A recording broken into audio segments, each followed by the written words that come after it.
After Enlin leaped into the green lake, he began to delve deeper and deeper.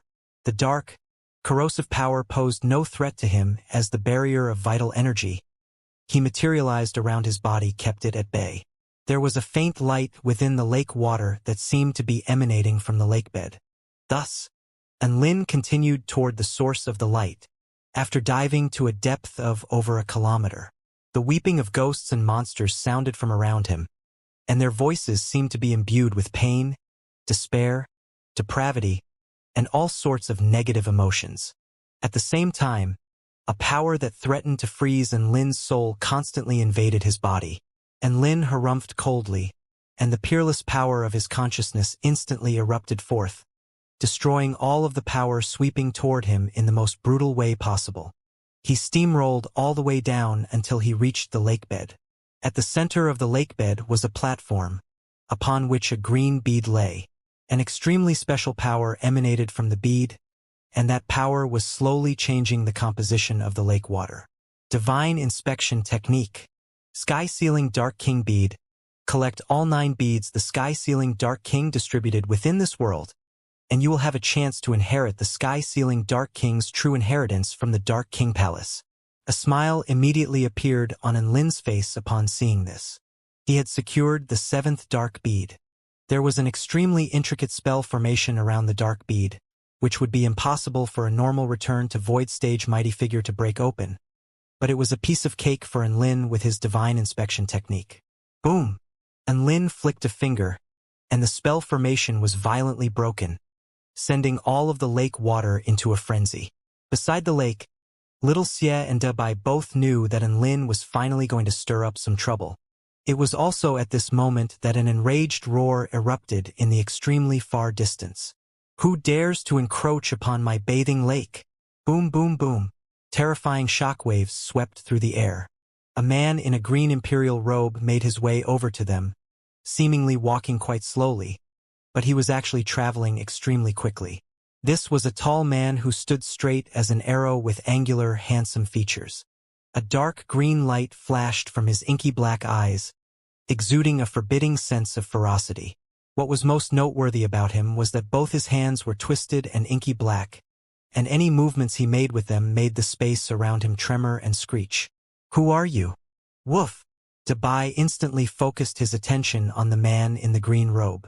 Who am I? The man raised his head with a cold smile on his face. I am the king of the sinister devils, Dong Yang. Dabai stared blankly at the man with astonishment on his face. You're the king of the sinister devils? That's impossible. You're clearly a human. Woof. Weren't sinister devils all supposed to be extremely crazy demonic monsters with twisted, inky black bodies? How could this man, who was exuding the aura of a human, be a sinister devil? Dongyang shot a cold glance at Dabai and seemingly couldn't be bothered making any explanations. Instead, he turned toward the green lake with an enraged expression. Anyone who dares to encroach upon my bathing lake must die. Dabai continued to stare blankly at Dongyang. Using such terrifying and disgusting lake water as bathing water? This man really wasn't human. Dongyang stepped forward as he charged quickly toward the lake. Right at this moment, a boundless inky black sword intent slashed toward Dongyang with devastating power. The sword formation Little Xie had set up in advance had finally been activated. You want to try and stop me? Then you can die as well. Dongyang's twisted, black hands met the sword intent surging from the sword formation as if they were a pair of the most resolute weapons. Boom, boom, boom. Energy exploded, and the sword intent that was powerful enough to slice apart return to void stage sinister devils was crushed by his hands. This opponent was extremely powerful, and he was exactly the person she was looking for. She slashed her evil-slaying sword toward Dongyang with no hesitation. Piss off! Dongyang launched his twisted, black hands toward Little Xie with a disdainful expression. His palms were imbued with devastating destructive power, and they howled through the air like a dragon with sufficient force to annihilate a return to void stage opponent into nothingness. However, to his surprise, an inky black sword projection pierced through his palm projections with an overwhelming force before striking his twisted, black hands. A tearing sensation swept toward Dongyang. Don't underestimate me. I am the king of this entire abyss of evil. Dongyang roared with rage as a brilliant green light erupted from his eyes. An aura of depravity and destruction converged in his hands, combating the inky black blade of the sword in a frenzy. Boom! Energy exploded. Little Xia's petite body was knocked back several hundred meters. Dongyang remained standing on the spot as he appraised the little girl in the distance, who seemed to be even more excited than before. His hands trembled slightly as waves of shock surged through his heart. He had used his essential power in that strike. However, the little girl was only knocked flying from their clash. She didn't even appear to have sustained any injuries. Who the hell are you? Little Xia was too powerful for Dongyang to treat with complacency. His voice had only just fallen when a massive splash appeared over the surface of the green lake. And Lin emerged from the lake water with elation on his face. I've got the 7th dark bead. Huh? Who are you? Dongyang glowered at Lin. I am the king of the sinister devils. Dongyang, you impudent bastard. How dare you steal my dark bead? Hand it over now, and I'll grant you a quicker death. And Lin was not enraged by his words. Instead, his eyes suddenly lit up. So, you're the king of the sinister devils? That means you still have another dark bead. Dongyang's eyes were burning with rage. I do have one. So what? You want to steal it? What an arrogant, cocky bastard. I changed my mind. I'm going to extract your soul and torture it for 10 million years. I'm not stealing anything. The dark beads have always belonged to the sky-sealing Dark King. I just want to return them to their rightful owner. And Lin spoke with a composed smile. If he were up against a normal sinister devil, which was just a demonic monster manifested from boundless negative emotions, he would not be bothered talking so much. However, this king of sinister devils, Dongyang, looked so much like a human that Lin felt obligated to at least communicate with it for a little bit. What a load of bullshit. I am the rightful owner of these beads. Dongyang roared as twisted, black wings of several thousand feet in wingspan extended behind him. The black wings flapped, and destructive evil winds swept through the air for several dozen kilometers. In this dire situation, Dabai activated his life-saving treasure, but he was still knocked flying by the terrifying shockwaves unleashed by those massive wings. And Lin cracked his knuckles with a smile on his face. I like violent people like you. It gives me more satisfaction to bash you. Dongyang's entire body began to bulge as a dark green divine light erupted forth from his skin. Heaven and earth suddenly transformed in that instant. Blood began to seep out from the ground below while a series of twisted, malicious faces appeared overhead. All of them looked down at Lin with hatred and resentment as the anguished roars of countless living beings erupted. And Lin felt like his consciousness was being attacked and contaminated in this environment. This was a very peculiar power. It was the sinister devil's power of the divine Tao, and Lin adopted a serious expression as he prepared himself to attack. However, little Xia positioned herself before him as she looked at Dongyang with a scorching light in her eyes. You go stand off to the side. Dongyang is my prey. And Lin was just about to attack, but little Xia prevented him from doing so. The master didn't want to stay in autopilot mode anymore, but the sword spirit forced the master to remain in autopilot mode. Be careful then. That sinister devil isn't going to be easy to deal with. And Lin cautioned. Don't worry, I'm more powerful than you. If I can't beat him, then we're all screwed. Little Xia spoke with a serious expression on her face. And Lin, even though he was the one being protected, he was feeling a little pissed off for some reason. Dongyang's sleeves began to explode as dark green energy revolved around his arms, creating a series of special diagrams. These diagrams were like tattoos that were engraved onto his arms, releasing bursts of divine light. Take this.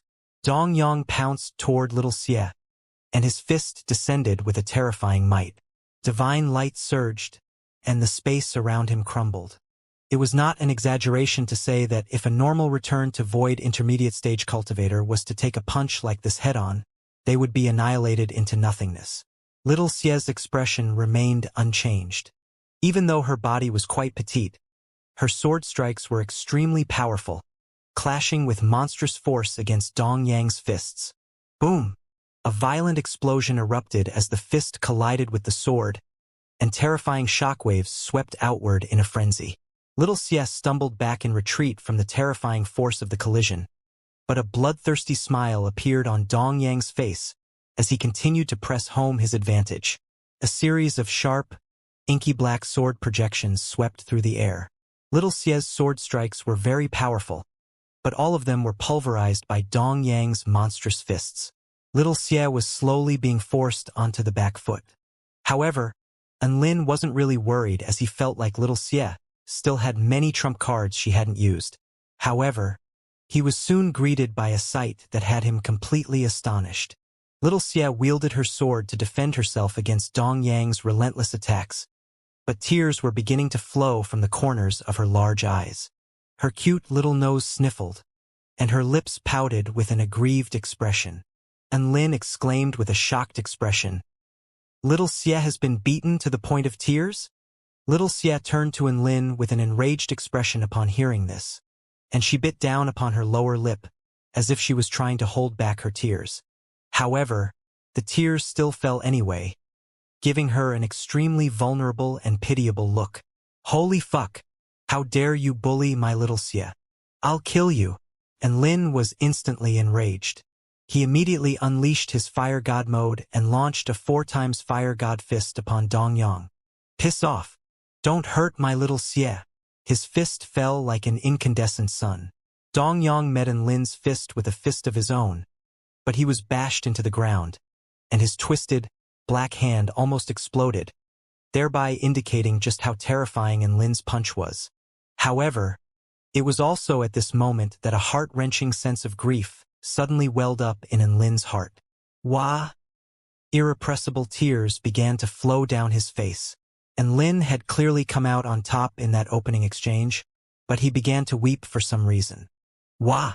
What did you do to me?" Enlin howled as he sobbed. A sly grin appeared on Dong Yang's face, and he stood up before spreading his wings to abruptly pounce toward Enlin, launching a devastating fist at the same time. Enlin's heart jolted with shock, and he hurriedly retaliated with his fists, only to find that his power was somewhat handicapped by his crushing grief. "I'll help you." Little Xia charged toward Dong Yang while wielding her evil-slaying sword. Thus, Enlin and Little Xia howled with sobs as they battled Dong Yang. Dabai was completely dumbstruck as he spectated from a distance. What a bizarre scenario! Even though Enlin and Little Xia had both been debilitated by their overwhelming grief, their combined powers were still able to dominate Dong Yang. Before long, one of his wings had been chopped off by Little Xia while Enlin blasted the other one into oblivion with an almighty fist. "Die!" Enlin howled with tears as the divine inspection technique flashed past his eyes, thereby allowing him to identify a flaw in Dong Yang's defense and launch a monstrous punch into his waist. Boom! Dong Yang's waist caved in and twisted from the force of the fist. Shockwaves exploded forth, pulverizing the ground within a radius of over 5 kilometers to dust. PFFF? Dong Yang threw up a mouthful of crimson blood as he stumbled back in retreat. At this moment, Little Xia had already charged toward him with a brilliant black light erupting from her evil-slaying sword. Evil sword technique, Royal Divine Monarch.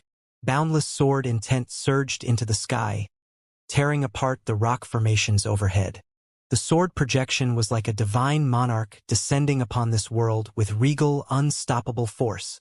Dong Yang hurriedly unleashed a divine Dao barrier, but the sword projection sliced through the barrier like a hot knife through butter before tearing into Dong Yang's body. Ah!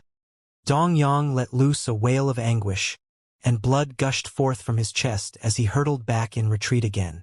Enlin and Little Xia immediately gave chase to press home their advantage. "Do you think you've won? No.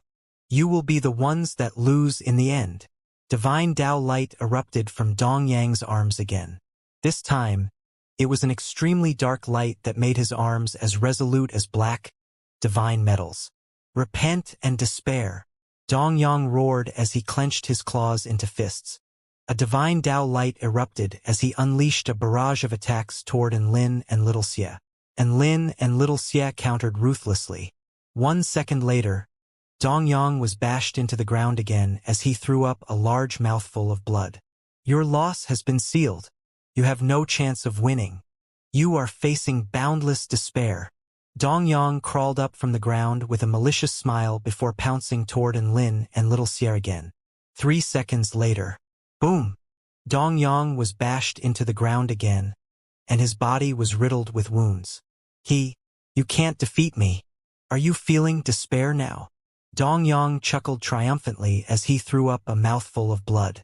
Dabai was completely dumbstruck. Has this sinister devil been beaten silly? He's clearly the one that should be in despair. Is he getting things mixed up here? However, right at this moment, Enlin and Little Xie's expressions became extremely grave. It's over, Little Xie. We can't beat him, Enlin said with tears flowing down his face. You're right. The enemy is simply too powerful. If things continue like this, we're going to lose. Little Xie wiped the tears from her eyes with an expression of utmost despair. Let's beg for our lives? Enlin trembled in fear. Dabai's eyes widened with incredulity. He felt like he was hallucinating. What the hell was going on here? Enlin and Little Xie were clearly beating the crap out of their opponent, but they were both in complete despair and discussing whether they should surrender. Ha ha ha, you're going to lose. I won't spare your lives. None of you will get away. All of you must repent and despair. A divine light erupted from Dongyang's inky black arms, and the strange symbols began to squirm on his skin as he launched his fists toward Enlin and Little Xie again. Boom! Enlin and Little Xie attacked at the same time. Shockwaves surged for several kilometers. PFFF! Dongyang threw up a mouthful of blood as he crashed to the ground, creating the nth massive crater below him. Enlin looked on with panic and despair. Little Xie, we can't win. Let's hurry up and get out of here. Little Xie's legs gave out from under her as she collapsed to the ground and wiped her tears. It's over. Dongyang is too powerful, we can't escape. We're all screwed. Dabai almost knocked himself out with a vicious slap to the face. Holy fuck. It's not a dream. Dongyang isn't the one that has been beaten silly. It's big brother En and Little Xie instead. Woof! Dabai looked on with astonishment at the scenes unfolding before his eyes. He could see that even though Dongyang was getting the crap beaten out of him, Enlin and Little Xie's combat prowess were steadily on the decline as their wills to fight diminished. They were now constantly discussing how they should run away. Dabai could see horror and despair on Enlin and Little Xie's faces. What the fuck? Have they been cursed somehow? Woof! Dabai's heart was burning with urgency, but he was at a complete loss for what to do. What had Dongyang done to them? Big boss Dongyang, I surrender. Please spare our lives. Enlin begged for forgiveness with despair on his face. Senior Dongyang, I shouldn't have attacked you with my sword. I apologize, I repent. Wah! Little Xie wept with a vulnerable expression. Dabai felt like his horizons had been vastly broadened. This was the first time he had seen the two of them like this. Just as he was looking on in astonishment, Dongyang ignored Enlin and Little Xie's pleas for forgiveness and hurtled toward them. This was an attack that Enlin could defend himself against, but his face was filled with despair, as if he had seen something extremely terrifying, and he didn't even have the courage to defend himself. Bam! Enlin was punched to the ground, and his chest caved in. Little Xie shit herself and screamed as she fled into the distance. Dongyang chased her down and launched an almighty fist into her back.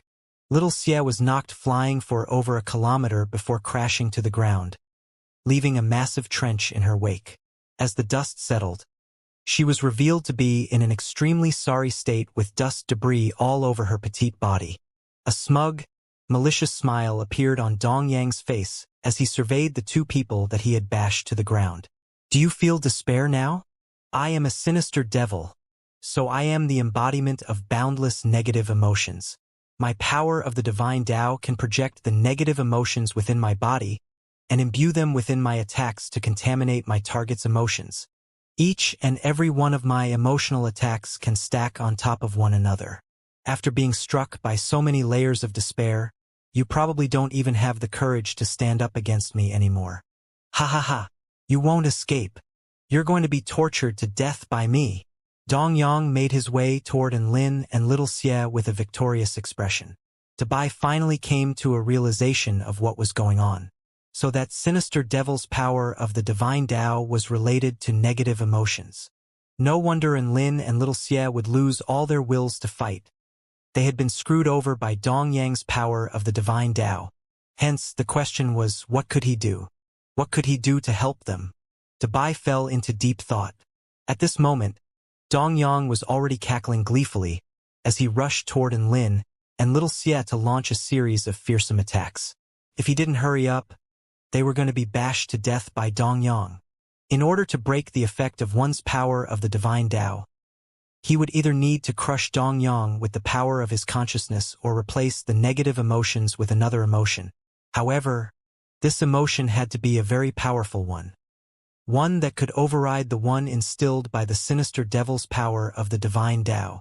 Dabai looked on as Lin was getting bashed, and he murmured to himself, "How about I throw my poo at Big Brother and to make him hate me? That would override Dong Yang's despair, right?" Woof! 1 second later, he immediately shook his head to consider another idea. No! What if I managed to override Big Brother and's despair, only to have him chop me up and eat me? That's way too terrifying. I can't sacrifice myself for something like this. That's far too heavy a price to pay. Woof! Dabai shuddered with this in mind. I've got it! Dabai suddenly clapped his paws together as his eyes lit up. He recalled back to when they were in the Myriad Mountain realm. Big Brother and had asked him if he had ever cried, to which he replied that he was a powerful divine dog who had not cried even once since he was born. However, he was suddenly howling with sobs a second later. That emotional spell technique should be of a higher level than Dong Yang's spell technique. Fuck it, I have to take a risk. Dabai gritted his teeth and flew toward Lin before letting loose an almighty roar. Big Brother and hurry up and use that spell technique that makes people cry. Woof! And Lin faltered upon hearing this before speaking in a despairing voice. Dong Yang is so terrifying and powerful. How is the make you cry technique going to do anything? Dabai urged again. Big Brother and use it on little Xie instead. Woof! And Lin opened his mouth before coming to a sudden realization. He knew what Dabai was planning. He immediately acted without delay. And Lin turned to little Xie just in time to see her get bashed into the ground by another one of Dong Yang's terrifying punches. Blood trickled down from the corners of her lips, and even her evil-slaying sword was almost knocked out of her hand. Little Xie cry, and Lin was scared of Dong Yang and was struck by despair at the sight of him. But that didn't mean he was scared of little Xie. Making little Xie cry was a piece of cake for him. The make you cry technique was instantly unleashed. All of a sudden, little Xie was struck by a profound sense of grief and sobbed with heart-wrenching intensity. Wah! The little girl in black howled tearfully within the crater she was lying in. And Lin was very satisfied by this result. And he pulled out his vermilion bird mirror to appreciate his handsome face for a moment before activating his make you cry technique again. Wah! And Lin also began to cry. He was so handsome. He had made himself cry. That's right. The vermilion bird mirror could even reflect his make you cry technique, thereby striking him with a sense of boundless grief. Crack. A certain type of power seemed to have been broken by the surging wave of grief. Ha ha ha. Experience despair. Dong Yang launched his fists toward little Xie again, and the space around him within a radius of several thousand feet crumbled from the terrifying power behind his fists. Little Xie sobbed as she gripped onto her evil-slaying sword. Evil sword technique. Shimmering spirit. Little Xie transformed into a bolt of lightning, which pierced through the air en route to her assailant. As she unleashed a devastating red sword projection, a ghastly wound appeared on Dong Yang's chest, and little Xie stood beside him with tears flowing down her face. But her evil-slaying sword was already completely stained with blood. In the next instant, and Lin's fist descended upon him. An earth-shattering boom erupted alongside the sound of flesh and bone being pulverized. Dongyang was bashed into the ground by Enlin's fist, where his body created a crater over a kilometer in radius. Pwah! Dongyang threw up a huge mouthful of blood as his body sprawled feebly onto the ground. He turned to look up at the two people standing in the air above him, both of whom were still shedding tears, but they wore extremely resolute expressions. How could this be? Why aren't you feeling despair toward me anymore? This is impossible. Dongyang's face was filled with incredulity. Despair. Little Xia cocked her head to the side as a cold smile appeared on her face. A dazzling light erupted forth from her evil-slaying sword, and Lin cracked his knuckles. The divine flames and holy flame converged to form a scintillating sun. Let us show you what true despair feels like. Dongyang crawled up from the ground, and after a brief moment of stunned silence, his battle intent was reignited. A divine light of unprecedented intensity burst forth from his inky black arms, as if they were capable of sucking away human souls. You want me to experience despair? Impossible. You won't be able to defeat me. Experience horror and despair. Dongyang roared as he charged toward Enlin and Little Xia. We have to finish this quickly? Enlin said with tears flowing down his face. Little Xia nodded with red-rimmed eyes, and Lin's arm became extremely crimson as a terrifying power of flames converged.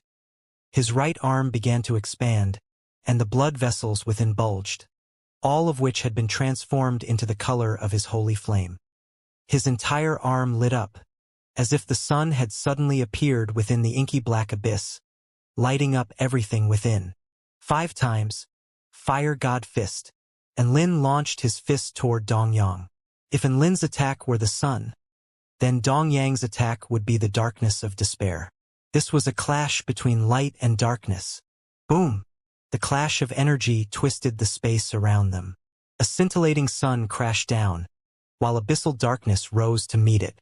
Their clash sent devastating, destructive winds sweeping forth for over 50 kilometers, reducing the ground around them to dust. Dabai was already standing quite far away and had used his shield of promised victory, but he was still swept through the air for over a kilometer as he threw up a mouthful of blood. What a terrifying battle! Are they trying to destroy this entire abyss? Woof! Dabai looked on with astonishment at the earth-shattering battle taking place before his eyes. At the center of the collision, Enlin's attack was the epitome of power and heat, and the darkness was beginning to tear open. Dongyang's twisted, black fist began to shatter and melt. This terrifying power did not stop at just his fist. It extended all the way through his arm before finally annihilating his entire arm into nothingness. Dongyang let loose a wail of agony as he plummeted from the sky. A petite figure suddenly flashed toward him and slashed down with her inky black sword. Experienced despair. A faint smile appeared on Little Xia's face, but her eyes glowed with a frosty, ruthless light. A series of sword projections, which were sharp to the extreme, tore through the air toward Dongyang, each of which was powerful enough to decapitate mountains and part oceans. Dongyang was still in a freefall after receiving Enlin's terrifying blow, and was thus unable to defend himself effectively against the sword projections. As a result, a series of ghastly wounds instantly appeared all over his body. Blood exploded forth, and there was no longer any unscathed patch of skin on his body. Boom! Dongyang's body crashed to the ground, and the entire abyss seemed to have tremored slightly. He was in an extremely sorry state. His internal organs had been pulverized, and he had been reduced to a gruesome mass of blood and flesh. If it weren't for his insanely powerful life force, such injuries would have been enough to kill an average return to void stage mighty figure dozens of times. Do you feel despair? Dongyang was still unwilling to give up and reverted back to his old tricks, and Lin and Little Xia descended before him with cold smiles on their faces. I can feel your despair, and Lin said with a buoyant grin. Dongyang, I won't die. I am the most powerful, most terrifying, unkillable demon. I will hunt you down with frenetic madness while boundless despair awaits you. Dongyang's demonic voice was imbued with the infectious power of depravity, and it invaded Enlin and Little Xia's eardrums. In that instant, A hint of fear and horror suddenly welled up in Enlin's heart. Looks like the effects are wearing off. I need another dose. Enlin abruptly glared at the little girl beside him. Wah! Little Xie was struck by a wave of crushing grief, and she began to sob again. Fuck off. You're the one who needs another dose. Why are you making me cry? Wah! Humiliated and enraged, Little Xie raised her evil-slaying sword and attacked Enlin. Enlin immediately evaded her attacks and pulled out his vermilion bird mirror to make himself cry again. Wah! Enlin was also howling tearfully. I was just trying to make sure. The two of them sobbed as they bickered, creating an extremely peculiar scene to behold. Dabai carefully approached them, and his expression shifted to one of shock as he looked at the two people bawling their eyes out. Are you two mourning Dong Yang? Woof! Dong Yang. Enlin and Little Xie. Let's take care of business first. Enlin looked down at Dong Yang. Where is the last dark bead? Dong Yang panted as he chuckled coldly. Why should I say anything to someone that is about to die? Experienced despair. The veins on Enlin's forehead bulged. This bastard is still sleep-talking? Little Xie raised her sword expressionlessly. There's no point in wasting more words. Let me finish him. She unleashed an extremely terrifying sword projection as she spoke. In his current state, Dong Yang was unable to muster up any resistance. The moment the sword projection descended would be the moment he died. However, right at this moment, an insubstantial black figure suddenly appeared in front of Dong Yang before raising its hand. Little Xie's devastating sword projection instantly disappeared without a trace. It really disappeared. Regardless of whether it was the sword intent or the energy imbued within the strike, everything had been completely wiped off the face of the world, as if a switch had been flicked between existence and non-existence. Enlin and Little Xie's expressions shifted drastically. Who are you? Enlin interrogated with a grave expression as he prepared to defend himself at a moment's notice. The black figure opened its eyes, revealing a pair of eyes as dazzling as the stars. I am the Night Monarch, the monarch of the abyss of evil. Another self-proclaimed monarch. Enlin couldn't help but burst into laughter. You're already the third one. It appears everyone is delusional here. Buy one get one free. I can cut down both of them now. Little Xie pursed her lips with a disdainful expression. Night Monarch. After a short pause, the Night Monarch continued. I really am the monarch of the abyss of evil. An extremely terrifying aura burst forth from his body as he spoke. This aura was ancient and boundless, as if an eternal night had descended upon the world. Enlin and Little Xie's expressions instantly shifted drastically. They had only experienced an aura of this caliber from the likes of Ziwei and the Celestial the Arch. This was a Dao integration stage super mighty figure.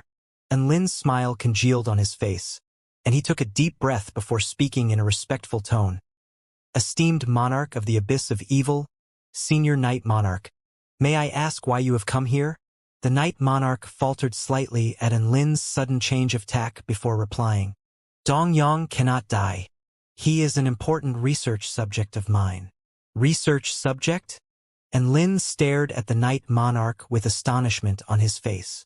Using a sinister devil that had attained the power of the divine Tao as a research subject? The very thought of it was insane. But Enlin was a little hesitant. You're here for the dark bead, right? I can give it to you. The Night Monarch seemed to have read Enlin's mind, and he splayed open his palm over Dong Yang's back, upon which a peculiar dark light flashed past.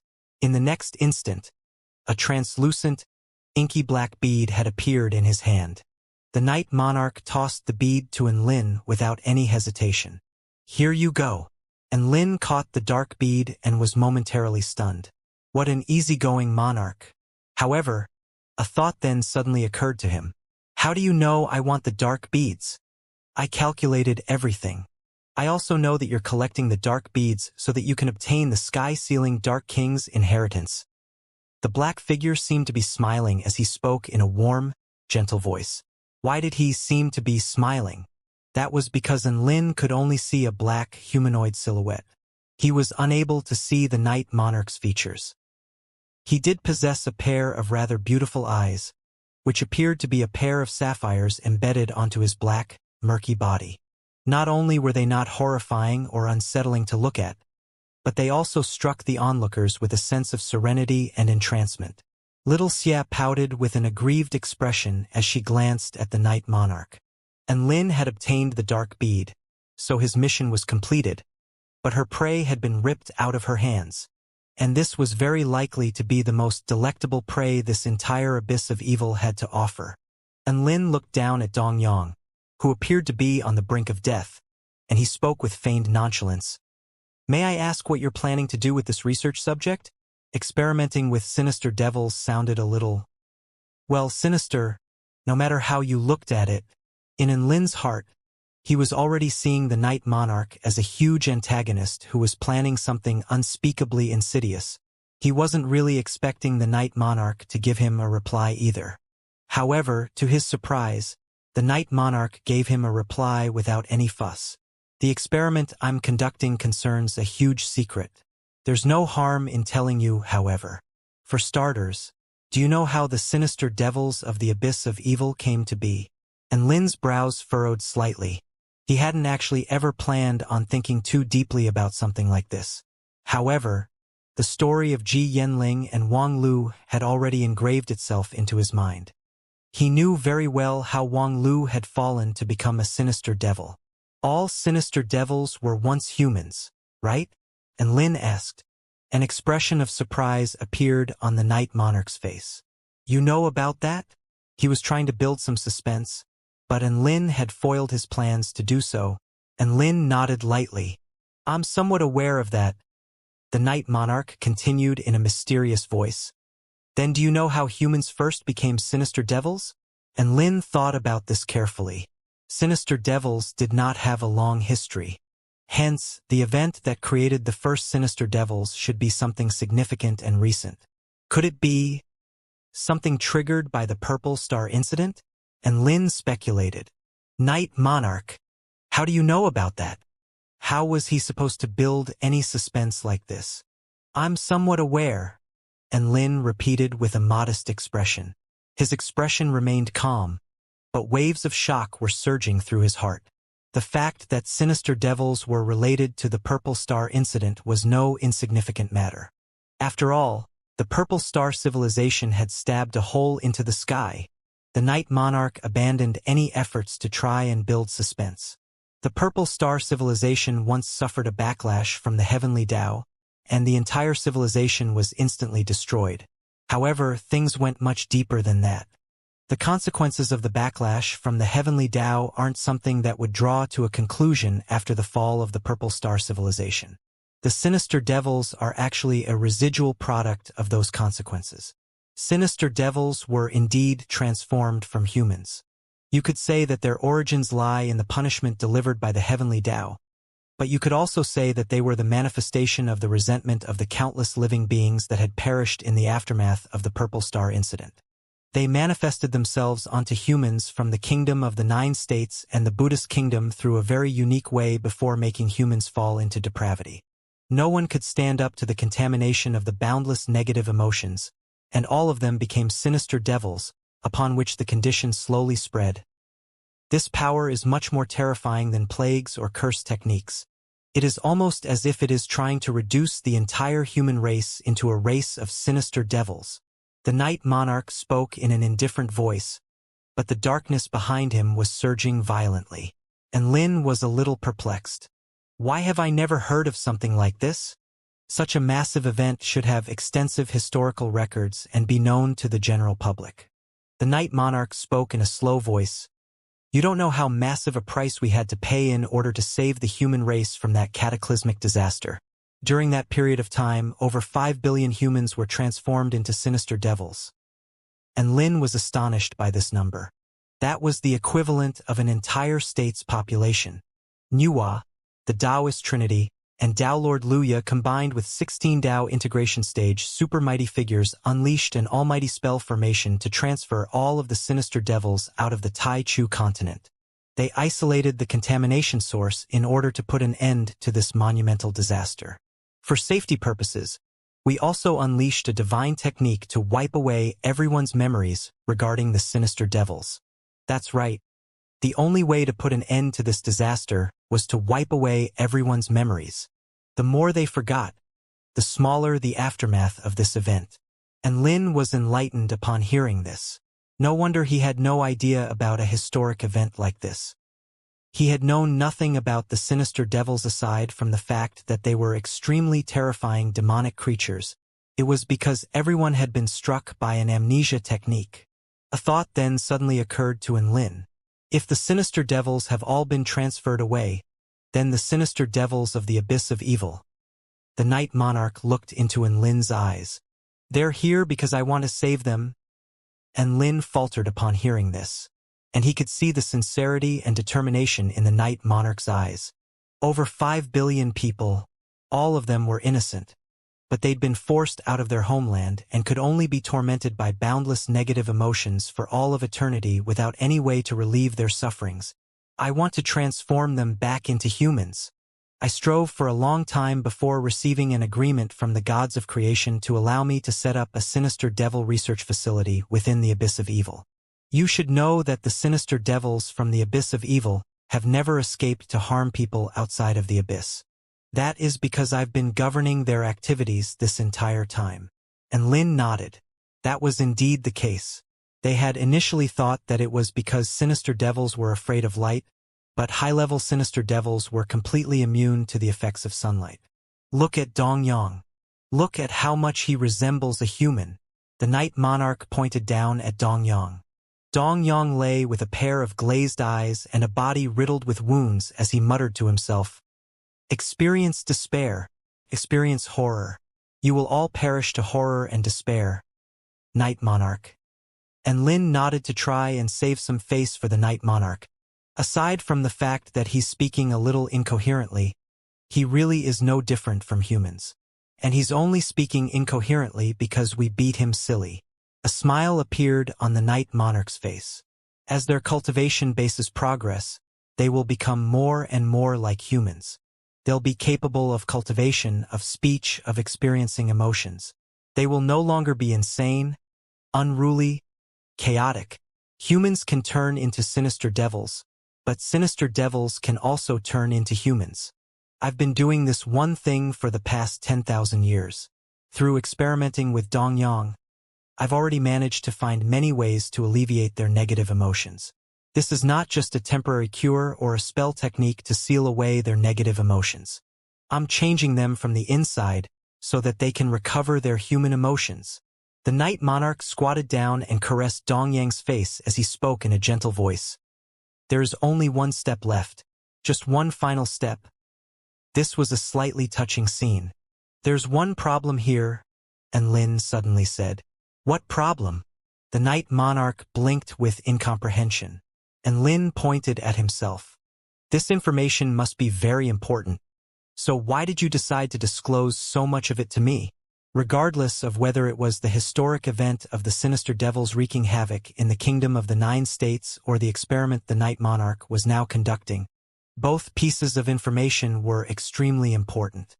It could be said that this information should have been inaccessible to anyone below the Dao integration stage. So why was the Night Monarch so willing to impart this knowledge upon Lin? It didn't make any sense. The Night Monarch stared at Lin with his pretty eyes. Why did I tell you so much? It's because we have an affinity with one another? And Lin faltered upon hearing this, and his lips twitched.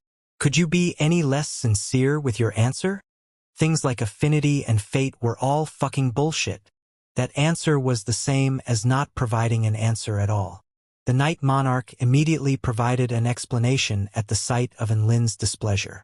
You possess the Tianming Dao physique, which is exceedingly rare. I also possess the Tianming Dao physique, so we're both closer to the heavenly Dao as a result. Is that not a good enough reason? And Lin was astonished. I possess the Tianming Dao physique? The Night Monarch was also astonished. You didn't know? And Lin.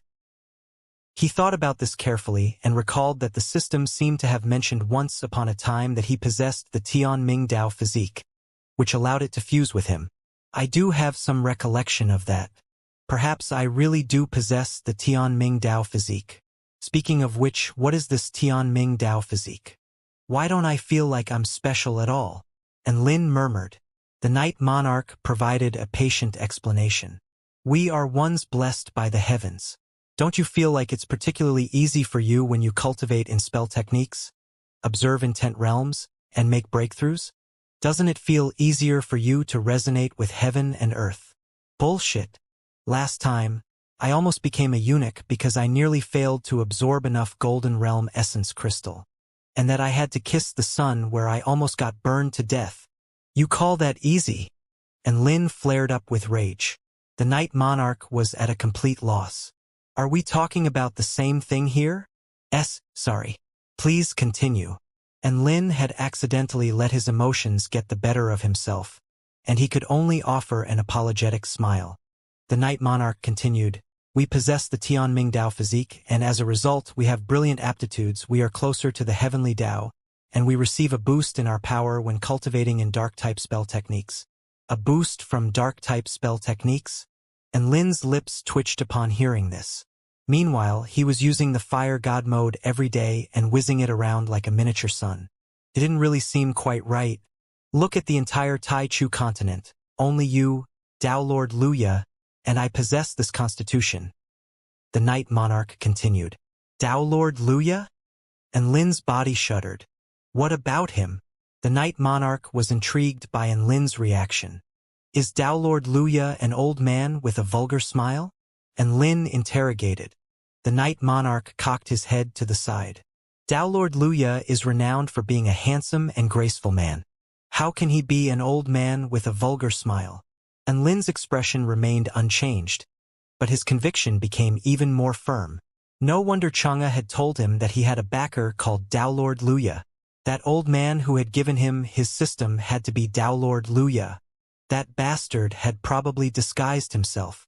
Only those who possessed the Tianming Dao physique could accept the system.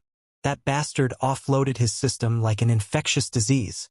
It was just a pity that he had never met Dao Lord Luya up to this point in time. Otherwise, he was definitely going to interrogate him on what this weird system was. The Night Monarch continued. We are the ones chosen by the heavens to change this world. It is fate that brought you and me together. A sense of foreboding suddenly welled up in Lin's heart upon hearing this. Would you be interested in learning about the heaven-crushing sect? The Night Monarch asked. And Lin. Sure enough, this was another recruitment for the heaven-crushing sect. The Night Monarch spoke in a meaningful and heartfelt voice. Did you know that our world is facing extreme danger? All right, I get it. Are you a heavenly disciple or whatever? And Lin cut off the Night Monarch with a dark expression. I'm not qualified to become a heavenly disciple. I am only the heavenly disciple attendant of the first heavenly disciple. The Night Monarch explained. And Lin's heart jolted with shock upon hearing this. Even the Night Monarch wasn't qualified to become a heavenly disciple.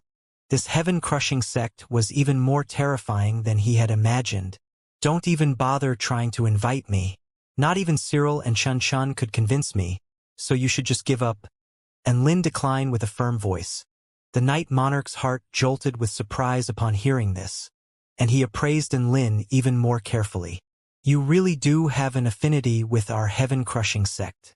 To think that both the heavenly disciples would extend an invitation to you. That's nothing. They even invited me to become the third heavenly disciple and offered divine tools, divine pills, and a harem.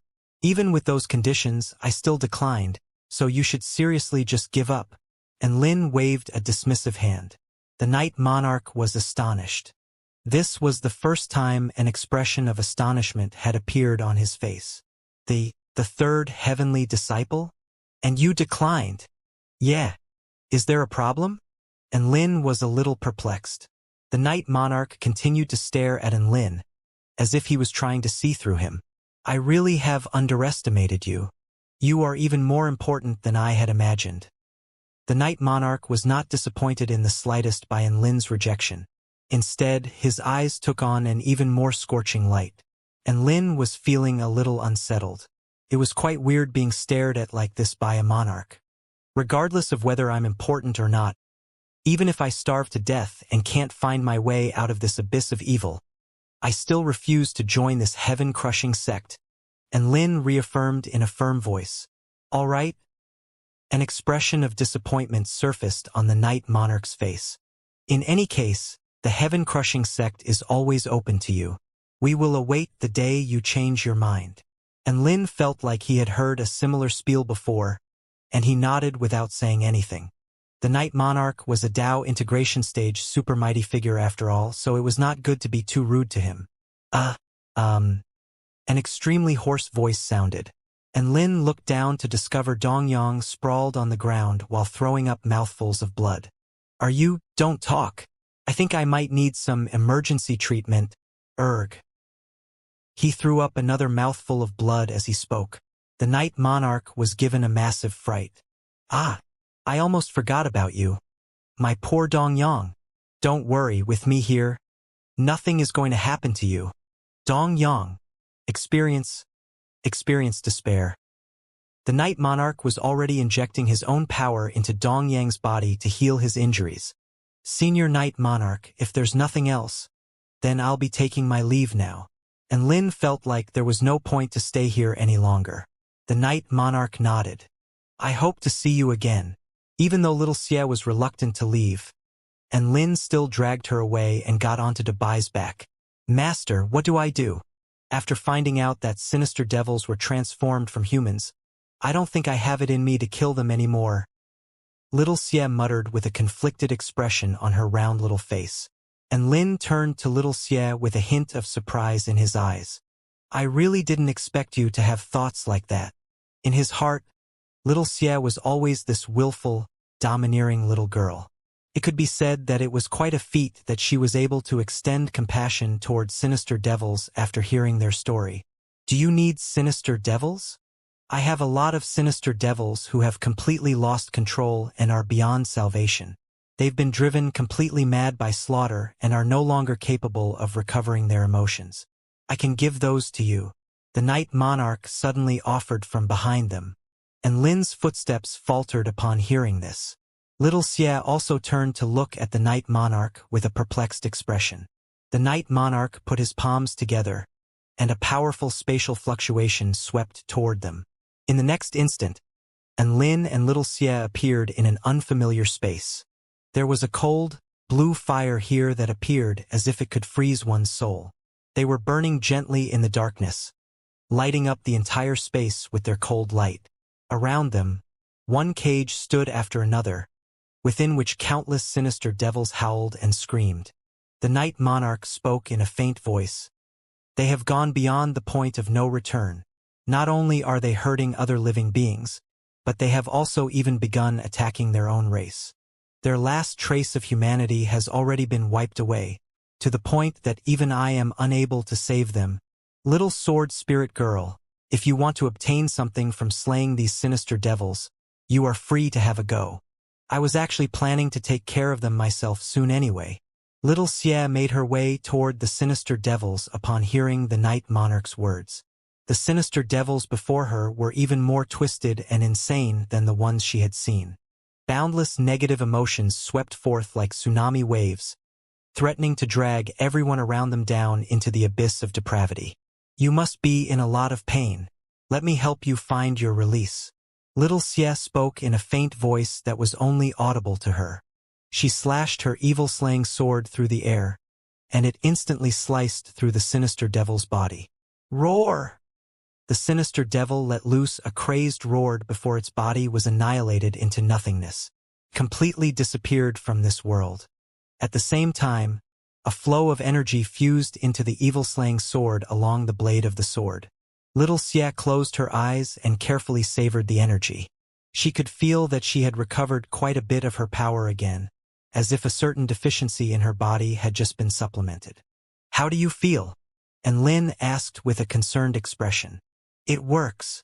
Little Xie nodded as she continued on toward another cage. Thus, little Xie continued to repeat the same sword strike over and over again. One sinister devil after another perished to her evil-slaying sword. Little Xie was steadily growing more and more powerful. The Night Monarch had also noticed her transformation. Gradually, the expression with which he looked at Enlin became more and more intrigued. There were over 10,000 sinister devils being held captive in these cages. Little Xie repeated the same motion over and over again, and before she knew it, she had slain almost all of the sinister devils here.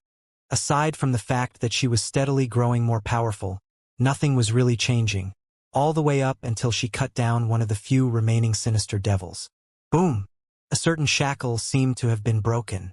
Little Xie's aura climbed explosively as vital energy surged for over 500 kilometers in radius. What? This aura?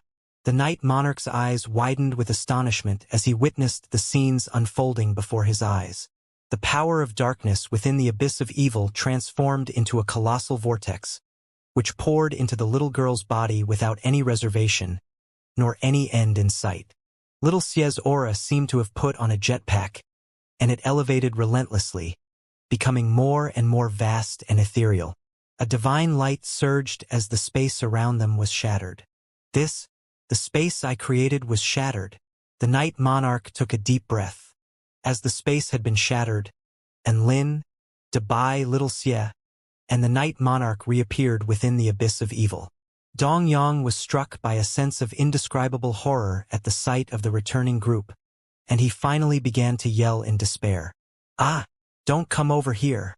Save me! Save me!" Everyone ignored Dongyang. The phenomena occurring around Little Xie's body did not stop. The power of darkness flowing into her body became more and more vast and turbulent, as if she was trying to absorb all of the power within the abyss of evil. The Night Monarch was finally starting to get concerned, and he pleaded with Little Xie. "I only managed to guide this power of the darkness here from the veins of the earth after much difficulty. Please use it sparingly." Even though the power of darkness was a non-exhaustible resource, taking too much of it in too short a period of time could make the supply run dry. Boom! Little Xie's aura elevated explosively again.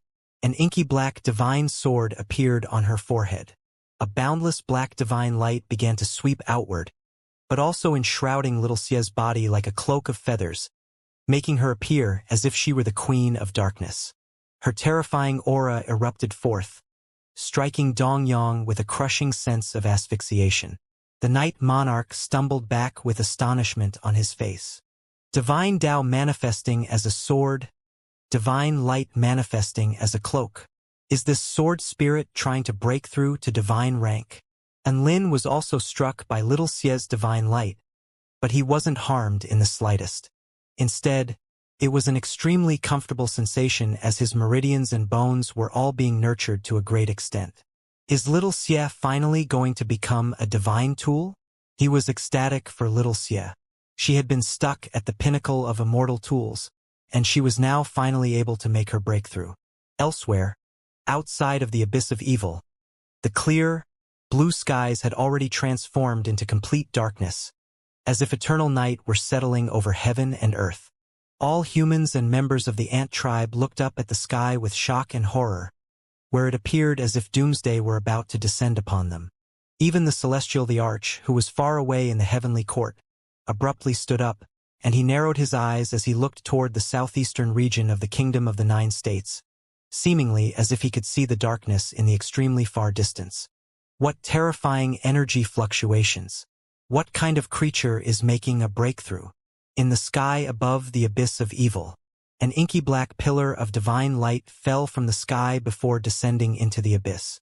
This was an extremely volatile pillar of light that instantly annihilated everything in its path into nothingness. All the way up until the divine light struck the little girl in the black cloak, upon which it was completely absorbed by her. This time, vital energy was surging within a radius of several thousand kilometers. It was completely outside of the range that Enlin could detect with his divine sense, and it was probably outside of even the Night Monarch's sensory range. Enlin was getting quite frightened by this massive phenomenon. This was the most exaggerated phenomenon he had ever witnessed. This indicated that Little Xie was going to be absorbing an insane amount of energy. Little Xie wasn't going to blow up like a balloon from excessive energy absorption, was she? Enlin was a little concerned. Countless divine symbols and peculiar diagrams fell from the sky before merging into Little Xie's body, as if she were being blessed by the heavens. And Lin's eyes were completely unable to keep up. The Night Monarch was also completely dumbstruck. "You're telling me this is what a breakthrough to divine tool looks like?" Peace and serenity returned to heaven and earth only after an entire hour had passed. A wisp of sunlight spilled down from the sky, piercing through the boundless abyss to shine upon the little girl's body, making her soft skin appear even more glittering and translucent. The little girl opened her inky black eyes. This was an extremely pure black that seemed as if it were able to engulf all light from this world. "Success?" And Lin asked with an animated expression. The little girl nodded with a toothy smile. "Success." And Lin stroked his chin as he looked at the sword in the little girl's hand with confusion in his eyes. "You're a divine tool now, but why is it that the evil-slaying sword is still so black and ugly? There's no difference to it at all." Little Xie made her way toward Lin with a fake smile on her face. "No difference? Don't worry. I'll show you how it has become different." A chill suddenly ran down Lin's spine, and his heart skipped a beat. There was killing intent, and Lin instantly hurtled back in retreat as an instinctive reflex. Little Xie chuckled coldly. "I'm going to take revenge for all the times you called me ugly." Boom! Space suddenly began to warp and twist. Heaven and earth had suddenly been transformed by the radiation of the inky black divine light. This was a place with no sense of direction nor space. Everything was dark nothingness, with only little Xie standing at the very center of it all. This is a divine sword domain.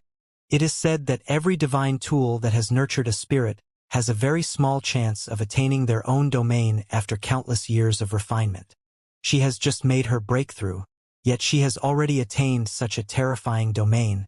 "This is unbelievable," the Night Monarch exclaimed, and Lin was given a huge fright upon hearing this. "This is all a misunderstanding, little Xie." "Let me explain." Little Xie chuckled coldly. "My foolish master, you'll have to pay the price for your words." She raised her sword, where an eerie divine light emanated forth. Countless inky black divine symbols appeared on the sword. The symbols revolved around the blade of the sword like a tornado. Earth-shattering sword intent erupted forth, as if it were trying to engulf Lin. It was extremely pure and imbued with boundless divine intent. It was as if an actual god had descended upon this world, striking everyone with the urge to kneel and pledge eternal subordination. "Fuck! What is this terrifying sword intent?" A chill ran through Lin's entire body.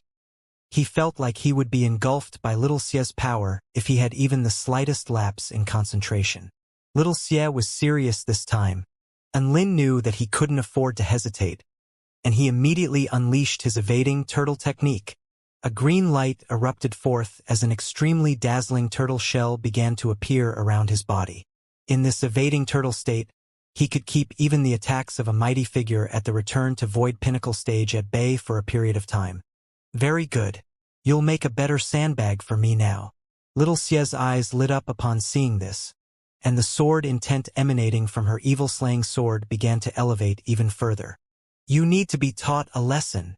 And Lin was also getting enraged, and a small hole appeared in his turtle shell, through which a bolt of golden void lightning enhanced by his lightning amplification technique erupted forth. The dazzling golden lightning was like the light of dawn tearing through the eternal darkness with an extremely fearsome might. This was the most powerful lightning-type spell technique Lin was capable of unleashing. Little Xie looked at Lin with a dangerous smile. "You're the one who needs to be taught a lesson. Vanquish the heavens and slay all evil." Annihilation. Little Xie wielded her evil-slaying sword and slashed it through the air toward Lin. Within her sword domain, a peculiar ripple adhered to her sword intent before sweeping through the air. The blade of the sword was invisible. Or, to put it more accurately, the omnipresent darkness around them was Little Xie's sword strike. Crack. The devastating bolt of golden void lightning was annihilated into nothingness. Lin's heart jolted, and he was just about to retreat when he discovered that Little Xie's sword intent had passed through his turtle shell and acted directly upon his body. What kind of strange attack was this? Lin's expression shifted drastically. He really was screwed. Boom, boom, boom. He felt like his entire body had exploded, and Lin's clothes were annihilated into nothingness right before the astonished eyes of the Night Monarch and Dubai. Thus, he stood rooted to the spot, completely naked with the exception of a pair of underwear. The semi-transparent turtle shell wasn't doing much to cover him up either. Holy fuck! What's going on here? Woof! Dubai's mouth gaped open. Do they always play together like this? The Night Monarch was astonished. He felt like a sword spirit fighting their master was already quite astonishing. But he didn't think that he would be able to see a sword spirit stripping her master down to his underwear, humiliated and in a rage. And Lin immediately tried to cover his body with his arms as he glowered at little Xie. Little Xie, I'm going to get you for this. A smug smile appeared on little Xie's face, and she giggled with mirth. I made a mistake there. I should have detonated your underwear along with your clothes. Little Xie's eyes rippled, and she scanned her eyes over Lin's entire body before averting her gaze with a blush on her face.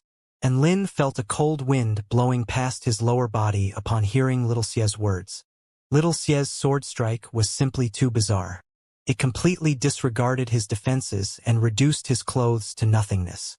If she really did try that on his underwear, and she accidentally went too far and blasted his dick off, what was he going to do? And Lin immediately flared up with this in mind. Little Xie, that's enough. If you keep going, I'm really going to get angry.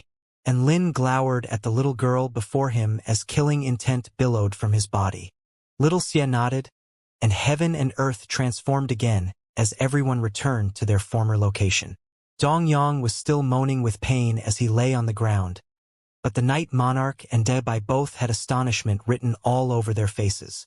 This was the first time Dubai had seen Lin being forced to concede against anyone in a battle. Meanwhile, the Night Monarch was still pondering little Xie's sword strike. He could detect the sword intent and sense the energy fluctuations, but he couldn't tell what form the energy was in. In other words, he was also at a loss with regard to how little Xie was able to detonate Lin's clothes through the turtle shell. How bizarre. Even if she was a divine tool, her attacks should not have been so mysterious. And Lin finally withdrew his turtle shell and quickly put on a new set of clothes after little Xie retracted her domain. This is just a small lesson I'm teaching you today. If you dare to call me ugly again, don't blame me for going even further than this. Little Xie raised her proud chin with triumph written all over her round face. She began to jump back into the evil-slaying sword as she spoke. However, Lin's hand suddenly locked onto her arm. Little Xie turned to Lin with a slightly stunned expression. She was greeted by the sight of Lin's smiling face. You've been strolling through the abyss of evil this entire time. Why are you suddenly in such a hurry to go back? A slightly unnatural expression appeared on little Xie's face upon hearing this. A sly grin appeared on Lin's face as he appraised little Xie with piercing eyes. Are you tired? That technique you just unleashed must have been quite exhausting. Right? You? Little Xie bit down on her lower lip and tried to raise her sword again. However, Lin beat her to it and instantly pried the evil-slaying sword from little Xie's hand. I am the one who refined the evil-slaying sword. I am your master. Do you think I won't be able to tell when you're tired? Here, let me help you out. Lin chuckled with a wicked expression. He was able to take little Xie's sword with extreme ease, thereby indicating that little Xie was even more feeble than he had imagined. What do you want? Little Xie was starting to panic. This was the first time she had unleashed her domain, as well as that super powerful technique, and it really had expended all of her energy. She was essentially a defenseless little girl. Hee, what do I want? Didn't I tell you? You look really tired, so I'll help you out by giving you a massage. Lin extended his demonic claws toward the trembling little Xie. Don't! Get away from me! Ah! Save me! Little Xie screamed, and Lin was not about to let her off the hook. He began to smush both of his hands on little Xie's delectable cheeks. They were so soft, warm, and elastic. Her round face could also be manipulated into all types of shapes. And Lin felt like his hands were about to melt from bliss. The Night Monarch stared blankly at the scenes unfolding before his eyes. Is this how Mr. Lin and his sword spirit always play with one another? He was referring to how they had fought before Lin had been stripped, where he then progressed onto rubbing little Xia's face. Dabai! Woof woof! And Lin's sinister laughter reverberated throughout the entire abyss of evil. Ha ha ha! I'm going to rub your face for an entire day, after fooling around for a while. And Lin extended a formal gesture of gratitude to the Night Monarch. If it weren't for the Night Monarch, his little Xia would not have progressed to become a divine tool so easily. Thus, he rode on Dabai's back and continued to rub little Xia's cheeks as he bade farewell to the Night Monarch. The return journey was an extremely smooth one. When little Xia made her breakthrough, a pillar of divine light had knocked a massive hole that extended all the way into the depths of the abyss, thereby providing them with a shortcut to the surface. With a passageway leading from the abyss of evil to the surface, the entire abyss didn't seem all that terrifying anymore. Aside from a few ghostly wails here and there, they didn't encounter any other paranormal activity that was worthy of note. Soon, Lin returned to the surface on Dabai's back. He looked around at the blue sky and white clouds, as well as the boundless earth around him, and his mood was lifted significantly. Little Xia still wore a stern expression as she sat silently on Dabai's head. There were still red fingerprints all over her adorable face, clearly the result of being ravaged mercilessly by Lin. Little Xia was silently absorbing the spiritual energy of heaven and earth in order to recover her energy. She was telling herself over and over again to wait half a day, just half a day. After that, she would be back to full power. When that time came, she was going to slice and dice this bastard. By the way, little Xia, what was that technique you unleashed after you became a divine tool? Felt like it was quite an awesome technique. Can you explain it to me? And Lin asked with a smile. Humph. Little Xia harumphed coldly and did not provide a reply. Her attitude was written quite clearly on her face. I'm not talking to you. Don't be angry anymore, little Xia. We were both at fault, so why don't we each take a step backward and let bygones be bygones? And Lin persuaded patiently. Little Xia looked into the distance with her dead fish eyes and completely ignored him. And Lin didn't give up. He was still providing a relentless lecture to try and lift her mood. Little Xia couldn't take it anymore, and she exploded with rage. And Lin, I'll jump off Dabai's back before I tell you about my power, so you should just give up. Oh, then I think I'll just keep rubbing your face. And Lin was already itching to get his hands on little Xia's impossibly adorable cheeks. Don't. I'll tell you. Little Xia was struck by panic, and she gritted her teeth as she pleaded with a humiliating expression on her face. But you have to promise me that you won't rub my face anymore. I won't rub your face for the rest of today. And Lin negotiated. You. All right. Little Xia nodded with gritted teeth. Today will do just fine. You're not going to be able to live until tomorrow anyway. All right. Tell me about how you're different now that you're a divine tool. And Lin urged with a curious expression.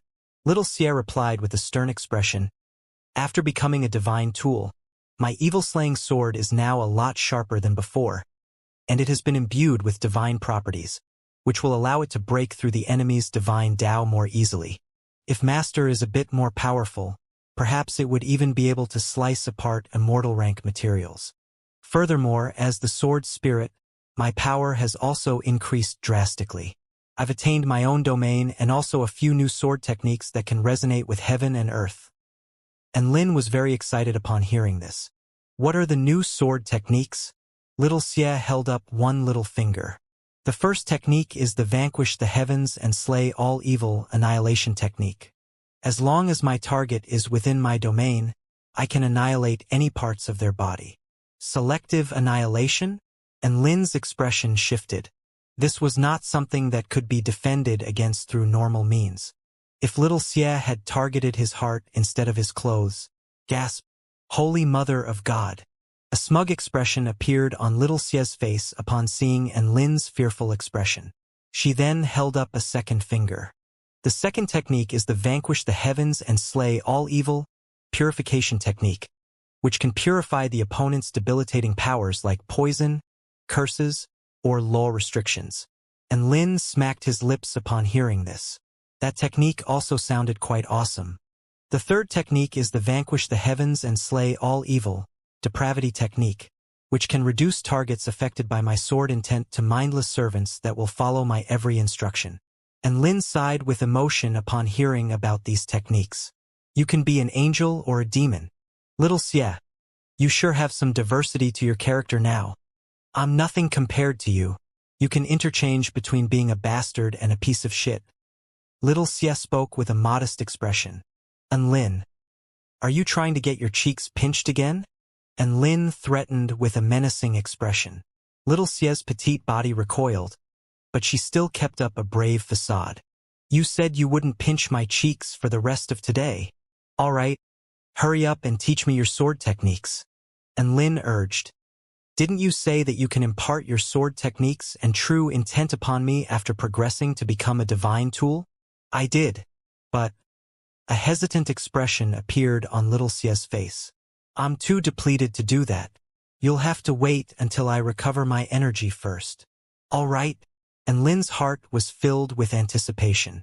Dabai asked as he flew through the air. Big brother, and where do we go next? Woof. The place we're going to next is quite interesting.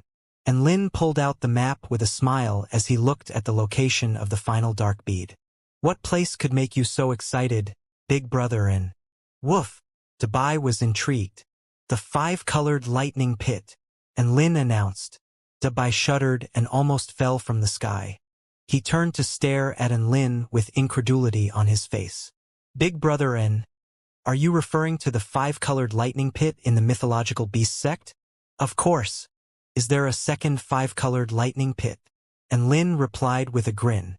Dabai was getting a little scared upon hearing this. Our sect's 5-colored lightning pit is the exclusive body refinement location for Grand Elder Kuei. How could the dark bead be there? Even if it was there, Grand Elder Kuei wouldn't let us go and look for it. Woof. Your father is one of the 3 immortal beast overlords. I'm sure he can open a back door for us. And Lin spoke with a grin. But I don't want to go home. Everyone tries to rush me into marriage. Woof. Dabai spoke with an unwilling expression. He just wanted to be a single dog. Why was that so hard? And Lin patted Dabai's head with a meaningful and heartfelt expression. Dabai, you have to realize that you're a dog, not a human. You have to learn to adjust and adopt the beauty standards of a dog. No, I refuse. I love human women with beautiful features, fair skin, long legs, and big breasts. Woof. Dabai struggled with all his might, and Lin massaged his glabella and decided to bring this up another time. Come on, Dabai. Let's go to the mythological beast sect. And Lin instructed. All right, but you have to promise me one thing, big brother, and if my parents try to rush me into marriage again, you have to help me. Woof. Dabai pleaded with a nervous expression. No problem. And Lin nodded. He was a pro at fending off things like this. Dabai's expression finally eased a little following and Lin's promise to help him. Thus, the 3 of them continued onward. After some time, a magnificent immortal mountain appeared before them. The mountain was huge, with lush plants and beautiful scenery stretching as far as the eyes could see. There were dancing white cranes, frolicking spirit monkeys, as well as many people walking lions, squirrels, fish, and all sorts of other small animals. There's no need to go through the main gate. Let's go straight to the inner district. Woof. Dabai carried Lin and Little Xie deeper into the immortal mountain. You're finally back, Dabai. Are you here to marry Qinghua? A pleasant voice sounded from behind them. Dabai shuddered upon hearing the words, marry Qinghua. He turned to discover a black 4-winged bird following him with a smile on its face. Phew, big sister Mao-chan. You had me scared for a second there. Woof. Dabai heaved a sigh of relief upon seeing this Mao-chan. And Lin was a little confused. Why are you not anxious now after seeing Mao-chan? A meaningful smile appeared on Dabai's face. That's because big sister Mao-chan is also a celibatarian. Woof. Mao-chan extended her proud neck and raised her 4 huge wings. The single life is the life for me. I belong only to the sky and no one else. And Lin faltered slightly. having been taken aback by the four-winged bird's vigor and adamancy. Dabai turned to Enlin with an elated smile. Big Sister Mao-chan is my role model. She's free from all inhibitions and living the life I yearn for. She is the most beautiful when she abides by her beliefs. Woof! Enlin nodded. She was truly a royalty among all single living beings. She was confident and proud, looking down on all other living beings and living her own life to its fullest extent. However, right at this moment, Mao-chun finally caught a glimpse of Enlin's face, and her whole body shuddered. Huh? Are you sect leader Enlin? That's right, I am indeed Enlin. It is a pleasure to meet you, Ms. Mao-chan. Enlin extended a friendly greeting. Ah! Mao-chan screamed excitedly as all of her feathers became ruffled at once. It's you, Enlin. You're my idol, my beloved. Do you know how many pursuers I turned down for you? I belong to you. Enlin and Dabai were completely astonished as their mouths gaped open. Didn't you say that you belong to the sky? Enlin was a little scared. Mao-chan spread her wings as if she was going to hug Enlin. To me, you are the sky. You are the moon. You are the sun. You are my everything. Enlin. Dabai. Enlin clasped a hand over his chest as 10,000 mythological beasts stampeded over his heart. What the fuck was going on? Tears of disbelief and agony welled up in Dabai's eyes. No. Big Sister Mao-chan. Why are you doing this? Didn't you say you were going to be celibate for life? Why do you have someone you love now? Woof! Dabai felt as if his one comrade in celibacy had betrayed him, and he was unable to accept this harsh reality. Enlin immediately turned her down with a firm expression. I'm not into birds. However, Mao-chun immediately transformed upon hearing this. Thus, a beautiful woman wearing black feather garments with 4 wings on her back appeared before Enlin. Mr. Enlin, does this form suit your tastes? The woman asked with a seductive voice as her eyes rippled with the power to suck away the onlooker's soul. Beneath her black, feather garment, her skin was as fair as snow, and her exquisite figure set the onlooker's blood alight. Enlin and Dabai each drew a sharp intake of breath at the same time. He didn't like birds, so she transformed into a human? How terrifying. I still don't understand why you would like me. Enlin calmed his emotions before speaking with a perplexed expression. Mao-chan explained with a seductive smile. The southern heavenly wing nation sun tree war god. Linen, is you, right? Oh, has my cover been blown? Enlin was unable to deny this. You are the revered idol of all birds within the southern heavenly wing nation, so you're naturally my idol too. Furthermore, you've also slain a dark wing tribe monarch. Our Black Crow tribe has always come under threat from the Dark Wing tribe. Your epic feats had me jumping for joy and excitement for a long time. Aside from that, you're a man who dares to express and is true to his emotions. As the sect leader of the 4-9 Immortal sect, you instruct your sect to deliver justice on behalf of itinerant cultivators and cultivators from weak sects that have been wronged. You are like a breath of fresh air to the cultivating world. Enlin came to a sudden realization upon hearing this. All of these could actually be traced back to the Kong Zuexiang incident. Mao-chan inched toward Enlin with a pair of glowing eyes. You're such a good man. How could I not love you? Enlin? Dabai! Please stop. My heart can't take anymore. Enlin was getting a little unsettled by Mao-chan's enthusiasm and could only wave his hands in rejection. I can't change your feelings toward me, but I can't accept them either. I already have a woman of my dreams. I know that. Mao-chan clasped a hand to her chest as a wry smile appeared on her face. Hence, I'm going to transfer my love for you to the sky. I have some things I need to do, so I must take my leave now. The 4-winged woman turned and flew away, leaving a few drops of translucent liquid in her wake. Enlin could hear the indistinct sound of sobbing, which grew fainter as she flew further and further. Dabai looked on at Mao Chen's departing figure with grief etched onto his face. Big brother why did you open my eyes to this harsh reality? Woof! A wry smile appeared on Enlin's face. You can't blame me for that. She literally fell from the sky, Little Xia was also a little disappointed. She was hoping that Enlin would succumb to Mao Chen's seduction and cheat on Su Xiaolin. In that case, she would have an excuse to kill him. The three of them continued onward. After a short while, they arrived at an intricate courtyard. Dabai carefully pushed the door open. "Mother, father, I'm back, woof." A long and slender white dog with soft, beautiful features was just meditating, and she slowly opened her bright eyes as a smile appeared on her face. "Welcome back, Dabai."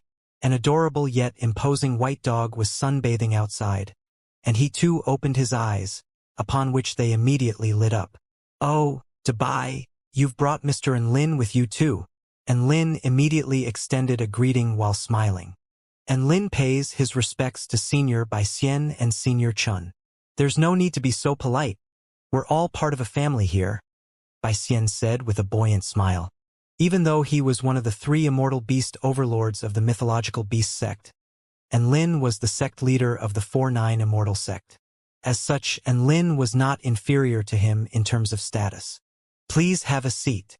Chun also became more enthusiastic, and she pulled out some chairs and a table from her storage ring before brewing some tea and preparing a few spirit fruits.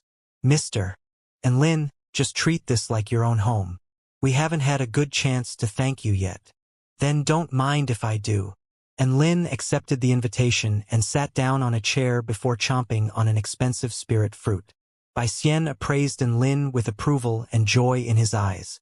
Enlin had already achieved so much at such a young age, and Dabai's cultivation base had been progressing at an extremely fast rate under his wing.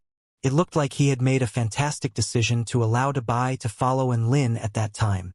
Chun was also growing more and more fond of Enlin. What a handsome and adorable young man. Bai Xian and Chun both had their eyes trained firmly on Enlin, and Dabai was feeling a little aggrieved and shunned as a result. Right at this moment, Chun finally turned to look at Dabai. The first sentence that came out of her mouth was, "Dabai, are you coming back to marry Qinghua?" "Dabai." Dabai's eyes widened in shock as he stared at his mother. Already? She sure wasn't fooling around. And Lin also shuddered upon hearing this.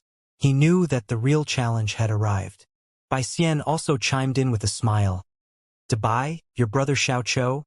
Didn't he marry a beautiful fox? I reckon it's about time you follow in his footsteps." These things can't be rushed.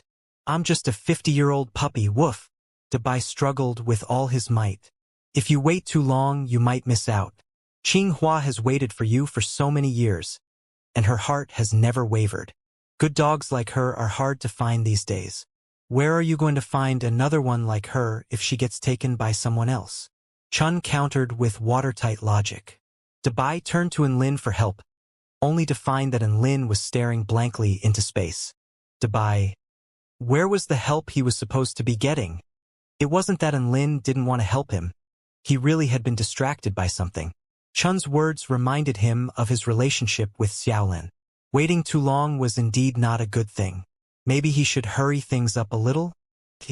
Just as he was being led astray by his train of thought, a warm hand suddenly settled over his own. And Lin looked down to discover that it was a dog paw. "What are you thinking about, big brother, and do you have something to contribute?"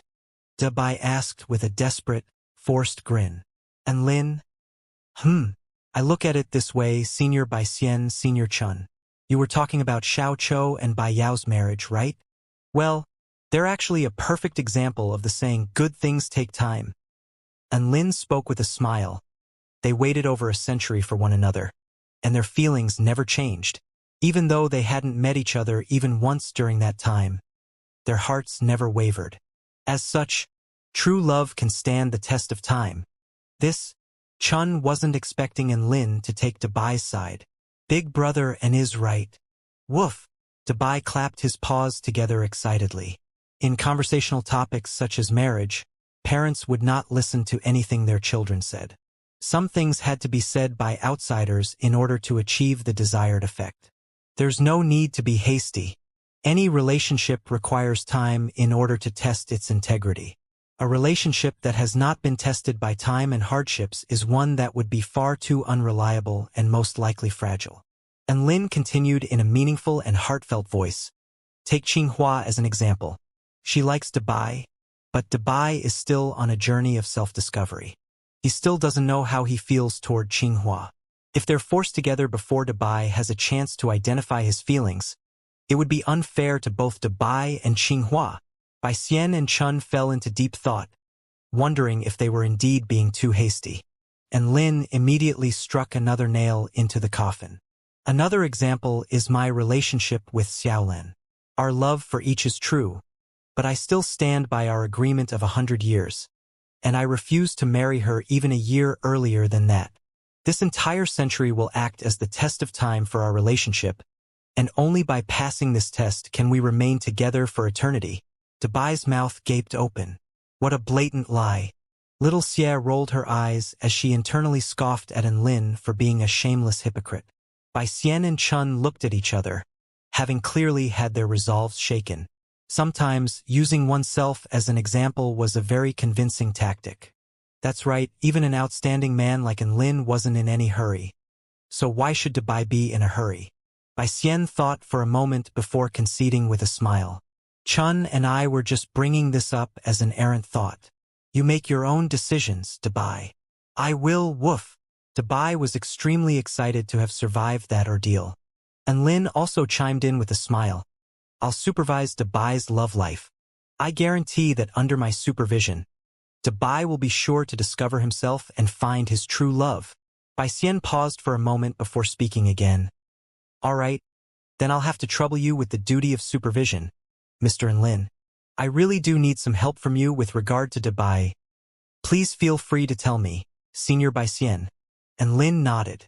If Dubai looks at any female from another tribe with pervy eyes, give him a slap for me. If he drools over them, slap him twice. And if he dares to go to places like brothels, break his legs for me. Bai Xian spoke in a stern voice, and Lin and Dubai each drew a sharp intake of breath at the same time. Father, you're trying to kill me. Dubai was on the verge of tears. Chun and Bai Xian's expressions remained extremely stern. Chun echoed Bai Xian's sentiment as she said, We can refrain from rushing you into marriage, but your romantic interest can only be in dogs. Bai Xian nodded in agreement. Mr. and Lin, I'm giving you full authority to bash Dubai for any future transgressions. And Lin extended a respectful salute. I'll be sure to fulfill my duties. He now had an excuse to bash Dubai in the future. Eating, sleeping, and bashing Dubai. He now had a new recreational activity. Dubai's face was etched with despair. He felt like he no longer had any meaning in life. Thus, Lin was able to save Dubai from being rushed into a marriage. Bai Xian and Chun turned their attention to other topics. And Lin and Dubai were also considering how to request access to the 5-colored lightning pit from them. Oh, this little girl is so cute. Can I touch her? Chun looked at little Xie with a doting expression, becoming the latest victim to fall to her charms. Little Xie shot an expressionless glance at Chun. Piss off. And Lin, Chun, Dubai. Please don't take it to heart, Senior Chun. Little Xie didn't mean what she said. She has a very strange temper and tells everyone she meets to piss off, but she's not actually asking you to piss off. And Lin offered a hurried explanation. Chun's lips twitched slightly. Even if she really was asking her to piss off, she wasn't going to. And Lin immediately instructed little Xie to go back to the evil-slaying sword. Bai Xian and Chun's pupils both contracted at the sight of little Xie disappearing into the evil-slaying sword. That's a sword spirit. Dubai took this opportunity to change the subject. Woof woof. Big brother and I have something we have to do here. What is it? Bai Xian asked with a calm expression. He wasn't surprised at all that Dubai had something to do. It would truly be suspicious if he was back just to visit his parents. There was no way Dubai would take the initiative to do so, and he certainly wouldn't bring Lin back even if he did. Big brother wants to look for something in the 5-colored lightning pit. Woof, Dubai replied. The 5-colored lightning pit? Bai Xian's expression shifted. What are you looking for? Chun asked with a grave expression. I'm looking for a bead that should be located somewhere within the 5-colored lightning pit. Can you speak to Kuei so that I can access the 5-colored lightning pit? And Lin replied, "The dark bead should have plummeted from the sky and buried itself deep into the five-colored lightning pit tens of thousands of years ago, so Kuei might not have noticed. Otherwise, this mission would not be something a return to void intermediate stage Huang Fuan could complete." A difficult expression appeared on Bai Xian's face, but he still nodded. "All right.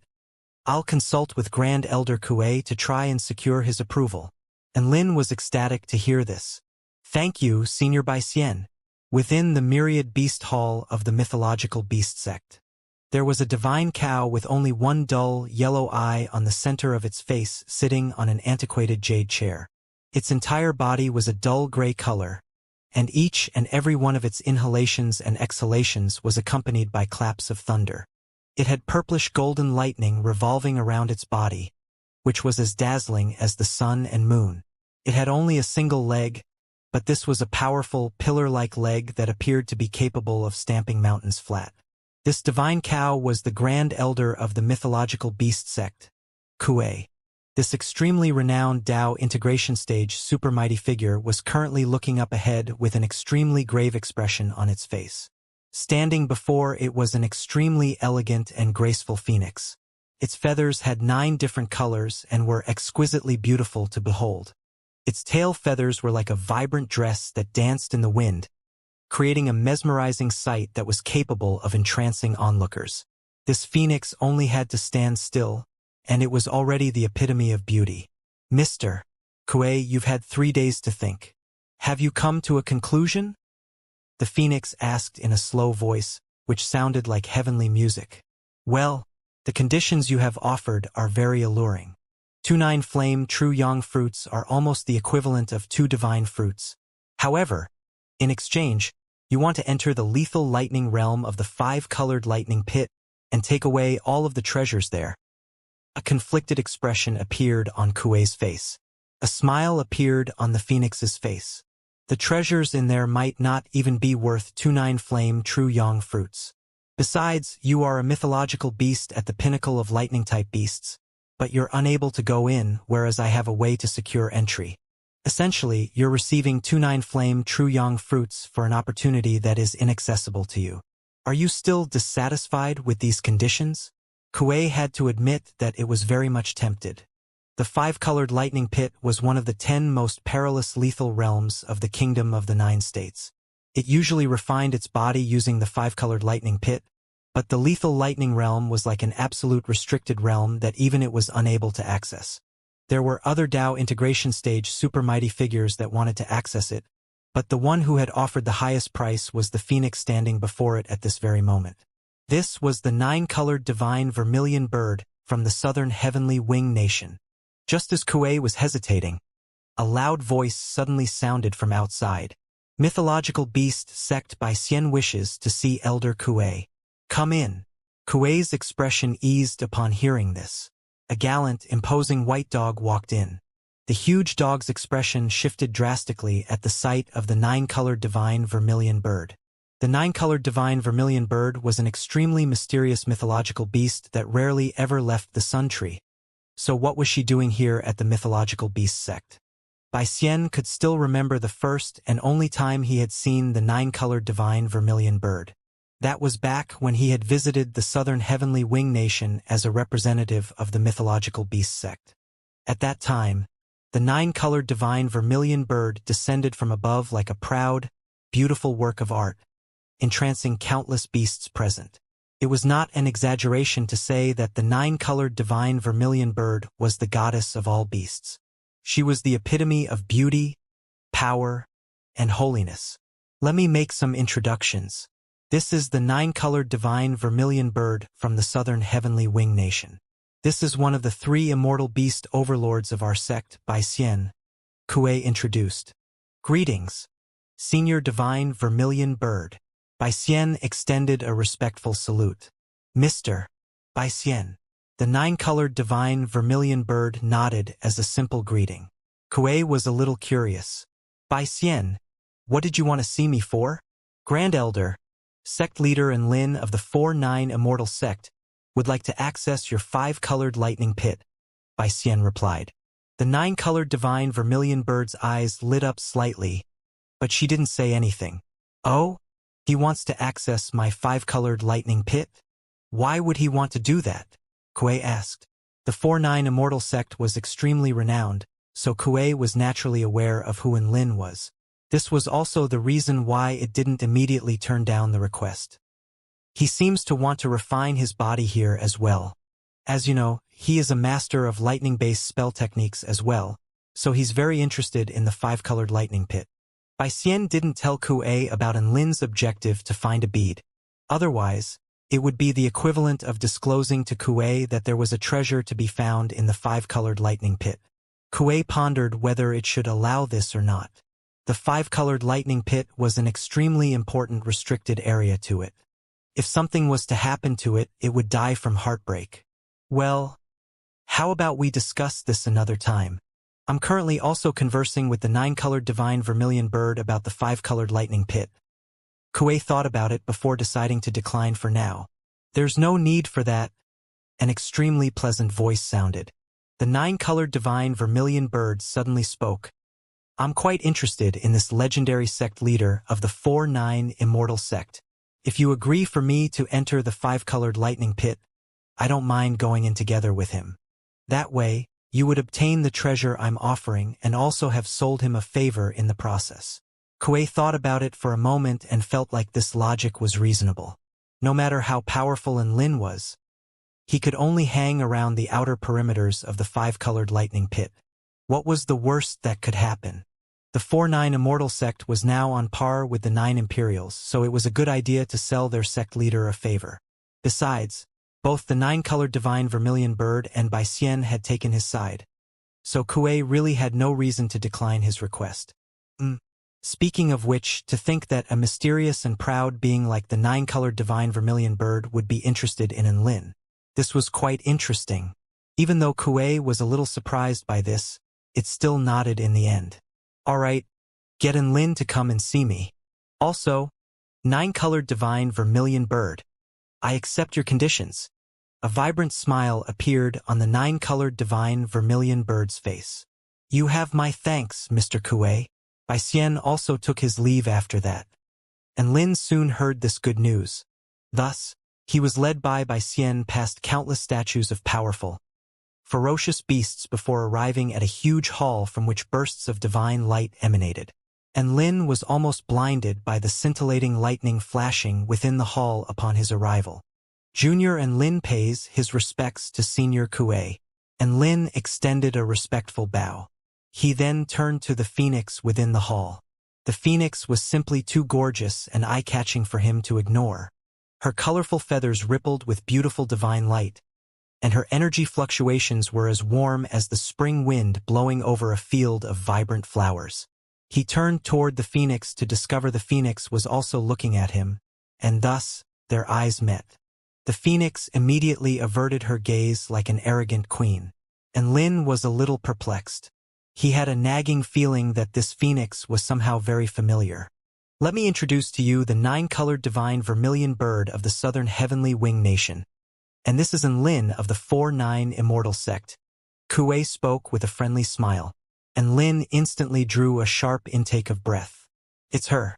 She was the vermilion bird princess from the southern heavenly wing nation, and Lin's expression instantly shifted. However, the 9-colored divine vermilion bird continued to adopt her haughty facade. So, you're Lin from the 4-9 Immortal sect. Not bad. You're one to look out for among the younger generation. And Lin, was she playing some sort of game? It's an honor to meet you. 9-colored divine vermilion bird of the southern heavenly wing nation. All the ballads sung about you do not do you justice. You really are the most beautiful mythological beast. And Lin praised. The 9-colored divine vermilion bird blushed slightly and did not say anything. Kuei didn't notice the strange atmosphere between them. Now then, come with me, and I'll take you to the 5-colored lightning pit. And Lin turned with a perplexed expression toward the 9-colored divine vermilion bird, who was still pretending to not know him. They were clearly good friends, so why was she doing this? He had even kissed her once. Wait, could it be that she thought he hadn't recognized who she was? That was a very real possibility. and Lin felt like his IQ was being looked down on. However, he didn't think too much about this subject before following Kuei as they continued further into the mythological beast sect. The five-colored lightning pit was a restricted area located deep within the mythological beast sect. This was a place that had been enshrouded by an extremely powerful formation to prevent the terrifying lightning might within from escaping. However, this lightning might was still only from the lightning in the outer section.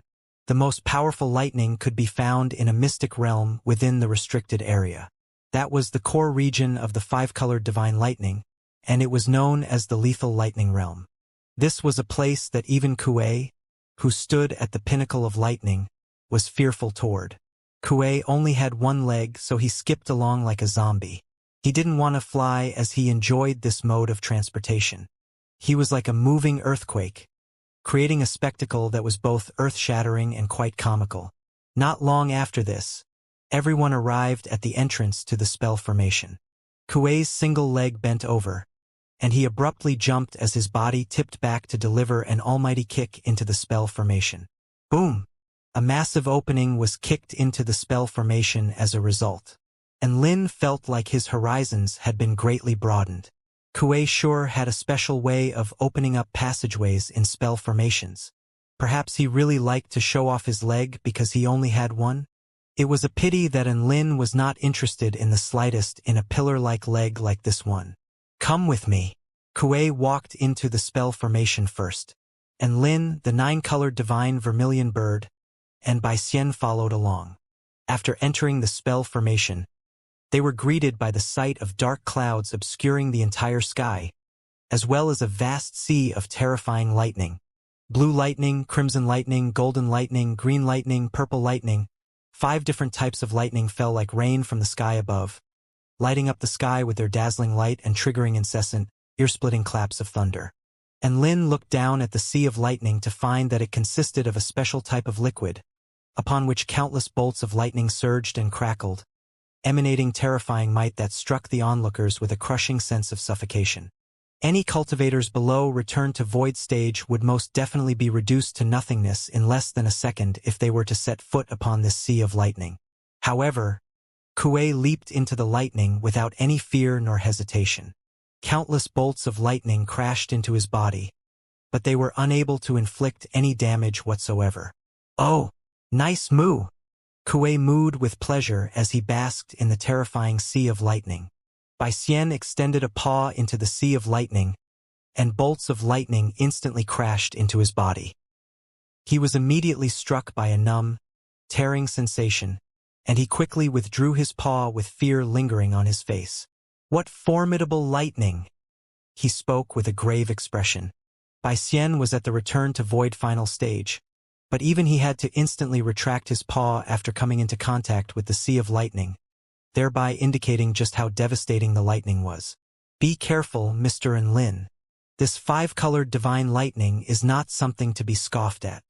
He turned to Lin with a concerned expression. Kuei turned to Lin with a hint of a smile on his face. Come on down, Mr. Lin. I have to warn you though, don't even think about using any flying spell techniques. If you try to fly through the sky, all of the 5-colored divine lightning would fall upon you at once, so it's akin to suicide. You can go back if you're scared. I won't blame you. Kuei spoke with a smile, but his voice was imbued with a hint of mockery and contempt. A calm smile appeared on Lin's face. Thanks for your concern, Senior Kuei, but this lightning is nothing to me. He leaped into the sea of lightning as he spoke. Boom, boom, boom. Countless bolts of lightning flashed toward Lin at an extremely fast speed. Xian stared at Lin with a tense expression. The 9-colored divine vermilion bird also cast her eyes toward Lin. And Lin spread open his arms as if he were embracing his children. Lightning roared with earth-shattering force. Countless bolts of terrifying lightning struck Lin's body at once, destroying everything within, as if it was trying to annihilate every single inch of his skin, flesh, and bones. Ah! And Lin's body shuddered reflexively, and he let loose a cry of surprise. The 9-colored divine vermilion bird's eyes shifted slightly, and she was just about to spring into action. Nice! And Lin suddenly exclaimed, and his eyes became extremely bright. The nine-colored divine vermilion bird. Senior Kuei, your sea of lightning sure is a good place to take a bath. And Lin praised him with a thumbs up. Kuei's lips twitched imperceptibly. Do what you need to do. I have to take the nine-colored divine vermilion bird deeper into the lightning pit. He thought Lin was only here to refine his body in the lightning pit, so he left Lin to his own devices. This divine lightning really did have some body refinement effects, and Lin's musculoskeletal structure, blood, and meridians all became stronger from the lightning raining down upon him. Not only that, but even Kirin was starting to get excited within his sea of vital energy. It was as if he wanted to come out for a bath, but he was hesitant about something at the same time. Boom! The nine-colored divine vermilion bird also leaped into the sea of lightning. The five-colored divine lightning crackled over her body, making her feathers appear even more vibrant and gorgeous. She wasn't enjoying the lightning as much as Kuei was, but she did not fear the lightning either. Kuei led the way from the front, and the nine-colored divine vermilion bird followed along as they traveled deeper into the lightning pit. And Lin unleashed his divine sense to survey his surroundings, but he did not discover anything. After thinking about it for a moment, he also trailed along. Why are you also coming? Kuei's expression shifted upon seeing this, and Lin chuckled. The lightning here isn't anything special. I feel like the lightning on the inside would be more thrilling. Kuei's face convulsed slightly, but he didn't prevent Lin from following them. All right then, come with me if you're not afraid of dying. The more they progressed into the lightning pit, the more terrifying the lightning became. The lightning in the sky continued to fall upon Kuei, the nine-colored divine vermilion bird, and Lin's bodies, as did the lightning crackling through the sea of lightning. Thus, the trio, which consisted of two Dao integration stage mythological beasts and a soul formation stage cultivator, continued moving forward. They continued onward, even as countless bolts of lightning bombarded them relentlessly. It was quite a bizarre scene to behold. The return to Void final stage by Xian had already turned pale with fear. Mr. And Lin sure is an extraordinary man. To think he's able to keep up with even Dao integration stage mythological beasts. Bai Xian felt like his outlook on cultivation had been flipped on its head. And Lin was not afraid of this lightning. He possessed the body of the war god as well as buffs like the Earth Lotus Supreme skill and his evading turtle technique. His body had also been refined countless times, so this five-colored divine lightning was nothing to him. The titles of Tamer of Divine Lightning and Heavenly Lightning God were not just for show. Thus, Lin continued behind Kuei and the nine-colored divine vermilion bird for over 10 kilometers. The nine-colored divine vermilion bird turned to look at Lin with a hint of surprise on her face. Kuei had initially thought that Lin would only be able to progress for a kilometer at most, but to his surprise, this bastard had followed them for over 10 kilometers and was still completely fine. He was unable to keep his cool any longer. Lin, what the hell do you want? Kuei was astonished, and Lin waved his hands with disappointment etched on his face. The lightning only feels good for a little while before I get sick of it. Your lightning pit isn't all that great, brother. Kuei. Kuei almost exploded with rage upon hearing Lin's words. He could make a joke at Kuei's expense, but he absolutely could not look down on his lightning pit. Hee, the lightning here isn't up to your standards? Keep coming then. I'll show you what truly terrifying lightning looks like. Kuei chuckled coldly as he continued to lead the way. He no longer opposed to Lin following them now. In fact, he was quite glad to have Lin follow along. He was going to make Lin experience true pain and despair. The nine-colored divine vermilion bird was also a little taken aback. Don't force yourself if you can't go on. The place Kuei and I are going to next is dangerous even to Dao integration stage super mighty figures. Lin could hear the concern in the nine-colored divine vermilion bird's voice, and he replied with a smile, Don't worry, I won't take any excessive risks. The nine-colored divine vermilion bird discovered that she couldn't dissuade Lin, so she just let him be. When the lightning became too terrifying for him to bear, he would probably give up on his own volition. Thus, the three of them continued onward. 100 meters, 1,000 meters, 10,000 meters, after another 10 kilometers. A mysterious, inky black stone with specks of starlight glowing on its surface appeared before everyone. This was an extremely massive oval-shaped stone that was over 10,000 feet in size. It exuded extremely terrifying energy fluctuations, and lightning was visible through its exterior. Peering into the lightning crack, one could see boundless lightning power surging within, and just the very sight of it could strike irrepressible fear into its onlookers' hearts. This seemed to be the center of the Sea of Lightning. The lightning was very fearsome here, and several dozen bolts of it crashed down onto the three of them per second. Kuei turned to Enlin with astonishment on his face and extended words of praise. I really didn't think that you would be able to come this far. You are more powerful than any of the Return to Void stage mighty figures I have ever seen. Continue to refine your body here. The place up ahead is not somewhere you can set foot into. And Lin had one acknowledgement from Kuei with his actions. However, an expression of disappointment appeared on his face upon hearing Kuei's words. Is this the extent of what the five-colored lightning pit is capable of? To be honest, after you get accustomed to it, you don't feel anything anymore. A disdainful expression appeared on Enlin's face as he spoke, and he swallowed a few bolts of lightning into his stomach, as if the lightning crackling in the sky didn't even exist to him. Kuei's expression had completely frozen solid on his face upon seeing this. Was this human really this immune to lightning? How dare he look down on the five-colored lightning pit? It's time to teach him a lesson. Hee. Seeing as sect leader Enlin is dissatisfied with the lightning here, then please enter the core region of the five-colored lightning pit with me. Kuei spoke with a cold smile. Oh? The core region? That does sound interesting. I hope it won't disappoint me. A curious expression appeared on Enlin's face, but he was already jumping for joy internally. He didn't think it would be so easy to goad Kuei into leading him to the core region of the five-colored lightning pit. Kuei didn't really mind taking Enlin into the core region. After all, even he didn't dare to touch the lightning there, so how was Enlin supposed to enter? He could take Enlin there to bring him down a notch. The nine-colored divine vermilion bird turned to Enlin with a curious expression. Enlin was always stirring up trouble wherever he went. What was he up to this time? Come with me. Kuei's voice was like a clap of thunder. He squeezed his way into the lightning crack on the stone as he spoke. Enlin followed Kuei into the lightning crack, and he was struck by a rush of dizziness from spatial teleportation.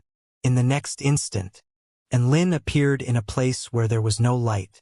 Everyone was enshrouded by darkness and nothingness. However, the five-colored divine lightning lit up the entire sky up ahead, surging like a tsunami to create a barrier of divine lightning that barred one from being able to see what was going on up ahead. Even just by standing outside, Enlin was struck by a sense of profound fear. This lightning was simply too high a level. Each and every bolt of lightning was imbued with the power of the divine Tao, and there were tens of thousands of these bolts of lightning crashing down here. This meant that even Tao integration stage super mighty figures could perish within this barrier created from lightning. There must be a priceless treasure in such a dangerous place, and Lin felt like he had come to the right place. Kuei was not able to enter this place, so the dark bead was still waiting for the fated person to come and collect it. Ha ha ha. Sect leader and Lin, this is the core region of my five-colored lightning pit. How about it? Does this lightning suit your tastes? Do you want to have a go? Kuei spoke with a gloating expression, as if he was extending a challenge to Enlin. Sect leader Enlin, you must not go. Even Kuei is unable to endure the lightning here. They couldn't help but interject. The five-colored divine lightning here was countless times more terrifying than normal divine lightning. Any one of those bolts of lightning could cause a cataclysmic disaster in the outside world. Thank you for your concern. Nine-colored divine vermilion bird, but I'll be fine. And Lin met the nine-colored divine vermilion bird's concerned glance with an extremely confident smile. You? The nine-colored divine vermilion bird almost exploded upon hearing this. Why was he being so stubborn? What the hell are you trying to do?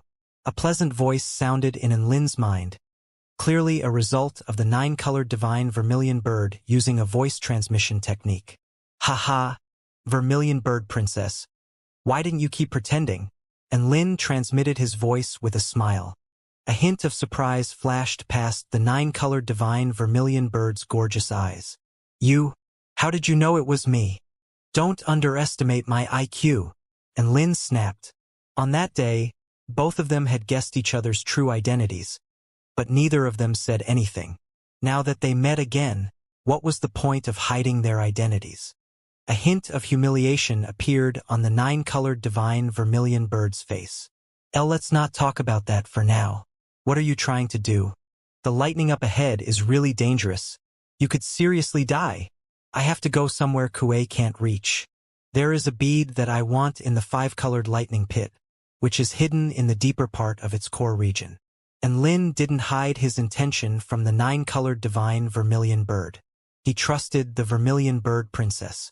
The 9-colored divine vermilion bird faltered slightly upon hearing this before turning to look at Lin with a peculiar expression. This is an unexpected coincidence. I'm about to go in too. And Lin turned to the 9-colored divine vermilion bird with a hint of incredulity on his face.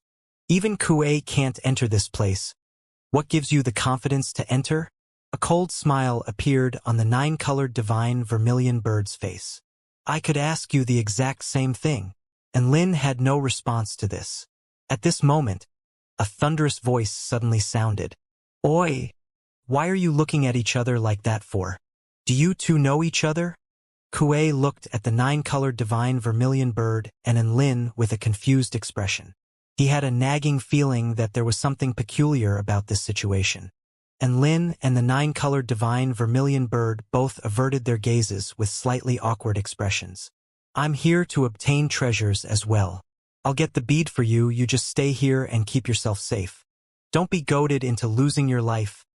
The 9-colored divine vermilion bird continued to transmit her voice, and Lin felt like this was a plausible plan. The vermilion bird princess was a woman he could trust. She was a reliable and trustworthy friend.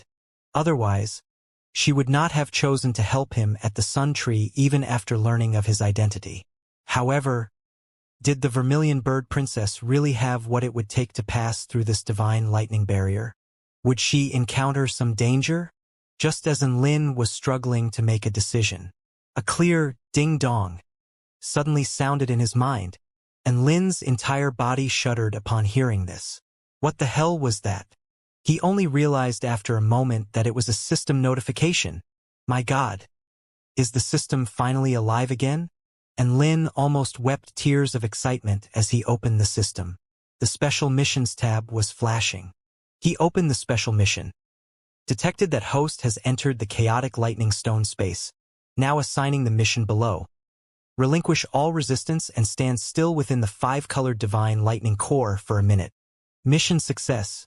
Receive stage 3 of the Thunder Essence cultivation method. Mission failure. You'll probably be dead. Note: this mission cannot be rejected, or your IQ will fall by 100 points. And Lin was completely dumbstruck by the content of this mission. Relinquish all resistance and stand still for an entire minute within that terrifying 5-colored divine lightning? Was the system trying to kill him? And Kirin had the confidence to pass through the lightning pit as he had his divine body and his vital energy. In addition, he also had Kirin's power to protect him. This divine lightning was powerful enough to threaten a Dao integration stage super mighty figure. How was he supposed to survive without putting up any defenses? No wonder the consequence for mission failure was probably death. No shit. If he couldn't last the entire minute and was blasted into nothingness, of course he would be dead. Could he reject it? Would he become mentally disabled if he dropped 100 IQ points? And Lin roared internally. He thought that the system was going to offer him a good mission for once, only to find that it was just another mission to try and screw him over. The 9-colored divine vermilion bird had detected Lin's visible discomfort and immediately offered words of consolation. It's all right, Shamelesson. If you're scared, I can recover the bead for you. Please trust me. Kuei began to roar with laughter. Ha ha ha, are you pissing yourself? Don't worry, I won't laugh at you. Ha ha ha. This mythological beast didn't seem to notice that he was laughing at Enlin at this very moment in time. The nine-colored divine vermilion bird glared at Kuei with a cold expression. Even though you're a Dao integration stage mythological beast, you yourself don't even dare to enter this lethal lightning realm. However, you're now laughing at a soul formation stage cultivator for not daring to enter? Have you no shame? Kuei's laughter came to a grinding halt, and an extremely awkward expression appeared on his face.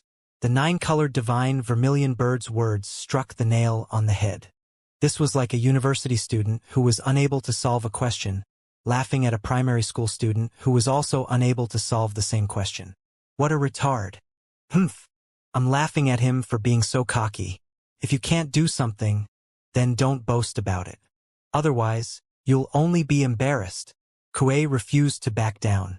At the same time, he was feeling quite confused. Why was the haughty nine-colored divine vermilion bird siding with this kid? The nine-colored divine vermilion bird pursed her lips and ignored Kuei as she produced a golden feather from within her spatial storage artifact. She then turned and proceeded to walk toward the divine lightning barrier with the golden feather before her. At this moment, something suddenly tugged on her tail. The nine-colored divine vermilion bird turned to discover that Enlin had grabbed her, and she faltered involuntarily for a moment. What is it? Can I discuss something with you? Enlin forced a smile onto his deathly pale face. The nine-colored divine vermilion bird was a little confused. Go on. Kuei also took note of this conversation to try and see just what Enlin was planning. Enlin took a deep breath before speaking with a grave expression. I'm going to stand in the five-colored divine lightning core for an entire minute without putting up any defenses. Please do a countdown for me on the side, and if I can't make it back out through my own power in a minute, you'll have to get me out of there. The nine-colored divine vermilion bird. Kuei. The nine-colored divine vermilion bird stared blankly at Enlin. What did you say? Have you gone mad?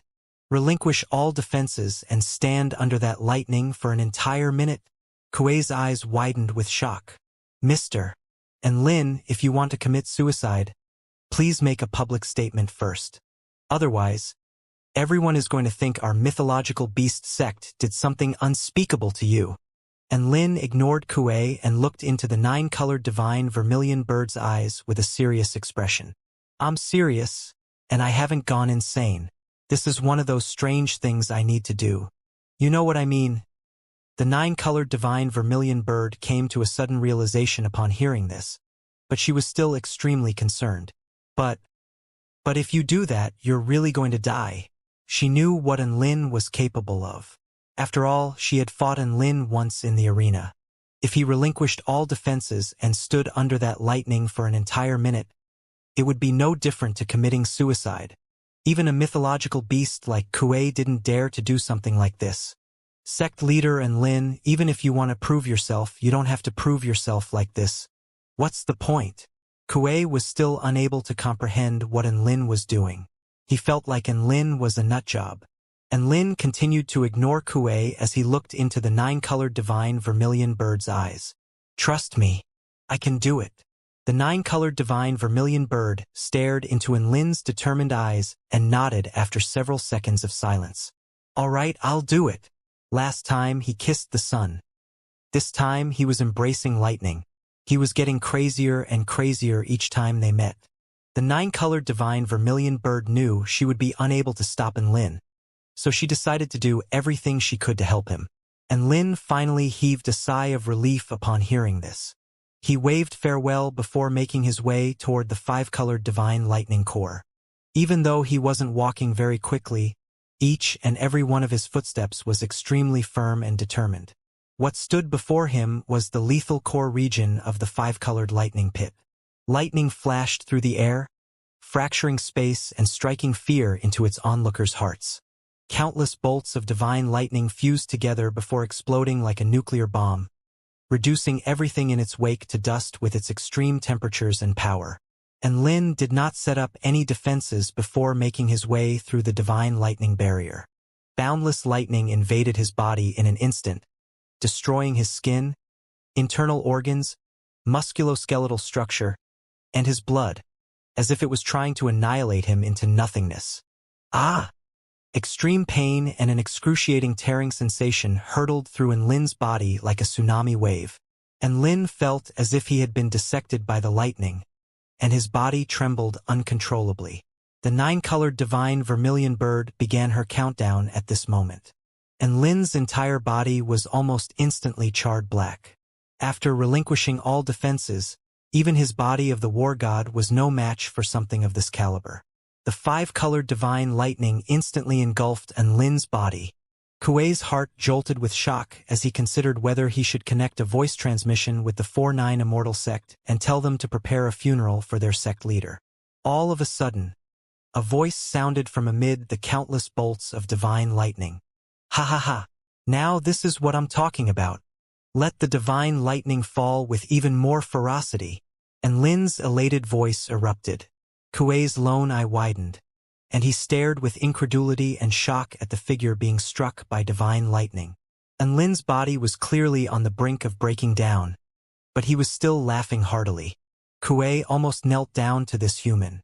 He had thought he was pretty badass for bathing within the sea of lightning. He didn't think that there would be a human who was able to relinquish all of his defenses while standing in the core region of the lightning pit. Not only that, but he seemed to be thoroughly enjoying himself in there. A sense of profound admiration welled up in Kuei's heart. Only his last shred of pride as a mythological beast held him back from falling to his knee before Enlin. Only 10 seconds had elapsed, but Kuei was already filled with admiration. Enlin was still yelling with elation, as if the more lightning fell upon him, the more satisfied he felt. An expression of confusion appeared on Kuei's face. Could it be that the lightning felt good if one was to stand under it without offering any resistance? He decided to test out this theory. He relinquished his defenses as he stuck his head out. Boom! Countless bolts of terrifying lightning instantly struck his head, sending an excruciating tearing sensation running through his entire body. Moo! Kuei yelled out in pain before hurtling back. It was only for less than a second, yet there was already white smoke rising from a ghastly burn on his head. It was the same old pain and the same old scent of burnt flesh and fur. This divine lightning was just as terrifying as ever. Holy fuck! That Enlin really is insane. To think he's being struck by this type of lightning without putting up any defenses. Kuei muttered with fear lingering in his heart as he stared at Enlin. He really didn't dare to do something crazy like this. About a dozen seconds passed. Enlin was slowly succumbing to unconsciousness as his body was being relentlessly ravaged by the destructive lightning around him. 1 minute was far too long for him. He felt like he was really going to die here. He suddenly wanted to call for help, for the 9-colored divine vermilion bird to pull him out of here. Becoming mentally handicapped was at least better than being dead. However, he suddenly discovered that he was unable to yell out. That's right, he was too severely injured to even talk. It's over, it really is all over. And Lin's heart was filled with despair. Just as he was about to fall into the abyss of eternal darkness, within his sea of vital energy, and Kieran suddenly opened his eyes and pointed a finger to the sky. The lightning wreaking havoc in Enlin's body began to quickly flow toward his sea of vital energy. And Kieran looked up at the boundless divine lightning tumbling down like a tsunami, and he opened his mouth before engulfing the divine lightning, which transformed into a vortex that flowed relentlessly into Kieran's stomach. And Lin felt as if a great burden had been lifted from his shoulders. All of the divine lightning bolts crashing down upon his body were absorbed directly into his sea of vital energy, and none of them was inflicting any more damage to his body. And Lin's pupils contracted, and his first thought was to tell Kieran to stop. In reality, he had actually done that, but Kieran refused to listen to him. He continued to swallow the divine lightning, as if he was eating the most delicious food in this world. All of Lin's prior efforts had gone to waste. The system had told him to relinquish all defenses, but Kieran was resisting in his stead. Wait, Lin's eyes suddenly lit up. The system mission required him to relinquish all defenses, and that was what he had done. Kieran wasn't him, he had a mind of his own. So Lin could not be blamed for what he was doing. Kieran wasn't Lin. and Lin decided to let Kirin do whatever he wanted. In the next few dozen seconds, Kirin continued to swallow the bolts of 5-colored divine lightning, and his chubby, golden body further expanded in size. "Time's up," the 9-colored divine vermilion bird announced. The system's voice also sounded at this moment. "Ding dong. Congratulations. Host, you have completed the mission to relinquish all resistance and stand still within the 5-colored divine lightning core for a minute. Now bestowing upon you the 3rd stage Thunder Essence Cultivation method." True intent and techniques began to flow into Lin's mind, and Lin attained more enlightenment in the Tao of Lightning, and both his lightning amplification technique and lightning manipulation technique were elevated to higher levels.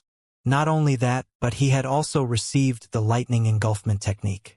He could now engulf all lightning within this world, and Lin's eyes lit up, and with his own strength, he made his way out of this lethal realm of lightning. Kuei stared blankly at the charcoal block of a man making his way toward them, and waves of shock surged through his heart. He had done it. He had really done it. My God. How is this possible? How could there be such a terrifying soul formation stage cultivator in this world? The completely charred black and Lin grinned as white smoke wafted out from his mouth. He made a peace sign before speaking in a hoarse yet elated voice. "Yeah, that was some tasty lightning." Kuei's mouth gaped open as his eyes widened, and Lin's eyes rolled over into the back of his head, and he fainted as he fell backward. And Lin, the 9-colored divine vermilion bird, instantly caught Lin with one of her wings. What severe injuries! The 9-colored divine vermilion bird held the humanoid piece of charcoal that Lin was before immediately unleashing a powerful healing technique. There's not even a patch of unscathed skin on his entire body. How did he even survive this? The 9-colored divine vermilion bird stared at Lin with a pained expression that was intermingled with shock. She thought about it for a moment before producing an immortal pill from her storage ring and placing it into Lin's mouth. The powerful healing effect of the medicine combined with the evergreen technique, as well as the healing technique unleashed by the Tao integration stage super mighty figure, 9-colored divine vermilion bird, to quickly facilitate Lin's recovery. 9-colored divine vermilion bird, are you not going to enter the core region? Kuei asked. I'll save Lin first. The 9-colored divine vermilion bird replied in a firm voice. Lin's life force is extremely powerful, and he is already in a stable condition. Just leave him to me, Kuei said. The 9-colored divine vermilion bird didn't even raise her head as she continued to stare down at Lin. I'm going to wait until he recovers. Kuei was a little confused. Why was the divine vermilion bird so concerned about Lin's condition? Had they met before? Wasn't the divine phoenix supposed to be a haughty mythological beast that rarely ever left the sun tree? How could she be somehow related to a soul formation stage human cultivator? He had many questions, but he didn't articulate any of them. 2 hours later, all of Lin's charred skin had fallen off, revealing new skin underneath. However, his clothes were in charred ribbons and were not doing a very good job of covering up his body, which made the 9-colored divine vermilion bird a little embarrassed. If she only had a bird form, then she wouldn't be affected by this, but she did have a second fundamental form, which was a human form. As such, she was quite sensitive to the human body and was embarrassed to see Lin in his almost nude state. However, the 9-colored divine vermilion bird encouraged herself internally. Lin saw her body when she was bathing, so why couldn't she return the favor? Besides, this wasn't the first time she had seen Lin naked. Back when he kissed Ely, all of his clothes had been burned away and left nothing to the imagination. There was already a precedent, so the second time should be easier. Thus, the 9-colored divine vermilion bird refused to look away from Lin, even as a blush appeared on her face. Kuei looked at the blushing 9-colored divine vermilion bird, then down at Lin. He felt like this was quite a strange scene to behold. Could it be that there was some sort of unspeakable relationship between the two? All right, Lin is pretty much fully recovered. The 9-colored divine vermilion bird gently laid Lin down onto the ground. She turned toward Kuei. I'll leave Mr. Lin with you. I'm going to make my way to the end of the five-colored lightning pit and secure the treasures there. Leave him to me. Kuei nodded. The nine-colored divine vermilion bird took one last look at the unconscious Enlin before making her way toward the lightning pit. Boundless, terrifying divine lightning crashed down upon her body in a frenzy. She pulled out a golden feather that remained suspended in the air before her. The feather released a golden divine light, which eradicated all lightning in her path. Don't worry, Enlin. I'll get that bead for you. This golden feather was crafted by the nine-tailed divine phoenix with the help of the guardian of the sun tree. It was a disposable protective artifact created according to a mystic sigil on the sun tree using 9 immortal rank materials and 1 divine rank material. Its name was Divine Sun Feather, and it had extremely powerful defensive properties. After activating the Divine Sun Feather, not only could it defend against attacks from Dao integration stage super mighty figures, but it could even keep a God of Creation's attacks at bay for a period of time. Just this Divine Sun Feather cost 20 million spirit stones to craft. This was an extremely valuable disposable protective artifact, but the 9-colored divine vermilion bird had used it here to secure some unidentified treasures. This seemed to be completely implausible. However, Ely had told her that she had reached the final step. The key to her making a breakthrough to Dao integration stage lay in the 5-colored lightning pit of the mythological beast sect. In order to allow Ely to successfully make her breakthrough, the 9-colored divine vermilion bird had to secure the treasures within the 5-colored lightning pit. The divine sun feather opened up a path for her, and everything went very smoothly. The 9-colored divine vermilion bird was enshrouded in a golden divine light, and no divine lightning could harm her. The lightning crashed down relentlessly upon the divine light, creating one powerful explosion after another, but it was unable to damage the divine light in the slightest. However, she suddenly let loose a cry of surprise. Ah! A crisp yell erupted before cutting off to a grinding halt. MS. 9-colored divine vermilion bird. Are you all right? Kuei yelled out, but there was no reply. He was beginning to get quite worried. Crap, what could he do? The 9-colored divine vermilion bird had to have encountered some sort of perilous situation. He was just about to charge into the terrifying lightning pit, but he came to a grinding halt right at the border. No, this lightning pit is too dangerous. Even with that mysterious artifact, the 9-colored divine vermilion bird still fell into a perilous situation. Rushing in now would be akin to suicide for me, Kuei analyzed in a logical voice. And Lin seemed to have heard a scream, and he slowly opened his eyes. Phew, I didn't die, and my body is completely unscathed. He sat up with astonishment and surveyed his body, which was naked with the exception of a few charred ribbons draped over it. Moo, you're awake. Kuei turned toward Enlin, and Lin nodded before surveying his surroundings. How long was I out for? And how did my injuries recover so quickly? He knew just how severely injured he was, which was why his current condition was completely inconceivable to him. Only 2 hours. You were able to recover so quickly because the 9-colored divine vermilion bird fed you an immortal pill. She also cast her most powerful healing technique upon you, Kuei explained. A sense of gratitude welled up in Enlin's heart.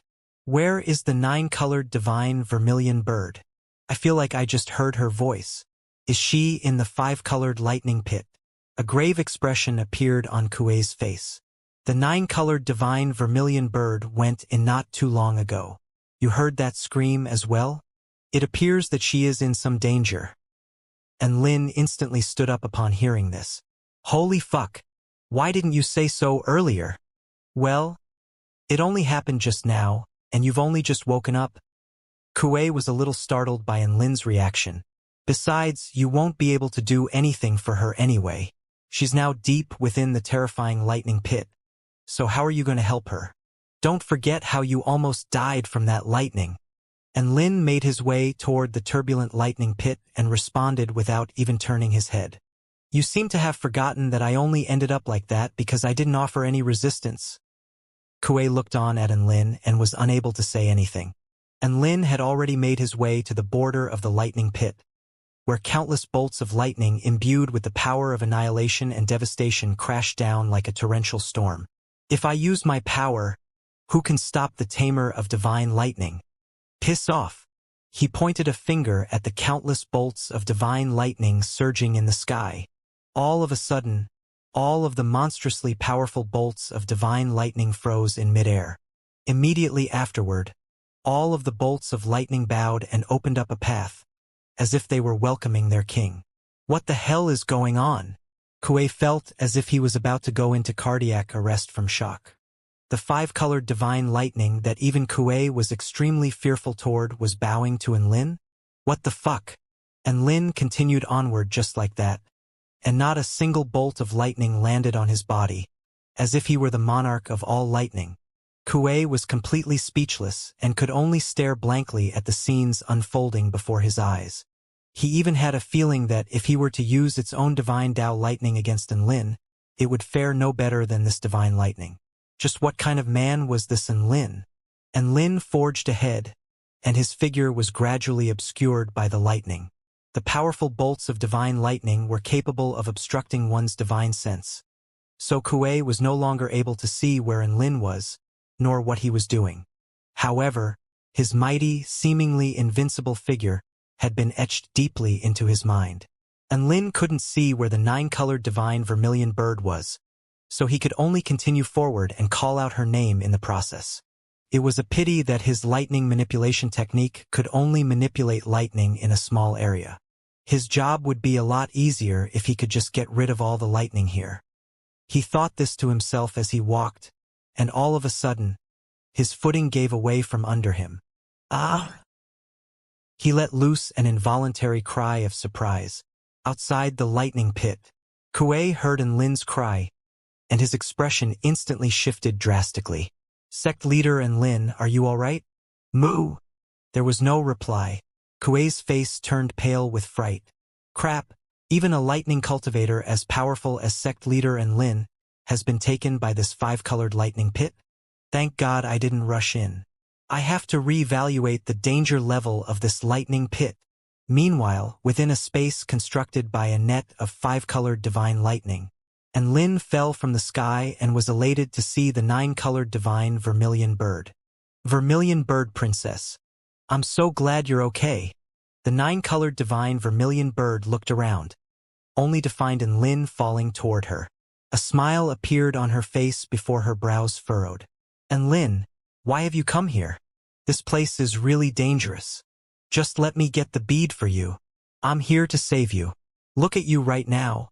Are you really going to be able to recover the bead for me? Enlin turned to the nine-colored divine vermilion bird with a smile on his face. The nine-colored divine vermilion bird blushed slightly. I've only just gotten trapped. Escaping from this formation is only a matter of time for me.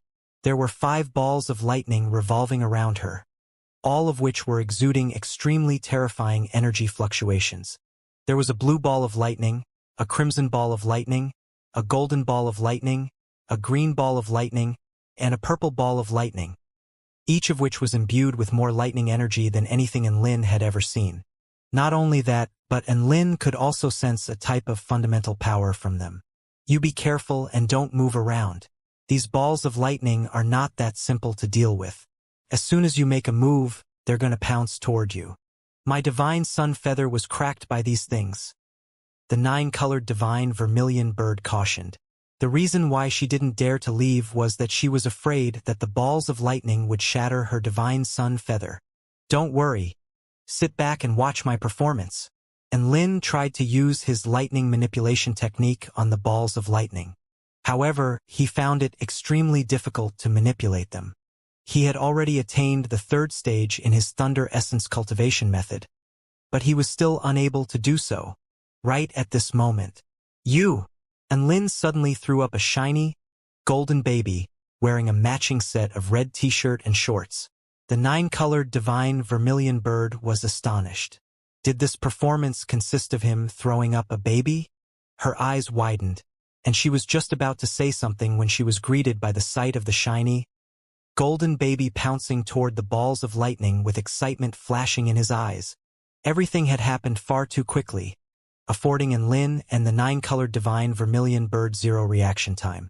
And Kieran's movement instantly set off the 5 terrifying balls of lightning. The balls of lightning seemed to be rather short-tempered too.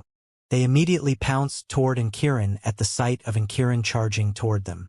Be careful! Even though the 9-colored divine vermilion bird didn't know what this shiny, golden baby was, she still let loose an instinctive cry. And Kieran grinned before opening his mouth and swallowing the blue ball of lightning before him. Gulp! He swallowed the ball of lightning into his stomach, upon which his golden little stomach instantly bulged. As time passed, the bulge traveled frantically to different locations in his stomach. It seemed like the ball of lightning within was still struggling to come out. The 9-colored divine vermilion bird was dumbstruck by this baffling sight. What is that creature? How is he able to swallow such a terrifying ball of lightning? Isn't he going to explode? Even though Enlin was also a little surprised, he managed to remain calm and offered some speculation. Perhaps it's because Kieran is made of lightning himself, and that's why he's able to do this? And Kieran? His last name isn't? He's your son? The 9-colored divine vermilion bird exclaimed in shock. Son my ass. He's a pet I keep in my sea of vital energy. And Lin hurriedly explained. The 9-colored divine vermilion bird was even more astonished. You can keep pets in your sea of vital energy? And Lin massaged his glabella. It's a long story. At this moment, the other 4 balls of lightning had become even more enraged upon seeing one of their brothers being swallowed. They roared as they crashed toward Kieran, trying to kill him with their combined force.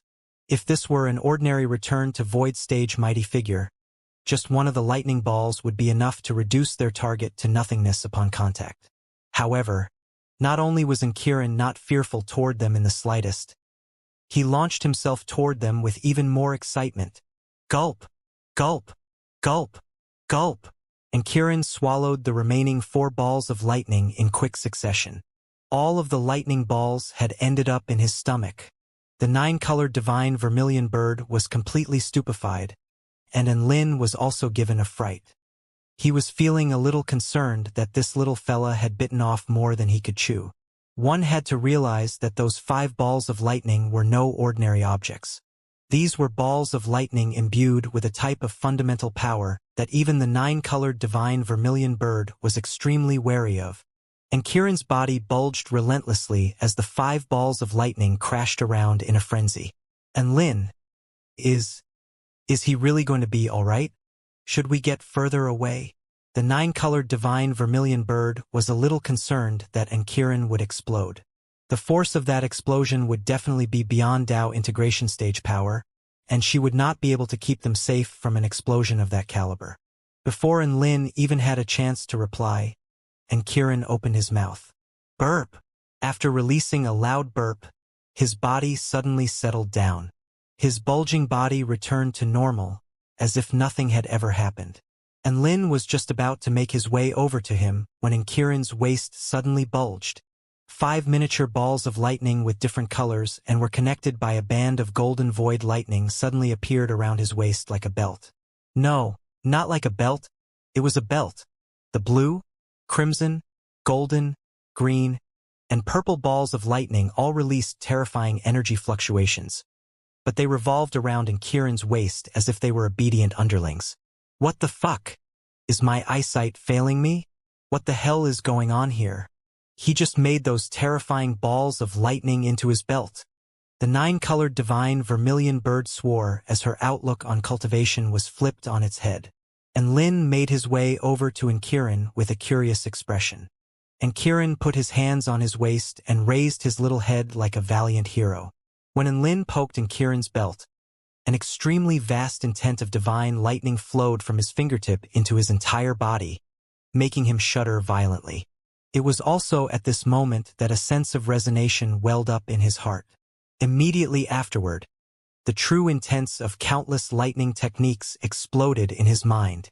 Enlin, are you all right? From what the 9-colored divine vermilion bird could see, it appeared as if Enlin had suddenly been electrocuted. She immediately made her way over to him with a concerned expression. I'm fine. and Lin came to his senses from the power of divine lightning. After enjoying a satisfying meal, and Kirin transformed into a streak of golden light and returned to Lin's sea of vital energy. And Lin's eyes gradually lit up, and lightning seemed to be flashing in his eyes. He extended a finger. Crackle! Lightning flashed and a bolt of 5-colored lightning, blue, crimson, golden, green, and purple, danced on his fingertips while emitting extremely vibrant colors. Terrifying lightning might swept through the air, to the point that even the 9-colored divine vermilion bird was struck by a sense of fear. The 9-colored divine vermilion bird stared at the beautiful and dazzling lightning dancing on Lin's fingertips, and she yelled with shock, Is that the power from those balls of lightning? Not only are you capable of using their powers, but you even fused them together? Not bad, right? This is lightning formed from my golden void lightning combined with the fundamental lightning powers of those 5 balls of lightning. A smug smile appeared on Lin's face. Not bad is an understatement. It's insane. Unbelievable. The 9-colored divine vermilion bird was gripped by astonishment as she stared at the lightning in Lin's hands. I want to name it Rainbow Lightning? What do you think? Lin asked. The 9-colored divine vermilion bird's lips twitched. Just name it whatever makes you happy. Lin patted one of the 9-colored divine vermilion bird's wings with a smile on his face. I've taken care of the danger here, so we can leave now. The 9-colored divine vermilion bird shook her head. Those balls of lightning have been taken care of, but there is still an extremely powerful trap formation here. Lin flicked a finger at a certain spot in the air. Boom! The trap formation collapsed. Lin, how about now? The 9-colored divine vermilion bird. Thus, the two of them flew into the sky and returned to the lightning pit. My divine sun feather has cracked open a little from being crashed into by those balls of lightning. It won't have a lot of energy left, so we have to hurry to the end of the lightning pit. The 9-colored divine vermilion bird said in an urgent voice. Right at this moment, all of the terrifying bolts of lightning in the sky seemed to have grown minds of their own, and they all moved aside to give Lin and the 9-colored divine vermilion bird a wide berth. Lin turned to her with a smile. There's no need to hurry. They wouldn't dare to strike us. The 9-colored divine vermilion bird. He could even manipulate the 5-colored divine lightning here. What a human hack. She was suddenly struck by the feeling that she knew far too little about Lin. Oh, right, Vermilion Bird Princess. Revert back to your original form. Lin suddenly spoke. Huh? Why? The 9-colored divine vermilion bird's heart rate suddenly began to accelerate. Was Lin stating this request because he liked her human form? Why? Are you kidding me? Look at how massive you are in this form. I have to manipulate so much lightning to keep you safe. Make yourself smaller so that it won't be so tiring for me. Lin snapped. The 9-colored divine vermilion bird. She suddenly felt as if her heart had been broken, and she really wanted to hit someone. A dazzling light flashed past. A petite young woman in a colorful dress appeared beside Lin. 9 different colored streamers danced around her while exuding divine lights, making her appear as if she were a refreshing celestial maiden. Her features were flawlessly beautiful, and she glared at Lin with a sulky expression in her large, gorgeous eyes. Are you happy now? Hee. Perfect. You're much more adorable in this form. Lin gave her a thumbs up. Let's go. The vermilion bird princess rolled her eyes at Lin before making her way forward in her red high heels. However, Lin suddenly grabbed onto one of her soft, petite hands at this moment. What are you doing? Don't get too far away. Stay as close to me as possible to reduce my lightning manipulation workload. Oh. The vermilion bird princess cheeks were flushed as she nodded obediently. She inched her body closer to Lin's and walked on slowly. Thankfully, the claps of thunder around them masked the sound of her flustered, thumping heart. No matter how terrifying the divine lightning was, all of them bowed to Lin as if they had seen their king. The vermilion bird princess was suddenly struck by a sense of security as she walked alongside Lin. The two of them continued onward without any impediment. The five-colored lightning, the vermilion bird princess, had been extremely wary of, didn't even have the courage to strike down on them. She had never felt so carefree and relaxed. Slowly, a peculiar feeling welled up in her heart. Hey, and Lin, why do you always do those strange things? The vermilion bird princess cocked her head to the side as she looked at Lin with her bright, curious eyes. Well, ahem, this is all part of my cultivation. And Lin replied with a serious expression. Part of your cultivation? The vermilion bird princess blinked. What kind of cultivating did you do by kissing Ili? Absorbing the power of Yang. And Lin elaborated.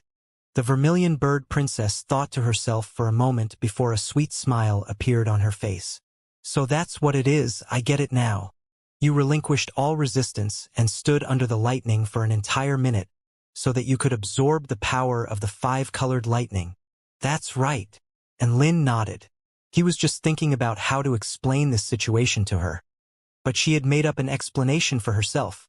And Lin, you are the most exceptionally talented cultivator I've ever seen. The vermilion bird princess encircled her arms around Lin's arm as her eyes glittered. What do you want? And Lin had a slightly ominous feeling. Can you teach me your cultivation methods? The vermilion bird princess spoke with excitement on her face. Think about it. You kissed Ili, and I can kiss Ili too. In fact, it will even be safer for me. As for relinquishing all defenses and standing in this lightning pit for a minute, I feel like there's a chance I'll be able to do that if I make ample preparations. And Lin's lips twitched. Teach her to cultivate? He couldn't even teach Xiao Zhe. The only way he could teach her would be to transfer the system to her. Perhaps he could think about that when he learned the method to transfer this accursed system. Hopefully, the vermilion bird princess wouldn't hunt him down after being left with the system. How about it? The vermilion bird princess looked up at Lin with anticipation on her face. And Lin shook his head. No way. Humph. The vermilion bird princess pouted with displeasure. Thus, the vermilion bird princess failed in her attempt to become Lin's disciple. The two of them continued onward for a while longer. The lightning became more and more terrifying as they progressed. The area of lightning Lin was manipulating continued to shrink. Vermilion bird princess, come a bit closer. Yes, just like that. The divine lightning is getting more fearsome. Come a little closer again. A little bit more. The vermilion bird princess encircled her arms around Lin's waist, and she almost had her entire, petite body completely stuck to Lin's. Her flawlessly intricate features were extremely flushed, and she buried her face into Lin's side in order to hide it. And Lin didn't have the spare mental capacity to enjoy her awkward embrace. He was far too busy unleashing his lightning manipulation technique to its fullest extent in order to drive away the divine lightning surging toward them. They continued onward like this for another few minutes. The lightning had become so terrifying that even he was finding it difficult to cope. The divine lightning really was like the ocean, boundless, turbulent, and so viscous that there was almost no gap. And Lin gritted his teeth and persisted. He couldn't use his newest lightning engulfment technique as that would allow him to engulf the lightning crashing down on him, but the vermilion bird princess would not be able to engulf the lightning, and as such she would be in a grave situation. He couldn't manipulate the lightning crashing down upon the vermilion bird princess toward him before engulfing it either. That would result in an even bigger workload, and he would probably exhaust himself to death. Thankfully, just when Lin was struggling to hold on, the lightning up ahead suddenly became less dense. After walking for another several hundred meters, a cavernous space appeared before them. Tiny bolts of the boundless lightning in the lightning pit outside converged toward the center like cobwebs, pulsing rhythmically like a heartbeat. At the center was an irregularly shaped golden object that was about half the size of a grown man. It was like a bumpy golden stone with a few peculiar holes on it. After progressing into this space, there was no longer any divine lightning striking down upon them. The vermilion bird princess shuffled a couple of steps to the side with a deep blush on her face.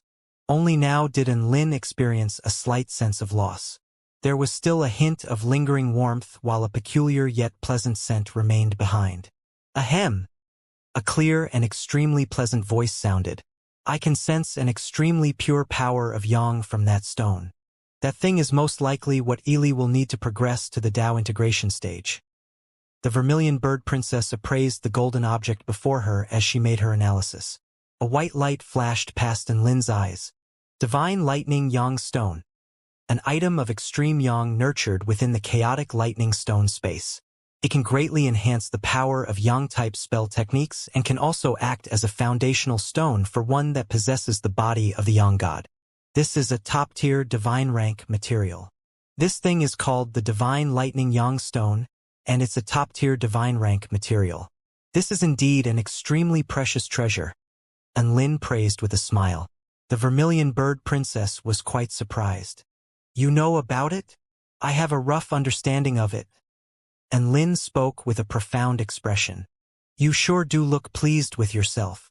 The vermilion bird princess shot a glance at Enlin before carefully making her way forward and putting the divine lightning yang stone into her storage ring, upon which she heaved a sigh of relief, as if a great burden had been lifted from her shoulders. She had expended 2 flame true yang fruits and a divine sun feather. Thankfully, she had at least completed the objective of her mission. By the way, Enlin, where's your bead? The vermilion bird princess asked with a curious expression. Enlin was currently looking for it. He had unleashed his divine sense, but he was still unable to find any trace of it. That's strange. The map clearly says that the final dark bead is located in the core region of the 5-colored lightning pit. Enlin pulled out the map again, upon which was inscribed with a line of text that was most likely meant for Huang Fuan. You must be at least returned to Void Intermediate stage before you search for this bead. You may summon it when you reach the core region of the 5-colored lightning pit. Enlin pondered these instructions for a moment when his eyes suddenly lit up. I get it. What is it? The vermilion bird princess asked. Enlin didn't reply. Instead, he pulled out the other 8 dark beads from his storage ring before injecting his vital energy into them and letting loose an almighty roar. Come out, my final dark bead. The 8 dark beads all emitted dark fluctuations. The lightning outside of the space Enlin was situated in suddenly began to surge. A black streak of light pierced through the lightning and pounced toward the 8 dark beads before Enlin. The power of darkness swept toward them like a tsunami opening its gargantuan mouth, as if it were trying to swallow all 8 of the dark beads. Impudence! Enlin aimed a vicious slap at the streak of black light. Splat! The black light was slapped to the ground. This was a dark bead as well, but it was quite a strange one. It was black and possessed an eye and a mouth, as if it were a ball of charcoal that had somehow been imbued with life. Enlin immediately unleashed his divine inspection technique to verify that it was indeed the dark bead he was looking for before putting it away into his storage ring. All 9 dark beads had been collected. The vermilion bird princess was dumbstruck. What was that? She had never seen someone summoning a bead with other beads before. Enlin clapped his hands together. Just another day in the office. All right, everything is sorted out here, so let's go back. Enlin latched onto the vermilion bird princess hand as they made their way back through the 5-colored divine lightning. Outside of the core region of the 5-colored lightning pit, a divine cow with 1 eye and 1 leg was already connecting voice transmissions. Hello. Is this Pavilion Lord Bai Ling of the 4-9 Immortal sect? I'm Kuei of the Mythological Beast sect. Your sect leader has perished within our sect's 5-colored lightning pit. Please make preparations for his funeral. That's right, even though I didn't see it with my own eyes, he is most likely dead. What? You say I'm spouting nonsense? I'm a mighty mythological beast. Why would I lie to you? Your sect leader won't die? Fine then. Believe what you want. Kuei cut off the voice transmission with an enraged expression before connecting to another voice transmission. Hello.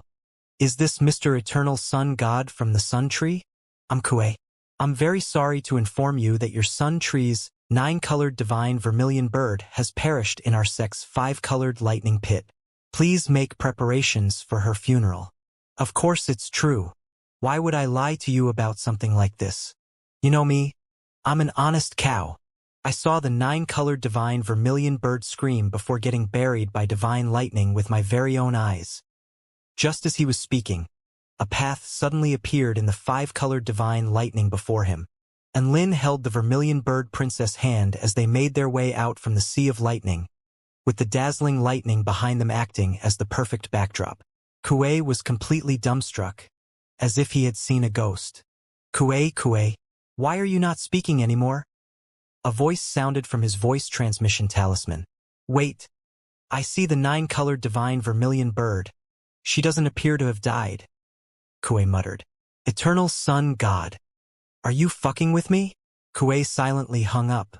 In situations like this, the more he explained, the more conflict he could incur. As such, it was best to just hang up. He turned toward Lin and the vermilion bird princess with an expression of astonishment. You didn't die? Holy crap, I was so worried.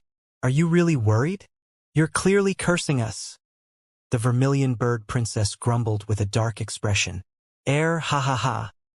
Kuei gave an awkward yet still polite smile. Let's not talk about that for now. Did you guys find any treasures in there? The vermilion bird princess splayed her hands open. There was only a divine rank material in there. I made a massive loss here. Kuei's lips twitched, and his chest constricted. Your expression suggests otherwise. What? Do I have to cry for you? The vermilion bird princess rolled her eyes. She tore open a spatial rift as she said, All right, I'm off now. Kuei was still unconvinced. He couldn't shake the feeling that some valuable treasures had been taken from him, and he turned to Lin. Sect leader Lin, was the 9-colored divine vermilion bird speaking the truth? And Lin nodded. The 9-colored divine vermilion bird was very sad at that time, and all her tears had run dry in the lightning pit. She even said she was going to eat 10 cows for dinner tonight in order to vent her rage. Kuei. After exiting the 5-colored lightning pit, the vermilion bird princess transformed into the haughty 9-colored divine vermilion bird again. And Lin, I have to go back to the sun tree, so I'll have to bid farewell to you, she said in her pleasant voice. All right, have a safe trip home. Come to the 4-9 Immortal sect if you have some spare time in the future. And Lin said with a smile. The 9-colored divine vermilion bird nodded before spreading her wings and flying into the distance. Moo! She didn't even bid farewell to me. Is she ignoring me after taking my treasures? Kuei was quite disgruntled by the fact that the 9-colored divine vermilion bird couldn't even be bothered to talk to him. Sect leader Lin, are you an acquaintance of the 9-colored divine vermilion bird? He turned toward Lin with curiosity on his face. The 9-colored divine vermilion bird did not bid farewell to him, but she did so to Lin. Kuei felt like there was something a bit dodgy here. She is a friend I just made. She has a great personality and is very polite too. And Lin replied with a smile. A friend he had just made? Kuei felt like a sword had been stabbed into his heart. So, in the 9-colored divine vermilion bird's heart, he wasn't even as important as a friend she had just made. And Lin expressed his gratitude to the depressed Kuei before following Kuei back to his abode. All done? Woof! Bai Xian transmitted his voice. Yes. Everything went very smoothly, and Lin was feeling quite elated. That's good to hear. Bai Xian turned to look at Lin with a mysterious smile. However, I hadn't realized before that Mr. Lin was such a lucky man. I know I'm a lucky man, but why are you smiling at me like that? Bai Xian's smile reminded Lin of Debai's sly smile, and he felt like there was something not quite right here. When I say lucky, I don't mean in cultivation but instead in relationships. The 9-colored divine vermilion bird seems to be quite fond of you. A sly smile appeared on Bai Xian's face as a peculiar light appeared in his big, round eyes, and Lin's eyes widened at this verdict. What the hell are you saying? The 9-colored divine vermilion bird and I are only friends. You're misreading the situation here. A smug smile appeared on Bai Xian's face. Who do you think I am? I'm Debai's father. I have seen countless women, and I can see when one is head over heels. And Lin was astonished. This really was a case of like father, like son. Bai Xian continued in his analysis. Even the way the nine-colored divine vermilion bird looked at you earlier was different. She seemed to always want to say more than what she actually did. In her eyes, I saw 3 parts anticipation, 3 parts shyness, and 1 part adoration. These details can't escape the eyes of a seasoned veteran like me. I really do admire you. You're only a soul formation stage cultivator. But you've even attracted a mythological beast. I cannot compete in this area. Bai Xian turned to Enlin with a gaze of reverence as he spoke. Please stop talking. Enlin clasped a hand over his chest. He only regarded the vermilion bird princess as a friend, but she liked him? No, this was only Bai Xian's speculation. The reality had to be different. Within a courtyard with vibrant flowers in abundance. Big brother and... How did it go? Woof! Dabai ran over to him with excitement on his face. Everything went quite well. We can go back now. And Lin petted Dabai's head with a smile. Thanks for your help this time. This is your reward. He tossed 2 spirit fruits at Dabai as he spoke. Big brother and is the best.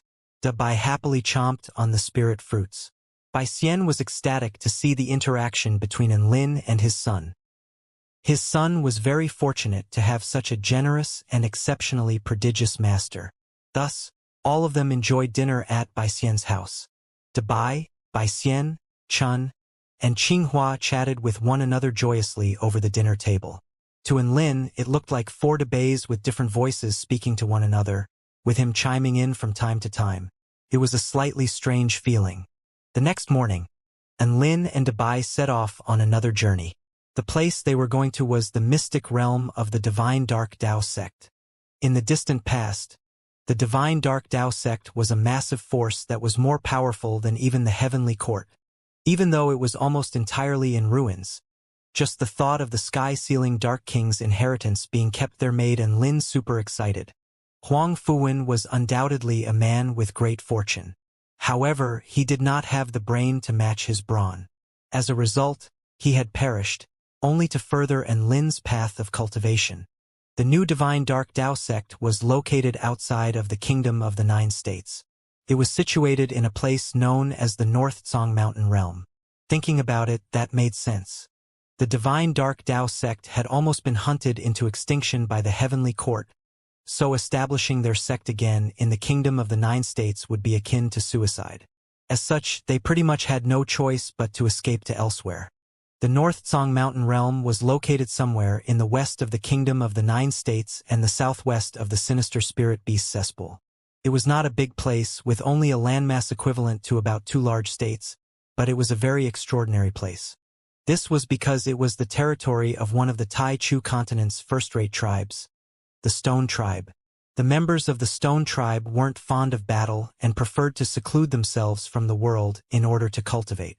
As long as the Divine Dark Tao sect kept a low profile and didn't stir up too much trouble there, no one would really be able to notice them. And Lin didn't know how dangerous this trip was going to be. As such, he brought Xiaolan and Little Na with him as well. The university couldn't do anything about these students who were regularly ditching classes. They were already so badass that attending classes was more like taking a holiday, while traveling was cultivation for them. And Lin, you say we're going to the new Divine Dark Tao sect? Even if there is an inheritance there, it's far too dangerous. Shouldn't we think about this? Su Xiaolan had heard about the Divine Dark Tao sect before. This was a sect that was even more powerful than the Vermilion Bird sect. Even though they had kept a low profile for countless years, God knew what they were up to. Don't worry. There are no Tao integration stage mighty figures in the new Divine Dark Tao sect. You're Su invincible below Tao integration stage Xiaolan. So what's there to be afraid of? And Lin spoke with a smile. Su Xiaolan, you're always spouting nonsense like this. Tina sat on Enlin's shoulder and kicked her tiny little legs around with a grin on her face. I devised a new divine technique recently, which is super effective for running away. From now on, you can call me T, uncatchable below Tao integration stage. Nah. That's great. And Lin gave her a thumbs up. Su Xiaolan looked at the stand-up comedy duo beside her with a speechless expression. Xiaolan, how about you show me some love too? and Lin turned toward Xiaolan with anticipation on his face. Xiaolan pursed her lips. She knew what Lin was thinking. She adopted a fake smile. And Lin is very awesome too. Who can break through his body of the war god and turtle shell combination? We should call him an impenetrable defense below Dao integration stage, Lin. And Lin nodded with satisfaction. Xiaolan had finally praised him. I'm very impressive too, woof. Dabai chimed in high spirits. My speed can easily outstrip all soul formation stage cultivators. Please call me the fastest below return to void stage by. Return to void? Everyone ignored him. Dabai, can't you pay a few fake compliments at least? Dabai was on the brink of tears. And Lin posed a question. What rank is below the return to void stage? Dabai, it's only normal that trash like that is unable to catch up to Dabai, Tina said. You need something with Dao integration stage in the name for impact. How about the horniest below Dao integration stage by? Tears flowed down Dabai's face. These bastards were too powerful for him to communicate with. And Lin instantly stood up for Dabai. Don't look down on my Dabai. My Dabai lusts for all species of living beings. He's hornier than even Dao integration stage super mighty figures. Please stop. I want some peace and quiet, woof. Dabai wailed with a suicidal expression. Thus, everyone continued onward as they chatted and joked among themselves.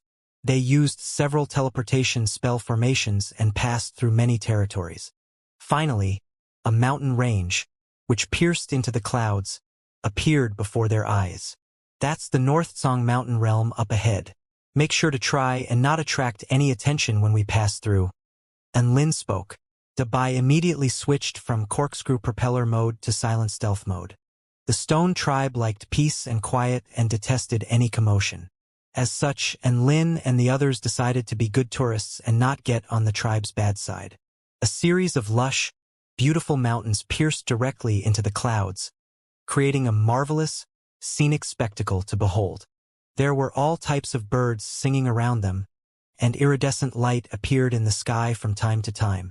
Everything was extremely pure and glorious here. It was like paradise. And Lin and the others enjoyed the magnificent scenery as they flew toward their destination.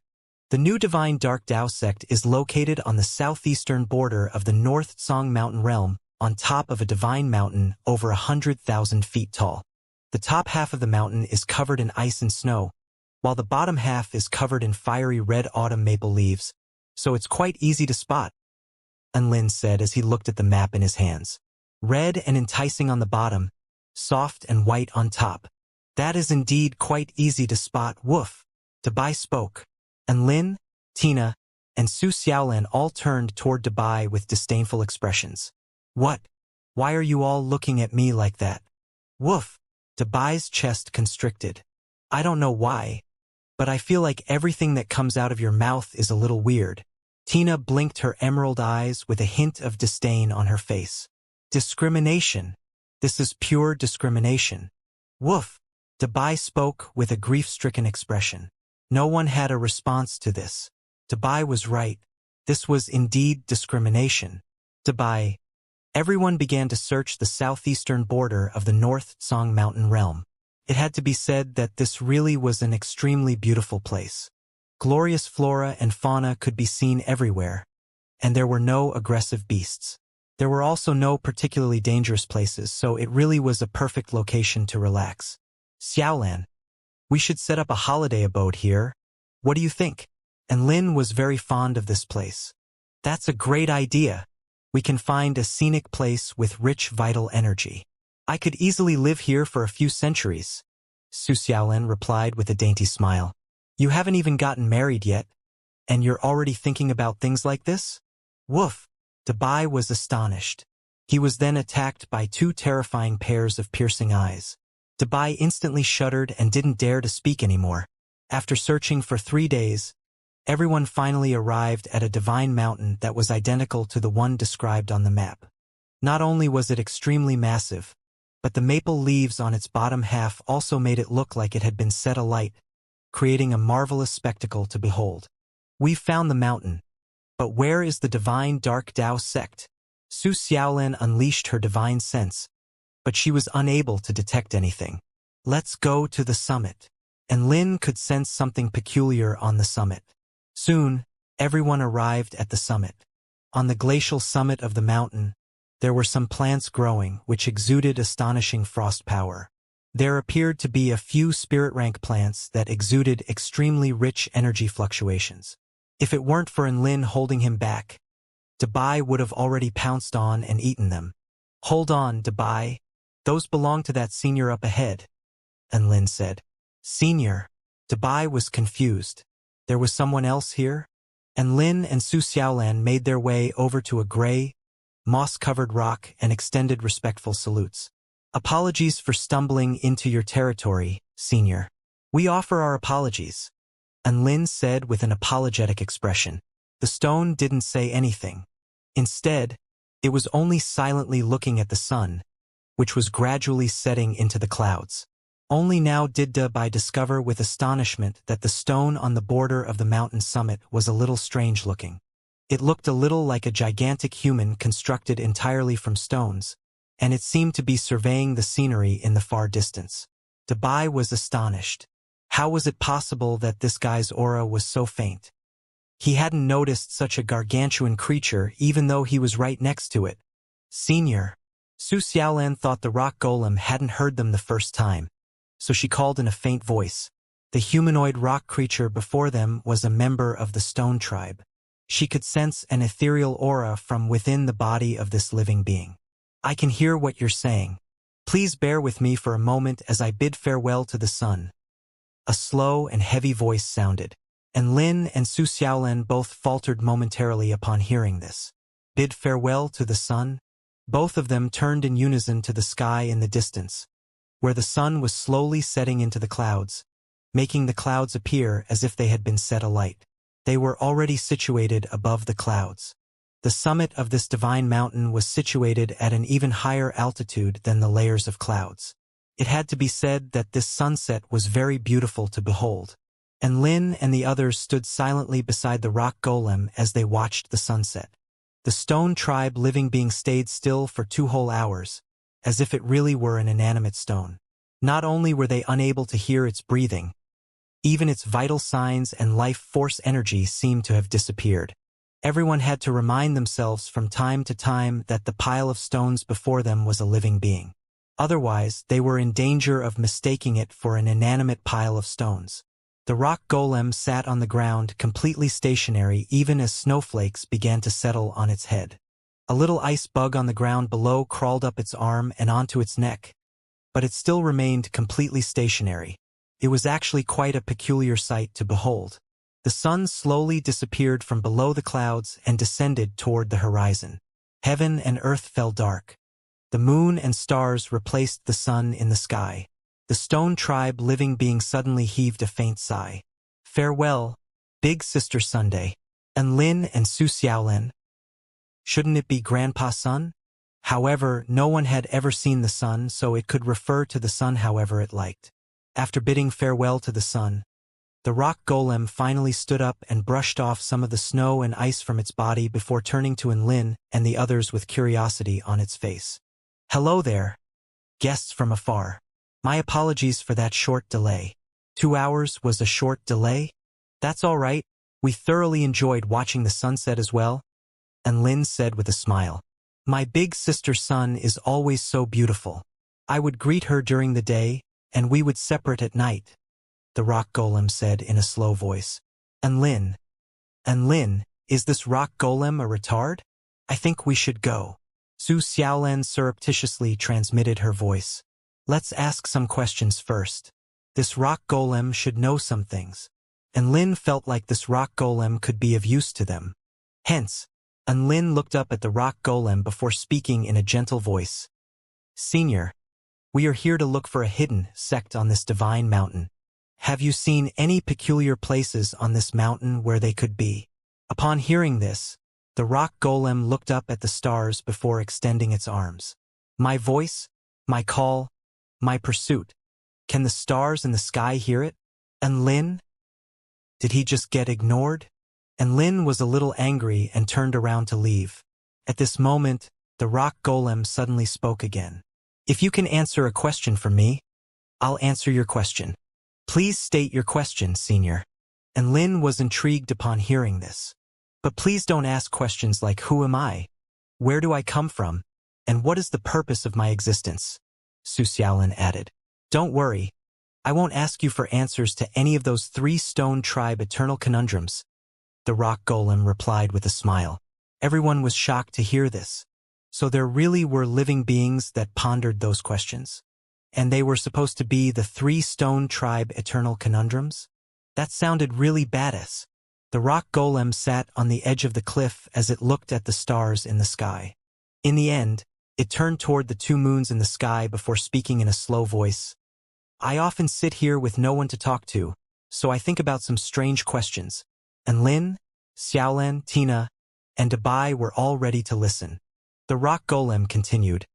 The world is vast and boundless, and there are infinite secrets in outer space. Please get to the point, and Lin urged.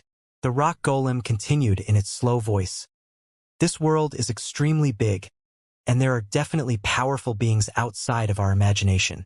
The path to pursuing Tao is endless to us, but has there ever been a creature that has reached the end of that path? Would reaching the end make one an omnipotent god?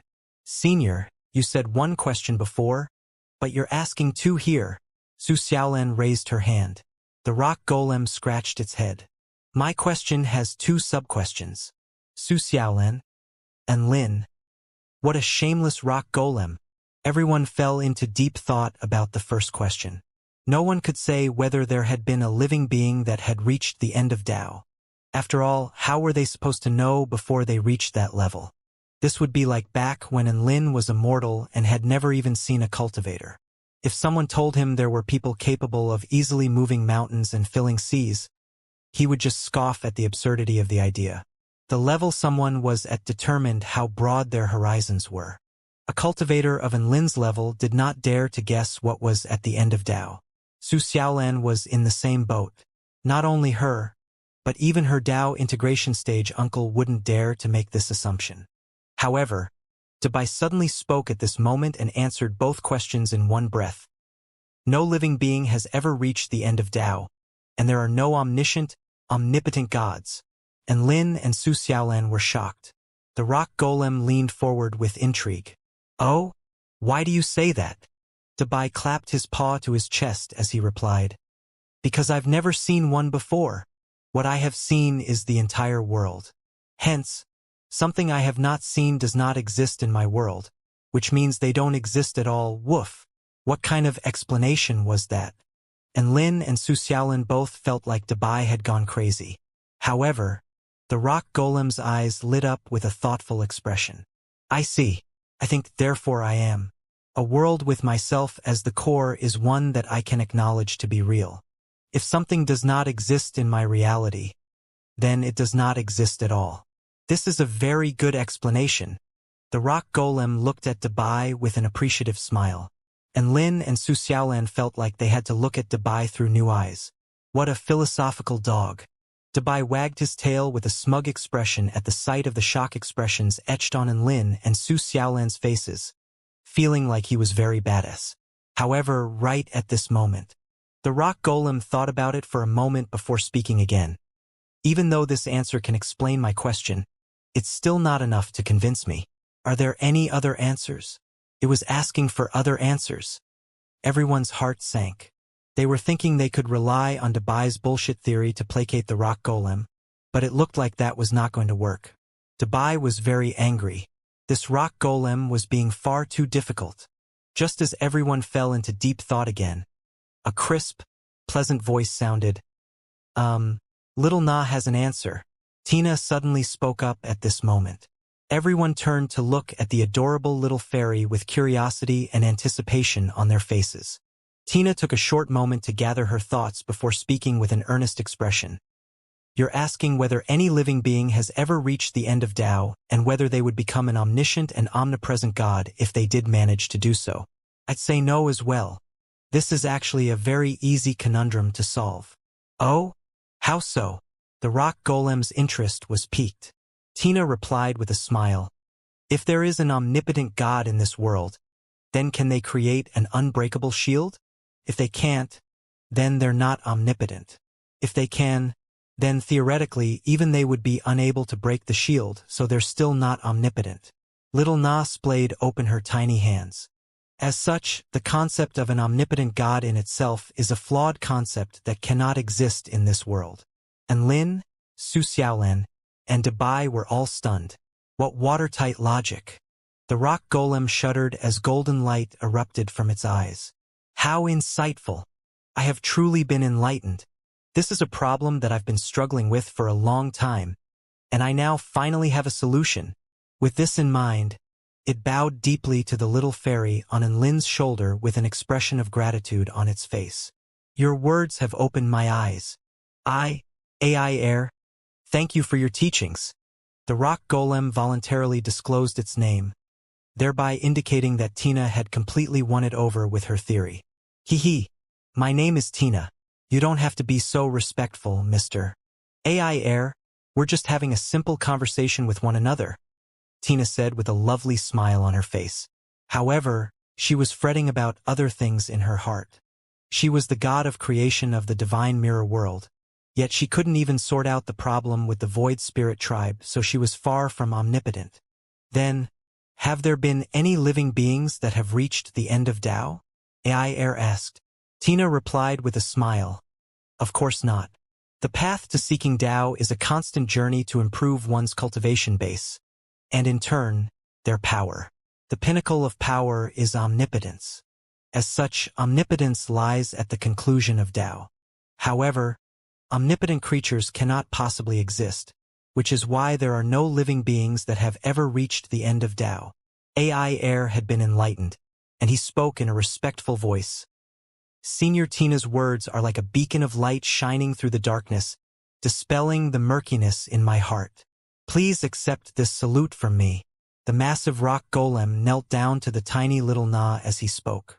And Lin and Su Xiaolan were both astonished to see this. Were all Stone Tribe mighty figures this modest? They were also surprised that Tina was so wise and was able to think about things on such a deep and profound level. AI Air provided a smiling explanation at the sight of Lin and Su Xiaolan's expressions of astonishment. In our Stone Tribe, one's philosophical concepts and wisdom are ranked above all else. When we communicate with one another, it is a discussion of wisdom and ideas rather than a comparison of cultivation bases.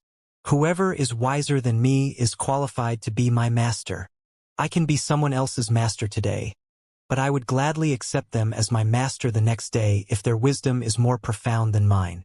And Lin and Su Xiaolan were instantly enlightened. This Stone Tribe was a bunch of philosophers. AI Air, if my answers are satisfactory to you, then please answer Giant and Lin's question. Tina looked at AI Air with a hint of anticipation and a sense of natural superiority in her emerald eyes. The rock golem was not displeased by her superior attitude at all. Instead, he nodded with an eager expression before pointing a finger, upon which a golden butterfly appeared from thin air. Follow this butterfly, and you will find where you want to go.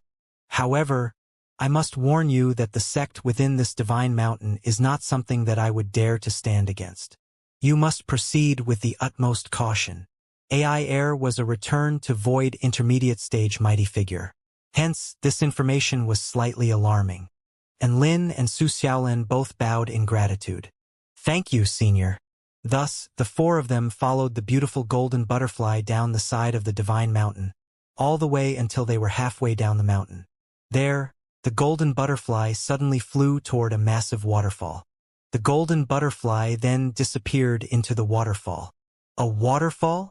And Lin faltered slightly before coming to a sudden realization. So that's where they've hidden themselves. The water of this waterfall was nurtured by this divine mountain, so it's able to avoid detection from one's divine sense. This is indeed a fantastic hiding place. And Lin rode on Dabai's back toward the waterfall. After passing through the waterfall, they arrived at a cave, and at the end of the cave was a massive black gate. To the left of the gate hung a blood-stained human skeleton. To the right was a floating ball of blood. The pungent odor of blood suggested that it had been extracted not too long ago. "This is a demonic sect, all right?" And Lin muttered. Su Xiaolin had already drawn her dragon sparrow sword. "We need to be on our guard here." At this moment, on the other side of the gate, a man draped in dark crystal armor sat on a throne constructed from bones. His eyes were dark green, his skin was as fair as snow, and he held a skeletal cane in his hand. The man appeared to be quite young, but he was already the top dog of the divine Dark Tao sect. In front of him were a dozen or so powerful elders, all of whom wore respectful expressions. "Dark Depravity Monarch, the lab rats for our sect's demonic cultivation method experiments have recently increased by 10,000. All of them are now situated within the blood refinement pool." An elder stepped forward and extended a respectful salute. "Why is there so little this time?" The man's eyes were half closed, and a hint of his aura escaped from his body, thus striking the elder with a sense of crushing fear that almost forced him to his knees. "Humph! 10,000 lab rats aren't even enough to elevate my blood reincarnation technique by 1 level. The Dark Depravity Monarch was quite displeased. "Please spare me, Dark Monarch. This is all because the Heavenly Peach Banquet of the Heavenly Court is about to be held, and the Kingdom of the 9 States has taken even more stringent security measures. As such, it was very difficult for us to gather research subjects on a large scale without being detected." The elder fell to his knees and kowtowed over and over again. The Dark Depravity Monarch was an extremely violent man, so it was quite possible that this elder could be executed for these unsatisfactory results. A cold light flashed from the Dark Depravity Monarch's eyes, as if he was considering how to punish this elder.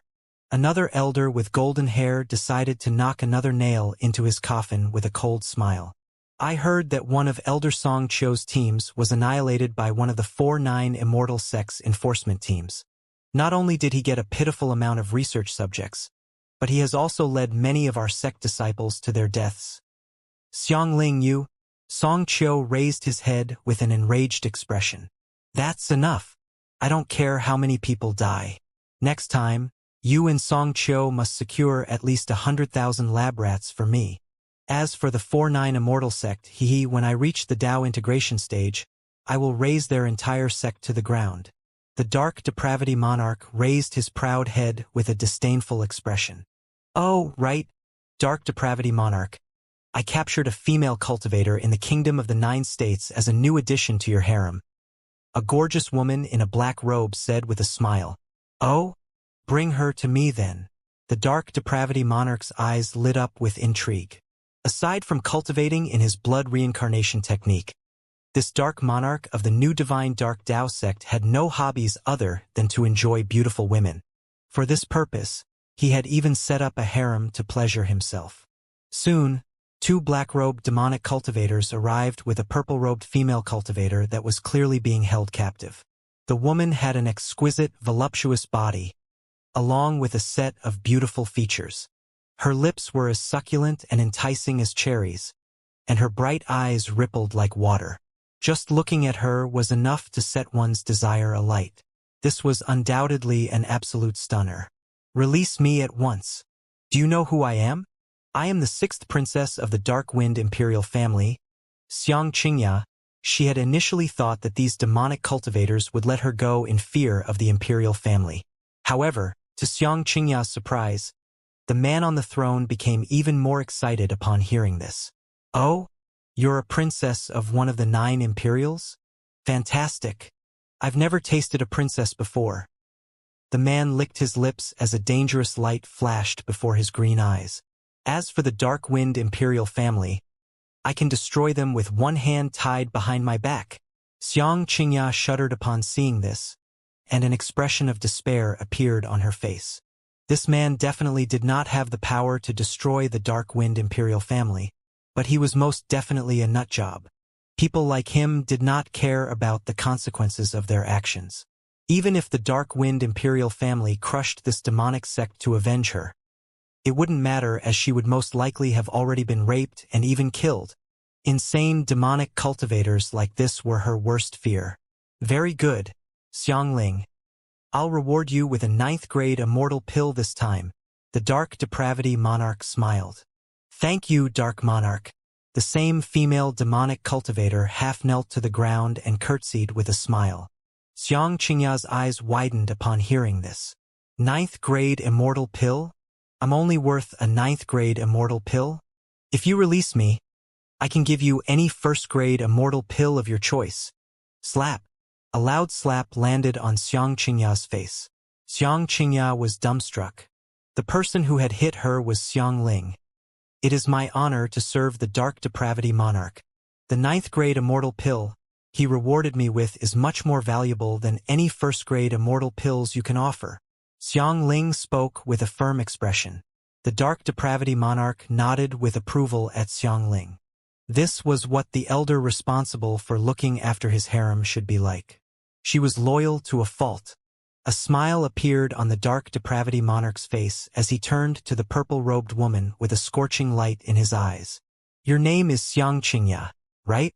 You are my 998th wife. I'm going to enjoy you 100 times tonight. What?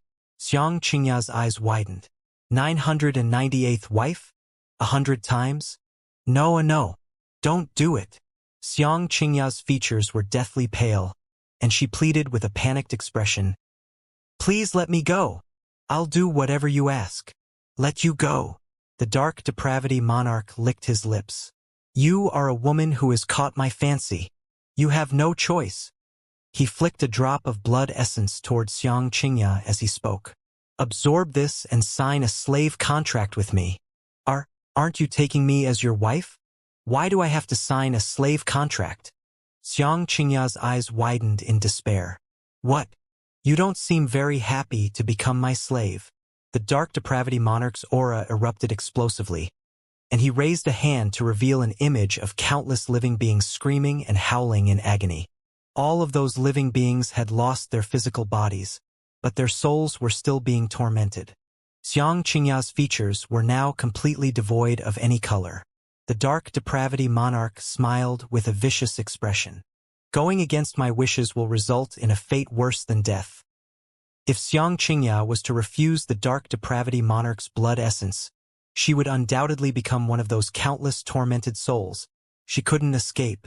There was only one thing she could do, and that was to commit suicide. A resolute expression appeared on Xianxia's face as she made her final decision. Boom! A powerful aura suddenly swept toward her. A dark green divine light burst forth from the Dark Depravity Monarch's body before engulfing Xianxia's. The 6th princess of the Dark Wind Imperial family fell to her knees with a thump as her body trembled uncontrollably. She had been immobilized by the Dark Depravity Monarch's overwhelming aura. This was the power of the divine Tao. Waves of shock surged through her heart. This Dark Depravity Monarch was a return to void final stage mighty figure. In that case, even the most powerful beings within the imperial family would find it very difficult to save her. Xianxia came to the despairing realization that she was unable to even commit suicide now. Her body had been immobilized by instinctive fear. That's right. Kneel before me, tremble and quiver, then accept my reward for you? A wicked smile appeared on the Dark Depravity Monarch's face, and his blood essence slowly floated towards Xianxia as his eyes roamed over her delectable body. Xianxia trembled uncontrollably as tears flowed from her eyes. Hurry up! The Dark Depravity Monarch urged. He was aching to strip Xianxia down before ravaging her body. This was the 6th princess of the Dark Wind Imperial family. He had never had a chance to sample a celestial maiden of such status and prestige before. It would be a very enjoyable experience. All of the other elders seemed to be accustomed to things like this, and all of them were looking at the purple-robed beauty kneeling on the ground with sinister expressions. Xianxia felt like she was slowly being crushed by despair. In the face of the peerlessly powerful Dark Depravity Monarch, there was no one that could save her. After she became a slave, she would be unable to refuse any of his orders and would be reduced to be nothing but a sex toy. Xianxia was extremely remorseful for her decision to come out and gather experience alone. She was remorseful for her rash decision to emulate the warriors of justice she had idolized. All of the stories in the 9 States magazine were fake. Justice would only prevail 100% of the time in an ideal world. In the real world, the antagonists could come out on top too. She wanted to save others, but who was going to save her from this dire situation? The drop of blood essence had already fallen on her forehead. "I'll give you 10 seconds to accept my reward." The Dark Depravity Monarch spoke with an impatient expression. There was no one in this world that dared to oppose him. I. Xianxia's body trembled with remorse, pain, and despair. The sinister smiles etched on the faces of the demonic cultivators around her made her feel as if she were falling into an abyss of eternal darkness. Boom!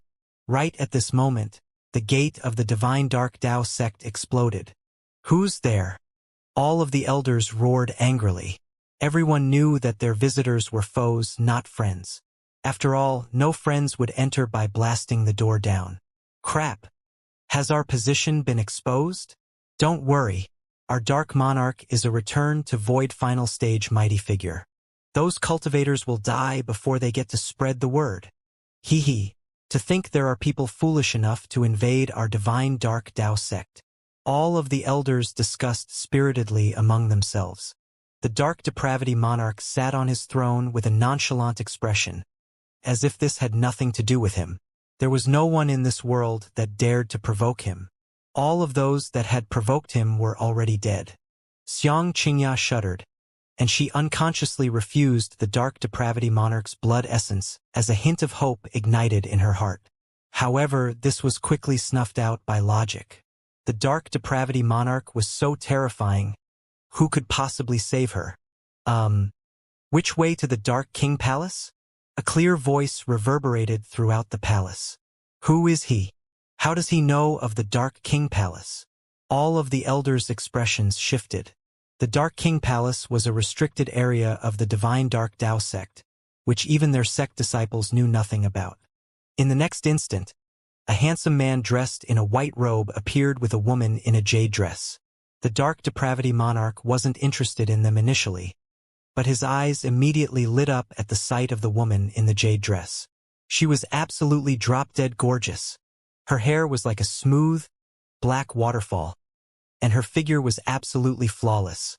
Her skin was as fair as snow, and her eyes were as bright as stars. Each and every one of her movements exuded a sense of holiness and pride.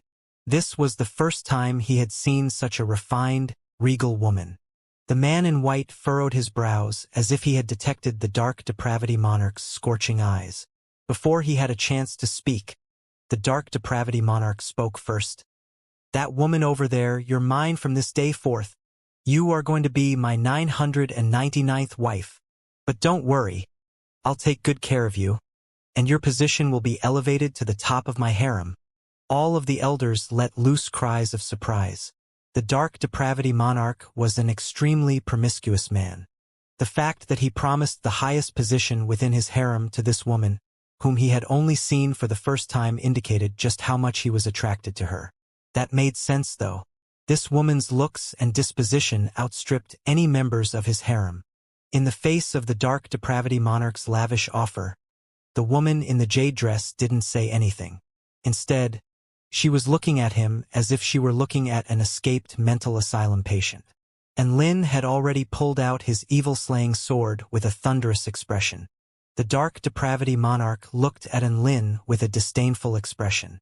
"A mere soul formation stage cultivator dares to provoke me? Kneel down and kowtow to me, and I'll give you a quicker death." All of the elders couldn't help but burst into laughter. "Humph, I was worried for a second there. But it's just a soul formation stage cultivator and a soul formation stage dog. What impudence! That woman isn't too bad, though. She can be the queen of the harem. Humph! It's her honor to catch the eye of our Dark Monarch. As for that man and that dog, it would be fun to try our torture techniques on them." All of the elders discussed with one another. The Dark Depravity Monarch's attention was focused entirely on the woman in the jade dress. As for those other two ants, they would be taken care of easily, so there was no need for him to pay any attention to them. He released another drop of blood essence as he spoke with a scorching light in his eyes.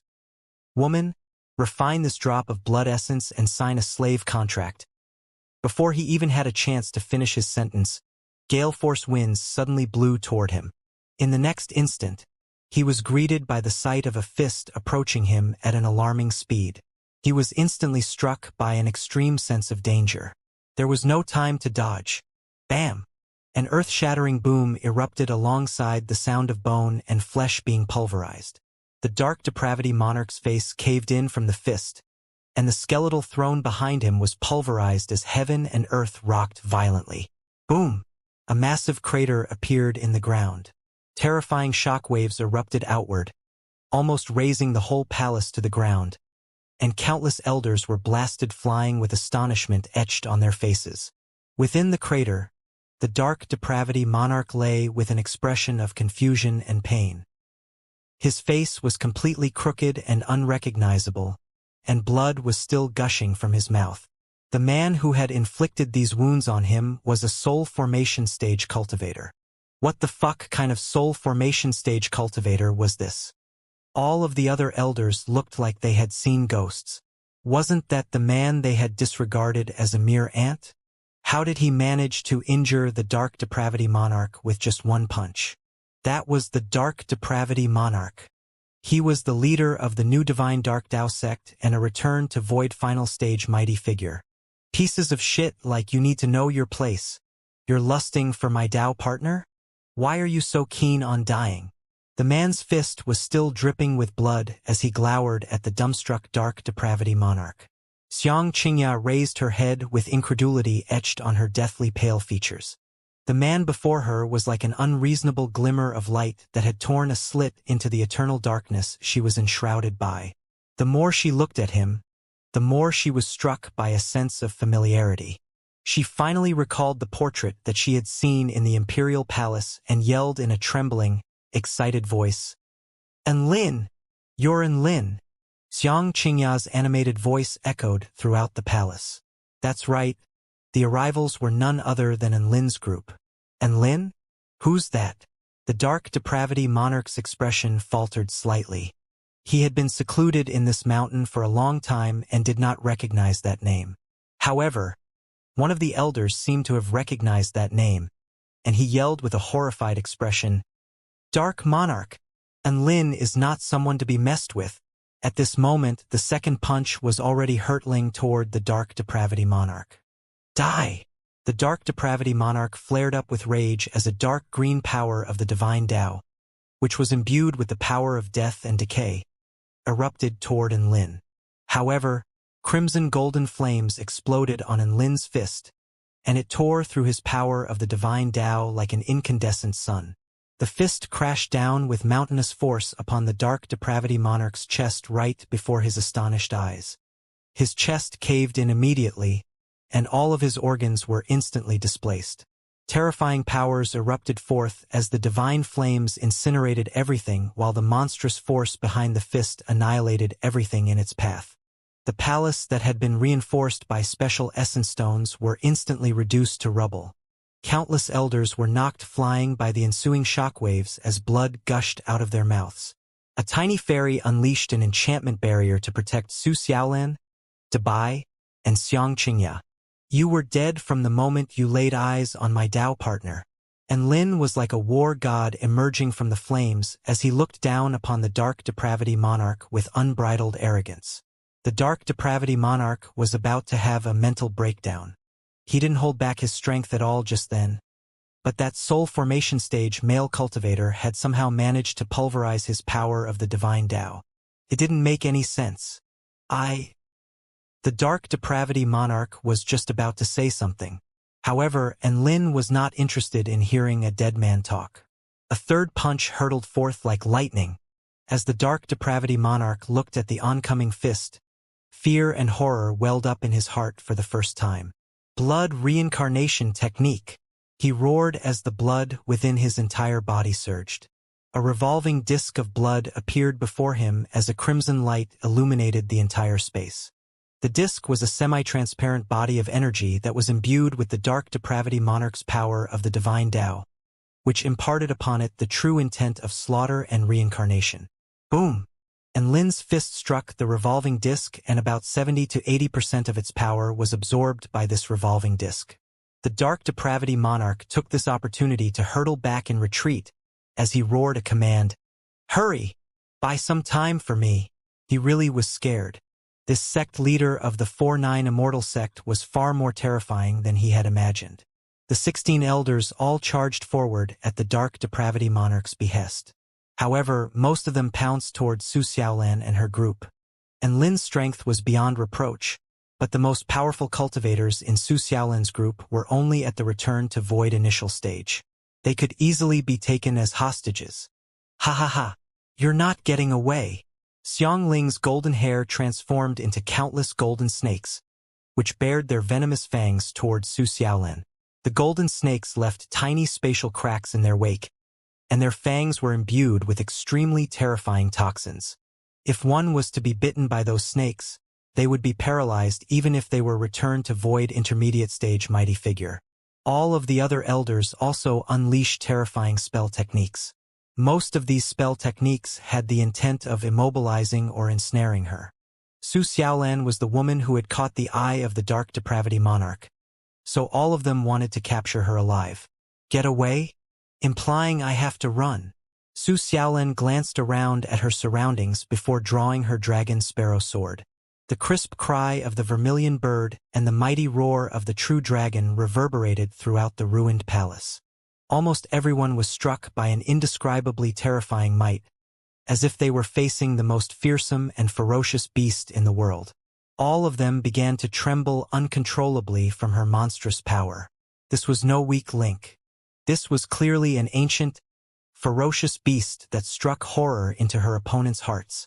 At this moment, Su Xiaolan unleashed a ring-shaped sword projection all around her, which erupted outward like a halo of holy flames that was capable of incinerating everything in this world. All of the spell techniques were crushed and melted like papier-mâché before her sword strike. No! Some of the elders let loose wails of anguish as their bodies were sliced in half.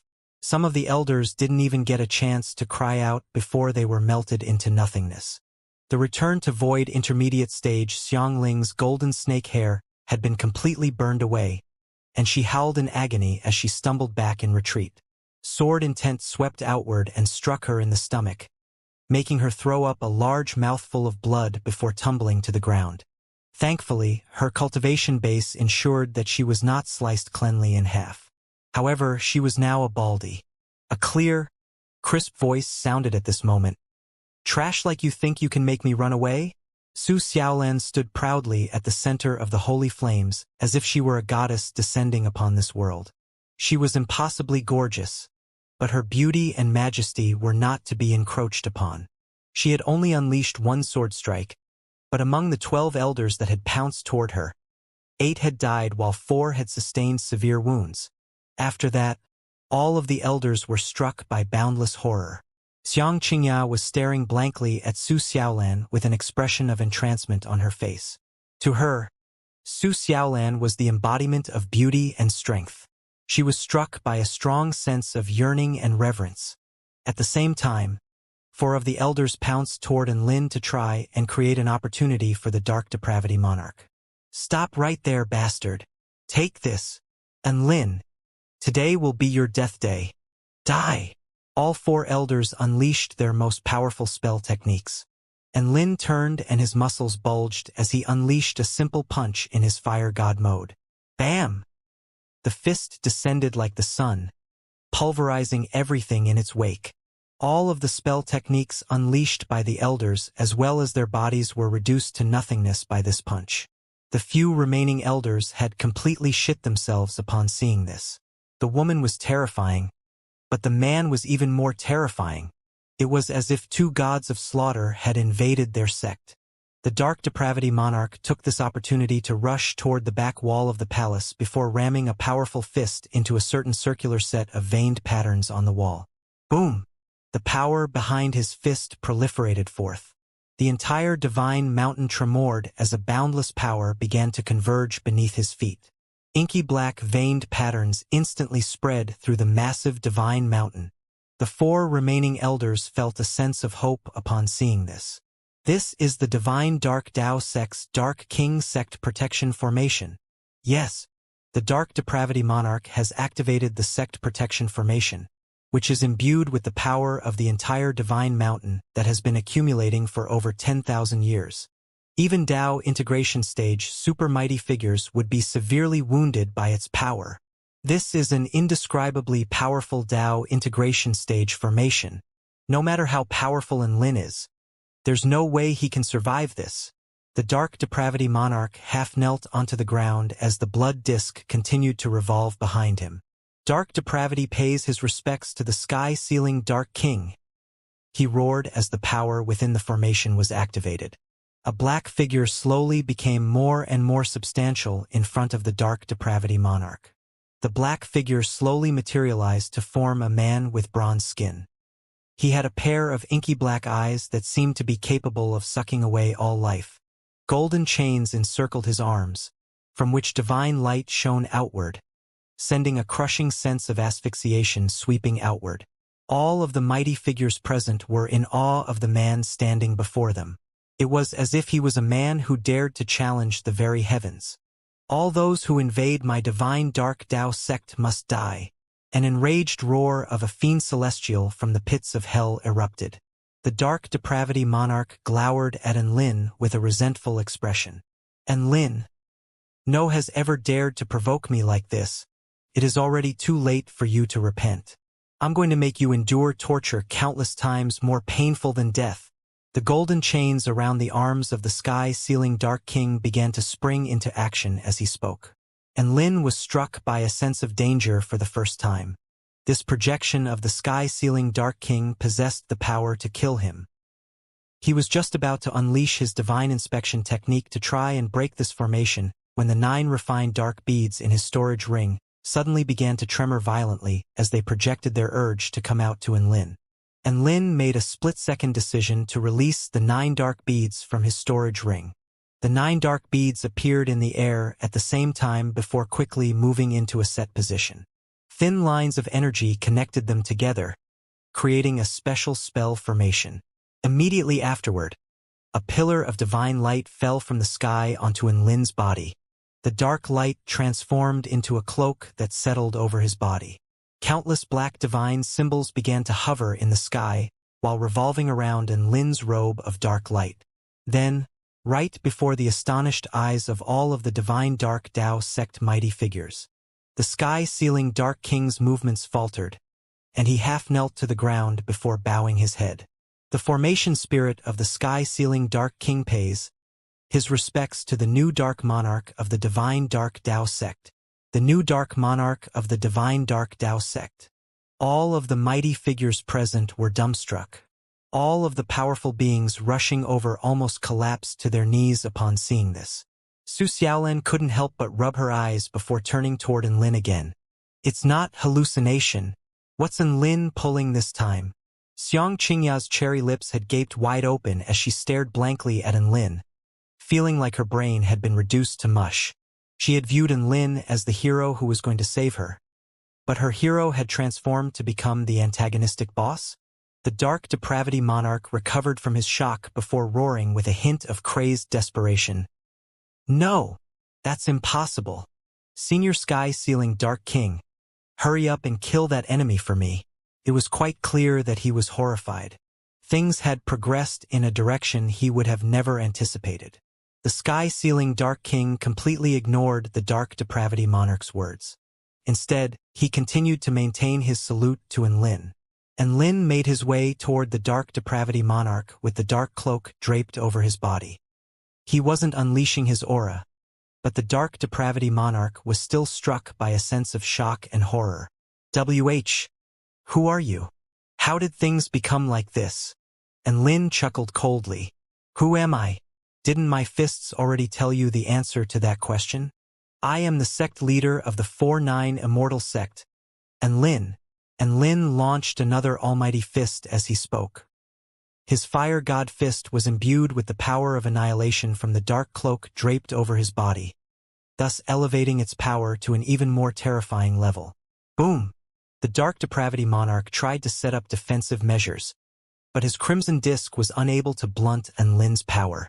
The terrifying fist punctured the disk before landing on the dark depravity monarch's body, sending him crashing through the wall behind him. Enlin looked down at his hand with a hint of surprise. He felt like his whole body was filled with power. This was most likely the enhancement effect of the sect protection formation.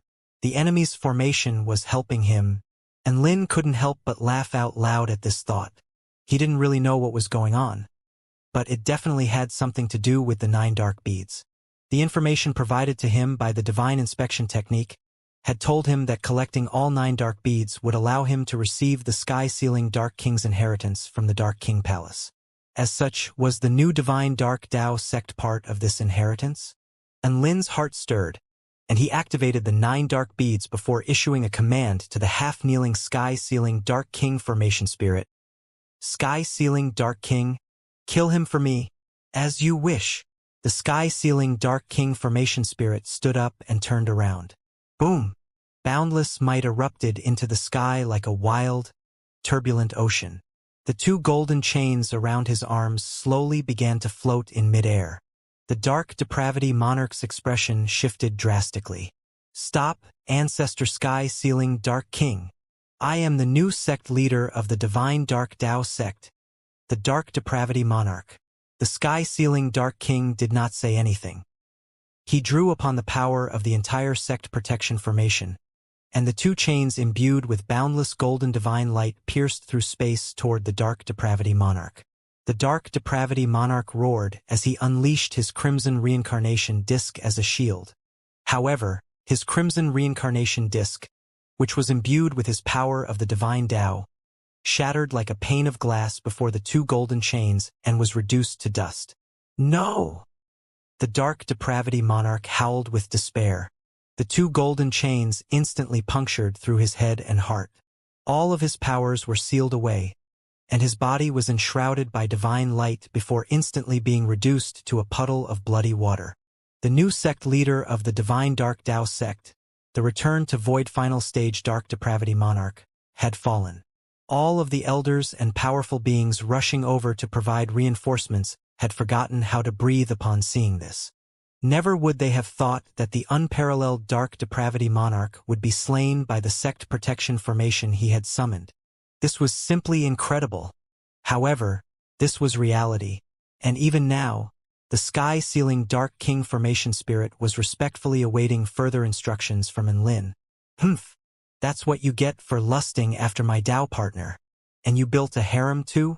Who the fuck do you think you are? Trash like you should not exist in this world. And Lin spat into the puddle of blood. He then turned to look at all of the divine Dark Dao sect powerful beings behind him, and all of them shuddered. An indescribably dangerous aura instantly enshrouded all of their bodies, making them feel as if they could die at any moment. All of them bowed their heads. There was no point in resisting now. Almost everyone was pondering the same question as they bowed their heads. Who was this Enlin? Why would the sky-sealing Dark King formation spirit refer to Enlin as the new Dark Monarch of the divine Dark Dao sect? Some of the smarter elders had already roughly realized what had happened. They knew why Enlin would suddenly invade their new divine Dark Dao sect. They knew why he would be aware of their sect's secret mystic realm, and they knew why the sect protection formation would refer to him as the new Dark Monarch of the divine Dark Dao sect. This Enlin had to have received some sort of inheritance left behind by their former Dark Monarch. He was the rightful new sect leader of the divine Dark Dao sect. And Lin was coming here to take back what belonged to him. Everything made sense now. The elders' eyes lit up with excitement. This was a big boss who dabbled with both good and evil forces. Elder Song Cho knelt to the ground first and kowtowed. Song Cho welcomes sect leader Enlin to the divine Dark Dao sect. Xiang Ling welcomes sect leader Enlin to the divine Dark Dao sect. The bald elder immediately followed suit. She was a loyal person, but only to the rightful Dark Monarch. As long as it was a command issued to her by the Dark Monarch, she had to execute it unconditionally. With these 2 important elders leading the way, the remaining elders and sect disciples all knelt down without hesitation as a raucous, collective cry of welcome erupted into the clouds. We welcome sect leader and Lin to the Divine Dark Dao sect. We welcome sect leader and Lin to the Divine Dark Dao sect. And Lin stood with his dark cloak draped over his body as he appraised the black-robed powerful beings kneeling before him expressionlessly. However, he was actually feeling a little confused. How had he become the sect leader of the Divine Dark Dao sect? This wasn't right. He turned to Su Xiaolan with a helpless expression, and she transmitted her voice to him. Grab all of the treasures first. And Lin was immediately enlightened. He spoke in a clear voice. All rise. All of the elders and disciples stood up before looking at Lin with scorching light in their eyes. And Lin was extremely renowned even in a place as far away as the North Song Mountain realm. He was the sect leader of the 4-9 Immortal sect and the Lord of Transcendence, both of which were much more prodigious titles than the deceased Dark Depravity monarch had ever received. This was the man who was going to lead the Divine Dark Dao sect to greater heights. I've only just arrived at the Divine Dark Dao sect, and I'm not very familiar with this place. Who can take me for a tour? And Lin spoke. Just take me to where you keep your treasures. Baddie Elder Xiangling took the initiative. I can do that, sect leader and Lin. And Lin nodded. All right. Xiangling was an extremely beautiful woman. She had a head of luscious, golden hair, which was gone after she received a free trim from Su Xiaolan. Even so, her beauty was not diminished. On the contrary, she seemed to be even more alluring in another way. She made her way forward with a pair of eyes that were rippling with water, and a faint smile appeared on her face as she encircled her arm around Lin's in an extremely natural motion. I can take you on a tour around our sect, great sect leader. Su Xiaolan glowered coldly at her. She felt like she had taken it a little too easy on her earlier. And Lin struggled free from Xiangling's arm in a very natural motion as a warm smile appeared on his face. Then I'll have to trouble you, Elder Xiangling. He then turned to Su Xiaolan and her group. Come with me. Let's go on a tour of our second sect. A vibrant smile appeared on Su Xiaolan's face, and she nodded before making her way toward him. Tina and Dabai also followed along. A purple-robed woman with a delectable, voluptuous figure and exquisitely beautiful features was left in a corner, ignored by everyone. Not even the people from the Divine Dark Dao sect took any notice of her. They had all of their attention focused on their new sect leader, so no one cared about this princess. Xianxia hesitated momentarily before gritting her teeth and running after Lin. Even though she was following him, she didn't dare to say anything. She had thought that Lin was a hero who had come to save her, but it was quite clear that she was mistaken. And Lin was only here to inherit this sect and just so happened to save her during the process. And Lin was now the new sect leader of the Divine Dark Dao sect. If he lusted for her as well, how would her situation be any different from what it once was? With this in mind, Xianxia began to panic again. She had finally escaped from the Dark Depravity monarch. Was she going to fall victim to Lin now? Xiangling led Lin through the sect, and news of his spontaneous inauguration traveled even faster than they could walk as all of the sect disciples they encountered along the way bowed respectfully to Lin. After a short while, they arrived at a luxurious palace. This was a massive palace with a white ball of light hovering over it, which lit up the entire space. This is the place that is most important to the Dark Depravity monarch. Xiangling spoke with a dainty smile, and Lin's heart stirred with excitement. Treasures, inheritance, they were all going to be his. The gates slowly opened. A huge group of beauties in palatial dresses of different colors and styles bowed at the same time, revealing patches of snowy white skin through their collars. We welcome sect leader Lin to the Spring Sun Palace. All of them were extremely beautiful, and they looked at Lin with seductive expressions. Lin was dumbstruck, Su Xiaolan and Tina were astonished, and Dabai was green with envy. Xiangling, this... Lin took a deep breath to slow his accelerating heart rate. Sect leader, this is the place most important to the Dark Depravity monarch, the Spring Sun Palace. Here are the 997 beautiful concubines that he has gathered from all over the world. They are all yours now. You can establish slave contracts with all of them. Xiangling spoke with a dainty smile. Behind her, Xianxia shuddered upon hearing this. She was supposed to be the newest addition to this massive harem? Was she destined to become a sex toy after all? And Lin's mouth gaped open as he stared at the vast smorgasbord of beauties before him. He could sleep with a different one every night for close to 3 years without repetition. Wait, he could actually sleep with a few per night. His modesty had limited his imagination, and Lin was astonished by Dark Depravity Monarch's massive harem. This was an inheritance that he was not expecting. Xiangling, all of these women were forced here, right? And Lin asked, Huh? How did you know that? Xiangling was a little surprised. The Dark Depravity Monarch was an ugly pig. He's not a handsome and powerful sword immortal like me. So why would there be so many beauties that love him? There's no lack of female cultivators with high cultivation bases either. And Lin harumphed coldly. Xiangling, Su Xiaolin, let all of them go. And Lin commanded. This? Xiangling's eyes widened as she stared at Lin with befuddlement. Any man's heart would waver with this many beauties laid out before them. How could Lin resist this temptation? Hurry up. I don't like to force people into doing things that they don't like. Besides, what kind of person do I look like to you? I don't like them, so how can I take them for my harem? My heart has no place for anyone except Xiaolin. And Lin spoke with an extremely firm expression. A sweet smile appeared on Su Xiaolin's face as she sheathed her dragon sparrow sword. And Lin turned to the 997 gorgeous female cultivators before him. Go back to where you came from. You're all free now. All of the female cultivators were dumbstruck upon hearing this. After a long while, one of them broke down in tears. Her tears seemed to be contagious, and a domino effect ensued. Before long, all of them were howling tearfully. They had been forced to become slaves and imprisoned here to be used as the Dark Depravity Monarch's toys. Not only that, but they had to live in constant fear in case they did something wrong and were slain by the Dark Depravity Monarch.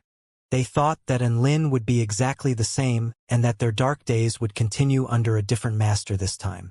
However, what they didn't expect was that Lin was willing to give them freedom.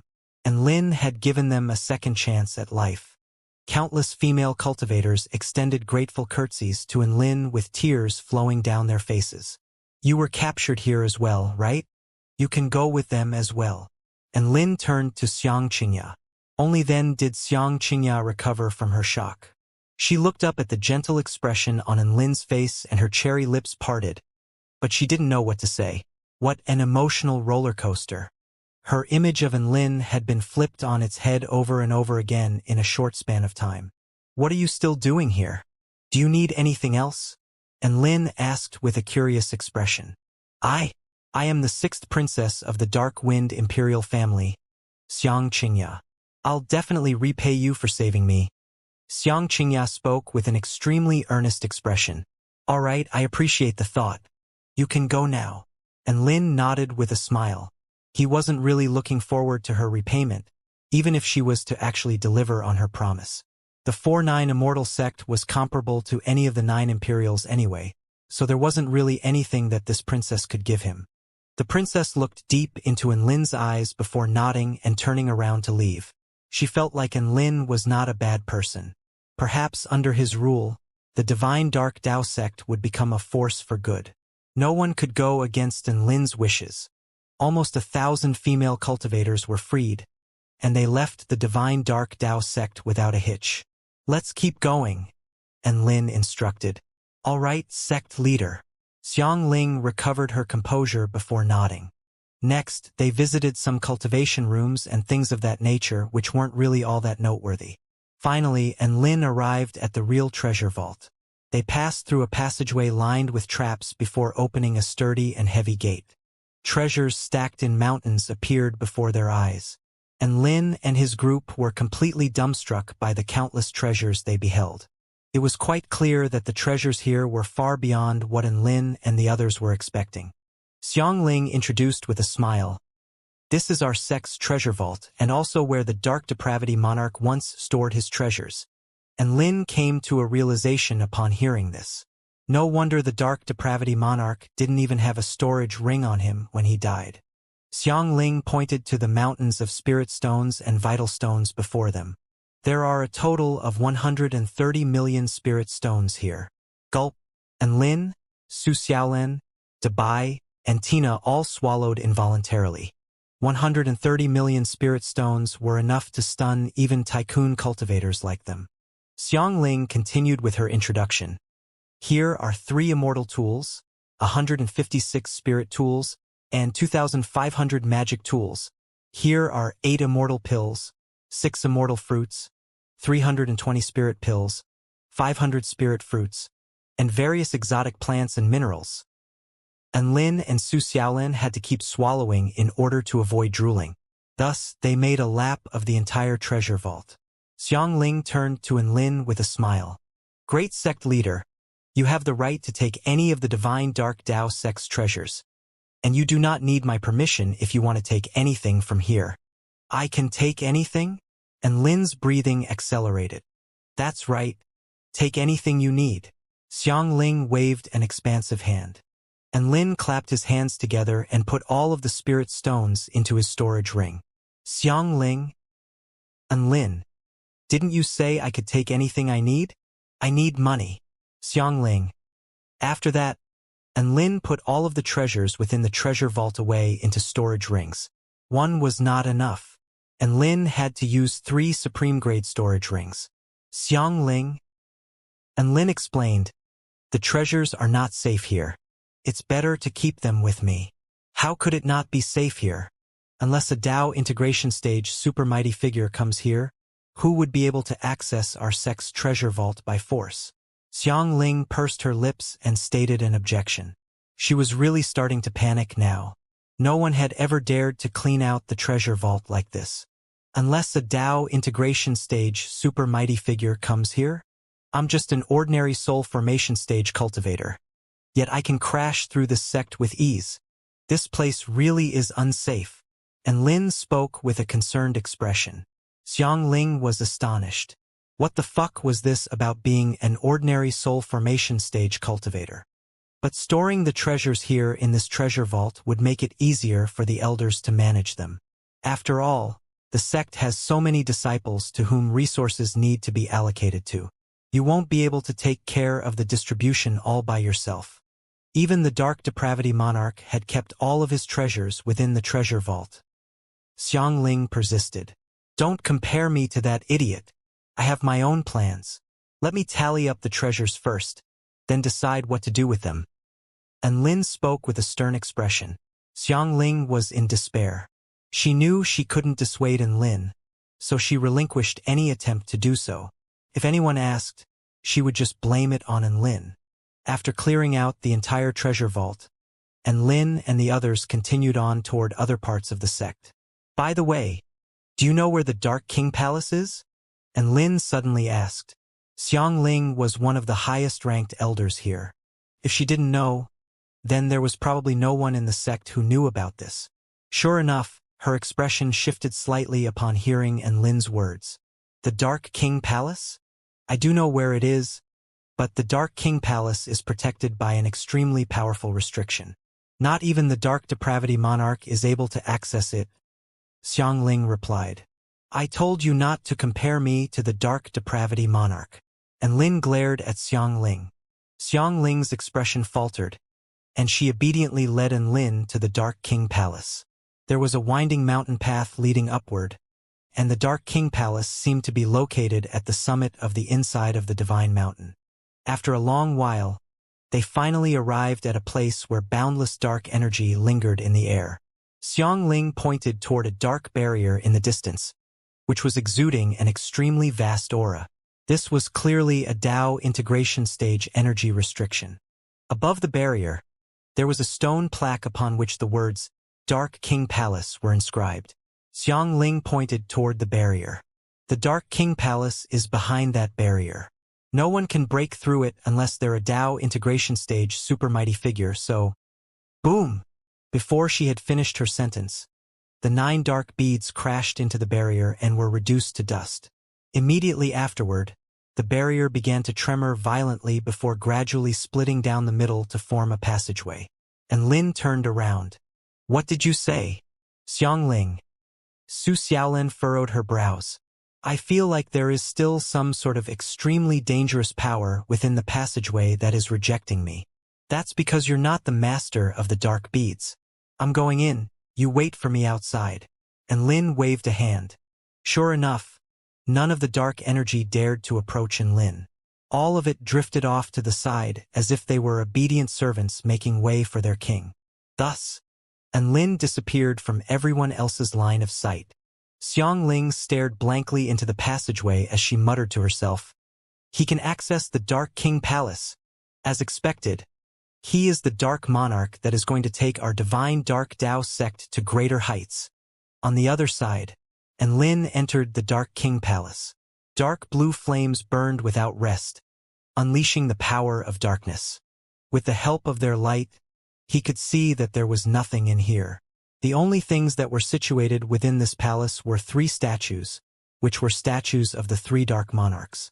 The 3 Dao integration stage super mighty figures of the divine Dark Dao sect were truly the antagonists of ancient times. It was not an exaggeration to say that they were the 3 main enemies of the human race. They were the Sky-Sealing Dark King, Bitter Blood Dark King, and the Infernal Earth Dark King. The Infernal Earth Dark King possessed very terrifying and imposing looks. In contrast, the Bitter Blood Dark King appeared to be quite handsome and elegant. However, Lin knew that he was the one responsible for the creation of the Dead Spirit demonic land. The Sky-Sealing Dark King was the most ordinary-looking one among them. If you ignored the chains wrapped around his arms, he appeared to be no different from a mundane mortal. Of course, Lin was well aware that he was the most powerful among the 3 Dark Monarchs. He was the man who had founded the divine Dark Dao sect and dared to oppose the heavenly court. Lin paced from side to side in front of the 3 statues, unsure of how to proceed. I am the new sect leader of the divine Dark Dao sect. Please give me your inheritance. I collected the 9 dark beads. Please give me your inheritance. Oi, speak up.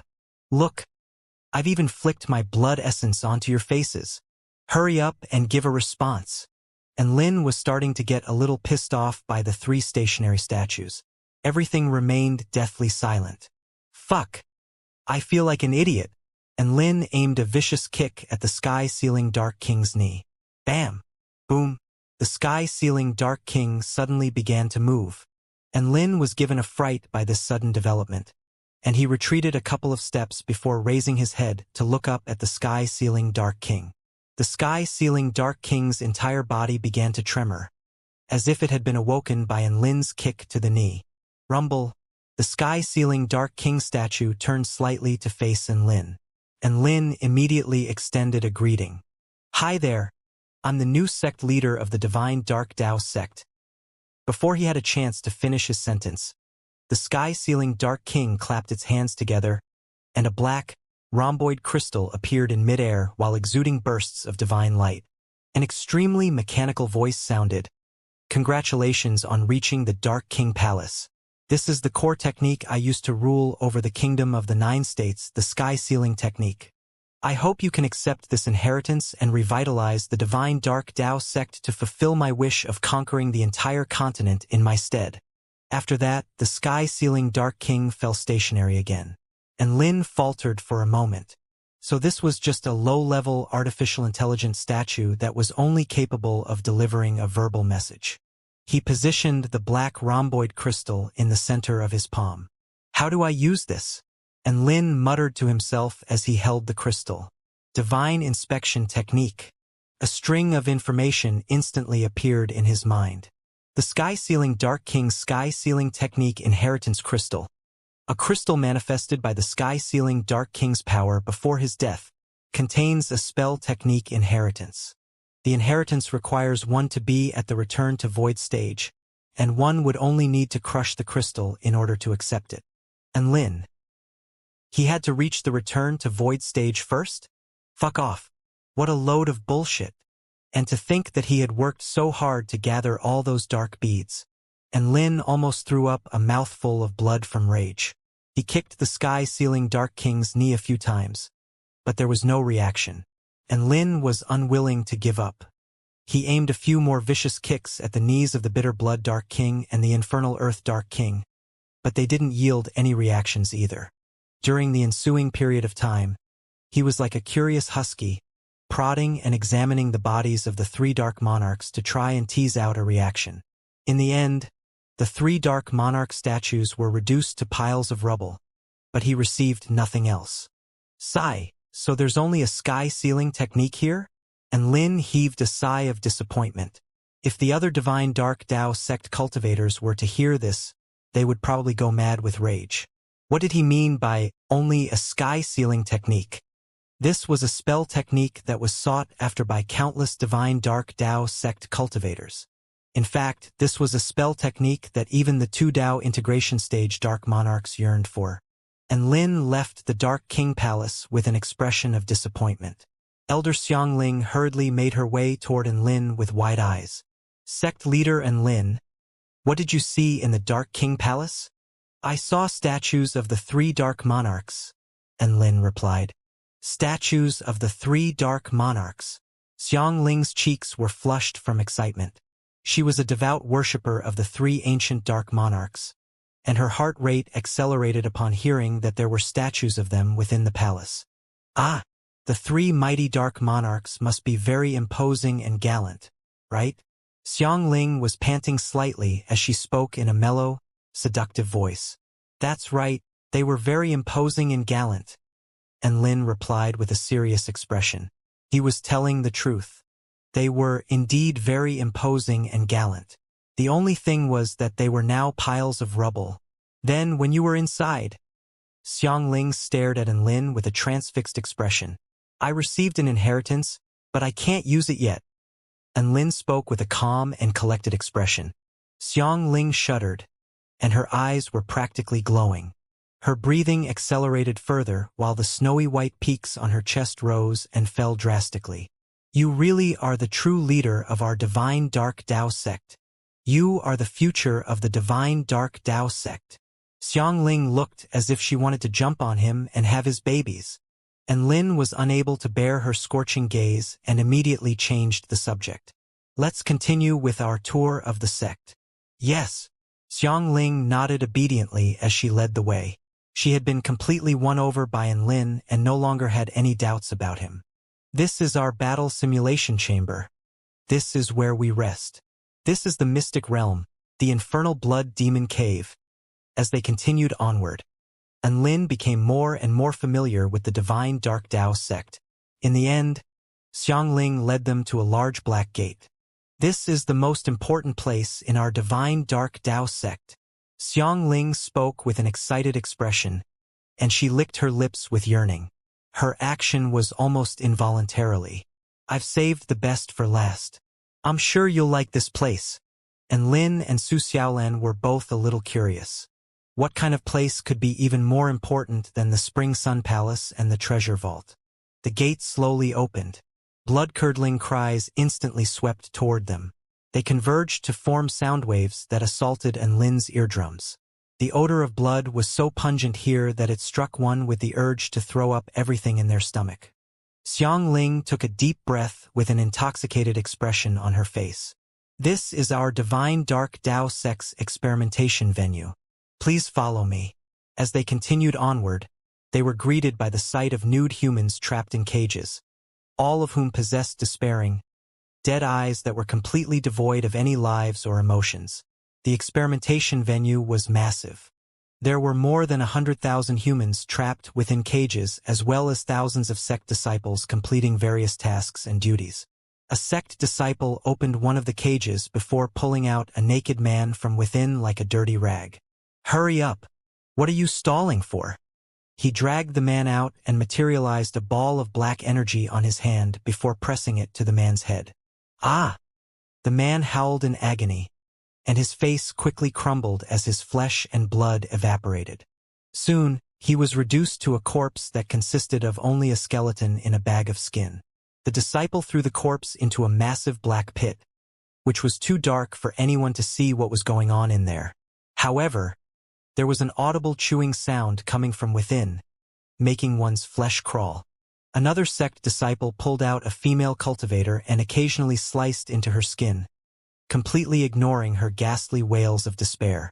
The wounds on her body quickly rotted and melted away.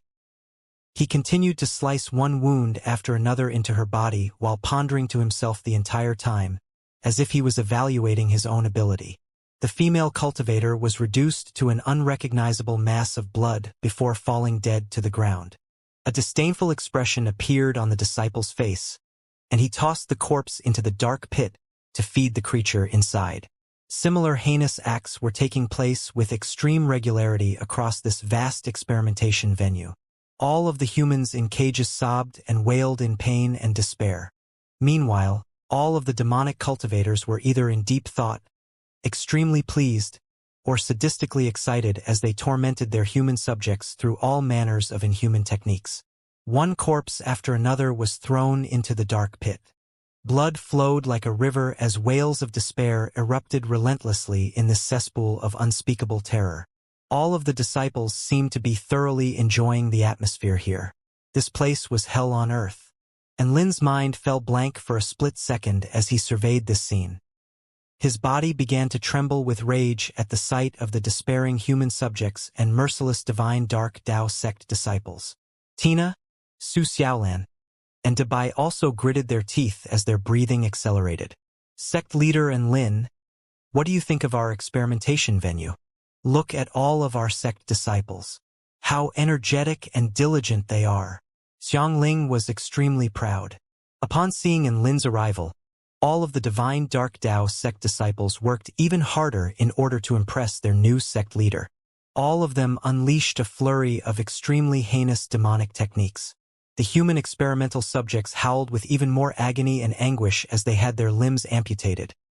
Their bodies were torn apart, their blood drained, and their souls sucked away. Where did these humans come from? And Lin asked in a voice so enraged that it was completely flat. We captured all of these lab rats in secret from the border of the Kingdom of the Nine States.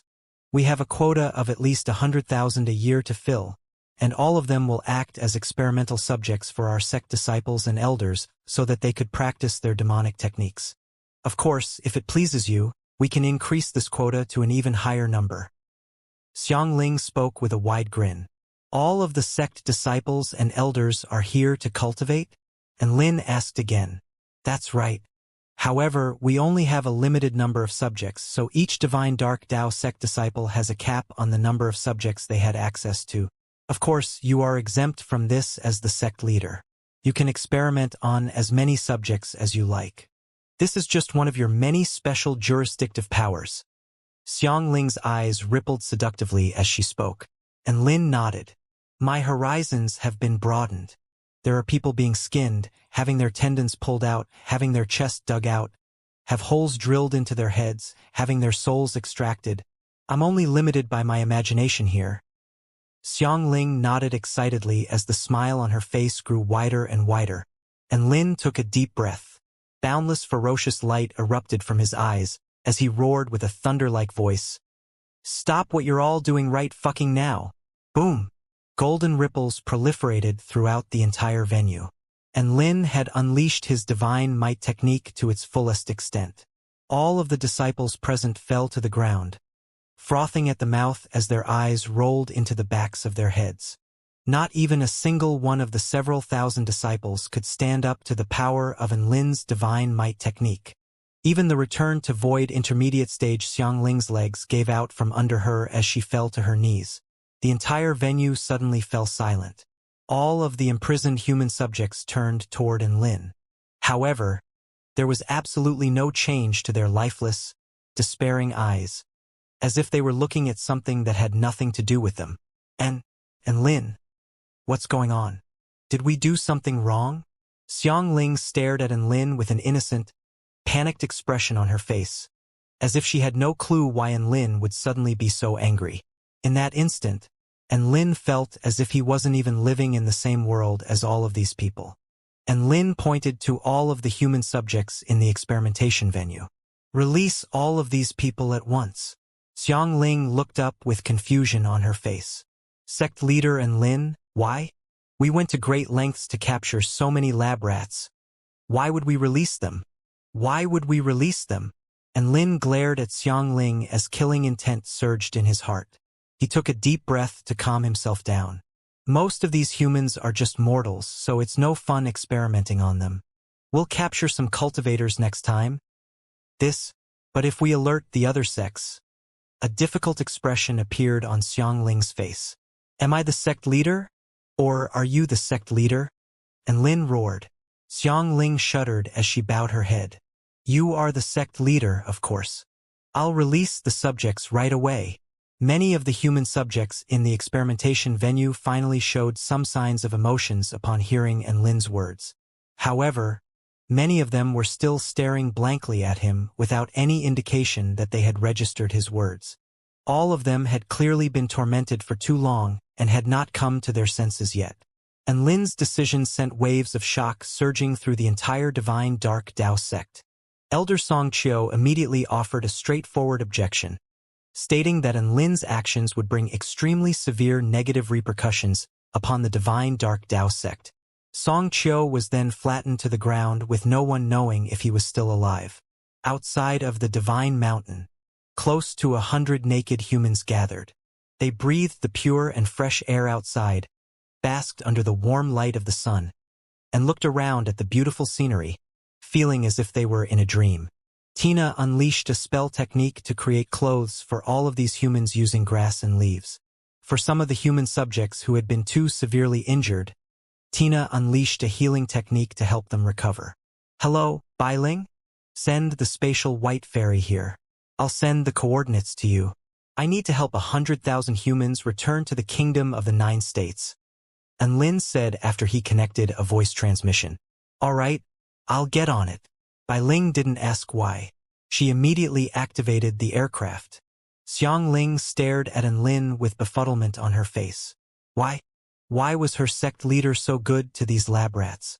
As the sect leader of the divine dark Dao sect, shouldn't he be tormenting all of them to death using powerful demonic techniques? Why was it that Lin was so different from the sect leader she had envisioned? Xiangling was very puzzled. Was this man really going to revitalize the sect and take it to greater heights?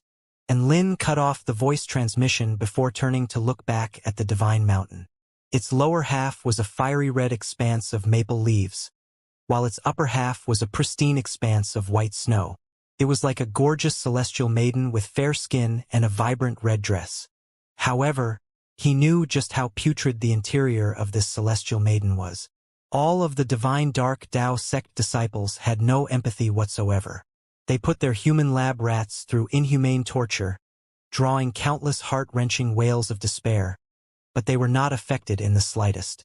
All of those humans were just subjects for them to torture to death before being discarded. Some of them had been reduced to skeletons while others had been reduced to mincemeat, and Lin had once imagined that he would be able to change the entire divine dark Dao sect through his own power and transform it into one of his most powerful hidden forces. However, those plans disappeared like puffs of smoke after seeing the experimental venue. All of the disciples and elders here had been stained by the blood of countless people who they treated as creatures that were inferior even to animals. Were they still salvageable? There is no salvation. All of you have too much blood on your hands. Only your deaths can bring an end to all this. And Lin suddenly sighed with fury burning in his eyes. He wasn't some kind of justice warrior who dedicated his life to fighting evil, but he still couldn't help but want to do something after witnessing what the divine dark Dao sect was doing. Sect leader and Lin, what are you saying? Xiangling cocked her head to the side with curiosity on her face, and Lin extended a hand toward the divine mountain. I have already taken control over the sky-sealing Dark King's sect protection formation. Boom! In that instant, heaven and earth tremored violently. The gargantuan sect protection formation enshrouded the entire divine mountain. An extremely imposing projection of the sky-sealing Dark King appeared over the divine mountain. It was as if he were a fiend celestial descending upon this world with an aura so vast that it threatened to crush the entire heaven and earth. Sect leader of the divine dark Dao sect, what are your instructions? The sky-sealing Dark King formation spirit asked. And Lin spoke expressionlessly, commit suicide. Silence suddenly descended upon heaven and earth. Xiangling's eyes widened as if she had heard something extremely terrifying. Even though the sky-sealing Dark King formation spirit had no sentient will, he still resisted instinctively. And Lin gripped a hand toward the formation before repeating himself, "Commit suicide. Unleash all of the power within the formation to bury this divine Dark Dao sect. This divine Dark Dao sect needs to be erased from the face of this world. This divine Dark Dao sect needs to be erased from the face of this world." And Lin's words reverberated throughout heaven and earth. Xiangling was dumbstruck. The 100,000 human subjects were also dumbstruck. "No!" The sky-sealing Dark King formation spirit roared in pain as his body began to quickly disintegrate. An extremely dazzling light of darkness erupted from the sect protection formation of the divine Dark Dao sect. The veined patterns of the spell formation encompassed the entire mountain, and all of the energy that had been gathering for over 10,000 years erupted instantaneously. Boom! A dark, destructive power exploded forth from the spell formation, tearing the entire mountain apart, annihilating all things, and transforming into an inky black pillar of light that shot straight into the heavens. Heaven and earth lost all of its lusters in that instant. The light of the formation, which was imbued with boundless destructive power, robbed the entire world of any light and color. This was a Dao integration stage formation that had unleashed all of its power at once to create an indescribably terrifying explosion. The destructive shockwaves pulverized the earth within a radius of over 50 kilometers. Trees and rubble danced in a frenzy through the air before being annihilated into nothingness. All of the surrounding small mountains were completely razed to the ground. At the center of the explosion, the mighty divine mountain was also gradually reduced to dust by the energy of the formation. Countless divine Dark Dao sect disciples and elders wailed in anguish as they were swept up in the terrifying explosion. No living beings could survive in an explosion of this level.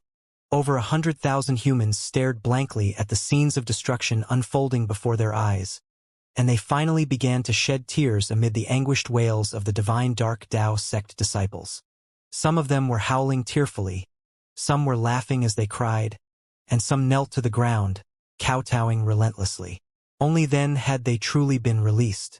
The divine Dark Dao sect had been completely destroyed, and the nightmarish trauma in their hearts was wiped away along with it. They would never be taken captive again and forced to go back to that hellish place. All of the people who had hurt them had gotten what they deserved. Their eyes were no longer lifeless and numb. Their emotions erupted like floodwaters bursting through a broken dam, and almost all of them began to weep. "We're saved. We've finally been saved. We can continue to live our lives. Thank you, sect leader and Lin, for upholding justice for us. Thank you so much. Wah, wah, wah." All of them released their emotions to their heart's content. In contrast, Xiangling had collapsed to the ground, shaking her head relentlessly as if she had lost her soul. "No, this isn't real. This is just a nightmare. It must be a dream. But this is real." And Lin spoke in a cold voice. Xiangling shuddered, and she abruptly stood up as she grabbed Lin's collars. She looked into his eyes with crazed, crimson eyes as she roared heartbreakingly, "Why? You're the sect leader of the divine Dark Dao sect. Why would you do this? Have you gone insane?" Xiangling wept as she spoke. She was extremely attached to the divine Dark Dao sect, and she took pride in her position as its grand elder. She was still waiting for the divine Dark Dao sect to return to its former glory. She had been waiting over 10,000 years for this, but all of her dreams had been shattered. They had killed too many people, and their crimes were unforgivable. They could only die as repentance for their sins. And Lin spoke in a firm, ruthless voice. "Repent." Xiangling seemed to have heard something extremely hilarious. "Ha ha ha, you're the sect leader of a demonic sect, and you're talking about repentance? You killed all of your disciples because they had killed too many people? The new sect leader of the divine Dark Dao sect killed all of the disciples and elders of the sect for a reason like this. What a joke!" Xiangling's fingernails had dug deep into her palms, and she wore an extremely absurd expression as she cried and laughed at the same time from irrepressible rage. And Lin shook his head. Sect leader of a demonic sect? I'm sorry, I have no interest in a position like that. Also, I picked up the Dark Monarch's inheritance by accident, so don't take it seriously. Xiangling. Also, I know you're extremely loyal to the Divine Dark Dao sect, but your loyalty knows no difference between right and wrong, between good and evil. As such, I must kill you for your misguided loyalty. And Lin pulled out his evil-slaying sword in preparation to put an end to Xiangling's life. Xiangling stumbled back a few steps, and her exquisitely beautiful features were drained of all colors. She turned to look at the collapsed divine mountain with a heartbroken smile on her face. There's no need for you to do it. Xiangling drew a snowy white longsword. The divine dark Dao sect is gone, so I have no more reason to exist in this world. Whoosh! The snowy white long sword pierced through Xiangling's heart, and its snowy white blade was covered with her blood. Xiangling gripped the hilt of her sword tightly in her hands as she glared at Enlin with a vicious expression. Enlin, the divine dark Dao sect may have lost this time, but the will of the Dark Monarchs are omnipresent. You will experience the most brutal pain in this world. Enlin nodded. I understand how you feel. You are in a lot of pain, and you are indignant and very remorseful. You want me to pay a price for what I have done, yada yada yada. Hurry up and go to hell so that you can be reunited with your organization. Xiangling. She finally fell to the ground and took one last look at the ruined divine mountain before gradually closing her eyes. Thus, the final member of the divine dark Dao sect had perished. The 100,000 human subjects were extremely elated to see this. Su Xiaolin smiled as she stared at Enlin. The man standing before her had never disappointed her. Tina also landed on Enlin's shoulder, and she tugged on his hair with a vibrant smile. Giant Enlin, my respect for you has increased significantly. I just couldn't stand by idly and watch all of these heinous crimes being committed.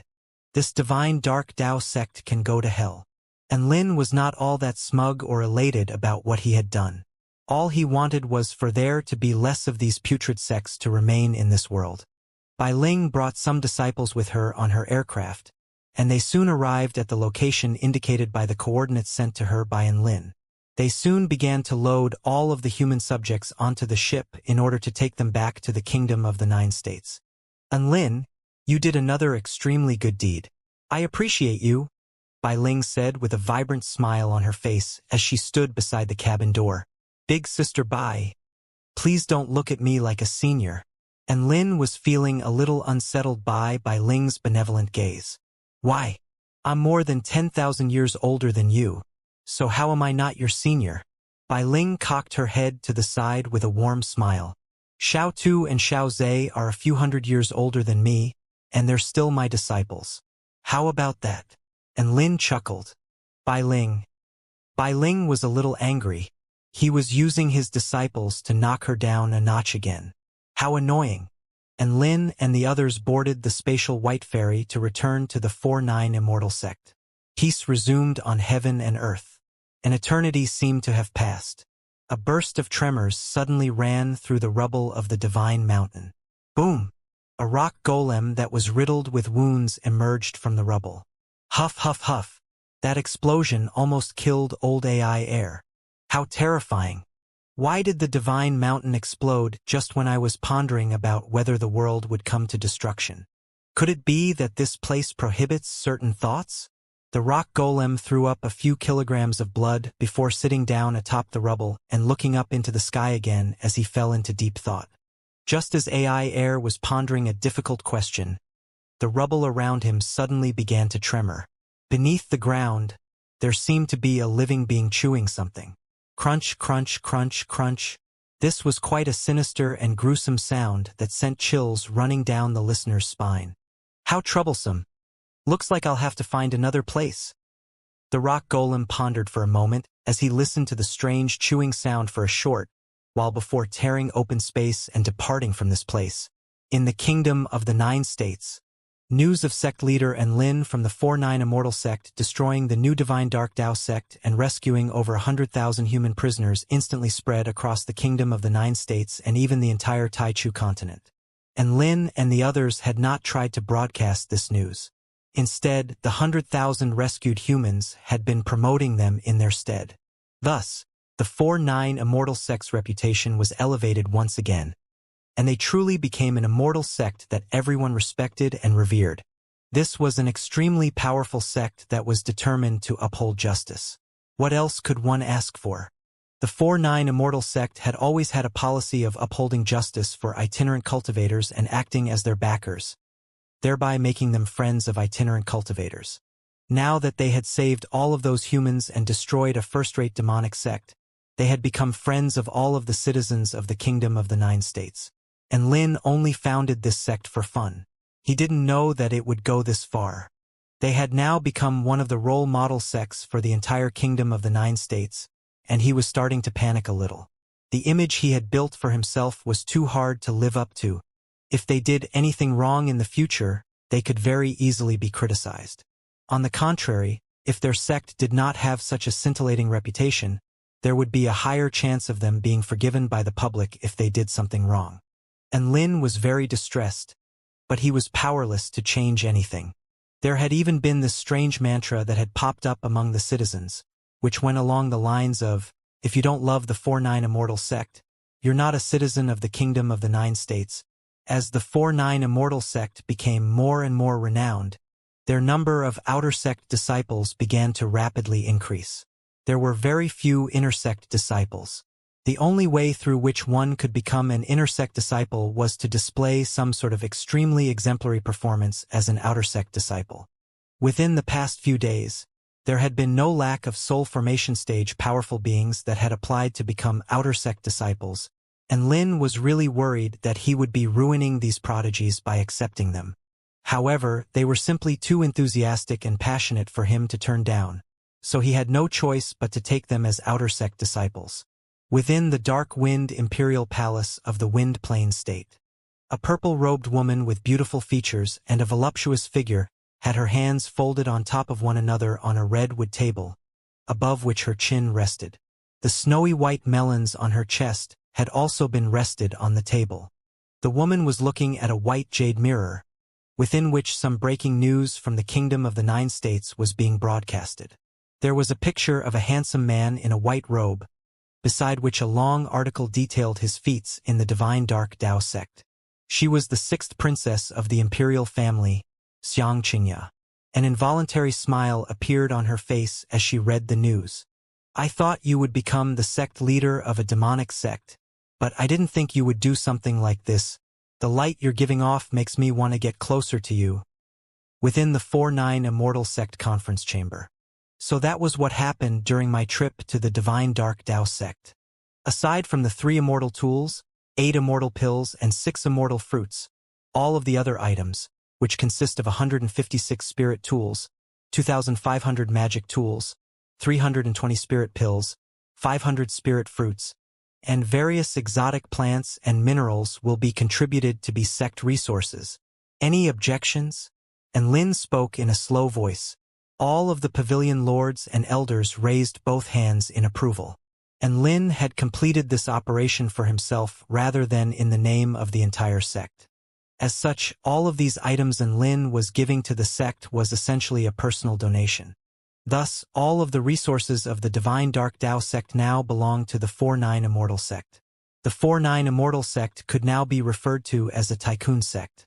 The 8 immortal pills and 6 immortal fruits had all been given to Su Xiaolin, Tina, and Dabai, and Lin only kept the 3 immortal tools, all of which were immortal swords. These immortal swords were extremely useful to Lin, so he kept them for himself. After taking the 130 million spirit stones from the Divine Dark Dao sect, he now had a total of 188 million spirit stones. Ah, what a bothersome amount of money! How am I going to spend it? And Lin murmured to himself with a sad expression. If you don't know how to spend it, you can let me spend it, woof, Dabai interjected. And Lin shot a glance at Dabai and stuffed a stuffed bun ignored by Dabai into his mouth. Shut up. Dabai chomped on the stuffed bun, ignored by Dabai before chortling gleefully. Ha ha ha.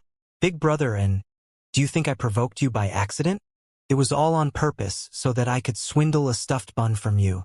Are you stunned by my wisdom? Ha ha ha, woof. And Lin. What a foolish and trivial pursuit. No matter what he said, Dabai was still ecstatic, so Lin just let him be. The days at the 4-9 Immortal sect always passed by very quickly. When he was bored, he would practice using his rainbow lightning and his 7 flames. He would also instruct his disciple Yi Ling in her swordsmanship. Before he knew it, it was time for the Heavenly Peach Banquet to commence. Come on, hurry up. The Heavenly Peach Banquet, which would be held for a duration of 10 days, is about to begin. Let's make the next 10 days to be remembered. And Lin rallied up all of his close friends. Sun Yulua looked on with envy at everyone gathered around him. I really want to go to the legendary Heavenly Peach Banquet as well. I wonder what the peaches there will taste like. Taste what? Peaches?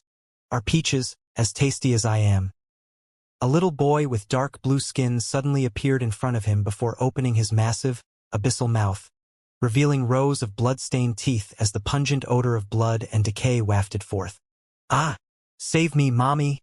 Sun Yulua's heart almost stopped there, and he immediately turned and ran. The little boy continued to give chase, and Lin was quite elated to see this. I was worried that Sun Yulua would be lonely without us here, but it looks like my concerns are invalid.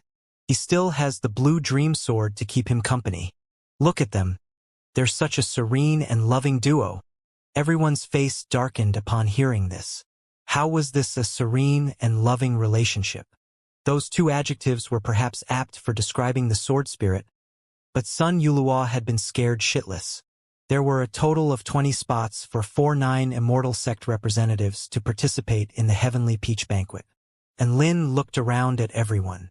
Su Xiaolan, Shen Yuancheng, Su Chenyun, Lu Qianhuan, Bai Ling, Xiao Zhe, Xiao Tu, Tang Shimin, Long Outyen, Xiao Hong, Little Tian, Xiao Chou, Bai Yao, Little Na, Little Gu, Yi Ling, Little Lang, Bryce, and himself made 20 people exactly. Let's set off for the Heavenly Peach Banquet. The Heavenly Court was one of the top-tier powers on the entire Taichu continent. As such, a banquet like this was naturally a grand occasion for the entire Taichu continent. On the Heavenly Court's floating continent, all types of steeds flew through the skies and flying ships were as abundant as droplets of rain. Representatives from powers all over the world began to gather at the location where the Heavenly Peach Banquet was being held, which was the little green island of the Heavenly Court. Even though there was a little in the name of the lit green island, it was not little in the slightest. The island was over 1 million square kilometers in area. Vital energy was extremely rich and abundant there. Iridescent light appeared regularly in the sky above, and countless types of rare mutant beasts roamed the island. This was the most renowned holy land of the Heavenly Court. A circular, white aircraft slowly landed on the island, upon which Lin and the others disembarked from the cabin door. Phew! What pure and fresh air. I feel like my body has been cleansed just by breathing. And Lin spread open his arms and took a deep breath. Before him lay a vast expanse of beautiful scenery. Lush, green grass and vibrant flowers grew on the ground, alongside pleasant spirit trees. Undulating immortal mountain ranges could be seen in the distance, and white cranes danced through the sky. This was an extremely serene and natural scene that struck one with a sense of entrancement. Is this the little green island? It has an extremely powerful enchantment barrier around it. Su Xiaolan looked around at the vast island with a carefree expression, and Lin nodded. This formation is indeed very powerful. At the very least, he was still finding it very difficult to identify a way to break the formation even after using his divine inspection technique. However, there was no need for him to break the formation as he had a golden letter of invitation. After handing the letter of invitation over to the divine generals who guarded this holy land, the 20 members of the 4-9 Immortal sect were granted entry into the little green island. Xiao Tu looked around with interest before giving his opinion. Oh? So this is the holy land of the Heavenly Court? It's not bad at all. In fact, it's comparable to the holy land of the primordial dragon tribe in the ancient Tai Chu dragon realm. This is indeed an exquisite place. Xiao Zhe chimed in with an earnest expression. Yi Ling wore a blue dress, and she gripped one of Lin's big hands tightly in her little, soft hand. She was a little afraid, but she was also quite curious as she looked around at her surroundings. Master, the scenery is so beautiful here, and it feels very comfortable. I feel like I'm light as a feather and could fly into the sky. And Lin poked with a teasing finger at Yi Ling's little nose. Silly disciple, we're in the sky right now, so you don't have to fly. Huh. Yi Ling's large eyes widened, and she looked down at the substantial ground below her with confusion etched on her face. Aren't we on the ground? Yes. But this entire continent is flying in the sky. We're currently at an altitude of tens of thousands of meters. And Lin explained patiently. Yi Ling suddenly went weak at the knees, and she almost began to shed tears as she spoke in a trembling voice. Master, I'm scared. What are you scared of? And Lin asked. I'm scared of heights. Yi Ling pouted with a pitiable expression, and Lin thought about it before picking Yi Ling up from the ground and cradling her in one of his arms. How about now? Hee. I'm not scared anymore in Master's arms. A relaxed smile appeared on Yi Ling's face, and Lin pinched Yi Ling's soft little cheek. You sure are a troublesome little girl. Yi Ling continued to smile and lay her head on Lin's shoulder with an expression of reliance and attachment. Xiao Tu and Xiao Zhe both looked on and sighed with emotion. Xiao Tu. This is how a master and their disciple should interact. Xiao Zhe nodded in agreement.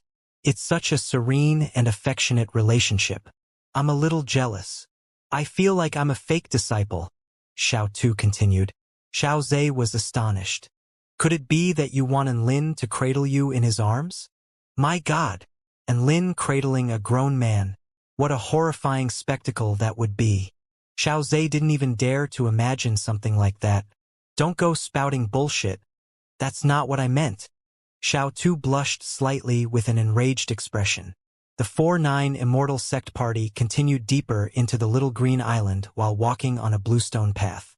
In order to avoid excessive turmoil, a spell formation had been set up on the little green island to prevent flight. All those who entered the island had to walk along the ground.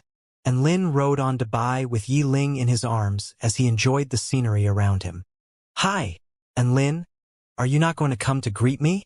A gorgeous celestial maiden in a lavish dress descended from the sky. She was none other than the seventh daughter of the celestial celestial maiden Tianyu. Lin Junjun. How come you can fly? And Lin was a little disgruntled by the sight of celestial maiden Tianyu descending from the sky. Did the flying restriction not apply to her? A faint smile appeared on Lin Junjun's face. It's because I'm badass. She raised her chin slightly like a haughty swan as she spoke, and Lin rolled his eyes. More like your father is badass.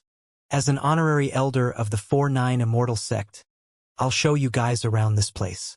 There's no need to thank me, Lin Junjun said as she volunteered her service. Big sister, are there any delicious things to eat here? Yi Ling asked in an excited voice. The myriad fruit orchard has all types of precious fruits that you can eat to your heart's content. All of them have been nurtured by the spiritual energy of heaven and earth, so they're very sweet and delicious. I can take you there to pick some, Lin Junjun replied with a smile. Long live, big sister celestial maiden. Yi Ling hooped with both arms held aloft. Ms. Tianyu, may I ask what place has the most spiritual energy here? I would like to observe it, Shenyuan Cheng asked with a warm expression. That would be the Heavenly Pond. That place is a restricted area, but I can take you there, Lin Junjun replied with a smile. Shenyuan Cheng extended a graceful salute of gratitude.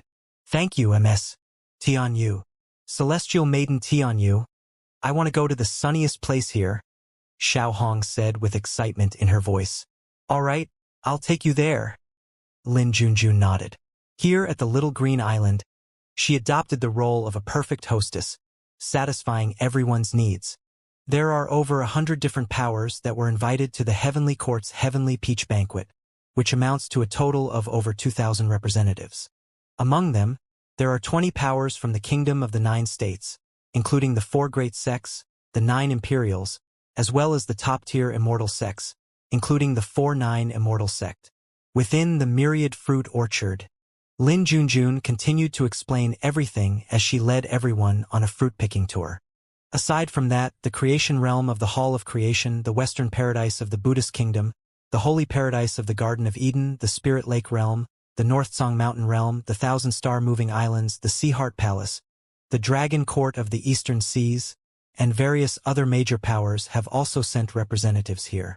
In order to ensure everyone's safety, the Heavenly Court has restricted the number of Dao Integration Stage super mighty figures participating in the Heavenly Peach Banquet.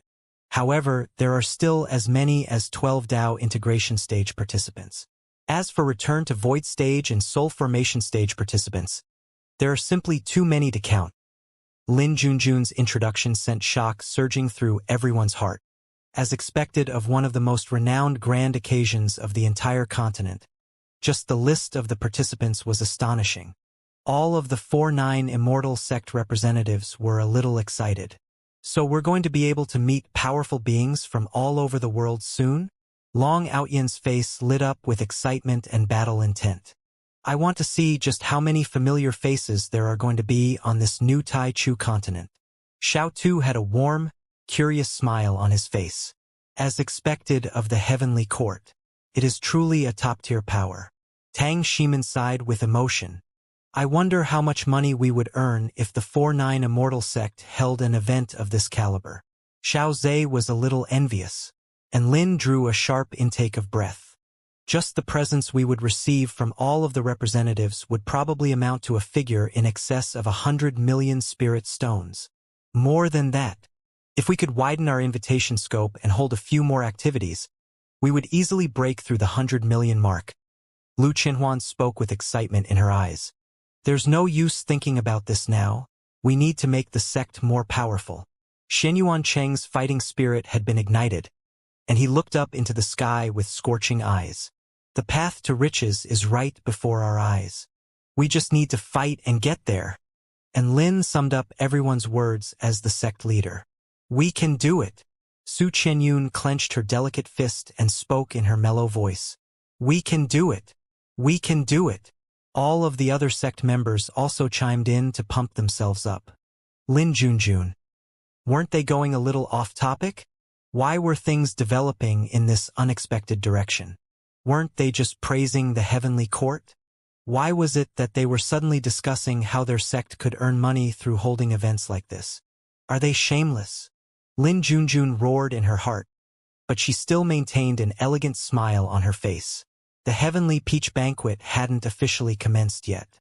Thus, everyone took a tour of the little green island. After having their fill of fruits in the myriad fruit orchard, they went bathing in the Heavenly Pond, then sunbathing on the Golden Yang Mountain. Lin Junjun acted as their tour guide, and before they knew it, they had explored all of the notable tourist attractions on the little green island. Up ahead is the Heavenly Palace, which is the main venue for the Heavenly Peach Banquet. All of the 2,000 representatives will enjoy an unforgettable banquet in there. Lin Junjun introduced. An extremely vast and magnificent palace stood before everyone. It was crafted from the most intricate and beautiful immortal jade with white and gold as its main color tones. This was a holy and prestigious palace that was several hundred meters tall and took up a vast area. And Lin felt like this palace could easily house tens of thousands of people, let alone a few thousand. Hi, and Lin, we meet again. The ground suddenly began to rumble behind them, and Lin turned to discover a few rock golems making their way toward them with smiles on their faces. Senior Yu Do. He immediately extended a greeting before turning toward Hong Do with a hint of a smile on his face. Hong Do, you're participating in the Heavenly Peach Banquet as well? Hong Do blushed slightly as the flames in his chest burned with even greater ferocity. Don't look down on me. Why can't I participate? I'm one of the top young prodigies of the creation realm. Yes, yes, yes, you're a prodigy. And Lin rolled his eyes. The noodle monster beside Hong Do suddenly wrapped a noodle arm around Hong Do's neck before laughing heartily. I've seen Hong Do grow up from a wee little rock.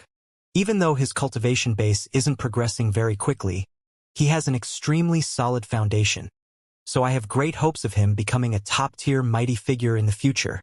And Lin looked at the noodle monster wearing a red and white bowl with soup swirling around within it, and an expression of surprise on his face. You are. Udo laughed heartily as he made an introduction. This is Holy Lord Noodle, one of the Return to Void final stage mighty being of the Hall of Creation, and the most powerful being among all noodles. And Lin's mouth gaped open with astonishment as he stared at the noodle monster. It's a pleasure to make your acquaintance. Yiling was drooling beside him. It smells so good. Holy Lord Noodle exuded an extremely alluring scent of hand-pulled noodles. This was probably its natural scent. Tang Shimin wore an expression of despair. He was inferior even to noodles now. All of the other 4-9 Immortal sect members were also astonished by the sight of the noodle monster. What a weird and wacky world this was. Even a snail could become a mythological beast, so Return to Void stage noodles didn't seem too far-fetched. Bai Muyu had also arrived as a representative of the White Fox tribe. She pulled Bai Yao aside and scolded her in a soft voice. Are you bullying Xiao Chou? Look at him, he has lost weight. A deep blush appeared on Bai Yao's face. And Lin sighed with emotion as he held onto Su Xiaolan's slender hand. Look at Xiao Chou. His clothes are becoming more loose-fitting, and he's willingly wasting away for his lover. When will I ever be as happy as Xiao Chou? Xiaolan faltered for a split second before realizing what he was saying. She punched in Lin's arm as a faint blush crept onto her face. Shameless bastard! Tina and Yiling blinked in confusion, wondering why Su Xiaolan was suddenly angry at Lin. Did he say something wrong? Only Bai knew what was going on, and he chuckled as he looked on with relish. Sect leader Lin. A crisp call sounded from a distance away, and Lin turned to discover a group of 10 people in lavish, palatial robes making their way toward her. At the forefront of their group was a gorgeous purple-robed woman with a radiant and enchanting smile on her face, and she was waving at him with excitement. Princess Xianxia. And Lin nodded with a faint smile on his face as a greeting. Xianxia made her way over to him before extending a respectful and elegant curtsy.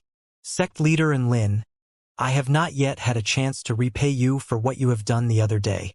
Today, I have brought with me some presents that I hope you may accept.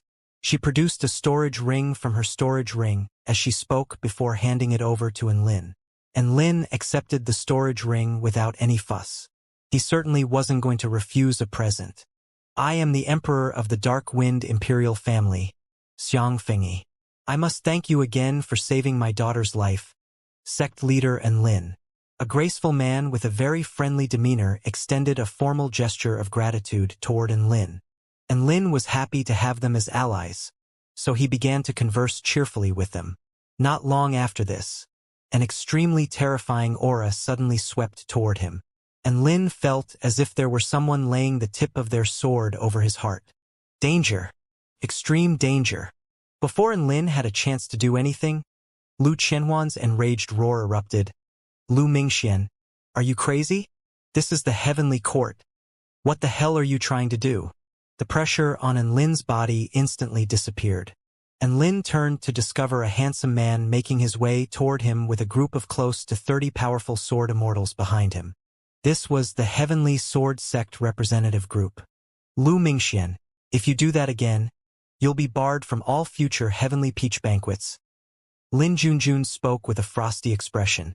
She was very displeased that someone would threaten her friend with their aura when she was around. That was just a friendly greeting. I'll make sure not to do it again. Lu Mingxian chuckled before turning to look at Lin. How have you been, sect leader Lin? The man extended a warm greeting, as if nothing had happened. I've been pretty good.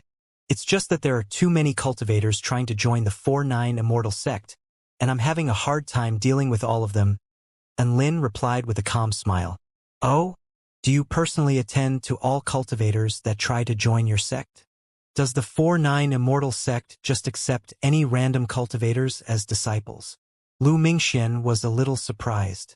There are nuggets of gold even in the most mundane sand. so I have to choose diligently and carefully. For example, someone like Sun Yulua who has a decent aptitude and a sword spirit isn't too bad. Enlin said with a nonchalant expression. The veins on Lu Mingxuan's forehead began to bulge. The reason why Lu Mingxian targeted Enlin was that Enlin had embarrassed him twice. The first time was at the grand opening of the 4-9 Immortal sect, and the second time was the Blue Dream Ancient Sword incident. An ancient sword in the ancient sword tomb of the Heavenly Sword sect had finally nurtured a spirit, only for it to run away and accept one of Enlin's retarded superfans as its master. The retarded superfan Sun Yulua was the most infuriating character in this incident. He had been expelled from the sect by Third Elder Zhu Yunshan, only to end up joining the 4-9 Immortal sect. Thus, the Blue Dream Sword now belonged to the 4-9 Immortal sect. The 4-9 Immortal sect had somehow become the biggest winners while the Heavenly Sword sect was left to wonder where they had gone wrong. Lu Mingxian was absolutely fuming after the incident.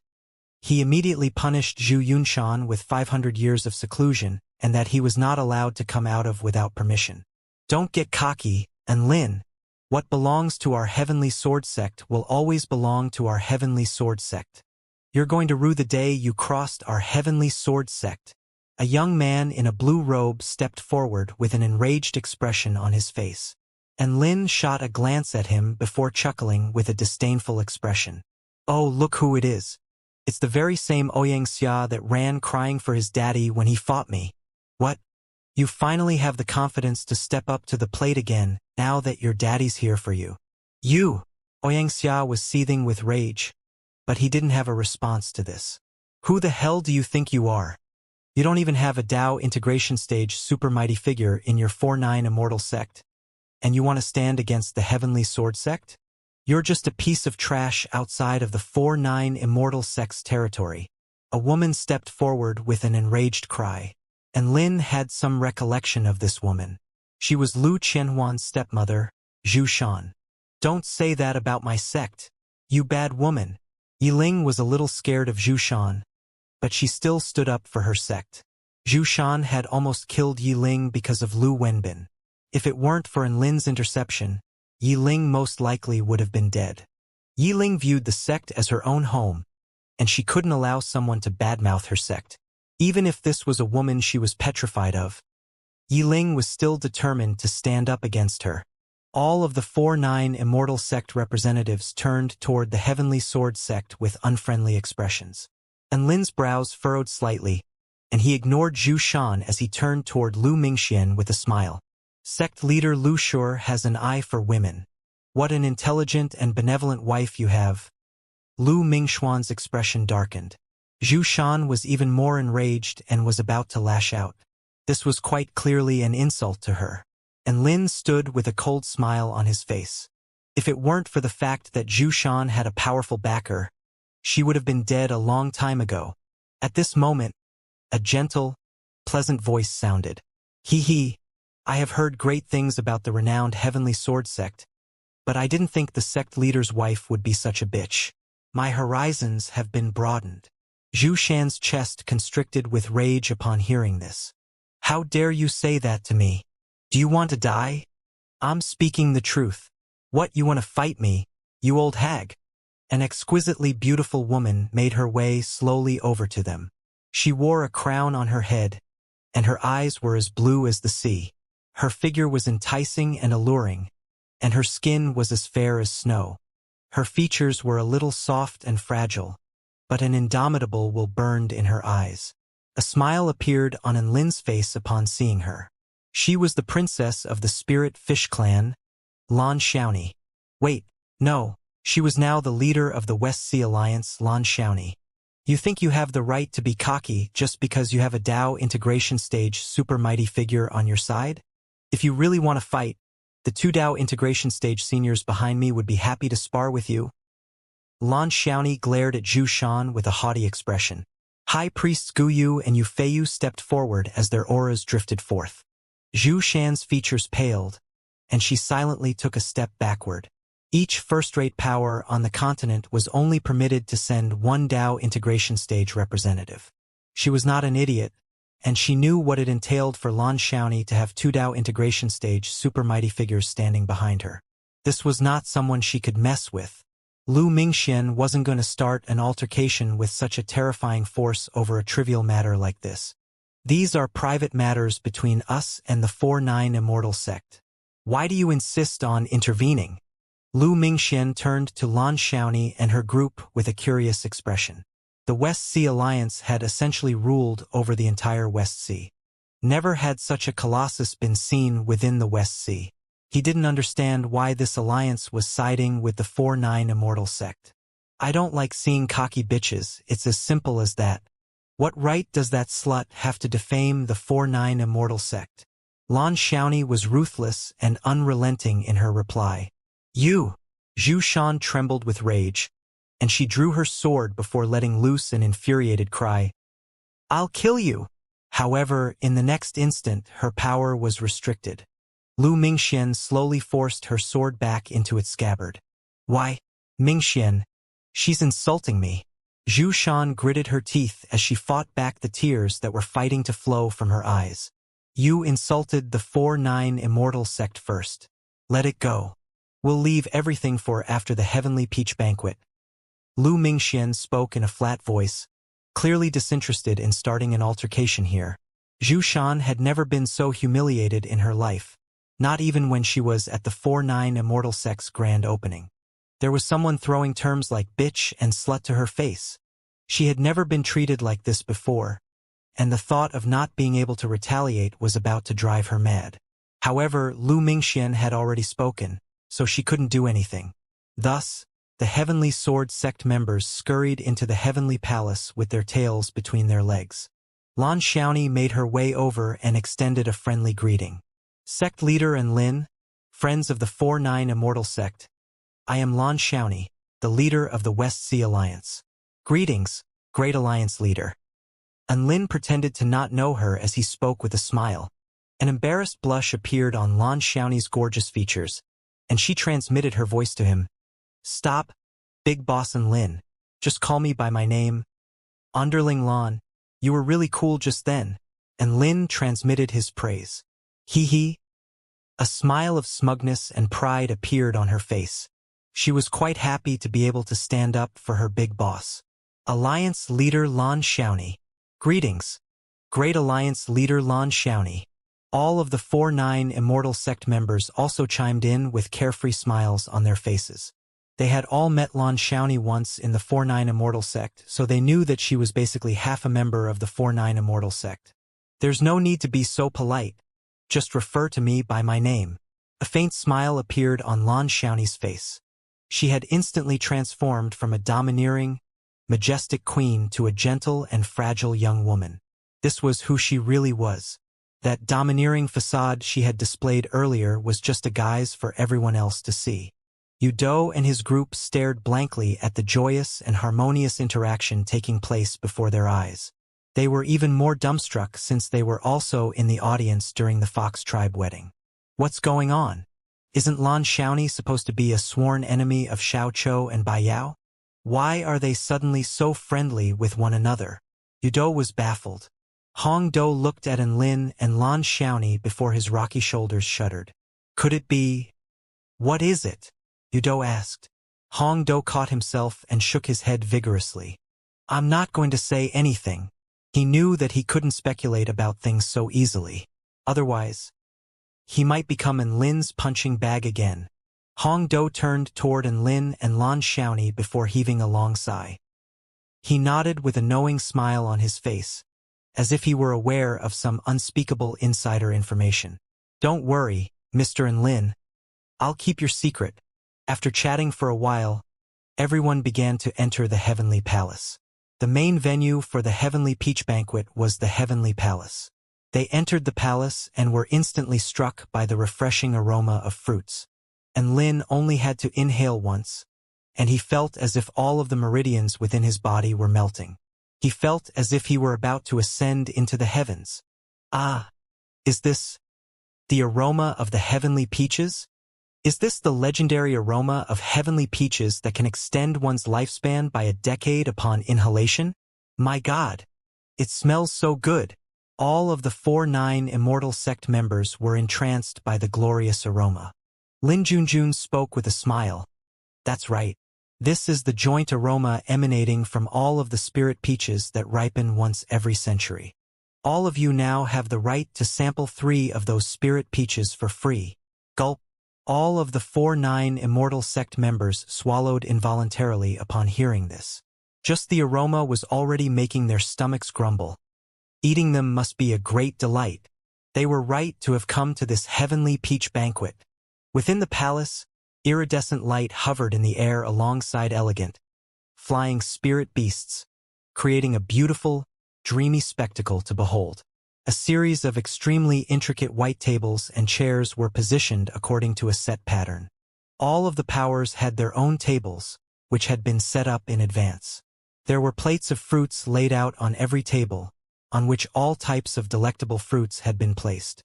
What was most enticing to everyone was that there were 3 translucent, gorgeous fruits with iridescent light revolving around them on each plate, thereby indicating that these were no ordinary fruits. These were undoubtedly the legendary heavenly peaches, and Lin and the others eagerly arrived at the 4-9 Immortal sect table with their eyes glued firmly on the plates before them. Dabai's eyes were glowing as he prepared to pounce on the heavenly peaches on the table. However, Lin Junjun grabbed him by the scruff of his neck before he could even jump up.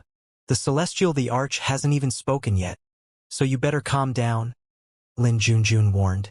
But I can't control myself, woof, Dabai complained with an agonized expression. At this moment, a thick and chunky white bone was suddenly placed into Dabai's mouth. With the bone in his mouth, Dabai turned with an astonished expression, only to discover a white dog with soft, beautiful features staring at him with a loving expression in her eyes. Be a good boy now. I'll give this bone to you so that you have something to chew on before you get to sample the peaches. This white dog was none other than Qinghua, who had arrived with the mythological beast sect group. Qinghua winked at Dabai as an enticing smile appeared on her face. Dabai, this is a bone that has been in my mouth. Dabai's body stiffened before shuddering. At this moment, Qinghua had already scurried away like an embarrassed little girl. What a thoughtful and caring soul mate! Xianxia waved his little wings as he sighed with emotion. Dabai. All of the 4-9 Immortal sect members sat down in their chairs and silently awaited the commencement of the banquet. One renowned powerful being after another entered the heavenly palace. This was the first time Lin had ever seen so many powerful beings in one place. He could throw a peach with his eyes closed and hit a return to void stage mighty figure without even trying. If he was lucky, he could even hit a Dao integration stage super mighty figure jackpot. There were reportedly 12 Dao integration stage super mighty figures in attendance, which made 17 in total with the addition of the 5 heavenly court emperors. This was a terrifying lineup, and Lin also caught sight of an extremely terrifying woman here. She was the Snake Spirit Clan Dao integration stage super mighty figure from the Spirit Lake realm, Black Spirit Snake. That's right, Black Spirit Snake was here, and she had aimed a vicious glare at Lin when she made her way into the heavenly palace. There was no mistaking her animosity and her killing intent, and Lin instantly began to panic. He was panicking much more now than when he was facing off against Lu Mingxian. No matter how powerful Lu Mingxian was, he had to be wary of Lan Xiaoni and the heavenly court. However, Black Spirit Snake didn't give a crap about any of that. She had Nuwa as her backer, so who would be able to stop her? Cold sweat began to appear on Lin's forehead as he thought of the bad blood between himself and Black Spirit Snake. Why didn't the Celestial the Arch invite the adorable White Spirit Snake instead of her? He took a look at the Snake Spirit Clan group to discover that White Spirit Snake was nowhere to be seen. It appeared that he was in even more danger than he had thought. The Dao integration stage super mighty figures gradually gathered in the palace. They consisted of the Snake Spirit Clan's Black Spirit Snake, the Spirit Fish Clan's Yufeiyu, the Heavenly Turtle Tribe's Guyu, the Heavenly Sword Sect's Lu Mingxian, the Vermilion Bird Sect's Zhu Shuza, the 10,000 Spirits Immortal Sect's Shenyuan Luin, Kuei of the Mythological Beast Sect, the Buddhist Kingdom's Mahastamaprapta Bodhisattva, the Hall of Creation's Windwalker, the Stone Tribe's Emperor Bo Luin, the Garden of Eden's holy angel Michael, and the spring divine tree realm's patriarch Xianxia. The 12 Dao integration stage super mighty figures were undoubtedly the stars of the show. The one that received the most attention below the 12 Dao integration stage super mighty figures was not a return to void stage mighty figure. Instead, it was a soul formation stage cultivator. That's right, this was none other than the small war god. Enlin. There had been too much earth-shattering news surrounding Enlin recently. All of the representatives that had not seen Enlin in person all turned to appraise this legendary prodigy with curiosity in their eyes. Enlin was actually a little nervous to be stared at by so many powerful beings. He was so nervous that his white robe billowed out around him, giving him an even more graceful and elegant look. Look, Xiaolan, I'm quite popular. All of these representatives are looking at me. Enlin spoke with a smug expression. Su Xiaolan rolled her eyes. Being too popular and renowned is not a good thing. Enlin was perplexed. Why's that? Su Xiaolan analyzed it with a serious expression and said, if everyone knows what you look like and how badass you are, anything that you do will be treated as normal no matter how badass it is. In other words, you won't have an audience to flex to. Enlin was astonished. He didn't think that Su Xiaolan would have such brilliant insight on this matter. Not long after that, the gates to the heavenly palace slowly closed. The 5 emperors of the heavenly court stood up. Divine light rained down upon them, making them appear even more holy and majestic.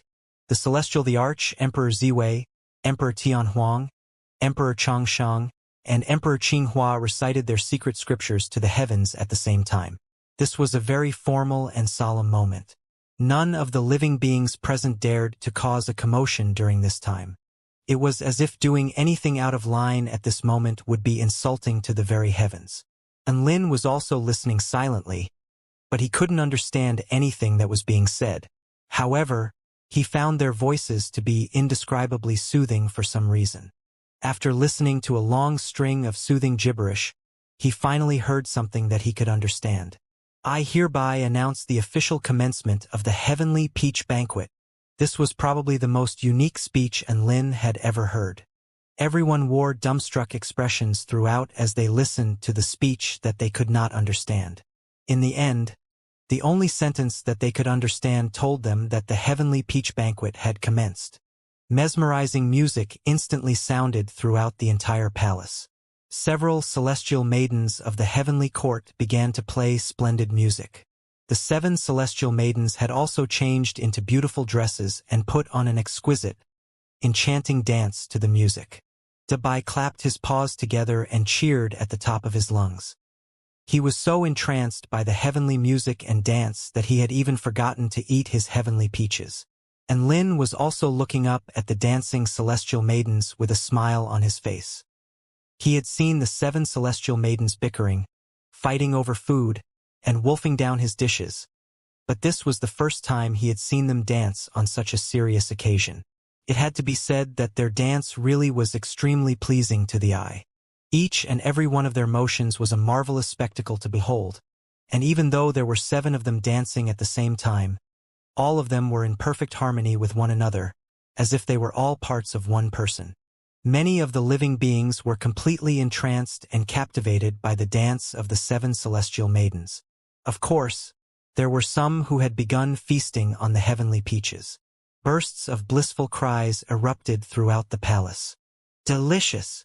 My God! What an extraordinary taste! To think there are spirit fruits as delicious as this in the world. Wow!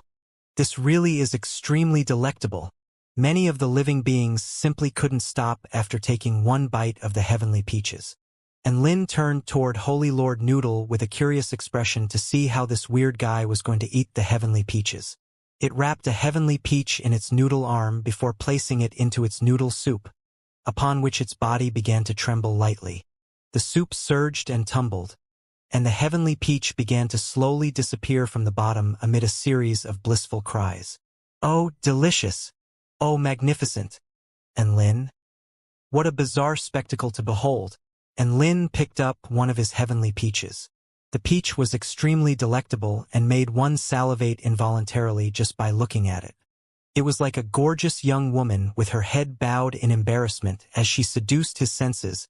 He took a deep breath, and the aroma of the heavenly peach traveled through his entire body, striking him with a sense of bliss and relaxation. It had to be said that he was dying to bite into this peach. "I'm digging in." And Lin couldn't stand it any longer and bit down into the peach.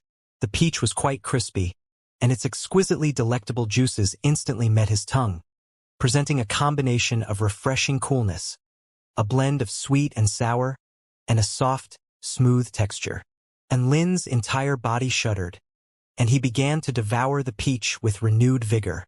Its extremely exquisite taste traveled throughout his entire body, making him feel as if he were being elevated to a higher plane of existence.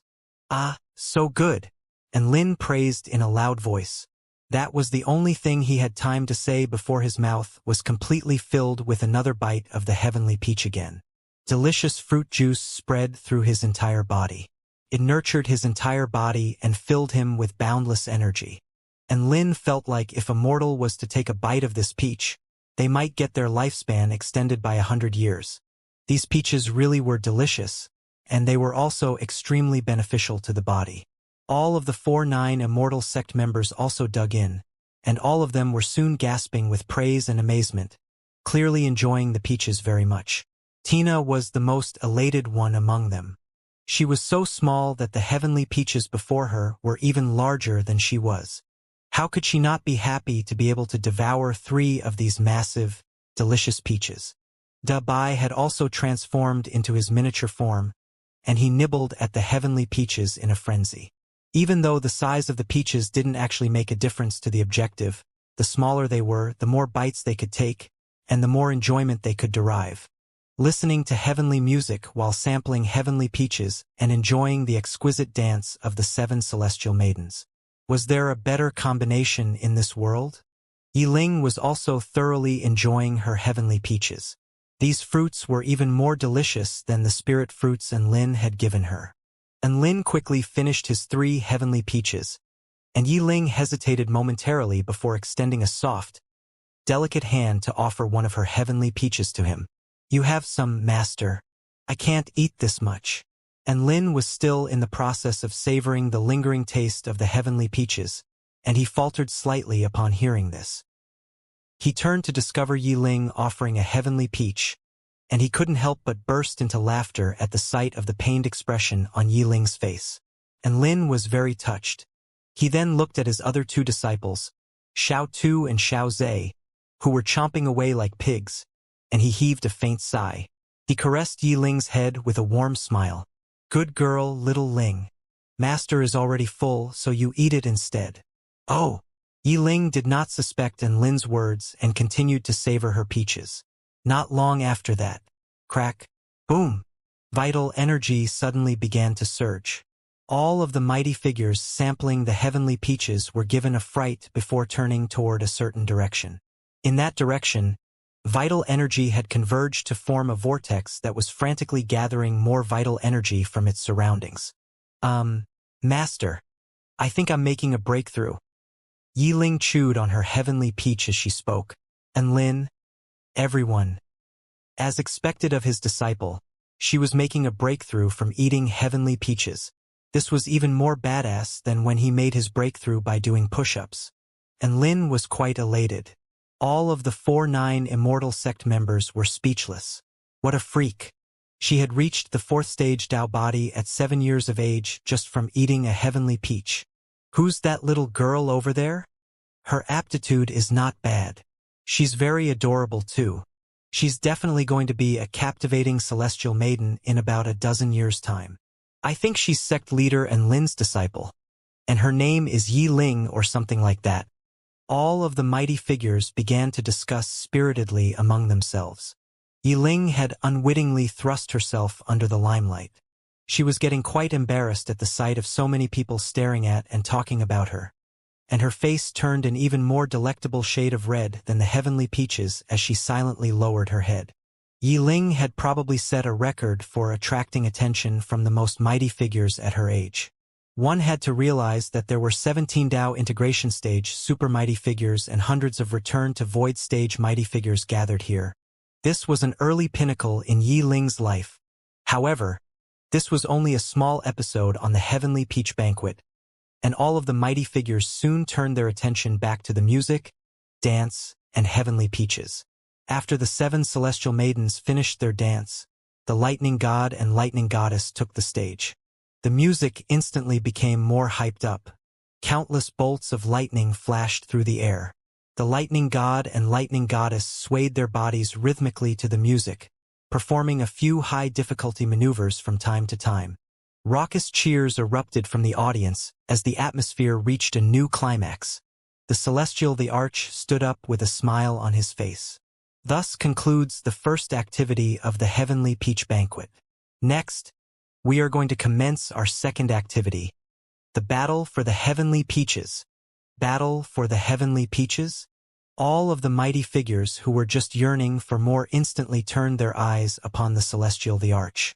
Their eyes were burning with excitement, and all of them were extremely looking forward to the chance of being able to sample more heavenly peaches. And Lin turned his eyes toward Lin Junjun with a slightly accusatory expression. He had cooked so many delectable dishes for her, and she hadn't even told him what events there were going to be. A faint smile appeared on the Celestial Thearch's face at the sight of everyone's expression of yearning, and he flipped over his hand to produce a huge black cube. This was a smooth, inky black cube that was about as tall as a grown man, from which bursts of vast energy fluctuations proliferated forth, making everyone feel as if they were being confronted by an ancient beast. And Lin felt like this cube was at least an artifact at the pinnacle of immortal tools. The Celestial the Arch laid a hand on the black cube before offering an explanation. This is a divine tool of our heavenly court, the Dao Observation Space, which is an extremely rare spatial Dao observation divine tool. His words were instantly met with cries of surprise from the audience. All divine tools were extremely precious, and divine tools that could help one observe Dao were exceedingly rare. This meant that one could enter the space within the divine tool to cultivate, and that would allow them to observe Dao in the process. Just this characteristic alone made this divine tool even more valuable than the average divine tool.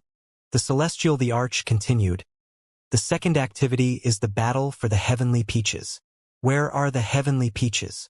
The Heavenly Peaches are situated within the Heavenly Court's divine tool, this Dao observation space. Everyone instantly grasped what was happening there.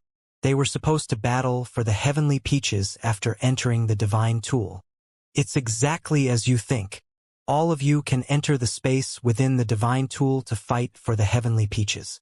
There are 9 heavenly peach trees distributed randomly within this space, and the heavenly peaches belong to whoever manages to capture the trees. The Dao integration stage super mighty figure's eyes instantly lit up upon hearing this. Everyone else was trash to them. They could oligopolize all of the heavenly peach trees. Who would be able to compete with Dao integration stage super mighty figures? All of the spirit nurturing stage and soul formation stage cultivators were instantly disheartened. How were they supposed to compete with the Dao integration stage and return to void stage mighty figures? Ha ha ha. Don't be buoyed or disheartened too quickly. I still haven't finished elaborating on the rules. The Celestial the Arch laughed heartily. Everyone's expression faltered upon hearing this. Once all of you enter the Dao observation space, your power level will be restricted to the equivalent of 10th stage Dao body level by the laws within the divine tool. However, Dao integration stage super mighty figures can use their powers of the divine Dao to fight against the power of the divine tool's laws, which would make things unfair. As such, all mighty figures who unleash their powers of the divine Dao within the divine tool will be disqualified immediately. Hence, everyone will be on a level playing field to ensure fairness. The majority of cultivators were reinvigorated upon hearing the Celestial Thearch's words. This was a truly fair competition. It's not fair at all. Yi Ling pouted. At only the 4th stage Dao body, she was the weakest participant in the entire Heavenly Peach Banquet, so she didn't even need to have any restrictions placed on her. And Lin burst into laughter at the sight of Yi Ling's aggrieved expression, and he couldn't help but pinch her adorable little cheek. Ow, ow, ow. That hurts, master. Yi Ling put on a miserable expression. And Lin pulled out a spirit fruit from his storage ring and stuffed it into Yiling's mouth. Be a good girl now. Complain less and eat more fruit, so that you can quickly grow up. Yiling. The battle for the heavenly peaches was about to commence, and everyone was raring to go. The Celestial the Arch continued. There are a total of 100 powers gathered here at this heavenly peach banquet. Among them, there are powers with as high as 30 representatives as well as powers with as low as 8 representatives. Hence, each power is only allowed to deploy 8 representatives to participate in this activity. You may choose your 8 representatives now. 8 representatives? Everyone's expression shifted upon hearing this. This policy catered for sex with the least number of representatives, which further leveled the playing field, but it was still not completely fair. For example, the Dao integration stage super mighty figures were still very happy. A grin appeared on Kuei's face. So what if they restrict me to the Dao body stage? Back in the day, I bashed a spirit nurturing stage demonic monkey to death when I was only a Dao body stage cultivator.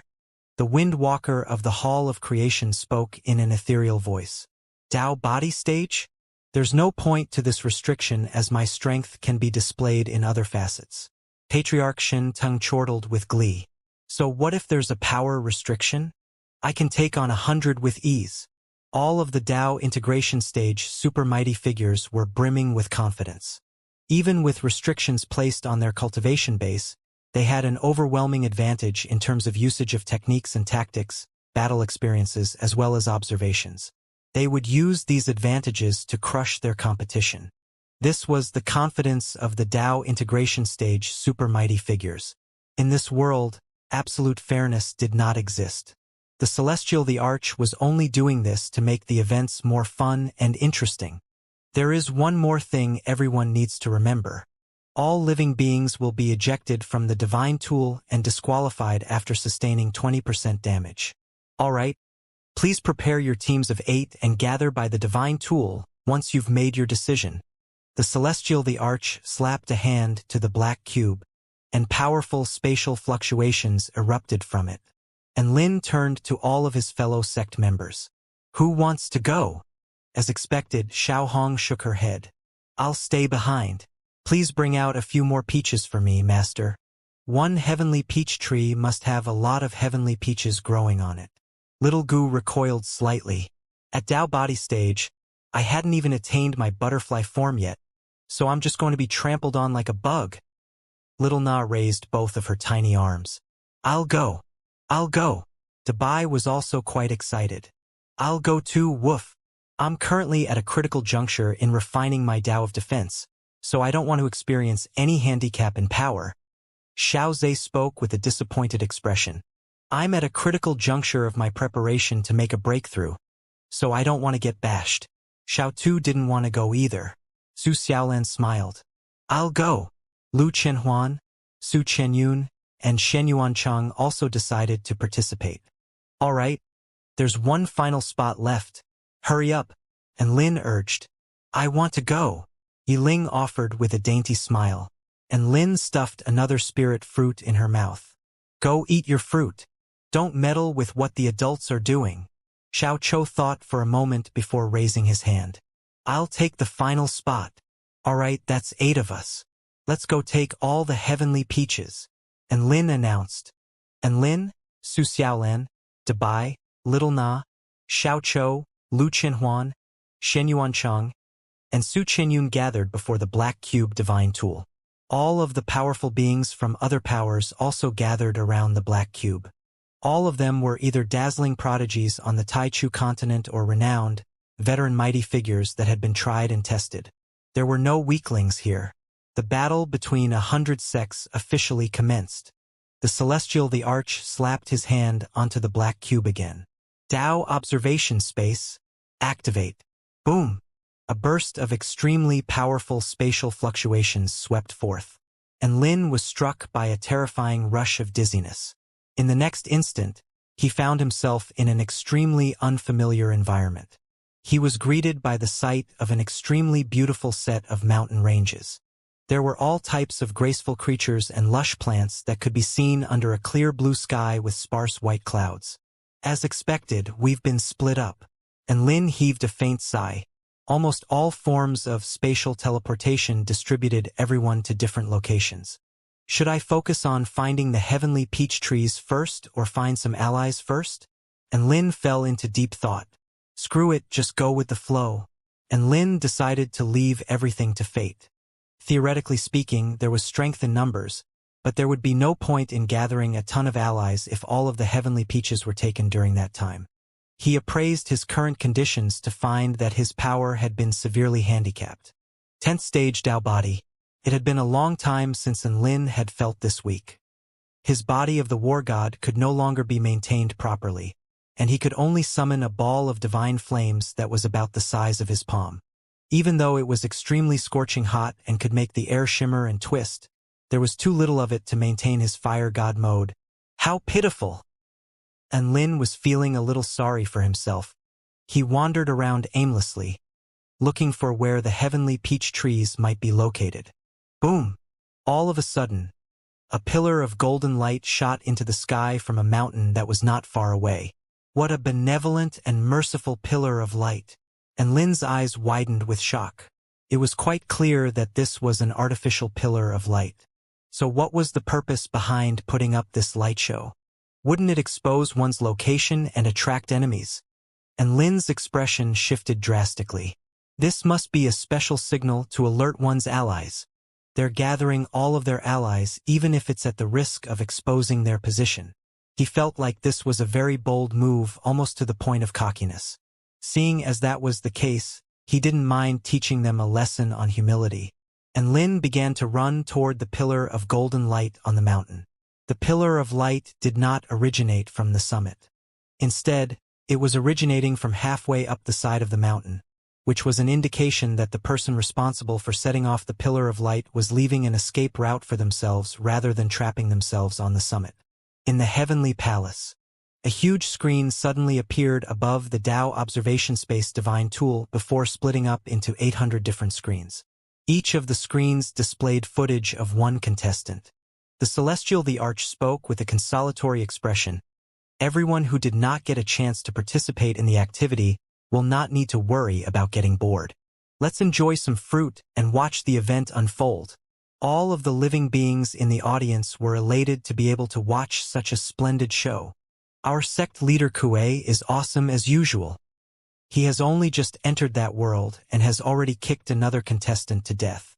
I feel so fortunate to be able to see such a beautiful angel fight. I love you, Shirley. Look, sect leader Lin is on the move. My God. He's heading over to that pillar of golden light. And Lin skipped up the mountain like a nimble mountain goat. Even though his cultivation base had been restricted, his bodily constitution was still extremely powerful. It was far superior compared to an average 10th stage Dao body cultivator, that was for sure. He was still 800 meters away from the pillar of light. And Lin's expression slowly became more serious as he readied himself for a battle. Boom! An explosion suddenly erupted. Ah! A wail of anguish sounded.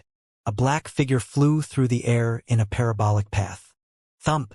The black figure landed not far away from Lin with black smoke rising from their entire body, which then began to glow with a powerful protective golden light. This was light bestowed upon him by the divine tool. The figure was in too much of a sorry state for Lin to identify who they were. Whoosh! A spatial ripple swept forth, and the figure was teleported out of the divine tool. And Lin raised his head again to discover 5 friendly faces with their palms held together. They were looking down at him with benevolent smiles. Amitba, it's sect leader Lin? Please do join us, Mr. Lin. The 5 monks extended a warm invitation to Lin. Between them, the golden pillar of light shot into the sky again. This golden pillar of light was not for gathering allies. It was for luring little piggies like him. Haha. Apologies for the intrusion and thanks for the offer. But I still have some things to do, so I'll be taking my leave now. And Lin laughed before fleeing into the distance. Don't go, benefactor Ha! Eat my staff. The 5 monks immediately gave chase with killing intent surging from their bodies. Holy fuck, you shameless baldies. Are you trying to challenge me to a 5-on-1 battle? And Lin yelled as he ran.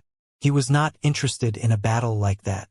After all, those 5 monks were all returned to Void Stage mighty figures. They still retained their basic constitution and battle experience, so it would not be wise for Lin to engage them in a battle. The Heavenly Peaches weren't over there anyway, so there was no point in battling them. Oi! Why are you still chasing me? Can't you lure some other idiot? And Lin was about to have a mental breakdown. He had been chased for over a kilometer. One of our Buddhist mantras in the Buddhist kingdom is to be determined and to finish everything that we do, a monk said with a serious expression.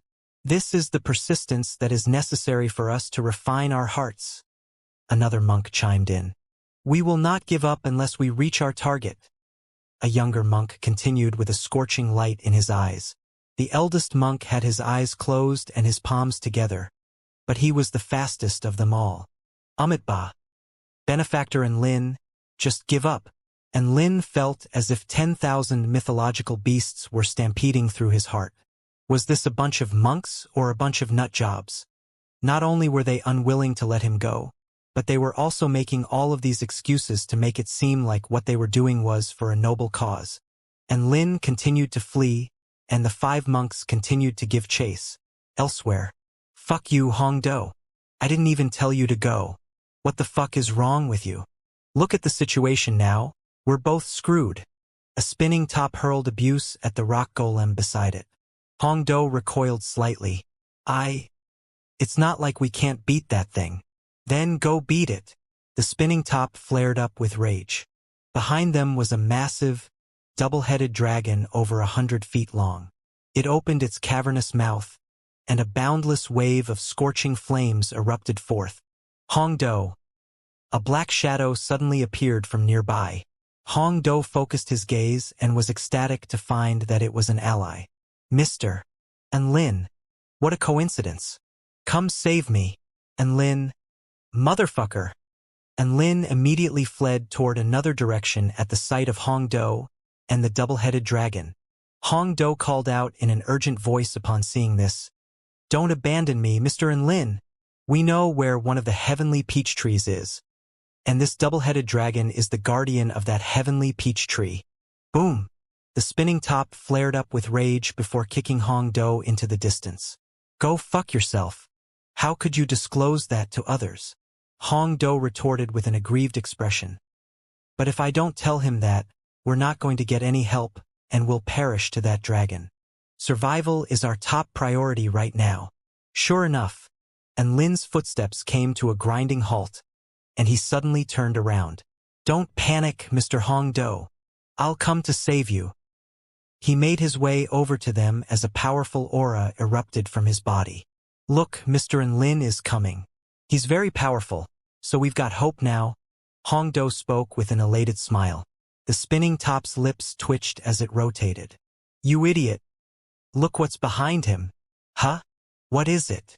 Hongdo focused his gaze before shuddering. Holy fuck. 5 monks. This. Shut the fuck up and run. The spinning top fled from both the dragon and Enlin. Hongdo immediately fled in the same direction, and he was on the brink of tears. What the fuck? He had thought being chased by a double-headed dragon was bad enough. But Enlin was being chased by 5 monks. That was an even worse situation than the one they were in. Get away from me, Enlin! Hongdo roared after discovering Enlin was still following him. Don't you need me to save you, Mr. Hongdo? How am I going to save you if I get away from you? Enlin was perplexed. Hongdo's chest constricted as he spoke in a panicked voice. I don't need saving anymore. No, you do. Enlin insisted. Hongdo. Enlin was clearly just saving him so that he could find the heavenly peach tree. Hongdo, you piece of shit.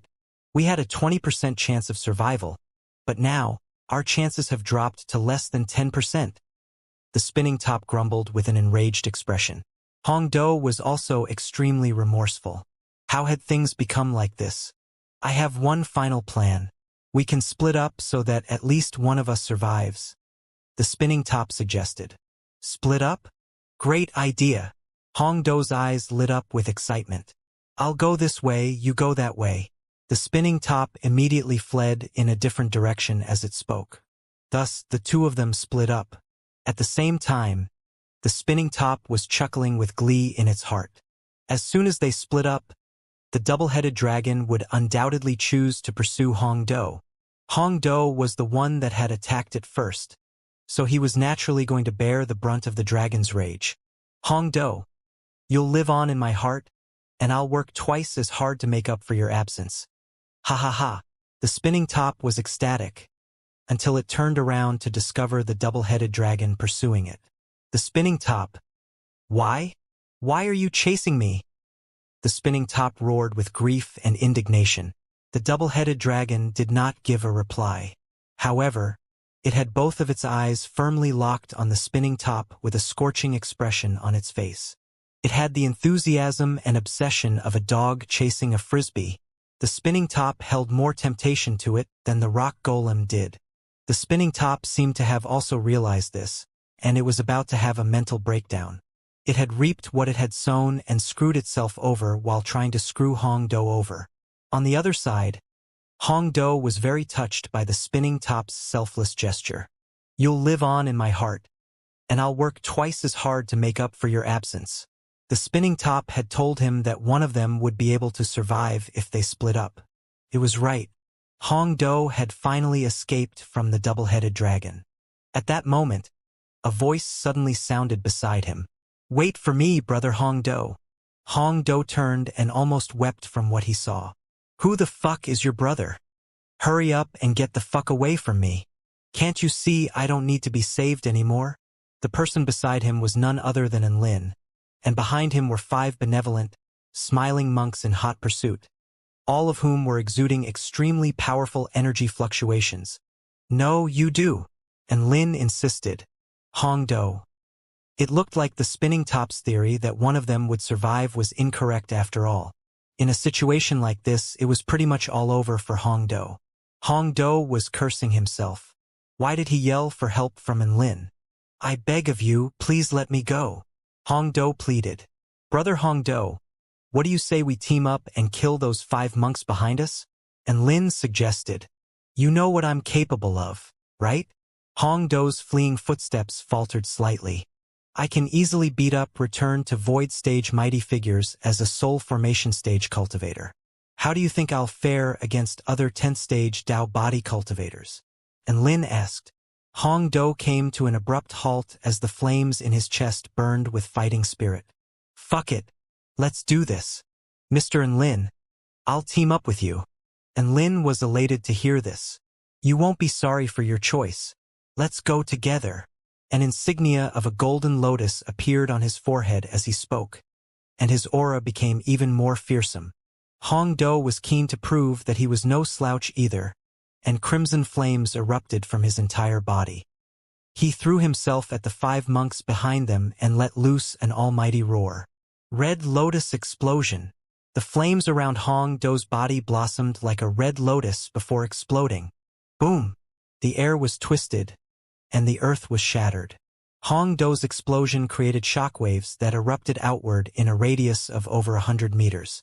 However, those 5 monks were not going to be taken down so easily. A golden light appeared on each of their bodies at the same time.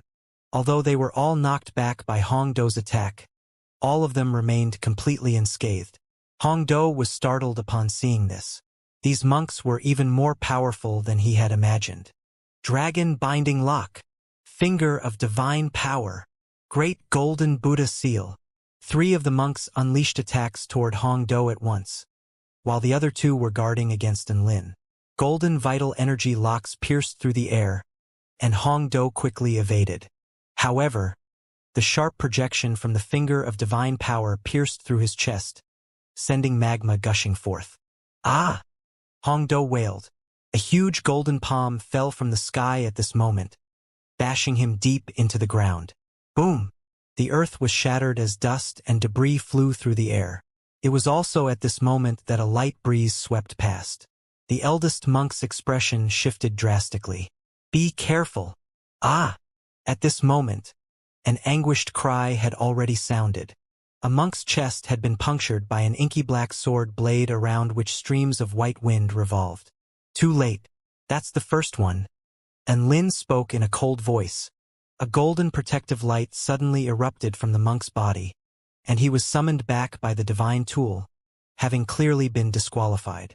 And Lin pulled out his sword, and his body instantly disappeared on the spot again. He wasn't expecting Hong Do to beat any of the monks. He only wanted Hong Do to attract the attention of the monks and create an opportunity for him to strike. Boom! Spell techniques clashed, and another monk was eliminated amid a wail of anguish. That's the second one, a wraith-like voice sounded. The other 3 monks immediately focused all of their attention on Enlin. Dragon Binding Lock. A series of golden chains erupted forth. Enlin quickly evaded the chains through the use of extremely agile movement techniques. He had used the wind sword technique twice in quick succession and had depleted almost all of his vital energy as a result. He was only at the 10th stage Dao body at the moment, so his vital energy supply simply couldn't keep up with the demands of the 6 strikes of the war god. Golden Wind Buddha. 1000 Buddha Fist. The 3 monks unleashed a relentless barrage of attacks. And Lin was suddenly in a dire situation and had almost no chance to retaliate. And Lin met the old monk's 1000 Buddha Fist with his mountain-quaking fist. Golden energy exploded, and both sides were knocked back as a result. The old monk fell back to recover, but Enlin came under attack from the other 2 monks. It was quite clear that they were going to use rotation tactics to grind Enlin down. If it isn't for the fact that talismans, pills, and mechanical puppets are prohibited in the divine tool space, I would crush all of you in seconds. Enlin gritted his teeth as he surveyed the terrain before fleeing toward a small lake. You won't escape. Don't go, benefactor En. The 3 monks gave chase without any hesitation. All of them ran over the surface of the lake with vital energy on the bottom of their shoes. However, Enlin suddenly turned around and opened his arms to the 3 oncoming monks. A black circle of light appeared at the bottom of the lake, from which an extremely powerful gravitational force erupted. Abyssal gravity technique. Splash, splash, splash. All 3 monks were caught off guard and fell into the water. He wants to use gravity to trap us? What a joke! The 3 monks were already close to breaking free. At this moment, the lake water beneath Enlin's feet had already frozen, and the water around the 3 monks began to surge in a frenzy as the power of extreme frost transformed the lake water into countless blades of ice. The reason why Enlin had led them here was that his extreme frost vortex technique could be unleashed to perfection at the bottom of this lake. Countless blades of ice tore through all living beings in their path with merciless brutality. The monks were finally unable to hold on for any longer, and a series of anguished cries erupted. A golden light appeared, and all 3 monks were disqualified. Enlin's body swayed slightly as he panted heavily. Take that, you bald donkeys! He chuckled coldly before making his way out of the lake. His quintuple kill had been completed. Within the heavenly palace, all of the 4-9 Immortal sect members erupted into raucous cheers. As expected of sect leader Enlin, that was an exemplary performance. Master's plan to lure his enemy into a favorable terrain before sealing the deal with a perfect retaliation was ingenious. Master is the best. Many representatives of the other powers had also noticed this battle, and all of them gasped with amazement and admiration. Enlin's quintuple kill was quite an extraordinary feat. Meanwhile, the monks from the Western Paradise all shook their heads with disappointment. 5 of their 8 powerful beings had been eliminated, and their chances of finding the heavenly peach trees had become much slimmer. Enlin continued on toward a massive hand-shaped crater in the ground. A rock golem was lying at the center of the crater, and he was finding it quite difficult to get up. Hong Do's durability was certainly top-notch, and his golden protective light was not triggered even after taking a few of the monks' attacks. This was quite astounding as well. Enlin, you... Hong Do was just about to flare up with rage. Well done, Hong Do. I also did my part and defeated all 5 of our enemies. We make a great team together. Enlin praised Hong Do with a warm smile on his face as he pulled Hong Do up from the ground. Hongdo's words suddenly got stuck in his throat. For some reason, his rage from being used by Enlin as a decoy completely vanished upon hearing Enlin's words. Yeah, you did well too. Hongdo nodded. Enlin patted Hongdo's shoulder. Let's go, brother Hongdo. Hongdo suddenly came to his senses. Oh, right. We need to hurry and find that heavenly peach tree. Otherwise, someone else is going to take the heavenly peaches. The two of them quickly traveled in a certain direction with Hongdo leading the way. And Lin's second state evergreen technique proved to be extremely useful in a situation like this. He could feel his depleted vital energy quickly replenishing as the life energy around him nurtured his body. It's just up ahead. There is a heavenly peach tree in that forest there. Hongdo pointed up ahead as he spoke. And Lin was very excited, but he was also very cautious at the same time. A white light flashed past his eyes, and he discovered that something was amiss. There's a spell formation up ahead. It's an ambush. And Lin spoke with a solemn expression. Hongdo's heart jolted with shock, and he immediately surveyed his surroundings with a tense expression. But he didn't notice anything. Is there really an ambush? Why do I not see anything? Hongdo asked. You can't even detect the spell formation that had been set up, so of course you would be oblivious to the ambush. And Lin spoke with a smile. However, that spell formation is very ordinary. It might have been set up by a soul formation stage living being. Hongdo blushed slightly. At this moment, the sound of energy clashes erupted from nearby. There's a battle up ahead, and Lin's expression shifted. It's in the direction of the heavenly peach tree. Hongdo spoke with excitement on his face, and Lin immediately charged forward upon hearing this. Hey, didn't you say there was a spell formation ambush? Hongdo provided an urgent reminder. However, his voice had only just trailed off when he saw Lin flick a finger toward a certain point in the air, upon which the spell formation was instantly shattered, as if it were a fragile soap bubble. Hongdo drew a sharp intake of breath and hurriedly trailed along. Boom, boom, boom. Waves of fire had completely incinerated all of the surrounding plants. Ear-splitting dragon roars erupted alongside a series of anguished wails. And Lin was instantly intrigued by the scenes unfolding up ahead. Isn't that the double-headed dragon from earlier? Has it eaten the spinning top this quickly? Brother spinning top. Hongdo lamented with a tragic expression. There are two other teams, one of which is from the Great Tang imperial family of the Baihua state. Two of them have perished, and there are only 3 of them left. The other team is from the Flaming River imperial family of the Heavenly River state, and they also only have 3 people left. It appears that the 2 imperial family teams have not formed an alliance. And Lin looked on with an intrigued expression. That spell formation from earlier had most likely been set up by one of the 2 imperial family teams. They were just fighting for the heavenly peach tree when the double-headed dragon returned, upon which the battle descended into complete turmoil. Mr. And Lin, this is a great opportunity. We can survey the battle from our hiding place and capitalize on the aftermath of their battle. Oh ho ho. Hongdo was very excited. Capitalize my ass. Can't you see that someone has almost made it to the heavenly peach tree already? If we get there any later, there are going to be no more heavenly peaches left. So we have to go and take the heavenly peaches now. And Lin slapped Hongdo on the head as he snapped. He really didn't know whether there was a brain in that rocky cranium of his. Hongdo scratched his head with a gloomy expression. He wanted to offer a retort, but he didn't know what to say. The 3 powers were engaged in a fierce battle. On a small hill off to the side, there was a majestic tree upon which grew many decadent heavenly peaches. Alluring light revolved around the peaches, making them appear even more precious and enticing. Ha ha ha! This heavenly peach tree belongs to our Great Tang imperial family. A handsome man in a lavish robe charged toward the heavenly peach tree as his companions fought to open up a path for him. Be careful, Prince Yen Luo. More enemies have arrived. A female general yelled.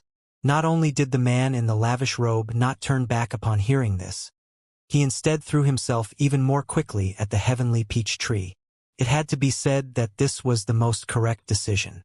However, his enemy was far too fast, and a sharp, tearing pain suddenly erupted in his chest. Immediately afterward, a black sword blade pierced through his body. Tear. Yen Luo threw up a mouthful of blood. He turned around with difficulty to find a man in a flowing white robe appraising him with a smile. If you had chosen to run away, I would have let you go. And Lin smiled. A wry smile appeared on Yen Luo's face. If I had known it was you, I would have indeed run away. A golden light erupted from his body, and Lin turned around and continued charging toward the heavenly peach tree. Roar! The roar of the double-headed dragon erupted from behind him. A scorching plume of flames then hurtled toward him from behind, threatening to melt him with its terrifying heat. The guardian double-headed dragon of the heavenly peach tree had attacked. What the hell is Hong Do doing? Didn't I tell him to hold off the double-headed dragon for me? And Lin grumbled in his heart. There was a long trench leading to the nearby forest. At the conclusion of the trench was a rock golem who was panting heavily. He lay on top of a pile of charred soil and rocks with a forlorn expression. Mr. And Lin, I have tried my best. He had actually been insta-killed by the double-headed dragon. Scorching dragon flames surged toward Lin, and he could not ignore it at his current power level. As such, he immediately unleashed his evading turtle technique. A dazzling green light flashed, and a thin turtle shell appeared around his body. He didn't have enough vital energy, so the turtle shell wasn't as thick and green as it normally was. Thankfully, its defensive prowess was still extraordinary. Boom! The dragon flames incinerated the forest within a radius of over 100 meters to dust. However, one resolute turtle shell stood in its way, and Lin survived the double-headed dragon's attack. At this moment, all of the cultivators took this opportunity to quickly close in on the heavenly peach tree. Quick! And Lin has been trapped by this double-headed dragon. So this is our only opportunity. Chen Fong, Mo Huayu, you two hold off the great Tang Imperial family team. Go for it, Yen Meng, one of her companions replied. A beauty in a red robe commanded before stamping a foot down violently into the ground. Explosive flames erupted, and she was propelled forward like a rocket. She then hurtled through the air toward the heavenly peach tree. She was simply too fast for the other cultivators to catch up to, and she quickly passed by Lin to become the closest person to the heavenly peach tree. Hee, you can all eat my dust. The heavenly peach tree is mine. A vibrant smile appeared on the red-robed woman's face. She felt like she had the heavenly peach tree in the bag. She was then struck by intense pain in her lower abdomen and a profound sense of crushing grief. PFFF. Wah! Yen Meng was suddenly leaking from front and back as she tumbled down from the sky. Hee, you want to take my heavenly peaches? Keep dreaming. A white figure instantly flashed past Yen Meng and arrived before the heavenly peach tree. And Lin, I hate you. What did you do to me?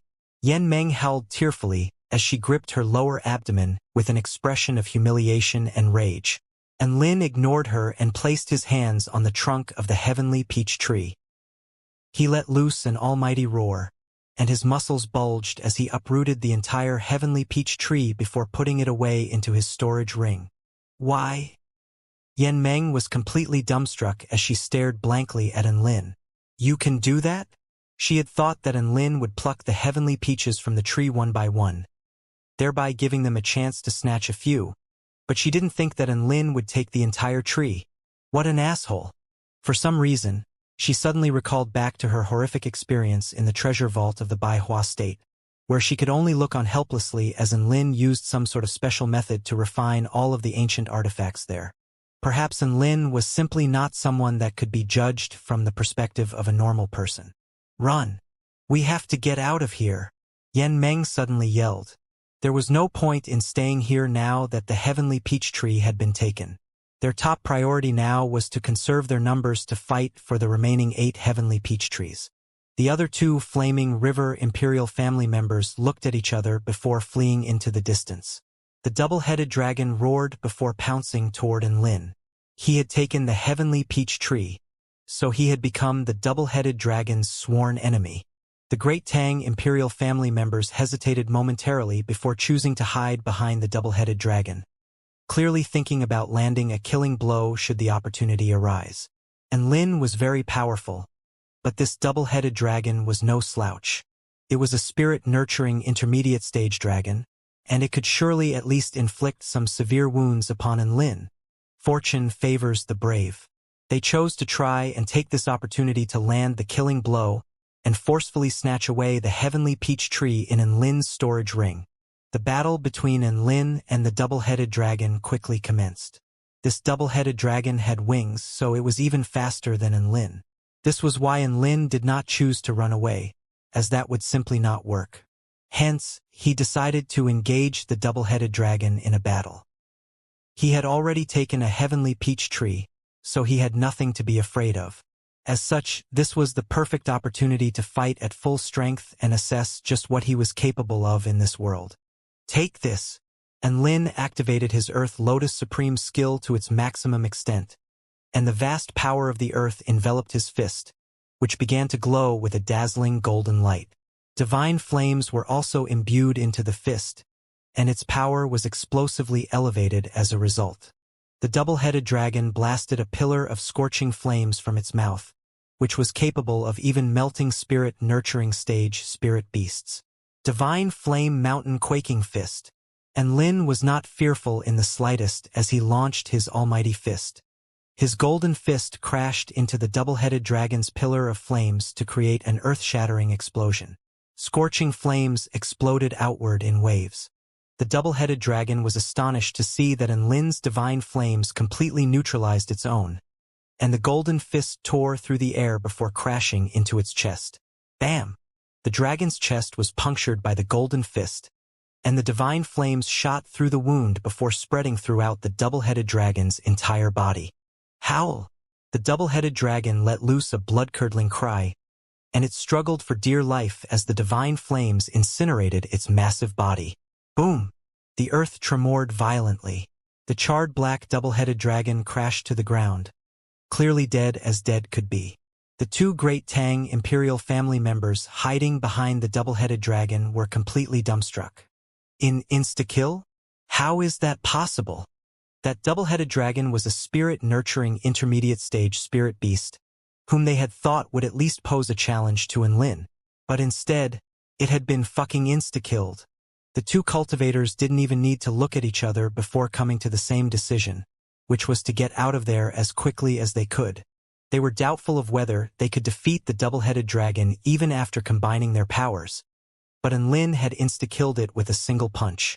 How could they fight against such a freak?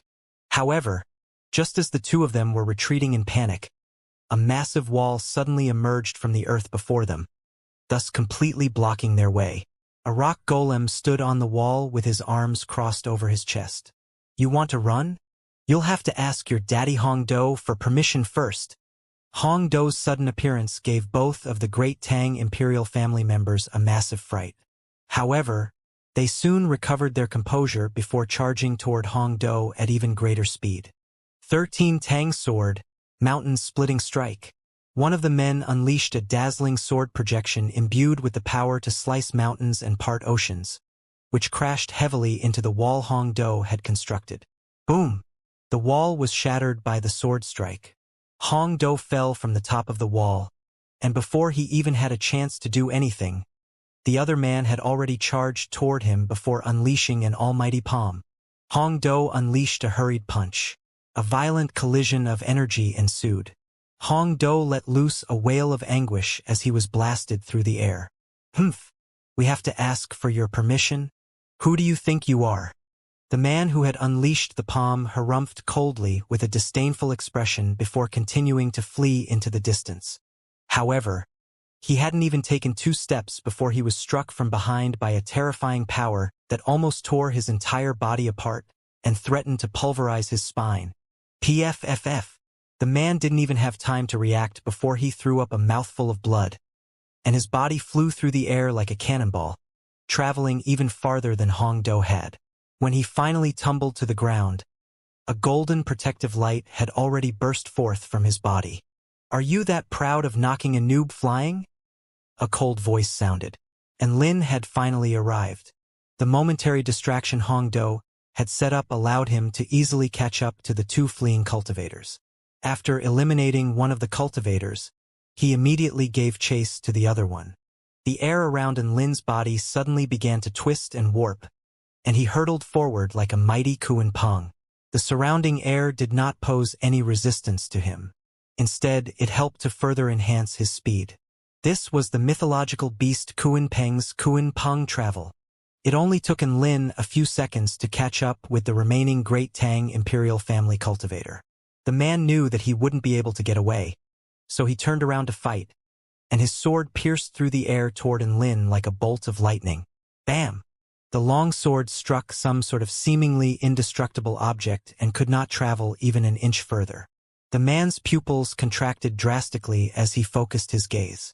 His sword had struck Lin's palm, and Lin had used his bare palm to block his sword strike. How could his defenses be so terrifying at just the 10th stage Dao body? The massive disparity between the two of them struck him with a crushing sense of despair. "You're not getting away this time." A grin appeared on Lin's face, and he gripped the blade of the man's sword tightly in his hand before unleashing his mountain-quaking fist with the other. Boom! A golden light exploded. The man tumbled to the ground as a different golden light erupted. The final member of the Great Tang Imperial family had been eliminated. In the Heavenly Palace, all of the Great Tang Imperial family cultivators looked on with pained expressions.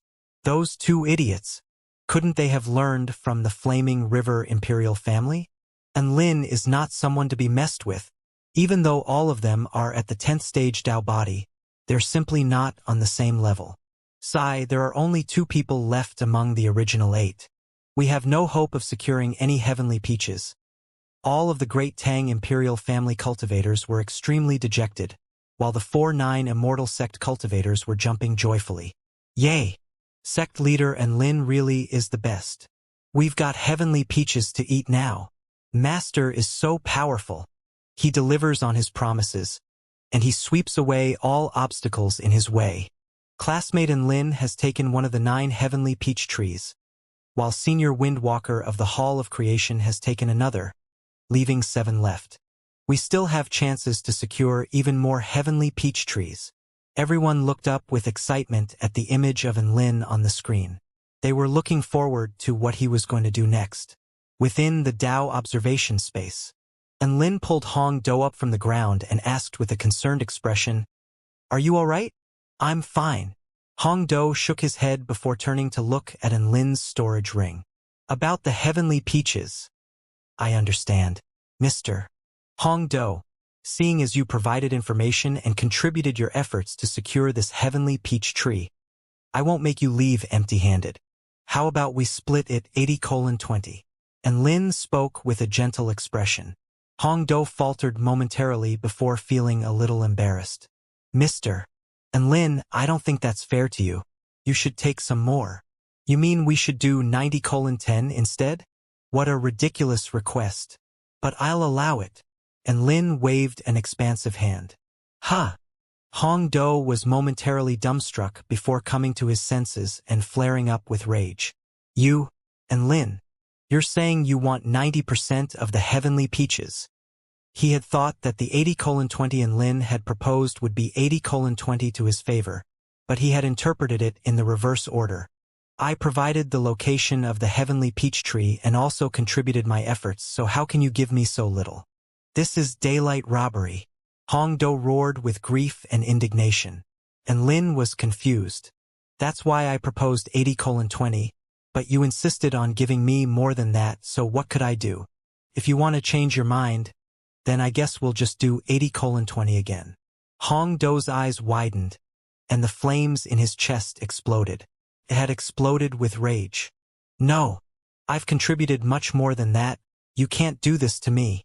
Hong Do looked at Lin with an enraged and aggrieved expression. He couldn't beat Lin in a fight, so he could only try to coax Lin with his words, even though the possibility of that succeeding was very slim.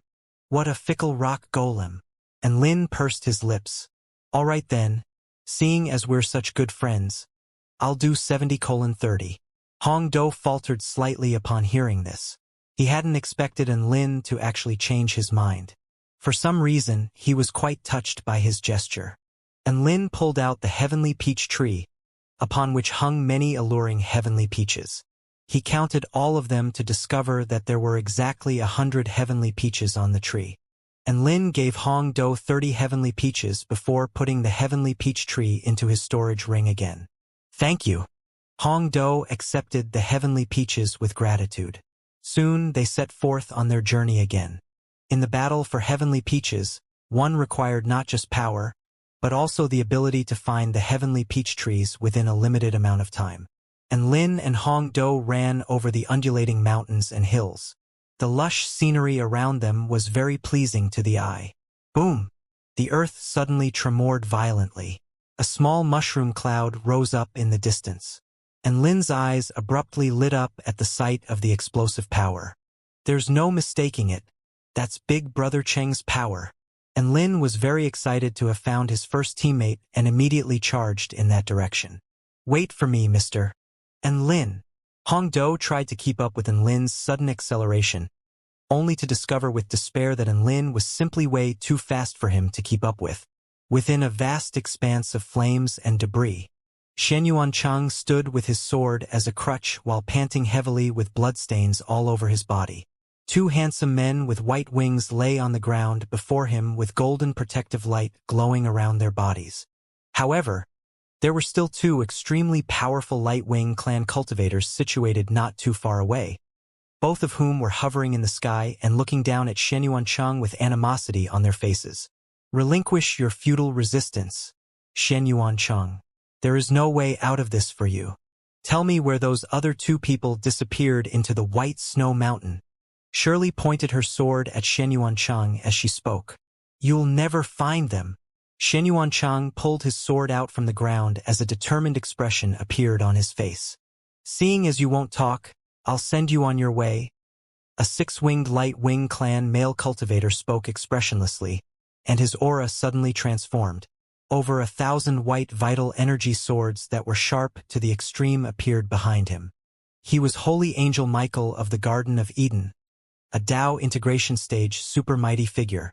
Don't even think about harming my big brother Cheng. A man hurtled toward them from the distance as his voice rang throughout heaven and earth. An expression of astonishment appeared on Xianxia's face upon hearing this voice. He turned around to discover an extremely familiar man running toward him. And Lin, why are you here? Xianxia's voice began to tremble. He then immediately exclaimed, Run away! The opposition is very powerful, and we need to conserve our forces. Run away? That's not part of my vocabulary. A determined smile appeared on Lin's face. Let's kill these guys. A hint of excitement appeared on Shirley's face, and she extended an animated greeting. Hey, and Lin, we meet again. And Lin had also seen the beautiful angel flying in the sky. Seeing as we're friends, if you get out here right now, I can spare you and let you go. Heh, seeing as we're friends? None of that matters right now. The heavenly peaches are the most important things. A dazzling light erupted from Shirley's wings. As she extended her fair arms in an embracing motion, a white circle of light instantly expanded outward for over 300 meters, thus encompassing both Lin and Xianxia within. Holy light cage! Shirley was playing her support role to perfection as she constructed a cage to try and trap both Lin and Xianxia at once. Nice! Michael praised with a faint smile on his face. He then turned to Lin and waved a hand through the air. The countless light swords behind him then fell like a meteor shower upon Lin. And Lin's heart jolted upon seeing this. He could feel an extremely dangerous aura from those light swords, as if each and every one of them was capable of slaying that double-headed dragon from earlier. He immediately unleashed his evading turtle technique. Boom, boom, boom. The earth was torn apart by sword intent, and Lin's body was inundated by light swords. And Lin, Xianxia could sense just how terrifying that storm of swords was, and he let loose a cry of alarm. Michael looked on with a tranquil expression at the settling dust and debris. And Lin, you are undoubtedly the #1 prodigy among the younger generation. However, there are many more powerful beings in this world than you can imagine. For example, in my eyes, You are still someone I can easily crush. A vibrant smile appeared on Shirley's face.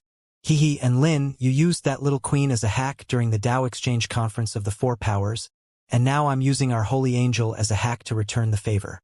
What goes around comes around, I guess. Are you surprised?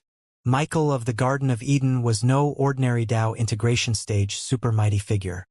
He was one of the most powerful Tao integration stage super mighty figures in this world, and his power was comparable to the leader of the 5 heavenly court emperors, the Celestial, the Arch. From a power level perspective and before entering the Tao observation space, he was one of the most powerful Tao integration stage super mighty figures among the 12 gathered at the banquet. So what if his strength was being restricted to the 10th stage Tao body? Crushing cultivators of the equivalent or superior cultivation bases had always been his forte. In the heavenly palace, many mighty figures were spectating Michael's battle. Even the 4-9 Immortal sect cultivators were becoming nervous. When the dust settled, and Lin's body reappeared. To everyone's surprise, what they saw wasn't a golden protective light around his body, but the light of a shiny, green turtle shell instead. There were countless cracks on the semi-transparent turtle shell, but it still remained intact. And Lin had blocked Michael's attack with his own power. You blocked that? Michael's expression shifted slightly to one of surprise. You can crush me easily? Let's see if you can crush my turtle shell. And Lin harumphed coldly before drawing his evil-slaying sword and slashing down upon Michael. A black crescent sword projection soared into the heavens. Michael spread his 6 wings and evaded Lin's sword strike through the use of extremely agile movement techniques. Big Brother Chang, can you still fight? And Lin spread open his wings of wind as he inquired. Yes. Shenyuan Chang took a deep breath. A dazzling light erupted from the bronze ancient sword in his hand as a serene, yet destructive sword intent burst forth from his body. That's great. Let's eliminate the top dog from the Garden of Eden. And Lin's aura soared explosively, and he spread open his wings to fly into the sky. The man he was going to face was quite possibly the most powerful being within this space, so he could not afford to be complacent in the slightest. Wind soared. Streams of white wind encircled around his evil-slaying sword, and his speed was enhanced explosively. Shirley was just about to unleash an ensnaring spell technique when she suddenly found that she had lost sight of Lin. So fast. Her expression shifted drastically. In the next instant, an extreme sense of danger welled up in her heart. A black sword blade tore through the air in a lethal trajectory. When Shirley finally became aware of her situation, she could no longer dodge that strike. Bam! A violent clash sounded. A figure had appeared right in the nick of time to block the evil-slaying sword with a light sword of his own. Michael? Shirley looked on with reverence at the man standing before her, and Lin's 6 strikes of the war god was blocked by the holy light sword Michael had materialized. Your swordsmanship is not bad, Michael praised. Before Lin had a chance to unleash another attack, golden rings suddenly began to appear around Michael's wrists. Holy ring bind. Michael spoke in an indifferent voice. An extremely pure holy light erupted from each of the golden rings, and 2 projections of golden rings appeared, one in the sky and one on the ground, both of which were turning in an anti-clockwise direction with a vastly powerful holy light shining in between. Boundless binding force locked onto Lin's entire body in that instant. Everything was bound within the space encompassed by the holy light. This is the binding divine technique Holy Angel Michael used to imprison the true demon tribe. After unleashing this technique, it is as if our God has descended in person to subdue all living beings.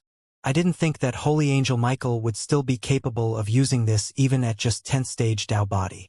Excitement and reverence glowed in Shirley's eyes upon seeing this. Michael was both handsome and powerful, so he naturally had a lot of fangirls within the Light Wing clan.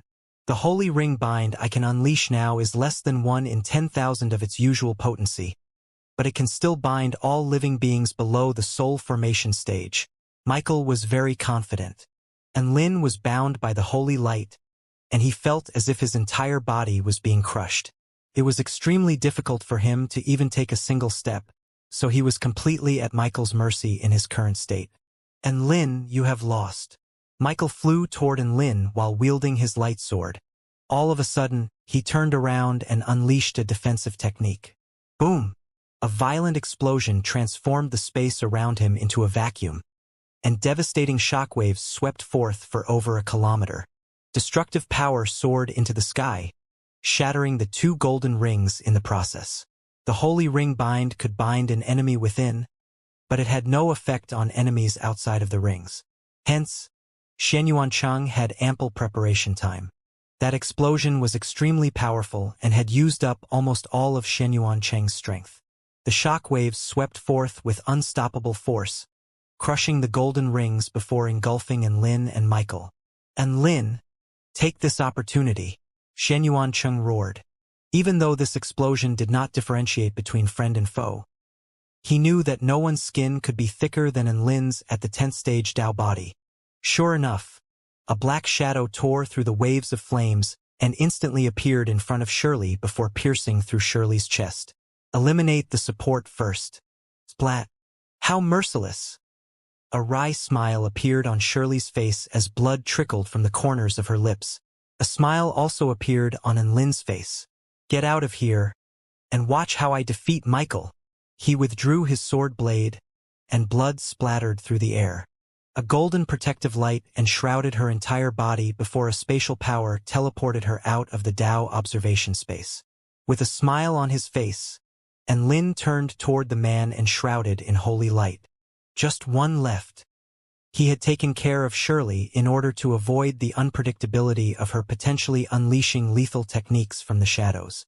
Big Brother Chang had played a similar role. He had unleashed his most powerful explosion, which had flipped the tables on the battle at a critical juncture. Now, there was only Michael left, and they could focus on dealing with him. Michael's expression remained unchanged at the sight of Shirley's elimination. As long as he was still here, the Light Wing clan's biggest hope of obtaining heavenly peaches would still be alive. I'll admit that I underestimated you too. Even though it's not going to be very fair to you, I'm going to be using my Holy Spirit body to defeat you. Michael spread open all 6 of his wings from which holy light erupted. Each and every feather on those wings exuded a pristine white light, which was extremely piercing to look at. Bursts of holy music began to appear, as if it were trying to purify this entire world. In that instant, he was like the holiest existence in this world. Boom! Michael's aura began to climb, and he soon broke through the Dao body stage to an extremely mysterious state. Oi! That's going too far. You're using hacks. And Lin instinctively retreated as he spoke with a slightly tense expression. The Holy Spirit body was an extremely rare Dao body within the Light Wing clan. It was a Dao body that one could be born with. Once this power was activated, one would be capable of unleashing one's Holy Spirit energy, which was different from vital energy. Michael was initially planning to just do a casual job, but after encountering Lin, he suddenly wanted to do an earnest job. Unleashing Holy Spirit energy in conjunction with vital energy was not a simple equation of 1 + 1. After fusing together, their power would be enhanced exponentially. And Lin could feel Michael's aura becoming more and more terrifying. In his current state, he would be able to defeat most soul formation stage cultivators. Michael was most likely going to be the most powerful opponent he would face during this trip. In the Heavenly Palace, all of the Light Wing clan living beings were already getting very excited. Ah! Holy Angel Michael is using his Holy Spirit energy. I'm so excited. One beautiful Light Wing clan angel after another squealed with delight. No matter how powerful Lin is, there's no way he can stand up against Holy Angel Michael. It looks like we'll be able to eliminate a tough competitor. Even if any of the other Dao integration stage super mighty figures arrived, they would definitely be no match for Holy Angel Michael in his current state. Even the male cultivators from the Light Wing clan were extremely excited to see this, and they began to discuss spiritedly among themselves. And Lin and Michael's battle had attracted the attention of almost half of the mighty figures gathered in the Heavenly Palace. Almost none of them thought Lin stood a chance against Michael. The emperors of the Heavenly Court also had their attention focused on Lin. However, they held a different opinion from the general consensus. All of them were full of anticipation, thinking about what Enlin would do to defeat Michael. Emperor Changsheng, how about we make a bet? Is Enlin going to win this battle, or if Michael going to win this battle? The Celestial the Arch suggested. Emperor Changsheng stroked his snowy white beard as he spoke with a smile. All right, I'll bet on Enlin winning for 500-year-old heavenly peaches. The Celestial the Arch. Michael is that powerful, yet you're betting on Enlin winning? Heh, I'm not stupid. Enlin has done countless things to surprise us over the years. I've learned to expect the unexpected from him now. Emperor Changsheng spoke with a profound expression, as if he had seen through something. The Celestial the Arch was very upset to hear this. He was planning to earn a few heavenly peaches as a result of this bet, but Emperor Changsheng did not fall for his scheme. Just betting on the winner is boring. Let's bet on how long Enlin is going to take to defeat Michael. Emperor Ziwei suddenly interjected. I'll bet 500-year-old heavenly peaches that he can beat Michael within 10 minutes.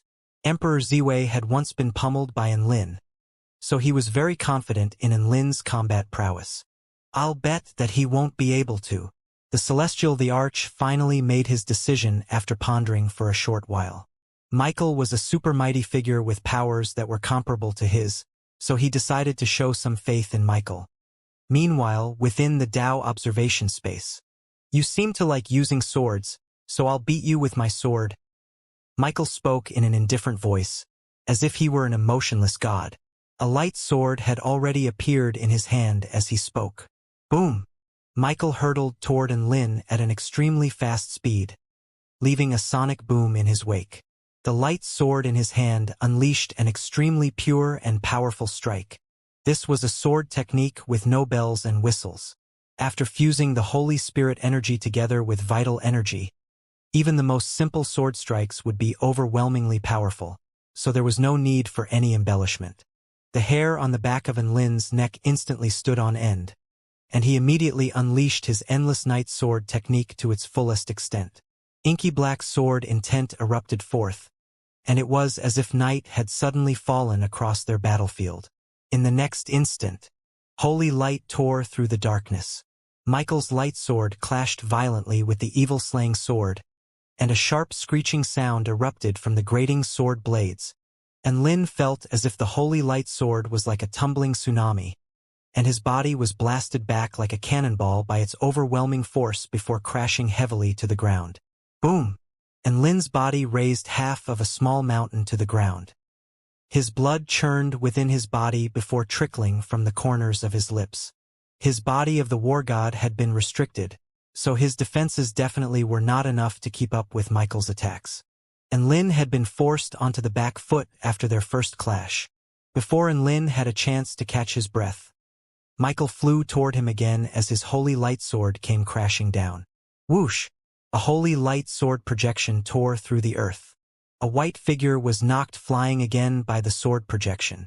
Michael spread his wings and continued to give chase. All of a sudden, his expression shifted, and he immediately changed his flight direction. On the original course he was taking, a series of golden balls suddenly appeared before exploding violently. Boom, boom, boom.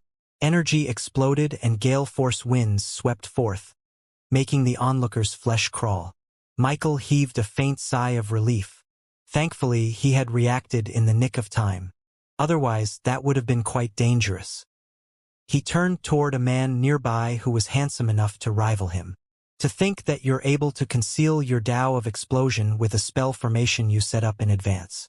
I have to admit that you're a freakish explosive prodigy, Michael praised. And Lin was astonished. What? Freakish explosive prodigy? Xianxia retorted with an enraged expression. I'm no freakish explosive prodigy, and my Tao is not explosion. It is a manifestation of the yang power of my myriad spirit Tai Chi. Oh! Michael nodded with an unconvinced expression. Xianxia. After that slight lull in the battle, Enlin was finally able to catch his breath. He was just hesitating about whether to use that technique when an extremely powerful pillar of light sped through the air, crashing toward Michael. Michael reacted extremely quickly and evaded the pillar of light through the use of wraith-like movement techniques. Holy fuck! This Kale the righteous sure can dodge. I can't believe he managed to dodge my final spark. An extremely pleasant voice sounded. Holy Angel Michael? Who the hell was Kale the righteous? And Lin didn't even have to look to know who it was. Sure enough, a beauty in a blue and pink sailor costume appeared nearby. She was holding a six-feathered staff in her hand with excitement dancing in her purple eyes. Ziggs the Hexplosives expert. Ramus the armadillo. I'm here to save you. Lu Qianhuan greeted them with a broad grin.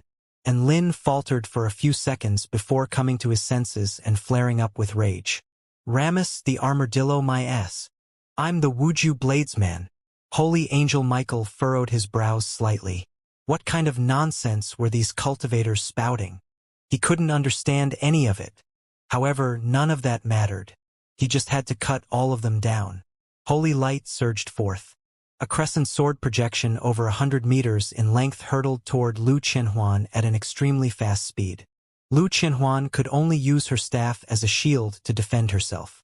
The sword projection clashed with her staff, upon which a sharp screeching sound erupted before Lu Qianhuan was knocked flying by the boundless power imbued within the sword strike. Ziggs the Hexplosives expert, Ramus the armadillo, what are you two just standing there for? Hurry up and help me, Lu Qianhuan cried out. And Lin only came to his senses then, and he charged toward Michael while wielding his evil-slaying sword. Lu Qianhuan righted herself in midair before stamping down with her fair, well-proportioned legs to arrest her momentum. At the same time, about a dozen balls of energy erupted from her six-feathered staff before hurtling toward Michael at startling speed. Michael had just knocked Lin flying again when the balls of energy came hurtling toward him. His brows furrowed slightly, and he created a holy light shield around himself to keep the balls of energy at bay. On the ground below, Shen Yuancheng was also unleashing one violent sword projection after another. The relentless barrage of attacks was making Michael quite irritated.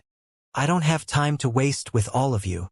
Michael heaved a faint sigh before creating a white halo around him with his holy sword, which then began to expand outward. A white feather detached itself from one of his 6 wings before fluttering toward the white halo. An extremely scorching pillar of light suddenly shot forth from a distance away. Final spark. Lu Qianhuan unleashed one of her finishing moves against that feather. Her intuition told her that the feather was not as simple as it looked. Michael had no choice but to unleash another sword strike to slice Lu Qianhuan's final spark in half. Lu Qianhuan was right. That feather was indeed not as simple as it appeared, and Lin and Shen Yuancheng also took the hint and began to unleash attacks upon that feather. However, Michael created an airtight net of sword projections with his holy sword to block all of their attacks. In the end, the white feather fell upon the white halo. Heavenly Feather Kingdom. Michael's voice had only just fallen when the white feather was pulverized and the halo expanded for a further several hundred meters as a powerful holy light rained down upon the world. And Lin, Lu Qianhuan, and Shen Yuancheng were all forced to their knees as their bones creaked within their bodies. The terrifying weight crashing down upon them made standing up entirely impossible. That's right, this was the restrictive power of the Heavenly Feather Kingdom. No one could escape from this power. It's over. Michael slashed his sword toward Lin, upon which a dazzling holy light sword projection flashed through the air, leaving a lethal trajectory in its wake. And Lin's expression darkened. He finally made the decision to use his trump card, the origin energy of the netherworld. He was unable to use his fire god mode as he couldn't summon sufficient divine flames. As such, the origin energy of the netherworld was his strongest buff. However, with his cultivation base restricted to the 10th stage Dao body, he would be struck by very powerful aftereffects from using the origin energy of the netherworld. In fact, it was very much possible that he would be too feeble to participate in any future battles. In other words, he would be completely powerless to do anything else after using that technique, so it was no wonder that Lin would hesitate for so long. However, he had no other choice at this point. If he didn't use it, Big Brother Cheng, Lu Qianhuan, and himself would all be eliminated here, as the holy light sword projection imbued with a terrifying force continued toward them. A determined expression appeared on Lin's face. He was just about to activate his power when an extremely dazzling and scorching sword projection clashed with the holy light sword projection. Boom!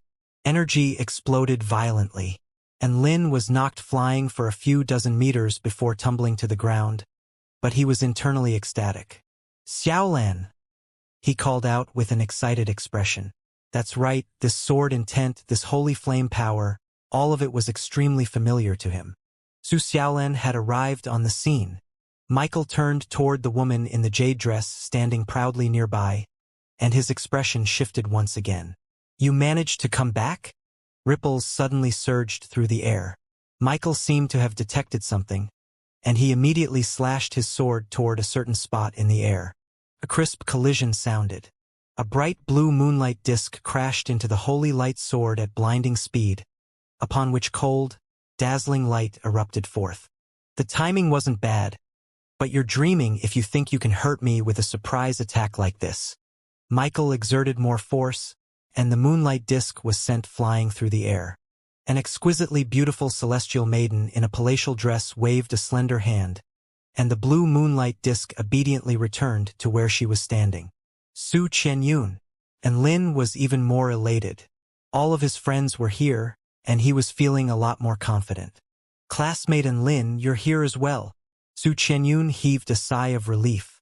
Thank God you're here. Otherwise classmate Shen Yuanchang would be in a lot of trouble. What about the heavenly peach tree? Shen Yuanchang asked in an urgent voice. Su Xiaolin made an okay hand sign as she spoke with a smile.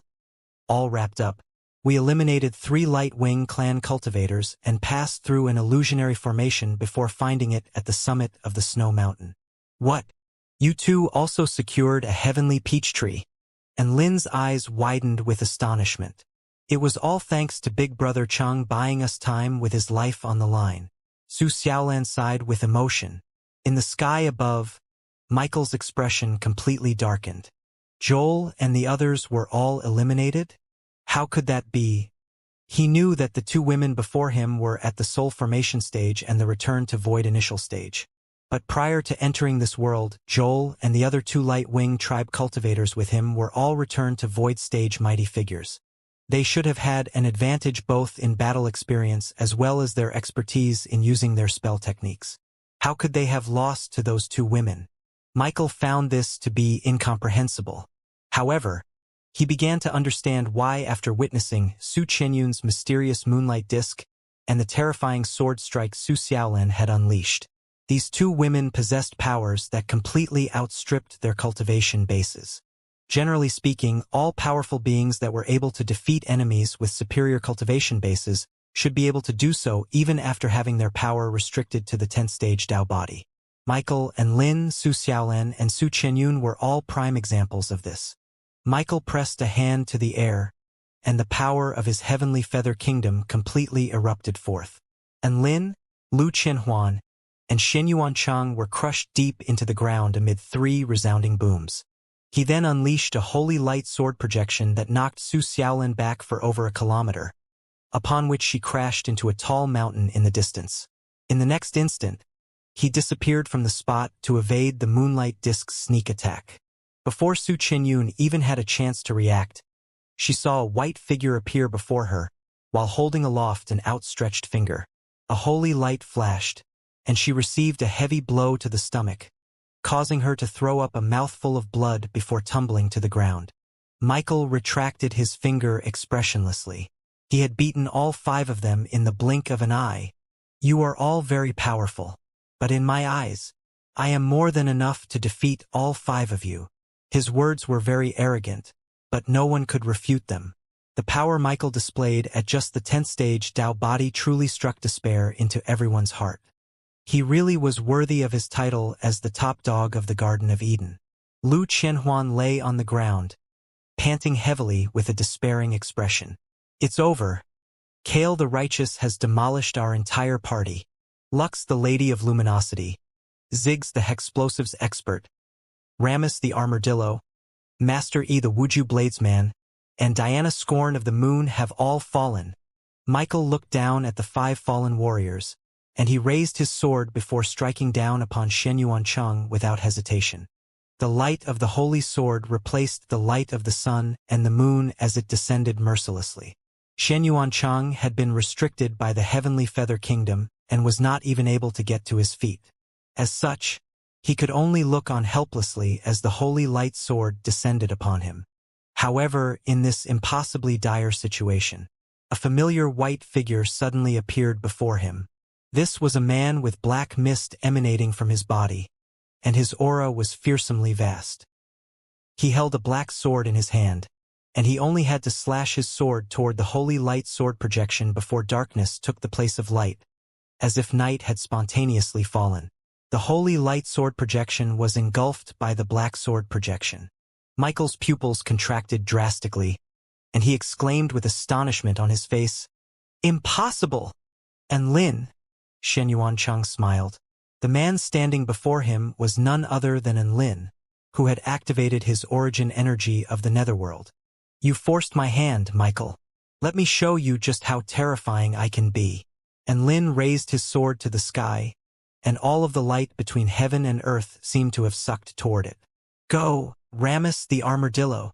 Lu Chenhuan cheered Enlin on with all her might. "Enlin, what a powerful aura!" Michael's expression immediately became more grave. No matter how proud he was, he could not look down on this power. His cultivation base had been restricted to the 10th stage Dao body, so he was unable to use over 99% of his spell techniques. There was also a very limited range of mystical techniques that he could use at such a low power level. As such, he assumed that Enlin was in the same boat, which was why he was quite surprised to see that Enlin was capable of unleashing such a formidable mystic technique. 6 strikes of the war god, Shadow Tiger. Heaven and earth suddenly descended into darkness. Michael's heart jolted with shock as he was struck by complete sensory deprivation. Even his divine sense had been rendered ineffective. This was true darkness. He immediately activated all of his powers to take defensive measures. However, before he had a chance to formulate a defense, an extremely sharp sword blade had already punctured his body. The sword blade was extremely fast and possessed unimaginable power. Tear! The sword blade tore apart his body mercilessly. Light returned to heaven and earth. Everyone was greeted by the sight of the 6-winged holy angel plummeting to the ground. His white wings were limp and feeble as blood splattered through the air.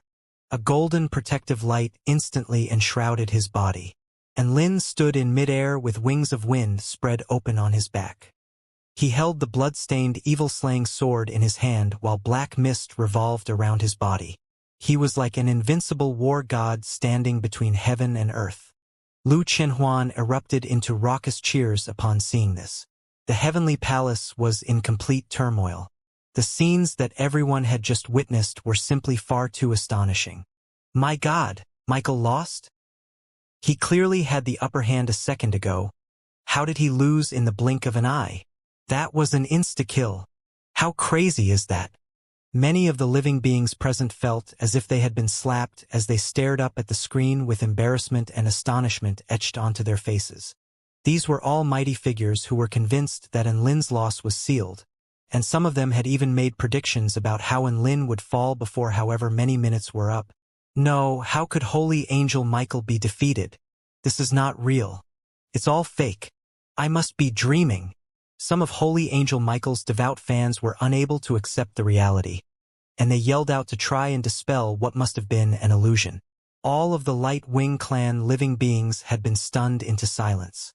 They had thought that their team would have the greatest hope of securing the heavenly peach trees. However, they hadn't even secured a single heavenly peach tree. Furthermore, their entire party had almost been wiped out, and all of them had fallen to the 4-9 Immortal sect. Shirley stared blankly at the footage being broadcasted on the screen. The words that Enlin had spoken to her a few minutes ago reverberated through her mind. He had told her to go and watch as he defeated Michael. Shirley had planned to ridicule Enlin after he was eliminated by Michael, but she didn't have a chance to do so now as he had actually won. She tucked a few stray strands of hair behind her ear as a wry smile appeared on her beautiful features. I don't even understand him anymore. To think that even Holy Angel Michael was defeated. In contrast, all of the 4-9 Immortal sect members were absolutely ecstatic. Ha ha ha! Master is the MVP. Sect leader and Lin's last sword strike was so terrifying. Was that really an attack that was unleashed by a Dao body stage cultivator? That's unbelievable. Master is the best. Even that Michael or whatever is no match for him. Yiling looked up at the man on the screen with pride and reverence on her face. She had heard from her junior brothers Xiao Zhe and Xiao Tu that this Michael was an extremely powerful being comparable to the Celestial the Arch. However, her master was still able to defeat him in such a crushing manner. Yiling had been completely starstruck. Emperor Ziwei leaned back with a wide smile on his face. Hand over your heavenly peaches. All of the other emperors handed over their heavenly peaches with gloomy expressions. How was Lin this powerful? He really had beaten Michael within 10 minutes. Emperor Ziwei's blind trust in Lin had earned him 20 heavenly peaches. He was probably the most ecstatic one at the scene aside from Lin. Within the Dao observation space, Shen Yuancheng rushed over and caught the plummeting Lin in his arms. Lin lay feebly in his arms with a sense of elation in his heart. Su Xiaolan ran over from afar. Lin, are you all right? I'm not all right. I'm so tired and completely unable to move. I can only recover in the arms of a beautiful woman. Lin spoke with a sly grin. Su Xiaolan initially planned to take Lin from Shen Yuancheng's arms. However, she changed her mind after hearing Lin's words. Oh, then I'll have to trouble classmate Shen Yuancheng to take care of you for now. Su Xiaolan dusted herself off as a warm yet firm smile appeared on her face. Lin's chest constricted. Xiaolan, how could you do this to me? Su Xiaolan pretended not to have heard him and ran in another direction before helping Su Qinyun to her feet. Thank you, classmate Xiaolan. Su Qinyun smiled sweetly as she wiped the blood from the corners of her lips. You're welcome. It's a shame that the consumption of pills is prohibited here. Looks like we'll have to rest and recuperate for a while. Su Xiaolan stroked Su Qinyun's back with a gentle expression on her face while using her vital energy to soothe the internal injuries that Su Qinyun had sustained. Lin was left to wonder where he had gone wrong. Lin, Shen Yuancheng, Lu Qianhuan, Su Xiaolan, and Su Qinyun sat in a circle to meditate. They were trying to recover from their injuries as quickly as possible. After that battle against Michael, all of them were severely depleted of energy. Lin, in particular, was pretty much completely useless at the moment. If they didn't take some time to rest, any one of the Dao integration stage super mighty figures could probably come over and defeat them. Only by recovering to a better state could they take on the challenges that lay ahead. Besides, they had already secured 2 heavenly peach trees, so they weren't really all that desperate. A rock golem limped toward Lin and the others as he exclaimed in amazement. Cough, cough, cough. Lin, are you guys all right? You guys defeated Michael? That's awesome. Lin turned toward the rock golem with a confused expression. Hong Do, where were you just then? That's right. The rock golem that was in an extremely sorry state making his way toward them was none other than Hong Do. Lin had already forgotten that Hong Do had come here with him. An awkward expression appeared on Hong Do's face. That's a long story. Initially, I tried to use a spell technique to transform myself into a rock so that I could sneak up on Michael and land a surprise attack on him. And Lin urged, I had really bad luck and was almost killed by a stray sword projection from Holy Angel Michael. Hong Do pointed at his chest with an aggrieved expression. Sure enough, there was a crack on his chest from which scorching hot lava was still flowing. After that, I didn't dare to reveal myself in fear of being discovered by Michael, so I lay silently on the spot, but then I was struck by that heavenly feather kingdom and almost died as a result. Hong Do became more and more upset as he recounted his horrific experiences. Lin's expression darkened. So you did nothing except come here to get bashed? Hong Do interlaced his fingers with a pitiable expression. My heart was in the right place. I really did want to help you. In a way, I contributed to this effort as well. So about the newly obtained heavenly peach tree. Lin, Su Xiaolan was even more direct. Fuck off. Lu Qianhuan turned toward Hong Do with an expression of unbridled disdain. You're just a cowardly rock who did absolutely nothing, and yet you have the audacity to ask for heavenly peaches? I've never seen such a shameless rock. Hong Do didn't dare to say anything after that, and was left to sit alone with a gloomy expression on his face.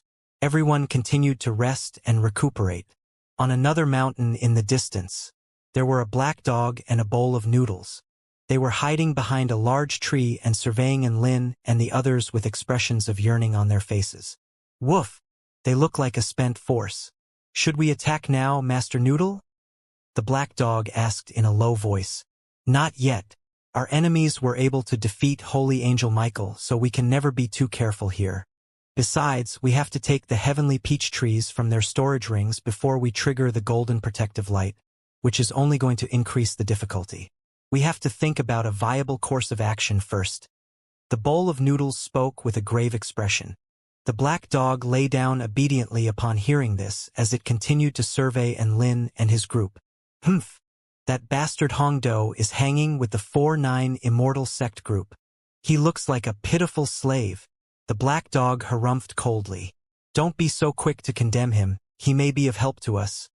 The bowl of noodles spoke with a profound expression. There's no reason why we can't use Hong Do's allegiance to them to our advantage. The black dog's eyes lit up. Oh? You're saying? After a while, Enlin and the others had already completed their recovery sessions, and they continued on their journey. As for Enlin, he was still absolutely useless. It would take some time for him to fully recover, so they just laid him down into a coffin. Hopefully, the Blood Soul Jade coffin would speed up his rate of recovery. Su Xiaolan carried the coffin and trailed along behind Shen Yuancheng and the others. Enlin had finally had his wish of being carried by Su Xiaolan fulfilled, but unfortunately, they were separated by a coffin. Enlin laid a hand on the cold, hard coffin, and he was feeling extremely depressed. He was so close to Xiaolan, but he was unable to feel her warmth and her touch. In this world, there was no sense of direction. They could only continue in a certain direction and leave everything down to fate. They would occasionally scale a tall mountain to survey the landscape below.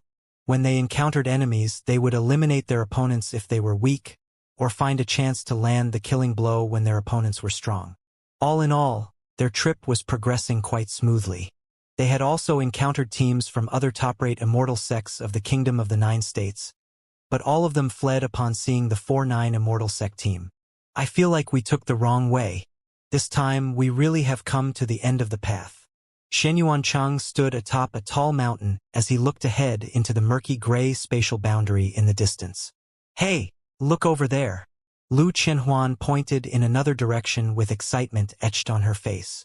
There's a battle taking place over there, and both sides appear to be quite powerful. Everyone turned toward the direction Lu Qianhuan was pointing, only to discover a fierce battle taking place about 20 kilometers away. Even though it was still daytime, the lights from the spell techniques there were visible from far away. Such an intense battle indicates that there may be heavenly peach trees there. Su Xiaolan also became quite excited. But that's way too far away. Hong Do panted heavily with despair on his face. By the time we get there, the battle will probably be over. They were only Dao body stage cultivators who were incapable of flight, so 20 kilometers was not a short distance. Time is of the essence. Let's get over there as quickly as we can. All right, full speed ahead. Everyone charged toward the battle after making their decision. Hong Do. They couldn't even be bothered to take Hong Do's words into account. Hong Do was feeling quite depressed by how little he meant to this group. He decided to prove his worth to this group with his own strength. Everyone continued onward, and they passed several dozen mountains and countless lakes before arriving at a canyon where the battle was taking place. A turbulent river flowed through the canyon, roaring like a massive dragon. The battle taking place here was an extremely fierce one. Looks like there are a lot of powers present. Shen Yuancheng's brows perked up slightly as he surveyed their surroundings with a cautious expression. Su Xiaolan drew her dragon sparrow sword as she too looked around at their surroundings. There are 12 forces gathered here, amounting to a total of 65 people. Among those, 8 forces are engaged in the battle, while 4 are surveying the battle in the shadows. There are also enemies who are on their way here and have not yet arrived, Lu Qinhuan added in a solemn voice.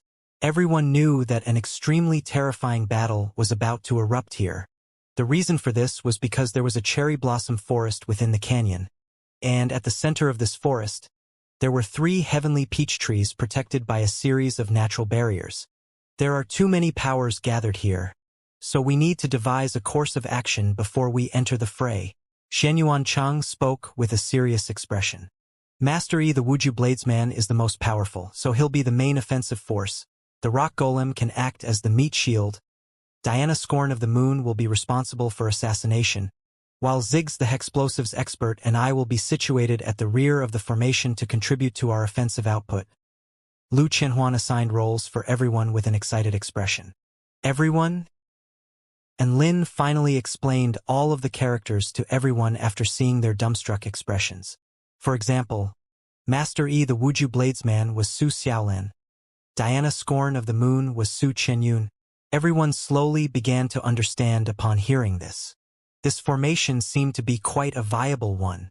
All of them expressed their approval of Lu Qinhuan's proposed formation with the exception of Hong Do.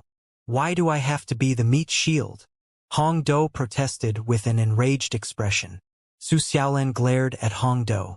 How about you and I compete to see who can produce the most offensive output? Or you can compete with me to see whose explosion is more terrifying. Xianyuan Cheng proposed with narrowed eyes. Hong Do was struck by an extreme sense of danger in that instant, and he shuddered involuntarily before nodding vigorously. I'll be the meat shield. Hong Do's dream was to be the leading offensive output contributor of the team, but he was forced into this pitiful role instead. Thus it was decided. Su Xiaolan continued. Not only do we have to be mindful of all the other powers, but we also have to pay attention to the 3 heavenly peach trees in that cherry blossom forest over there. Not only are there extremely powerful barriers within that forest, but there are also terrifying illusionary formations and slaughter formations. I just saw 8 living beings enter the forest, 5 of which were slain and eliminated by the formations, while the remaining 3 are stumbling around without any sense of direction.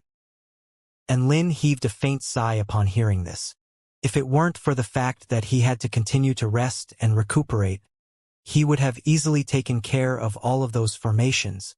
We'll base our plan of attack around creating an opportunity for Xianyuan Cheng and Lu Qinhuan to enter the forest as they're the most proficient too in the way of spell formations, Su Xiaolan suggested.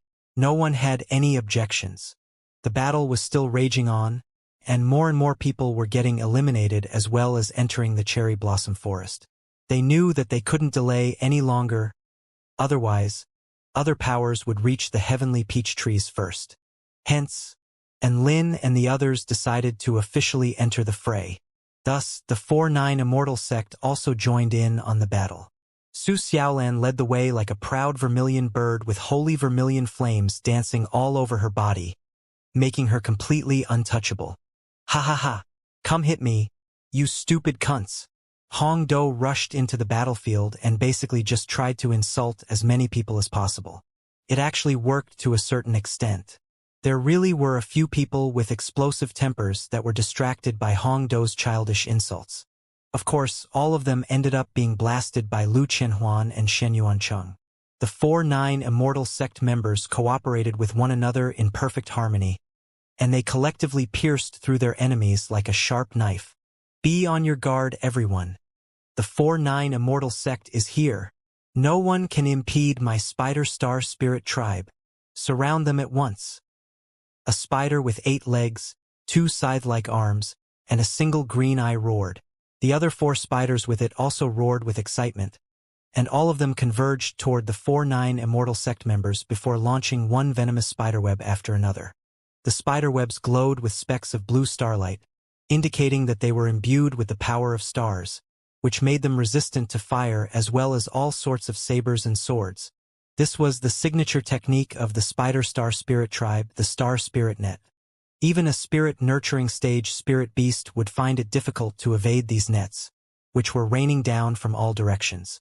However, The confident expressions on the faces of all of the Spider Star Spirit Tribe living beings instantly froze on their faces as a burst of extremely pure holy flames erupted froth and melted away all of their star spirit nets.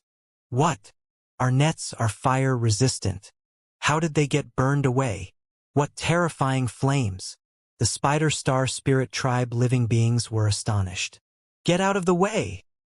The most powerful Cyclops spider roared before jumping in front of all of the other spiders and slashing down with its scythe-like arms. A woman in a jade dress charged toward the spider and slashed down with her dragon sparrow sword. Boom! The earth within a radius of over 200 meters was pulverized by surging vital energy. Tribe leader! All of the spiders yelled as they were knocked flying. Boom, boom, boom! Su Xiaolan slashed one powerful sword projection after another through the air. The spider tribe leader defended with all its might. The clashes between sword and scythe sent shockwaves exploding outward. Su Xiaolan was moving extremely quickly, and her movement techniques allowed her to change directions instantly in smooth, flowing motions. The tribe leader of the Spider Star Spirit Tribe was slowly being forced onto the back foot. Su Xiaolan was getting so caught up in the battle that she forgot that there was a coffin with Enlin in it on her back, and that Enlin was currently in such a feeble condition that he was as vulnerable as a mortal. Enlin felt as if he were sitting on the most terrifying roller coaster ever, where it was constantly charging, then stopping, then turning, and occasionally even spinning around in a circle. He felt like he was going to die if this continued. How could the body of a mortal keep up with the terrifying Su Xiaolan in battle? You're murdering your husband. Erg. And Lin's eyes rolled over, and he vomited all over himself. He had taken his final breath. Not long after that, flames exploded. The tribe leader of the Spider Star Spirit Tribe let loose an anguished wail as it flew through the air with a golden protective light erupting from its body. Tribe leader! The rest of the Spider Star Spirit Tribe living beings cried in despair. Their tribe leader was a return to void final stage mighty figure. Why was it unable to defeat a return to void initial stage woman when both of them had their powers equally reduced to the 10th stage Dao body? They found this to be absolutely unfathomable. What was unbeknown to them was that Su Xiaolan was more than capable of slaying return to void final stage mighty figures, even though she was only at the return to void initial stage herself. So she would definitely win this battle. Soon after that, Shen Yuanchang and Lu Qianhuan had also taken care of all of the other Spider Star Spirit Tribe living beings. Su Xiaolan sheathed her sword in one smooth, elegant motion. She was like a jade lotus standing proudly in the breeze, exuding the peerless aura of an exceptional sword immortal. The entire audience within the heavenly palace was momentarily stunned by the sight of this. Su Xiaolan was just about to continue forward when a mellow voice sounded from beside her. It was the voice of Su Qianyun, who was hiding in the shadows. Classmate Xiaolan. Look at classmate Enlin. I feel like he doesn't look all that good. Su Xiaolan immediately transferred the blood soul jade coffin off her back upon hearing this, upon which she was given a massive fright. Oh my god! Enlin, what happened to you? Su Xiaolan was in complete panic mode as her features turned deathly pale. Enlin lay feebly within the coffin with no hint of any colors on his face. His eyes had rolled over into the back of his head, and his entire body was stained by the contents of his stomach.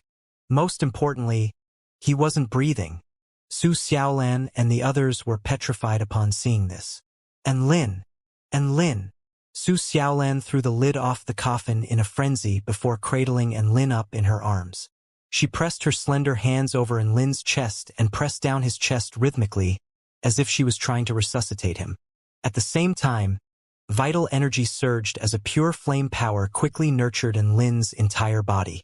It's alright, it was just respiratory arrest. He's fine now. Su Xiaolan heaved a long sigh of relief, and a relieved smile appeared on her face as she unleashed a spell technique to clean up Enlin's body. Respiratory arrest? Hongdo was confused. It means that he stopped breathing temporarily, Su Xiaolan explained. Hongdo was astonished. Holy shit! You almost fucking killed him. Su Xiaolan blushed with embarrassment upon hearing this. She really had almost killed Enlin. Her relentless, spontaneous movement techniques had thrown Lin around like a rag doll inside a tumble dryer, and his heart had finally given out on him. A lingering fear welled up in Su Xiaolan's heart at the thought of this. If Lin really did die like this, she would probably also die from remorse. Soon, Lin began to wake up, and tears welled up in his eyes. He knew that he had almost become the first man in history to perish from being thrown around on his Dao partner's back. In that case, they wouldn't even need to get a coffin for him, as he had died in a coffin anyway. It's all right now, Lin, everything is fine. Su Xiaolan immediately knelt down beside Lin and stroked his chest as she offered gentle, comforting words. At this moment, other powerful beings had already begun to charge toward them. The battle erupted again. I'm just excess baggage here. Just leave me and keep going. Lin urged. Su Xiaolan, no way. Shenyuan Cheng, how could we abandon you? Lu Qianhuan, don't even think about it. I don't have a habit of selling out my comrades. Everyone immediately rejected Lin's proposal. Don't forget that our objective is to fight for the heavenly peaches. This is not a battle of life and death. I'll just be eliminated, and you guys can go on. If you feel bad about it, you can just give me a few more heavenly peaches when we get back. Lin persisted. Su Xiaolan shook her head with an extremely firm expression. This is not a matter of heavenly peaches. I don't want to see you being pushed around by others in such a vulnerable state. I have to protect you even if it means giving up on all of the heavenly peaches.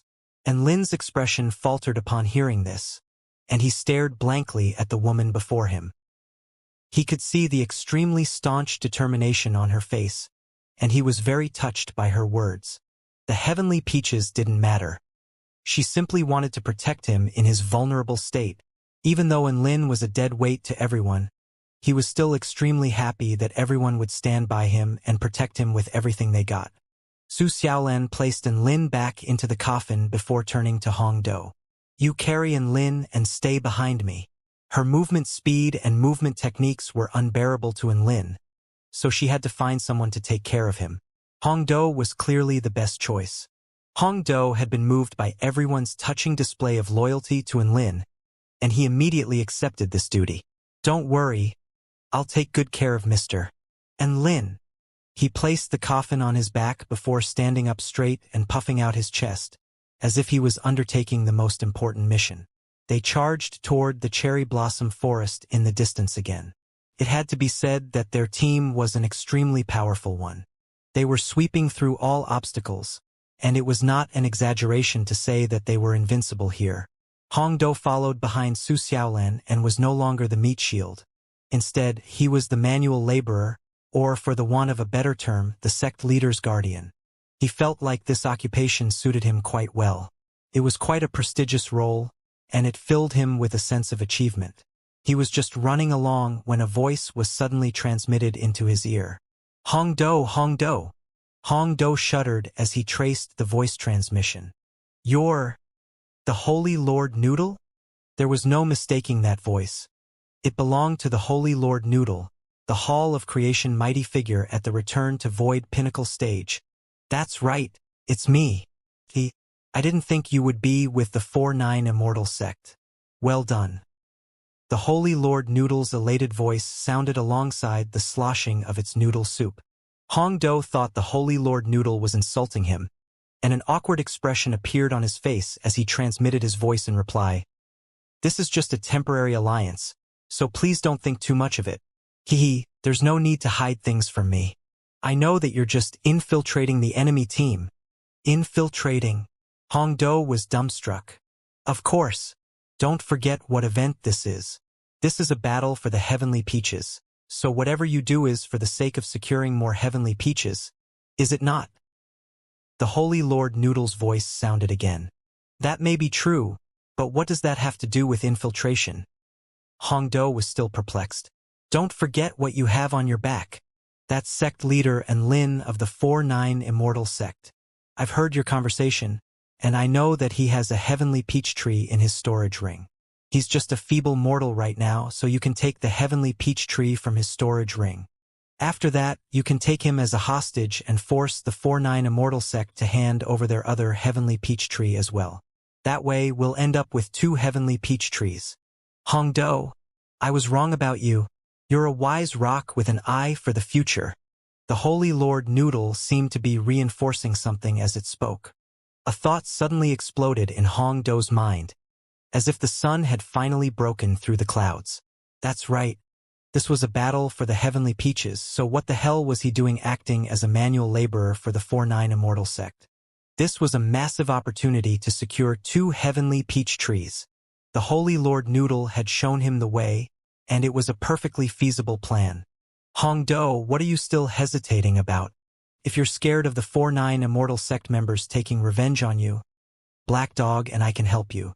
Once we secure the heavenly peach trees, we'll split the heavenly peaches 50:50. What do you say? The Holy Lord Noodle offered an extremely alluring set of conditions to Hongdo. Hongdo's heart wavered.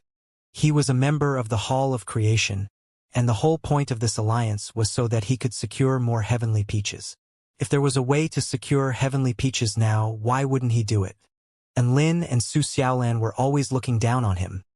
Now was the perfect chance for him to make a difference and show them that he could amount to something after all. Hongdo immediately made the decision to set the coffin down and grab Lin from within. However, his actions suddenly faltered, and the scorching light in his eyes faded. Hongdo, what are you still hesitating about? We don't have any time left, the Holy Lord Noodle urged. The bowl of noodles and the Black Dog had already entered the fray. Haha! Look, there's a bowl of noodles over there.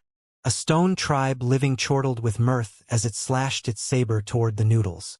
The Holy Lord Noodle rose from its bowl, and a soft noodle extended forward. Boom! A violent collision erupted. The stone tribe living being's eyes widened with incredulity. Its sharp blade had crashed down upon the noodle, but it was completely unable to slice through it. It was as if this noodle were made from the most resolute substance in this world. Before it even had a chance to react, a hard-boiled egg hurtled through the air before crashing into its chest with a resounding boom. The egg exploded, and the stone tribe living being threw up a mouthful of blood. Its eyes rolled over, and it crashed to the ground as a golden protective light enshrouded its body. What a powerful egg! Hongdo! The Holy Lord Noodle was steadily getting closer to Hongdo. Hongdo shuddered. He knew that he didn't have any time left, so he placed his hands on the coffin. The Holy Lord Noodle had already appeared behind him. As soon as Hongdo opened the coffin and pulled Lin out of it, they would be able to successfully take his heavenly peach tree before taking him as a hostage to force the other 4-9 Immortal sect members to hand over their other heavenly peach tree. The script was already written. Hongdo just needed to execute now. Hongdo's breathing accelerated, and as did his heart rate. Look out, rock golem! Lu Qianhuan suddenly yelled before kicking Hongdo away. Whoosh! A crimson sword projection swept past him and sliced a massive trench into the ground. A man wielding a crimson longsword hurtled back in retreat after his failed sneak attack. However, just as he was retreating, the ground beneath his feet suddenly began to bulge, as if some sort of terrifying power was about to break through the ground. Crap! His expression shifted drastically, and he immediately tried to extricate himself from that location with all his might. Boom! A terrifying explosion suddenly erupted. The entire ground tremored from the force of the explosion. The man with the crimson longsword was tossed through the air like a rag doll, and an expression of shock and horror lingered on his face even after he fainted. Xianyuancheng nodded with a faint, satisfied smile on his face. Nice one, Ziggs the Hexplosives expert. Was that a landmine? Lu Qianhuan was quite excited. Xianyuancheng's face darkened. That was the power of my Tao of myriad spirit Tai Chi. Lu Qianhuan ignored him and extended a slender hand toward the rock golem that she had just kicked to the ground. Get up, rock golem.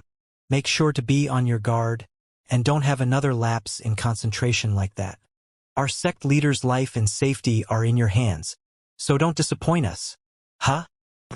Don't worry, I'll definitely take good care of Lin. Hongdo accepted Lu Qianhuan's helping hand, and for some reason, a surge of warmth flowed through his heart. Was this what trust felt like? They had entrusted him with the life of their sect leader. Hong Do's heart trembled, and he was instantly filled with self-loathing. They had given him so much trust while he had almost sold Lin. The most detestable type of person was not one who screwed others over, but one that betrayed his comrades. Hong Do, go! A loud roar suddenly sounded from behind him. The Holy Lord Noodle decided to lay the cards out on the table in order to force Hong Do's hand. Molten earth! Hong Do roared in response as he slammed his palms into the ground. Boom! A scorching wave of molten lava tumbled like a meteor shower toward Holy Lord Noodle and the Black Dog. Both of their expressions shifted drastically. Boom, boom, boom. The ground around them was reduced to a lethal realm of molten lava, which exuded extremely terrifying temperatures. This was the most powerful attack Hong Do was capable of unleashing. The dust settled to reveal two disheveled figures. They had been taken by surprise and were struck by Hong Do's attack. Hong Do, have you gone crazy? The Holy Lord Noodle enraged voice sounded. All you're good for is to screw people over. Woof! The Black Dog also roared with unbridled rage. You're just a failure who's never going to prove yourself. I've laid out the path forward so that you still have a chance to change your mind. Hurry up and take Lin down. Holy Lord Noodle tried to goad Hong Do into doing his bidding. However, Hong Do remained completely expressionless as he spoke in a firm voice. Can I really prove myself by securing the heavenly peach trees using such underhanded methods? No. That will only make Lin and the others look down on me even further. I'm not that type of person. The Black Dog was dumbstruck. Who are you proving yourself to? The 4-9 Immortal sect. What the hell? Is this Hong Do the one from the Hall of Creation, or is this a 4-9 Immortal sect clone? The Holy Lord Noodle was also completely stupefied by this incomprehensible turn of events. Hong Do puffed out his chest like a valiant hero. I have a moral compass that I cannot defy. The Black Dog. Holy Lord Noodle. Motherfucker. A series of noodles pierced through the air at blinding speed, aiming directly for the coffin on Hong Do's back. The Holy Lord Noodle was preparing to do things by force now. Hong Do immediately fled and cried for help. Save me! Light binding technique. A halo imbued with an extremely potent binding power skirted around Hong Do before hurtling toward the bowl of noodles. Young sorceress Lu Qinhuan had sprung into action. Final spark. A white pillar of light tore through the earth as it flew directly toward the Holy Lord Noodle. Holy Lord Noodle was completely unfazed, and two golden chopsticks suddenly appeared from within its noodle soup. The golden chopsticks exuded energy fluctuations belonging to an immortal tool, and they instantly crossed over to form a light shield before the bowl of noodles. Boom! The pillar of light exploded and pulverized the earth within a radius of several dozen kilometers. The bowl of noodles received no damage and continued rushing toward Hong Do. Lu Qianhuan's expression shifted. This noodle was no walkover. Hong Do had already scurried his way over to Su Xiaolan. Su Xiaolan was the most powerful being here, so following her gave him the strongest sense of security. You did well there. Su Xiaolan paved the way forward with a faint smile on her face. It's what was expected of me. Hong Do nodded with a hint of embarrassment on his face. No one knew just how much internal conflict he had to go through to get to this point. Within the coffin, Lin was also nodding with approval at Hong Do's actions. He had seen everything that had happened, and he had actually heard everything Hong Do had said, so he had a rough idea of what the Holy Lord Noodle had said to Hong Do, as well as the final decision that Hong Do had made.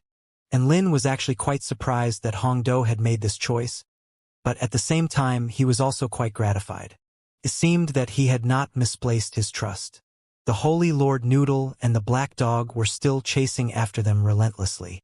Lu Qianhuan and Shen Yuancheng were unleashing a barrage of spell techniques to hold them off. Hold on for just a bit longer. We're almost at the entrance to the Cherry Blossom Forest, Su Xiaolin yelled. As soon as they entered the Cherry Blossom Forest, the powerful illusionary formations and slaughter formations there would ensure that their enemies would have to be more careful while chasing them. After all, this was a place where even most returned to Void Stage mighty figures found it difficult to navigate safely. Su Xiaolan picked up the pace and cut down 2 tree people standing in her way. The entrance to the cherry blossom forest had already appeared before her. It was a path covered in flower petals, which diverged into countless smaller paths within the forest. Right at this moment, her footsteps suddenly came to a grinding halt.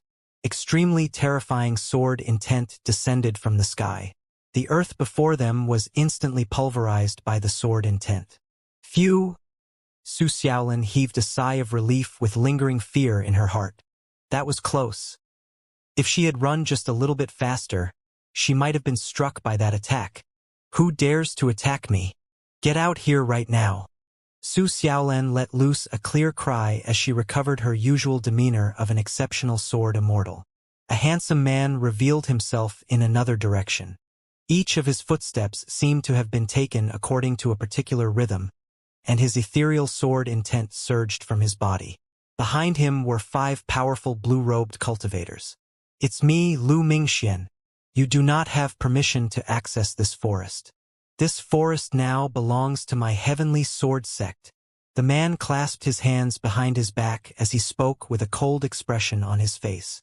The man standing before them was Lu Mingxian of the heavenly sword sect, the #1 sword immortal of the kingdom of the 9 states, and a Dao integration stage super mighty figure. When he announced that the cherry blossom forest now belonged to his heavenly sword sect, the initial reaction of all of the living beings present was not to laugh at him for the absurdity of his words. Instead, they were struck by a sense of fear while thoughts of retreat welled up in their hearts. Crap, Lu Mingxian is here. What do we do? There's no need to be scared. He's not invincible and we have more people on our side. We can wear him down until he dies. We just have to wait until Master Windwalker gets here. What do we do now? How about you go first? Fuck off. You go first. All of the cultivators near the cherry blossom forest were already beginning to hesitate. Lu Mingxian looked expressionlessly at Enlin, who was lying in the coffin on Hong Dou's back, but he didn't say anything. Just the fact that he was standing in front of the entrance to the cherry blossom forest was a clear indication of his attitude. You want to enter the cherry blossom forest? Sure, but you'll have to beat me first. Lu Mingxuan's presence instantly struck fear into the hearts of most of the living beings here. Even Su Xiaolan and her group decided against rushing into battle. The Heavenly Sword Sect will have to enter the cherry blossom forest if they want to secure the heavenly peach trees. We can just wait for them to enter the cherry blossom forest first before finding an opportunity to enter the forest behind them. Su Xiaolan analyzed in a low voice. Everyone nodded in agreement with this course of action.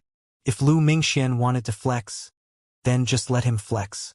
Was he not going to enter the cherry blossom forest? How was he going to be able to stop anyone after he entered the illusionary formations? At this moment, Lu Mingxian turned around to the 5 people behind him. All of the living beings inside the cherry blossom forest have basically been eliminated. You guys go find the heavenly peach trees. I'll be waiting for you outside. Yes.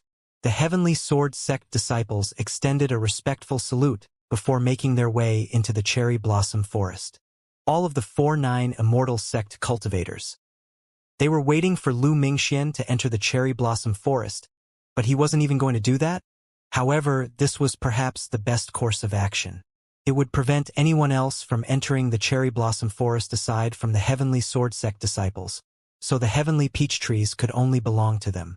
A beautiful woman remained standing beside Lu Mingxian, and she glared at Enlin and the others with a cold smile instead of entering the cherry blossom forest. On the heavenly peach banquet, my husband didn't take care of you as he didn't want to make things difficult for the heavenly court. Look at all of you cowering in fear now that my husband is free to attack. Where is your courage from before? All of you are just a bunch of cowardly trash. Zhu Shan spoke with a disdainful expression. It was as if she was trying to vent all of her resentment and frustration in one go. Her voice had only just fallen when a terrifying pillar of energy suddenly hurtled toward her face at a fast speed. Her expression shifted drastically, but it was too late for her to take any defensive measures. Lu Mingxian instantly drew his bronze longsword and severed the pillar of light to save her from elimination. Lu Qianhuan, what are you doing? Lu Mingxian roared with rage. There's a rabid dog on the loose. All I was doing was to shut it up. Lu Qianhuan raised her head with a frosty expression in her purple eyes. Zhu Shan's eyes widened, and she pointed at Lu Qianhuan as her body trembled with rage. You.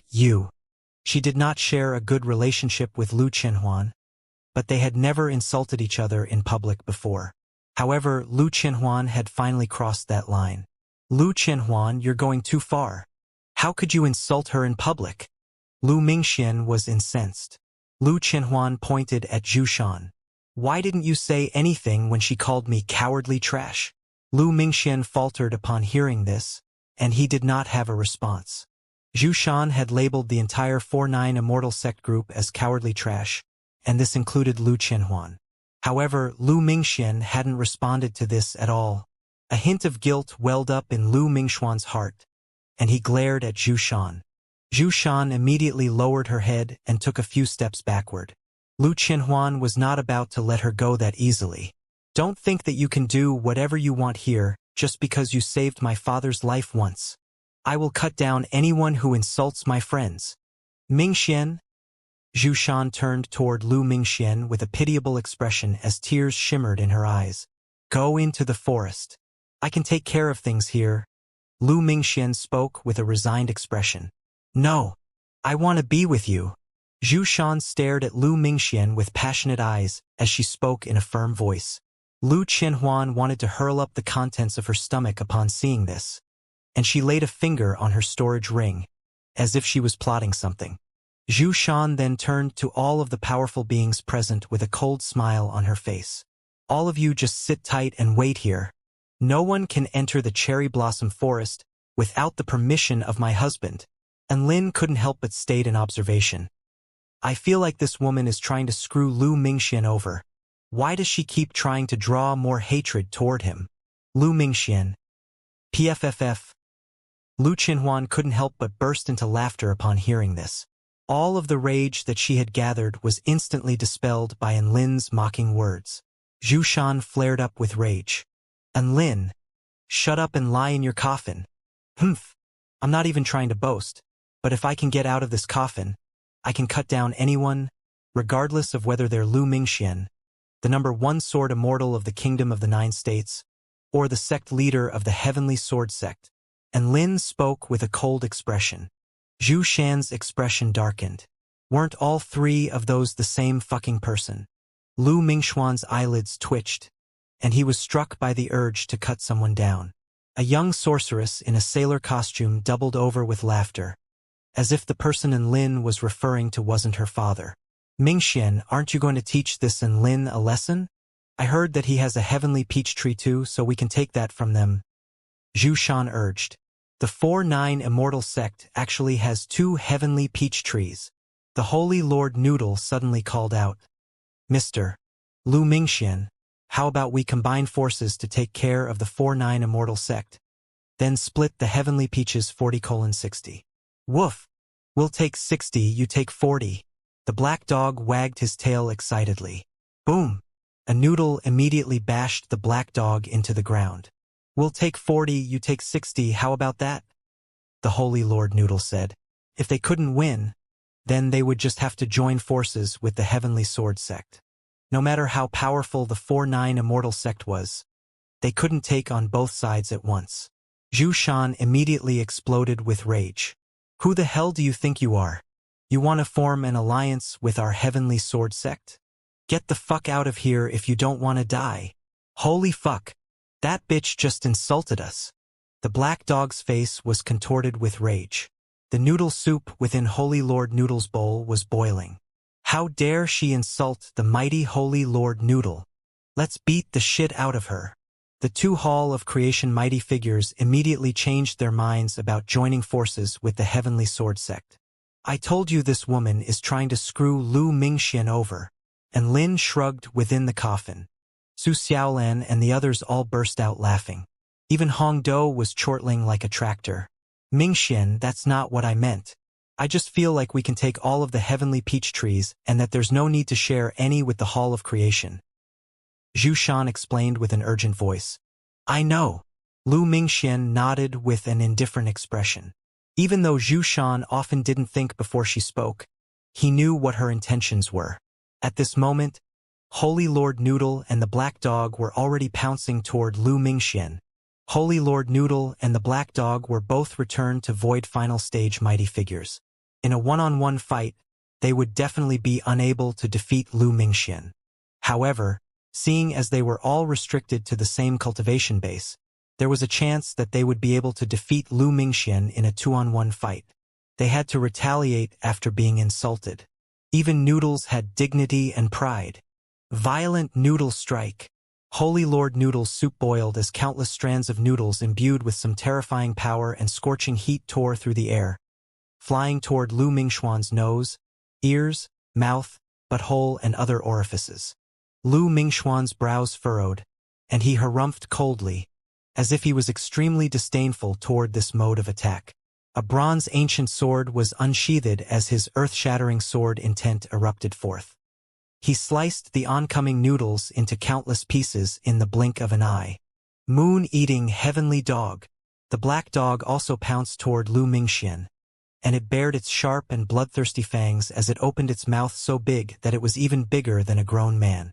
It was clear that it intended to swallow Lu Mingxian in one bite. Piss off! Lu Mingxuan's sword swept forward with the power of a vast, tumbling river. The Black Dog felt as if there were a turbulent, inescapable wave sweeping toward it, giving it no chance of evasion. Its gaping mouth was ravaged by the raging sword intent, making it feel as if it had eaten 5 kilograms of ghost chili peppers in one go. At the same time, its body felt as if it was about to be torn apart by the overwhelming power behind the sword strike. Howl! The Black Dog howled in agony and was knocked back several hundred meters.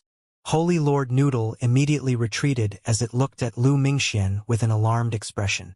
We're all at the same cultivation base, so why is he still so powerful? It was quite clear that Lu Mingxian was more powerful than Holy Lord Noodle had anticipated. Even after combining forces with the Black Dog, they were still no match. Heh, Holy Lord Noodle. You look like you're having a little trouble there. How about we join forces? And Lin's voice suddenly sounded from within the Blood Soul Jade coffin. Join forces? Everyone's expression instantly shifted. Are you making a joke? Holy Lord Noodle's soup tumbled violently. One had to realize that Holy Lord Noodle was planning to screw the 4-9 Immortal sect over earlier, but now the sect leader of the 4-9 Immortal sect was offering to form an alliance against Lu Mingxian. Was he that generous? I'm not kidding. And Lin spoke with a smile. We all have a common goal, which is to enter that cherry blossom forest and fight for the heavenly peaches in there. Hence, Lu Mingxian is our common enemy as he's blocking the way to the cherry blossom forest. The enemy of an enemy is a friend, so we'll join forces for now to defeat Lu Mingxian, then end our alliance when we gain access to the cherry blossom forest. What do you think? And Lin's words made Holy Lord Noodle and the Black Dog come to a realization. That's right, all of them had a common enemy. Not just them, but many of the other powers present were also beginning to get quite excited. It wasn't that they didn't want to get rid of Lu Mingxian, they just didn't want to volunteer as the first batch of tributes. However, now that the sect leader of the 4-9 Immortal sect was leading the charge, they were also tempted to join in on this initiative. You think trash like you can defeat my husband? Even if you had twice the amount of people you have now, you still wouldn't be a match for my husband. Zhu Shan chuckled at the sight of the stirring living beings before her. Those two returned to Void Final Stage mighty figures had just been forced back by Lu Mingxian in the blink of an eye. Against such a powerful adversary, it didn't matter how many of them there were. Lu Mingxian would be able to defeat them regardless. There was nothing wrong with what Zhu Shan had said, but all of the living beings present were still extremely enraged. Anyone would be displeased after being looked down on like this. Right at this moment, an elated voice sounded from nearby. It's Lin and his group. This was a very soft and gentle voice. And Lin lay in his coffin and turned to find a woman in a purple robe making her way toward him, followed by 4 other purple-robed figures, all of whom possessed extremely powerful auras. They were the Dark Wind Imperial family team. Mr. And Lin seems to be in a spot of bother. Let's go and have a look. The Emperor of the Dark Wind Imperial family, Xianxia, hurriedly made his way over to them. After getting a rough understanding of the situation, the 5 cultivators from the Dark Wind Imperial family sided with Enlin. What an arrogant sect this Heavenly Sword sect is. Do they really think they can trample the entire kingdom of the 9 states beneath their feet? Let me see just how powerful your sword techniques are. An immortal sword appeared in Xianxia's hand as he spoke as his overbearing sword intent surged from his body. The other Dark Wind Imperial family cultivators also unleashed their powerful auras. Su Xiaolan and the others all joined in, as did Holy Lord Noodle and the Black Dog. The auras of all of the powerful beings converged to become more and more terrifying as vital energy swirled, sending rocks and dust flying through the air. Even all of the spectating living beings sitting on the fence were starting to get nervous. Lu Mingxuan's expression darkened slightly. Things were getting out of hand. Those fence-sitters were nothing to be worried about, but there were about a dozen powerful beings from the Dark Wind Imperial family, the 4-9 Immortal sect, and the Hall of Creation who were determined to fight him. Their combined forces were not something he could scoff at. However, that was the extent of it. Lu Mingxian had never feared anyone, and this was no exception. Hey, it's Enlin. What are you doing in that coffin? Have you seen my sister? A handsome man called out to him from nearby. The new arrival was none other than the second prince of the Greenwood Imperial family, Xianxia. There were also 3 people behind him. Mr. Xianxia, I'm not your sister's caretaker. How would I know where she is? And Lin asked with a resigned expression. Su Qinyun was actually just nearby, but he didn't want to disclose this information to Xianxia. Let me introduce to you my big brother, Su Gu, Xianxia said as he introduced the brawny man behind him with a smile. Su Gu was a muscular and burly man with a thick beard. He was wearing purple and golden armor. He looked extremely imposing, completely different from the exquisitely beautiful Su Qinyun and the delicately handsome Xianxia. Like, your actual big brother? And Lin was a little incredulous. Su Gu. Yes, we're related by blood. Speaking of which, what happened here? Xianxia asked. And Lin, so on so forth, so on so forth. Su Gu immediately exploded with rage upon hearing Enlin's recount of events.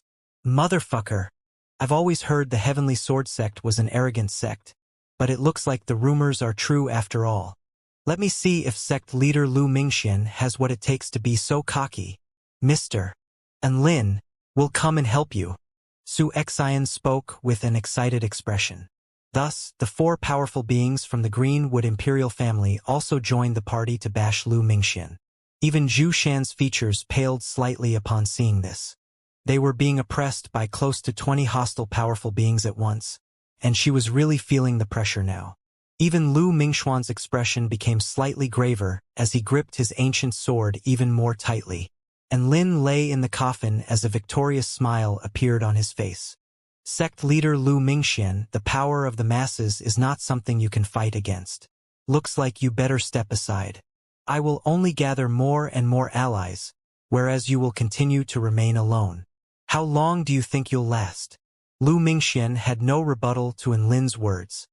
He stood silently in front of the entrance to the cherry blossom forest, and a tense standoff ensued. Who told you Lu Mingxian will remain alone? 5 powerful living beings approached the scene from nearby. At their forefront was a woman in a black dress. She had a mysterious smile on her face as she slithered toward them with her snake tail. Lu Mingxian, I'll take care of these people with you. The woman pointed at the blood soul jade coffin.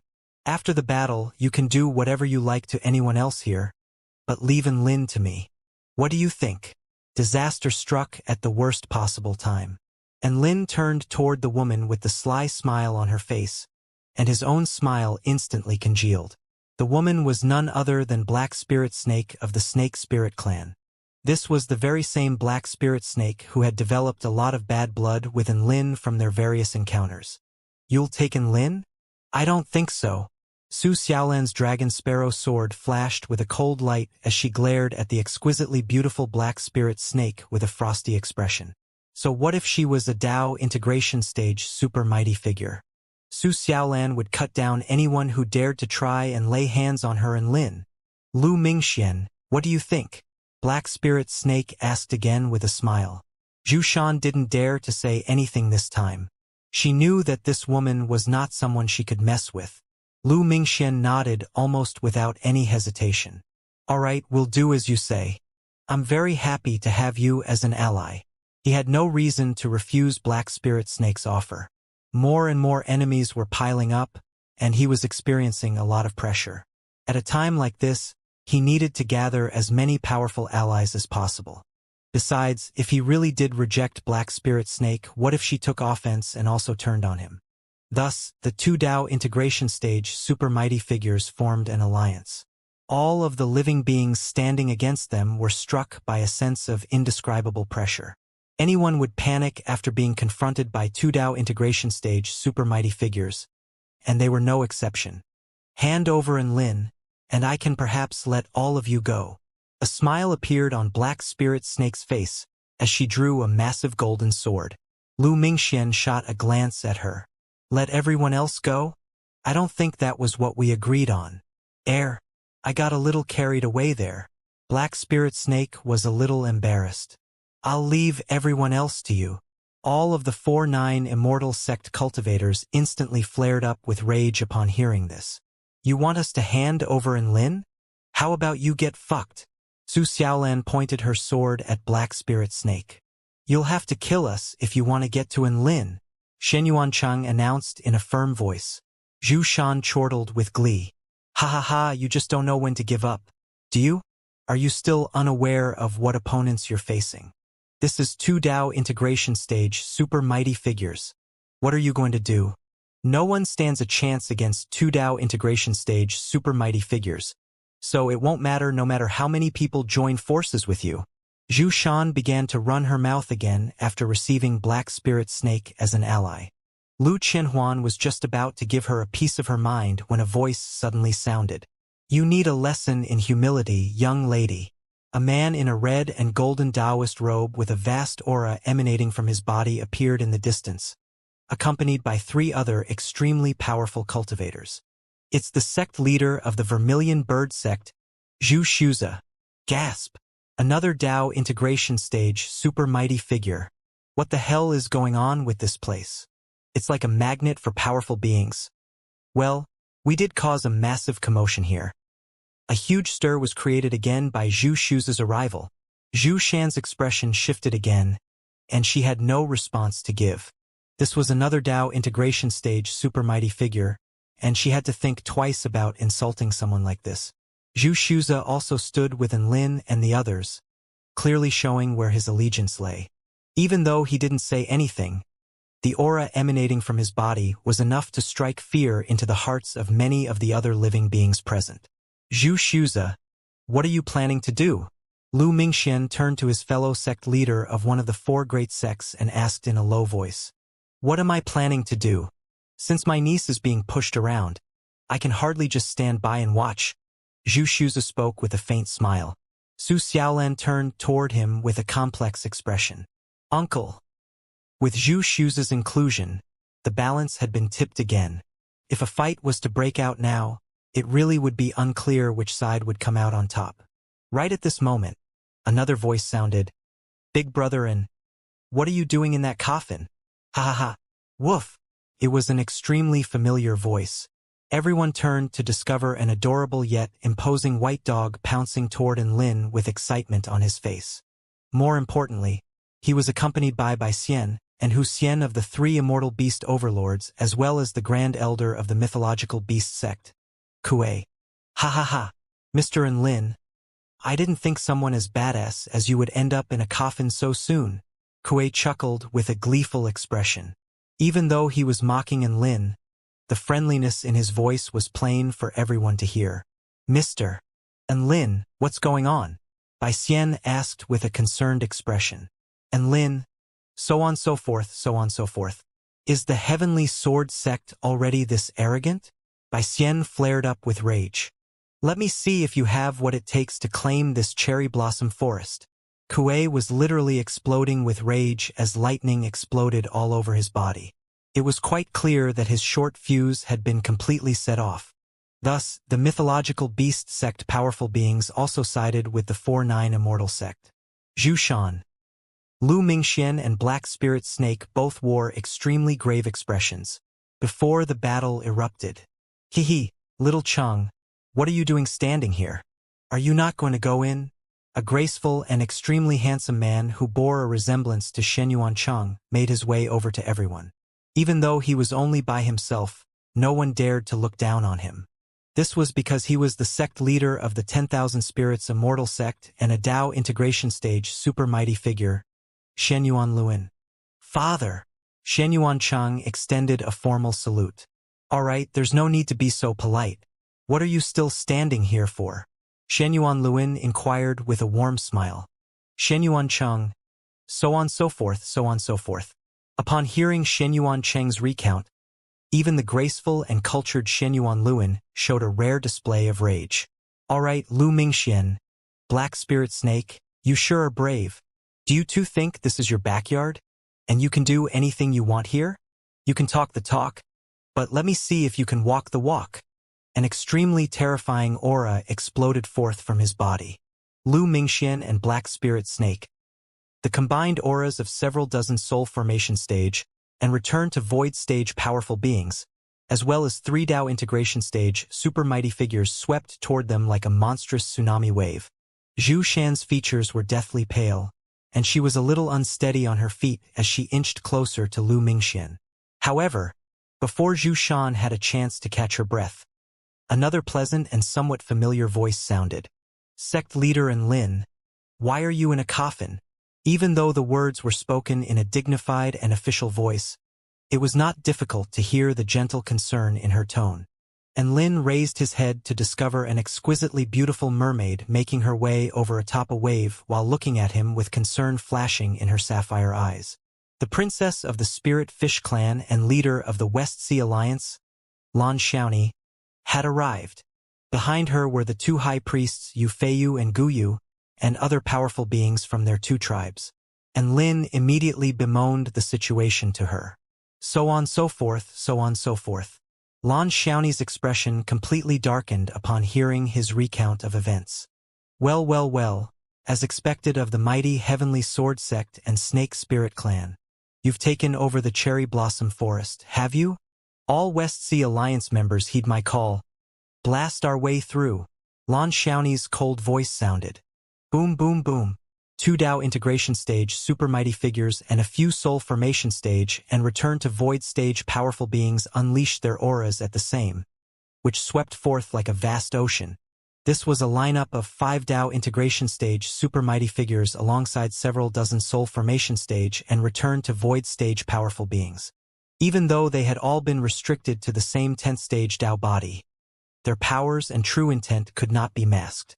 All of them directed their unbridled powers toward the 3 people standing before them. At that moment, Zhu Shan felt as if the sky were literally falling on her head. Not only was she struggling to breathe, but her legs also gave out from under her, and she collapsed to the ground. What a terrifying lineup! They had 2 Dao integration stage super mighty figures among their ranks and decidedly held the upper hand. But who would have thought that the 4-9 Immortal sect would suddenly turn the tables by recruiting 5 Dao integration stage super mighty figures? No matter how badass Lu Mingxian and Black Spirit Snake were, there was no way they could win this battle. Hey, Zhu Shan, why are you sitting on the ground? Even if you idolize Dao integration stage super mighty figures, you don't need to kneel down to them. And Lin chuckled as he lay in his coffin. Zhu Shan's face became flushed with rage and humiliation. And Lin's voice had only just fallen when Lu Mingxuan's aura spiked again, thereby alleviating the pressure on Zhu Shan, making her feel as if a mountain had been flung off her shoulders. Mingxian.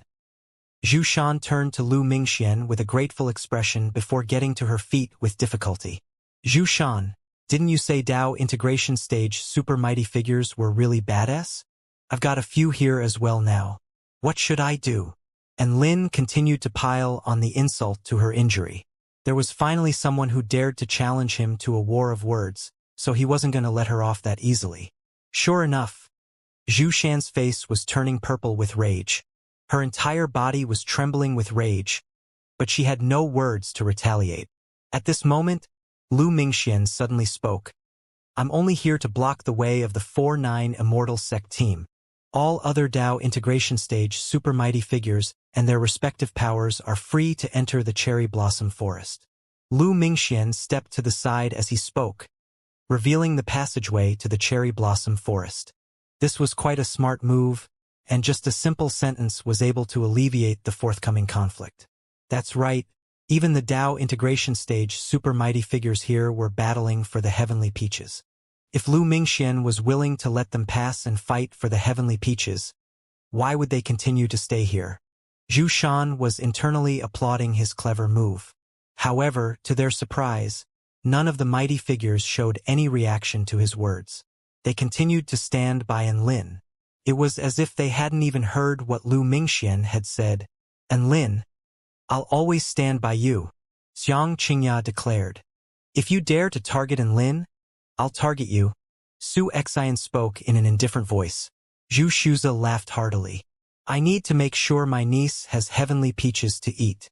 Lu Mingxian, how about we fight it out right here right now? Shenyuan Luan also chimed in with a smile. I can't just stand by and watch when my son is in a spot of bother.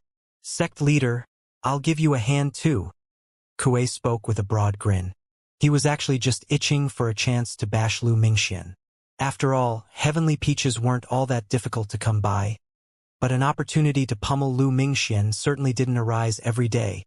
Lan Xiaoni commanded in a frosty voice. Senior Yu Feiyu, Senior Guyu, kill them, Lu Mingxian and Black Spirit Snake. Zhu Shan.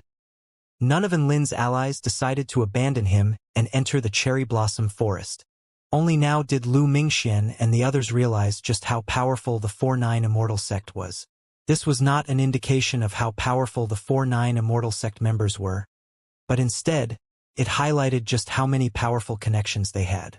The 9 Imperials, the 4 great sects, and even the West Sea Alliance chose to side with Enlin without any hesitation. How terrifying was their combined power? It was simply unimaginable. If the 4-9 Immortal sect could gather such an astounding force in the outside world, he could easily demolish any individual power across the entire Tai Chu continent. Lu Mingxian knew that this was not a group of people he could afford to mess with. How had things developed in this direction? He was only trying to get Enlin back for the incident regarding the ancient sword that had nurtured a sword spirit. He admitted that he did want to take all of the heavenly peaches here for himself, but he had already stepped aside. What more could he do? Oh, I suddenly remembered that I have some urgent business to attend to. Black Spirit Snake's eyes lingered on Enlin for a short while before she suddenly turned to Lu Mingxian. Mr. Lu Mingxian, I'll be taking my leave now. She immediately departed into the cherry blossom forest along with the other Snake Spirit Clan powerful beings before Lu Mingxian had even given her a response. She had scurried away with her tail between her figurative legs. Peculiar silence ensued. Lu Mingxian was struggling to keep up his poker face as his lips began to twitch. He had cursed Black Spirit Snake countless times in his heart already, and Lin had a crushing lineup on his side. Meanwhile, Lu Mingxuan's only ally had sold him out.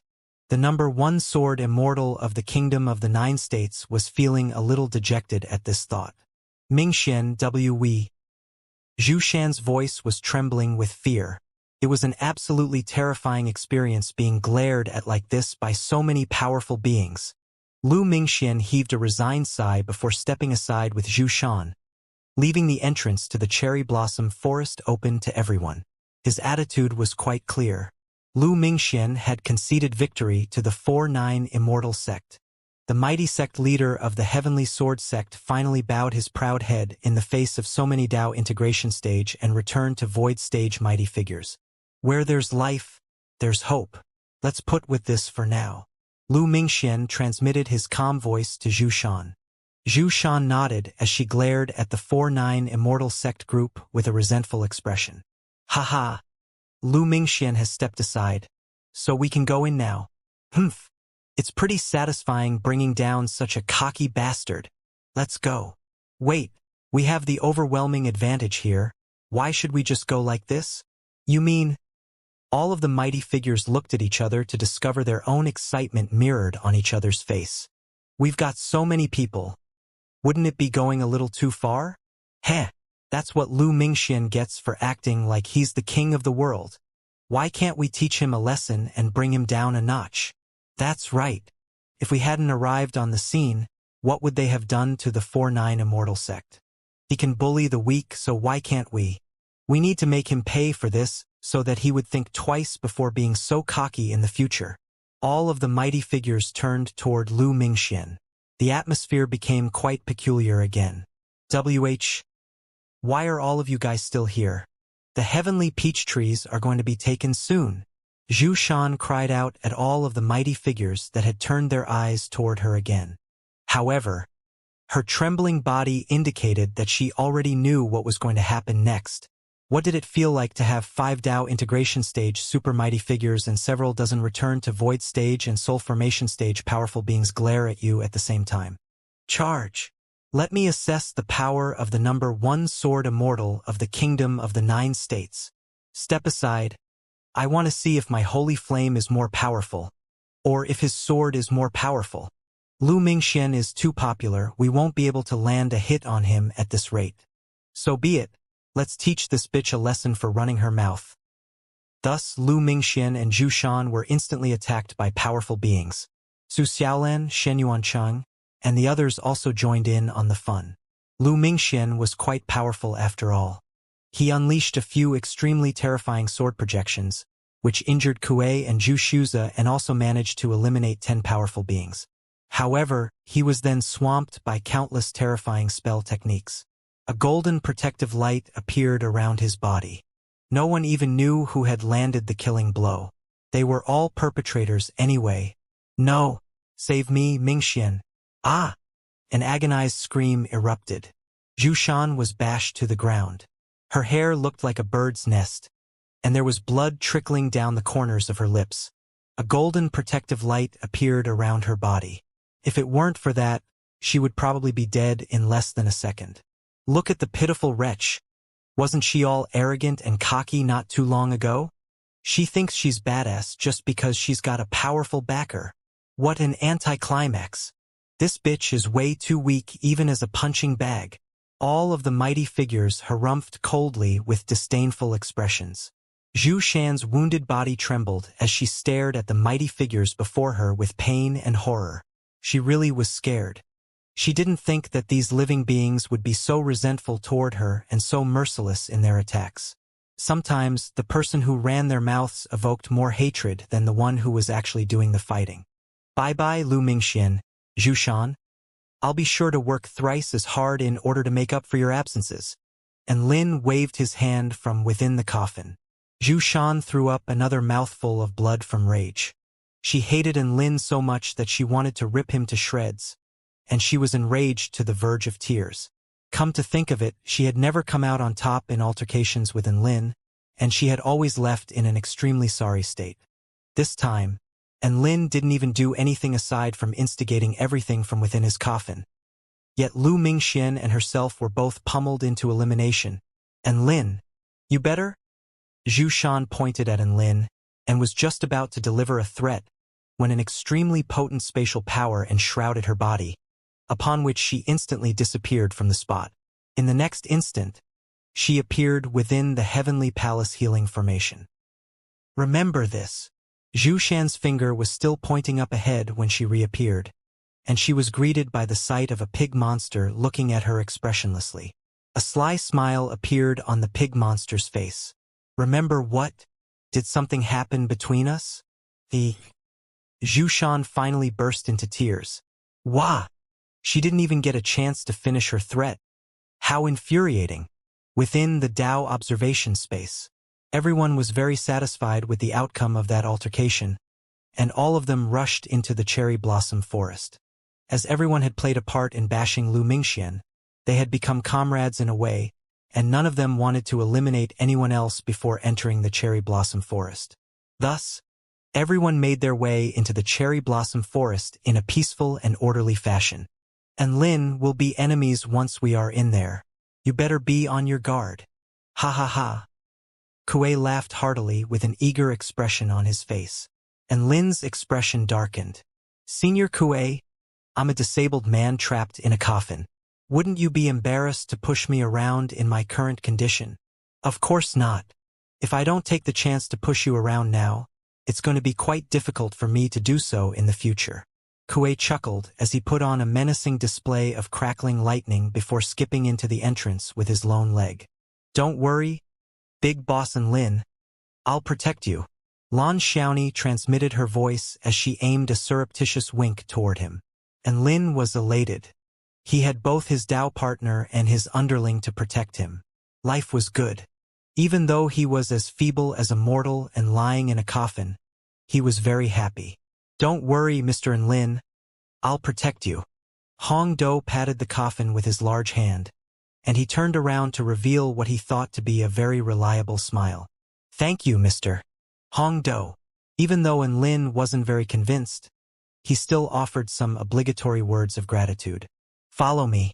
There's something not quite right about this cherry blossom forest. We can clearly see people in there from the outside, but all of the people inside seem to be wandering around with no sense of direction. Su Xiaolan led from the front, and she drew her dragon sparrow sword as she instructed Hong Do.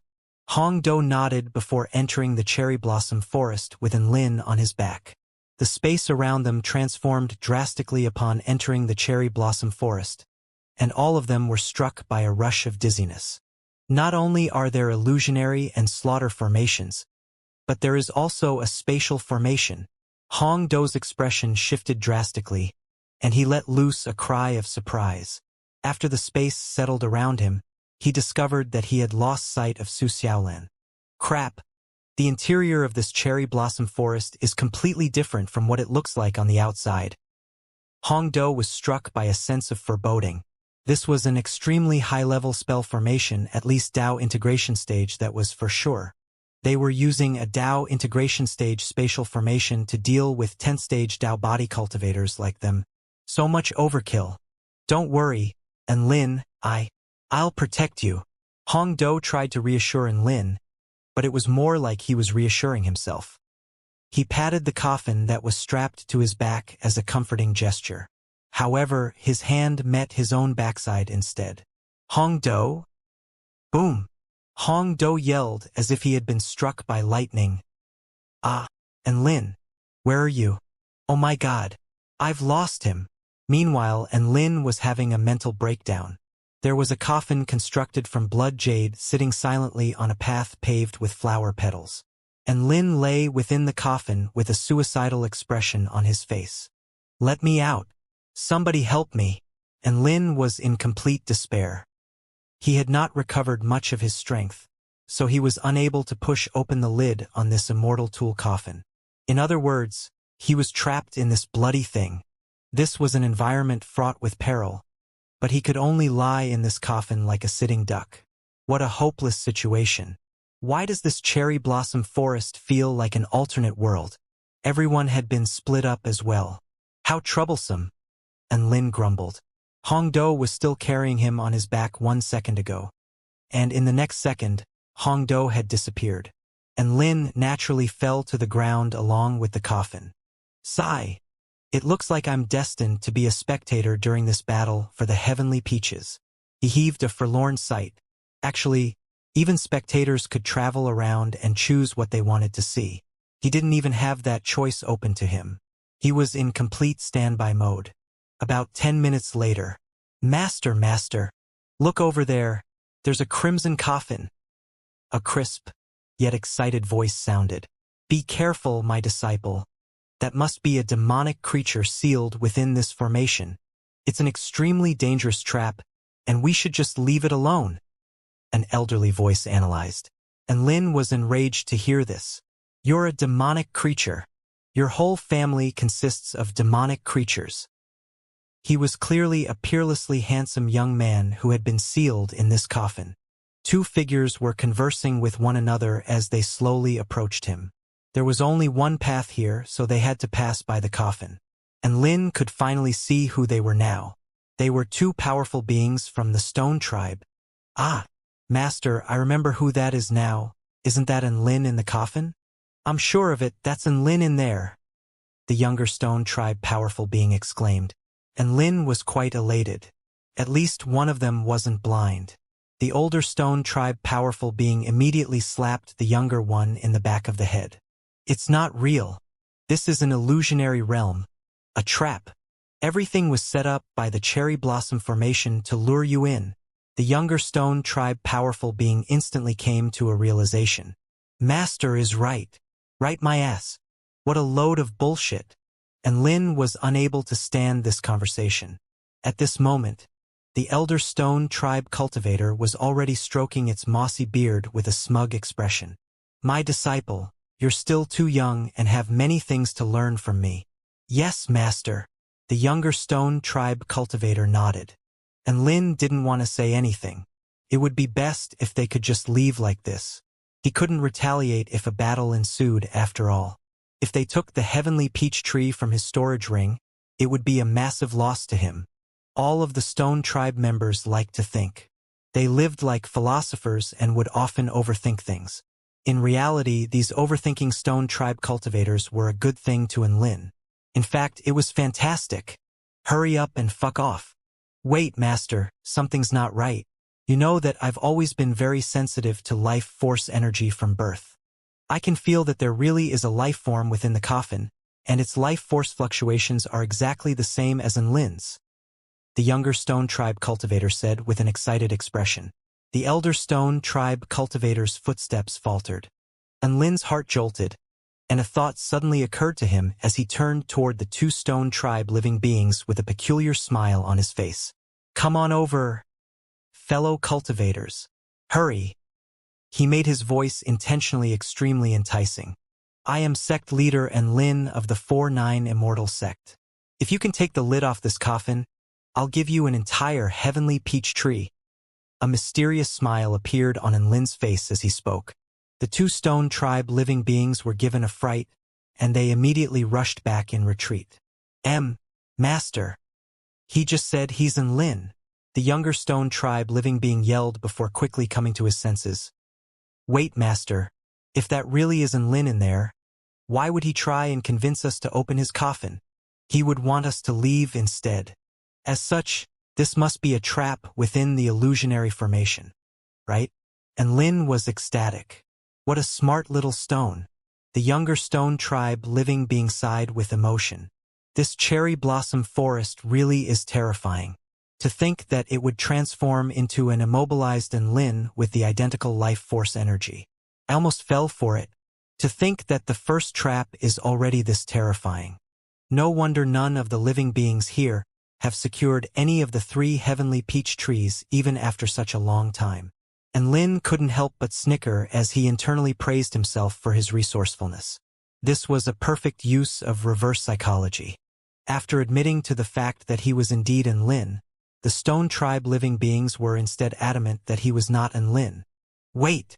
Just as Enlin was giving himself a figurative pat on the back, a wise, elderly voice suddenly sounded. The old Stone Tribe living being pointed at the coffin with an excited expression. Don't be fooled. That really is Enlin in there. Why is that so? You've just said that this is a trap. The young Stone Tribe living being was perplexed. I was convinced that it was a trap before, but that is no longer the case. The old Stone Tribe living being suddenly became more animated. After you detected Enlin's life force fluctuations, there was a very good chance that we would have opened the coffin to see just what was inside. Why would the man inside suddenly tell you to open the coffin at a time like that? It's a completely redundant gesture. He must be using reverse psychology in order to convince you that this coffin is a trap.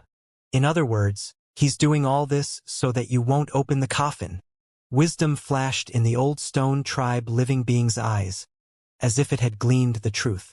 The young Stone Tribe living being's body shuddered as it was enlightened. So Enlin's words just then was the true trap. That really is Enlin in there. That makes sense. He's severely weakened right now, so he would be praying for us to leave. I was almost fooled by him. Master is so wise. And Lin was dumbstruck. What the hell was going on? Weren't they supposed to be two stupid stones? How had their IQs just risen through the roof? At this moment, the two stone tribe living beings were already making their way toward Lin with sinister smiles on their faces. He. I heard that there is a heavenly peach tree in sect leader and Lin's storage ring. Master. Let's split it 50:50. What did you say? I'll give you another chance to reformulate that sentence. 60:40 then. We can only do 20 hours 80 minutes. I discovered the truth after all. Wah! Can we do 30:70 at least? Alright, we'll do 30:70 then. And Lin? All of a sudden, the younger stone tribe living being's footsteps suddenly faltered. Master, wait! What is it? The old stone tribe living being asked.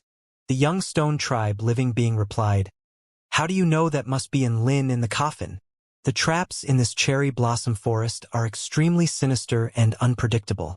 Perhaps it made the man inside the coffin say what he said just to lure you into a false sense of security and convince you that the man in there is in fact Lin.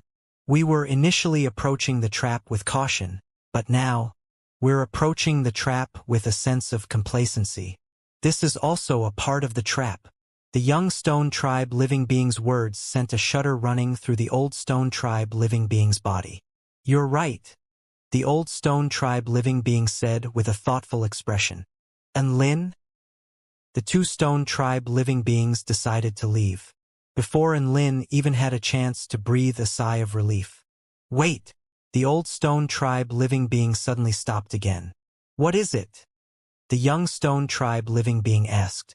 Do you think what you think must be correct? How do you know that Lin isn't trying to convince you into thinking this is a trap, before making me think that this isn't a trap, then making you think that this is a trap again, and in the end, make us come to the decision to leave him alone? The sect leader of the 4-9 Immortal sect is the #1 young prodigy on the entire continent.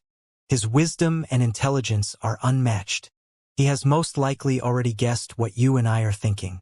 That's right, he has most likely already envisioned that things would progress to this point. He is Lin. The old stone tribe living being came to an exciting conclusion. The young stone tribe living being was completely reverent now. Master is so wise. And Lin drew a sharp intake of breath. What the fuck are they saying? The young stone tribe living being made its way toward the coffin again. Wait, Master, what if this is a highly intelligent spell formation? It is trying to make me believe that this is Lin while convincing you that it isn't. It's replicating Lin's life force energy to convince me that this is Lin, then using the words he has spoken to convince me that this isn't Lin, then making you come to the conclusion that this is Lin, then making me believe that this isn't Lin again, then finally making you believe that it is Lin, thereby making us completely lower our guard as we think that we have finally gleaned the truth. This is actually all part of the trap. The young stone tribe living being's eyes shone with wisdom after its astute analysis. The old stone tribe living being pondered this for a moment before nodding. You do have a point. The two stone tribe living beings were just about to leave again. The old stone tribe living being suddenly stopped. Wait, how do you know that Lin hasn't already envisioned this? Perhaps he's trying to take advantage of you thinking it's Lin, then me thinking that it isn't Lin, then you thinking. The two stone tribe living beings began to analyze the situation in great depth again. Within the blood soul jade coffin, Lin stared blankly up at the sky. He was only thinking one thing in his heart. Am I Lin? And Lin was starting to doubt even himself now. He had been brainwashed. The more the two stone tribe living beings discussed with one another, the more depth their conversation began to hold. The conversation had already transcended Lin's imagination and reached some sort of peculiar, mysterious level. After debating with one another for a while, the young stone tribe living being beamed with excitement. Master, what you're saying is, the person inside that coffin is Schrodinger's Lin? The old stone tribe living being nodded. That's right, this is Schrodinger's Lin. And Lin? The old stone tribe living being launched into an explanation. Life has no beginning and no end. The Lin inside the coffin is caught somewhere between reality and illusion. Could be the real Lin, or it could also be a trap. These two possible states coexist at the same time. Before we open the coffin, it's impossible to ascertain which of the two states Lin is. Hence, after all that bullshit, they came to a useless conclusion. And Lin was completely speechless. He was 10,000% sure now that these two stone tribe living beings were overthinking stupid cunts. What do we then, master? The young stone tribe prodigy was at a loss. That depends on our choice. Is it worth taking the risk for a heavenly peach tree? The old stone tribe living being spoke in a slow voice. If this coffin is indeed a trap set up by the cherry blossom forest, then there is a very good chance we'll be eliminated if we open it. There are still 3 heavenly peach trees within this cherry blossom forest waiting for us. Why should we put all our eggs in one coffin? The young stone tribe living being expressed its opinion. And Lin was internally roaring with approval. This young prodigy was very wise. But have you thought about how difficult it would be to secure those 3 heavenly peach trees? We aren't even at the DAO integration stage, so wouldn't we just be destroyed even if we get there? There is a conundrum before our eyes now. It is both a test and an opportunity. The old stone tribe living being muttered. Master is so wise. The young stone tribe living being cheered joyfully. Thus, after a short discussion, the 2 retards decided to open the coffin after all.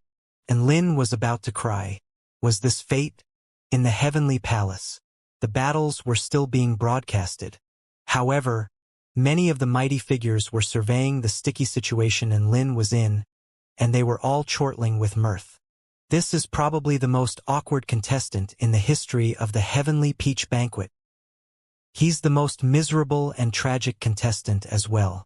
All he can do is lie there powerlessly and await his cruel fate. I feel a little sorry for sect leader Lin now. Can he turn the tables? Turn the tables, my ass. If he could, he would have done so a long time ago. What can he do now? Rise from the coffin as a zombie. All of the mighty figures were discussing spiritedly among themselves. Holy Angel Michael of the Garden of Eden shook his head with a faint sigh. I didn't think this would be the end you would come to. You fought so hard to defeat me, but you only ended up making yourself easy prey for someone else. Your mode of elimination is going to be even more embarrassing than mine. Zhu Shan was ecstatic. And Lin, why aren't you being all high and mighty now? Hehe. I'm going to enjoy seeing you get eliminated. You can't do anything except lie there and watch as your enemies slowly approach. Are you scared? Are you in despair? I can finally see you get tortured. Just the thought of it gets me excited. Zhu Shan stared unblinkingly at the footage of Lin on the screen, as if watching him get tortured would be the biggest source of joy in her life. The 2 stone tribe living beings unleashed a defensive spell technique, which materialized a white barrier of light around their bodies, before carefully lifting the lid off the coffin. Rumble, the coffin lid was removed, revealing Lin inside. Oh, it really is Lin! The young stone tribe prodigy yelled with excitement. Lin was already in despair, but he still forced an enticing smile onto his face. Come on, my precious. You have successfully removed my coffin lid, so my storage ring is yours. Come and get it. The young stone tribe prodigy's body stiffened with fear and doubt. My disciple, you must be firm in your convictions and beliefs. Do not be fooled again. The old stone tribe mighty figure harumphed coldly as it reached toward Lin. You're just a useless mortal right now, so quit putting on this show. Not only am I going to take your storage ring, but I'm also going to pummel you. What are you going to do to me? And Lin's expression became fierce all of a sudden as he glared viciously at the old stone tribe mighty figure. Oh, I'm so scared. Come cut me down. The old stone tribe mighty figure chuckled. And Lin's reaction vindicated its decision. Whoosh! A dazzling golden sword projection sliced through the air, annihilating all of the cherry blossoms in its path. Peerless sword intent enshrouded the entire space, striking one with the urge to concede and kneel.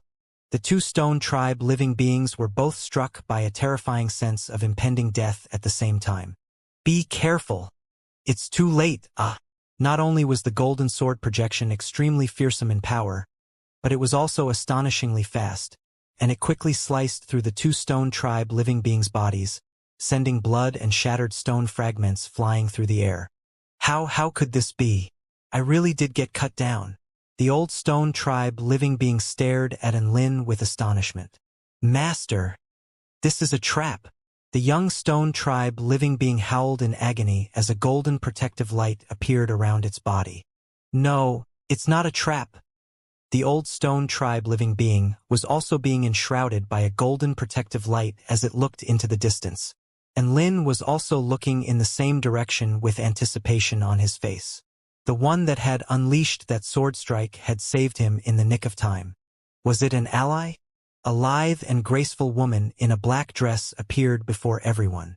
Her fair skin was tinged with pink under the cherry blossoms, and her gorgeous features were embellished with a sinister smile. The two stone tribe living beings immediately came to a sudden realization, and Lin drew a sharp intake of breath, and his features instantly paled. Mr. and Lin, we'll be waiting for you outside. The old stone tribe living being chortled gleefully. Sect leader and Lin, you should be happy to be eliminated by such an exquisite beauty. The young stone tribe living being also extended a friendly farewell to Enlin. Both of them were assured of his imminent elimination as the incoming mighty figure was Black Spirit Snake. Enlin had jumped straight out of the frying pan and into the fire. He was probably setting a record for the fastest heart rate among anyone lying down in a coffin. What is this god-awful luck? And Lin was on the verge of tears. He felt like he was being struck by a relentless series of misfortune. He would have preferred to be pummeled by those two retards from the Stone Tribe than to fall into Black Spirit Snake's hands. Black Spirit Snake had already arrived beside the coffin and was looking down at Enlin with a dainty smile. Long time no see, sect leader Enlin. Black Spirit Snake greeted with a smile. Long time no see? They had been apart for less than an hour. Enlin's heart was thumping with panic, but he still forced himself to stand up. After the coffin lid was removed by the Stone Tribe living beings, he was able to come out. Thanks for your help there, Ms. Black Spirit Snake. Enlin spoke with a cold expression. If you had acted even a second later, they would have suffered an even more horrific elimination. He could lose a physical battle, but he couldn't lose a battle of wills. Black Spirit Snake's brows perked up upon hearing this, and an amused smile lit up her exquisite features. Wow, sect leader Enlin sure is powerful. How about we have a little spar? Let's leave the sparring for another time. Our top priority now should be to find the heavenly peach trees. Enlin puffed out his chest with a firm expression. Oh, but I've already found a heavenly peach tree.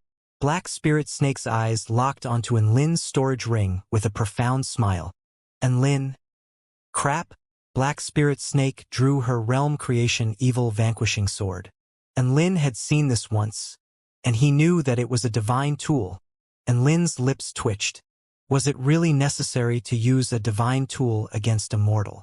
Enlin was panicking internally, but he maintained a perfect poker face as he drew his own evil-slaying sword.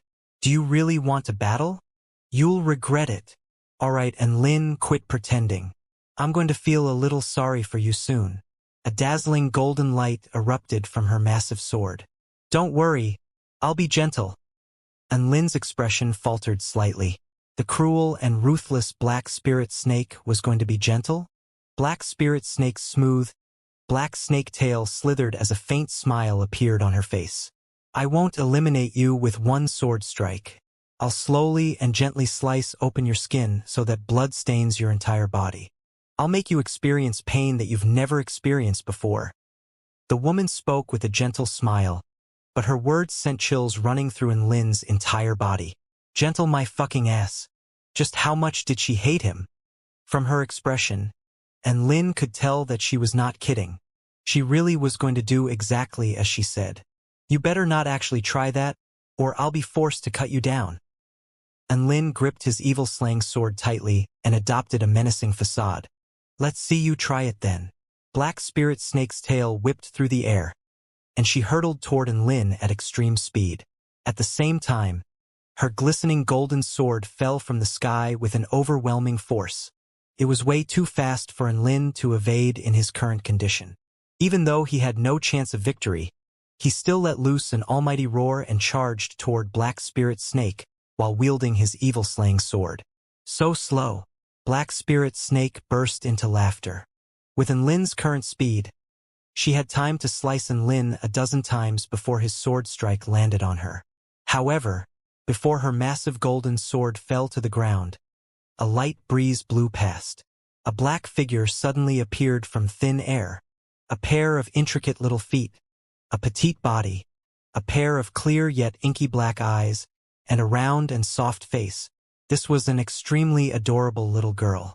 Her soft little hand grabbed onto Enlin's hand, which was holding onto the evil-slaying sword, as if she was guiding Enlin's sword strike, and the evil-slaying sword accelerated explosively to more than 100 times its original speed. Everything had happened in the blink of an eye. Black Spirit Snake's pupils contracted, and the smile on her face didn't even have time to wipe itself away. The inky black sword blade had already flashed past. Splat! Blood splattered into the air. A ghastly wound had been sliced in Black Spirit Snake's chest, from which blood gushed forth. She stared at the little girl with incredulity on her face. What kind of ghost is this? The little girl pursed her lips before speaking in a tender yet domineering voice. Humph! Are you a blind snake? How could there be such an adorable ghost? She waved a hand through the air as she spoke. Whoosh! Bam! A huge amount of blood suddenly exploded from the wound on Black Spirit Snake's chest. That attack just then was no ordinary sword strike. Little Xia had taken the opportunity to plant sword intent seeds within Black Spirit Snake's body, and she was now detonating them to inflict further damage. A golden light enshrouded Black Spirit Snake's entire body. The Dao observation space had already determined her elimination. I lost? Just like that. Black Spirit Snake's eyes were blank and emotionless, as if she still hadn't come to her senses yet. And Lin recovered from his dumbstruck expression. Even though he had countless questions running through his own mind, he still clasped his hands behind his back and put on a resigned expression. He heaved a long sigh. I told you not to fight me, or I'll be forced to cut you down. See what you made me do. You just had to make me insta-kill you. Black Spirit Snake. Blood trickled down the corners of her lips from rage. And Lin, you don't fight fair. Tears of rage and indignation welled up in her heart. She had never won a battle against Enlin. In the Phoenix Small World, her Phoenix egg had been taken by Enlin. On Earth, Enlin invented a nuclear fist, which reduced her clothes to tattered ribbons. In this Dao observation space, she was insta-killed by a single sword strike from Enlin, and Lin immediately offered words of consolation at the sight of the tears welling up in her eyes. It's okay. You'll learn to get used to it after losing a few more times. Black Spirit Snake, Little Xia, and Lin, you'll pay for this. I'm going to return the favor 100-fold. Black Spirit Snake's menacing words reverberated between heaven and earth. She only had a chance to leave this parting sentence before she was teleported out of the Dao observation space. Within the heavenly palace, all of the mighty figures were completely astonished. Most of the mighty figures spectating other battles had also turned their eyes toward Enlin. All of them were perplexed and astonished by the spontaneous appearance of that little girl. My God! Where did that little girl come from? Gasp! What a terrifying power!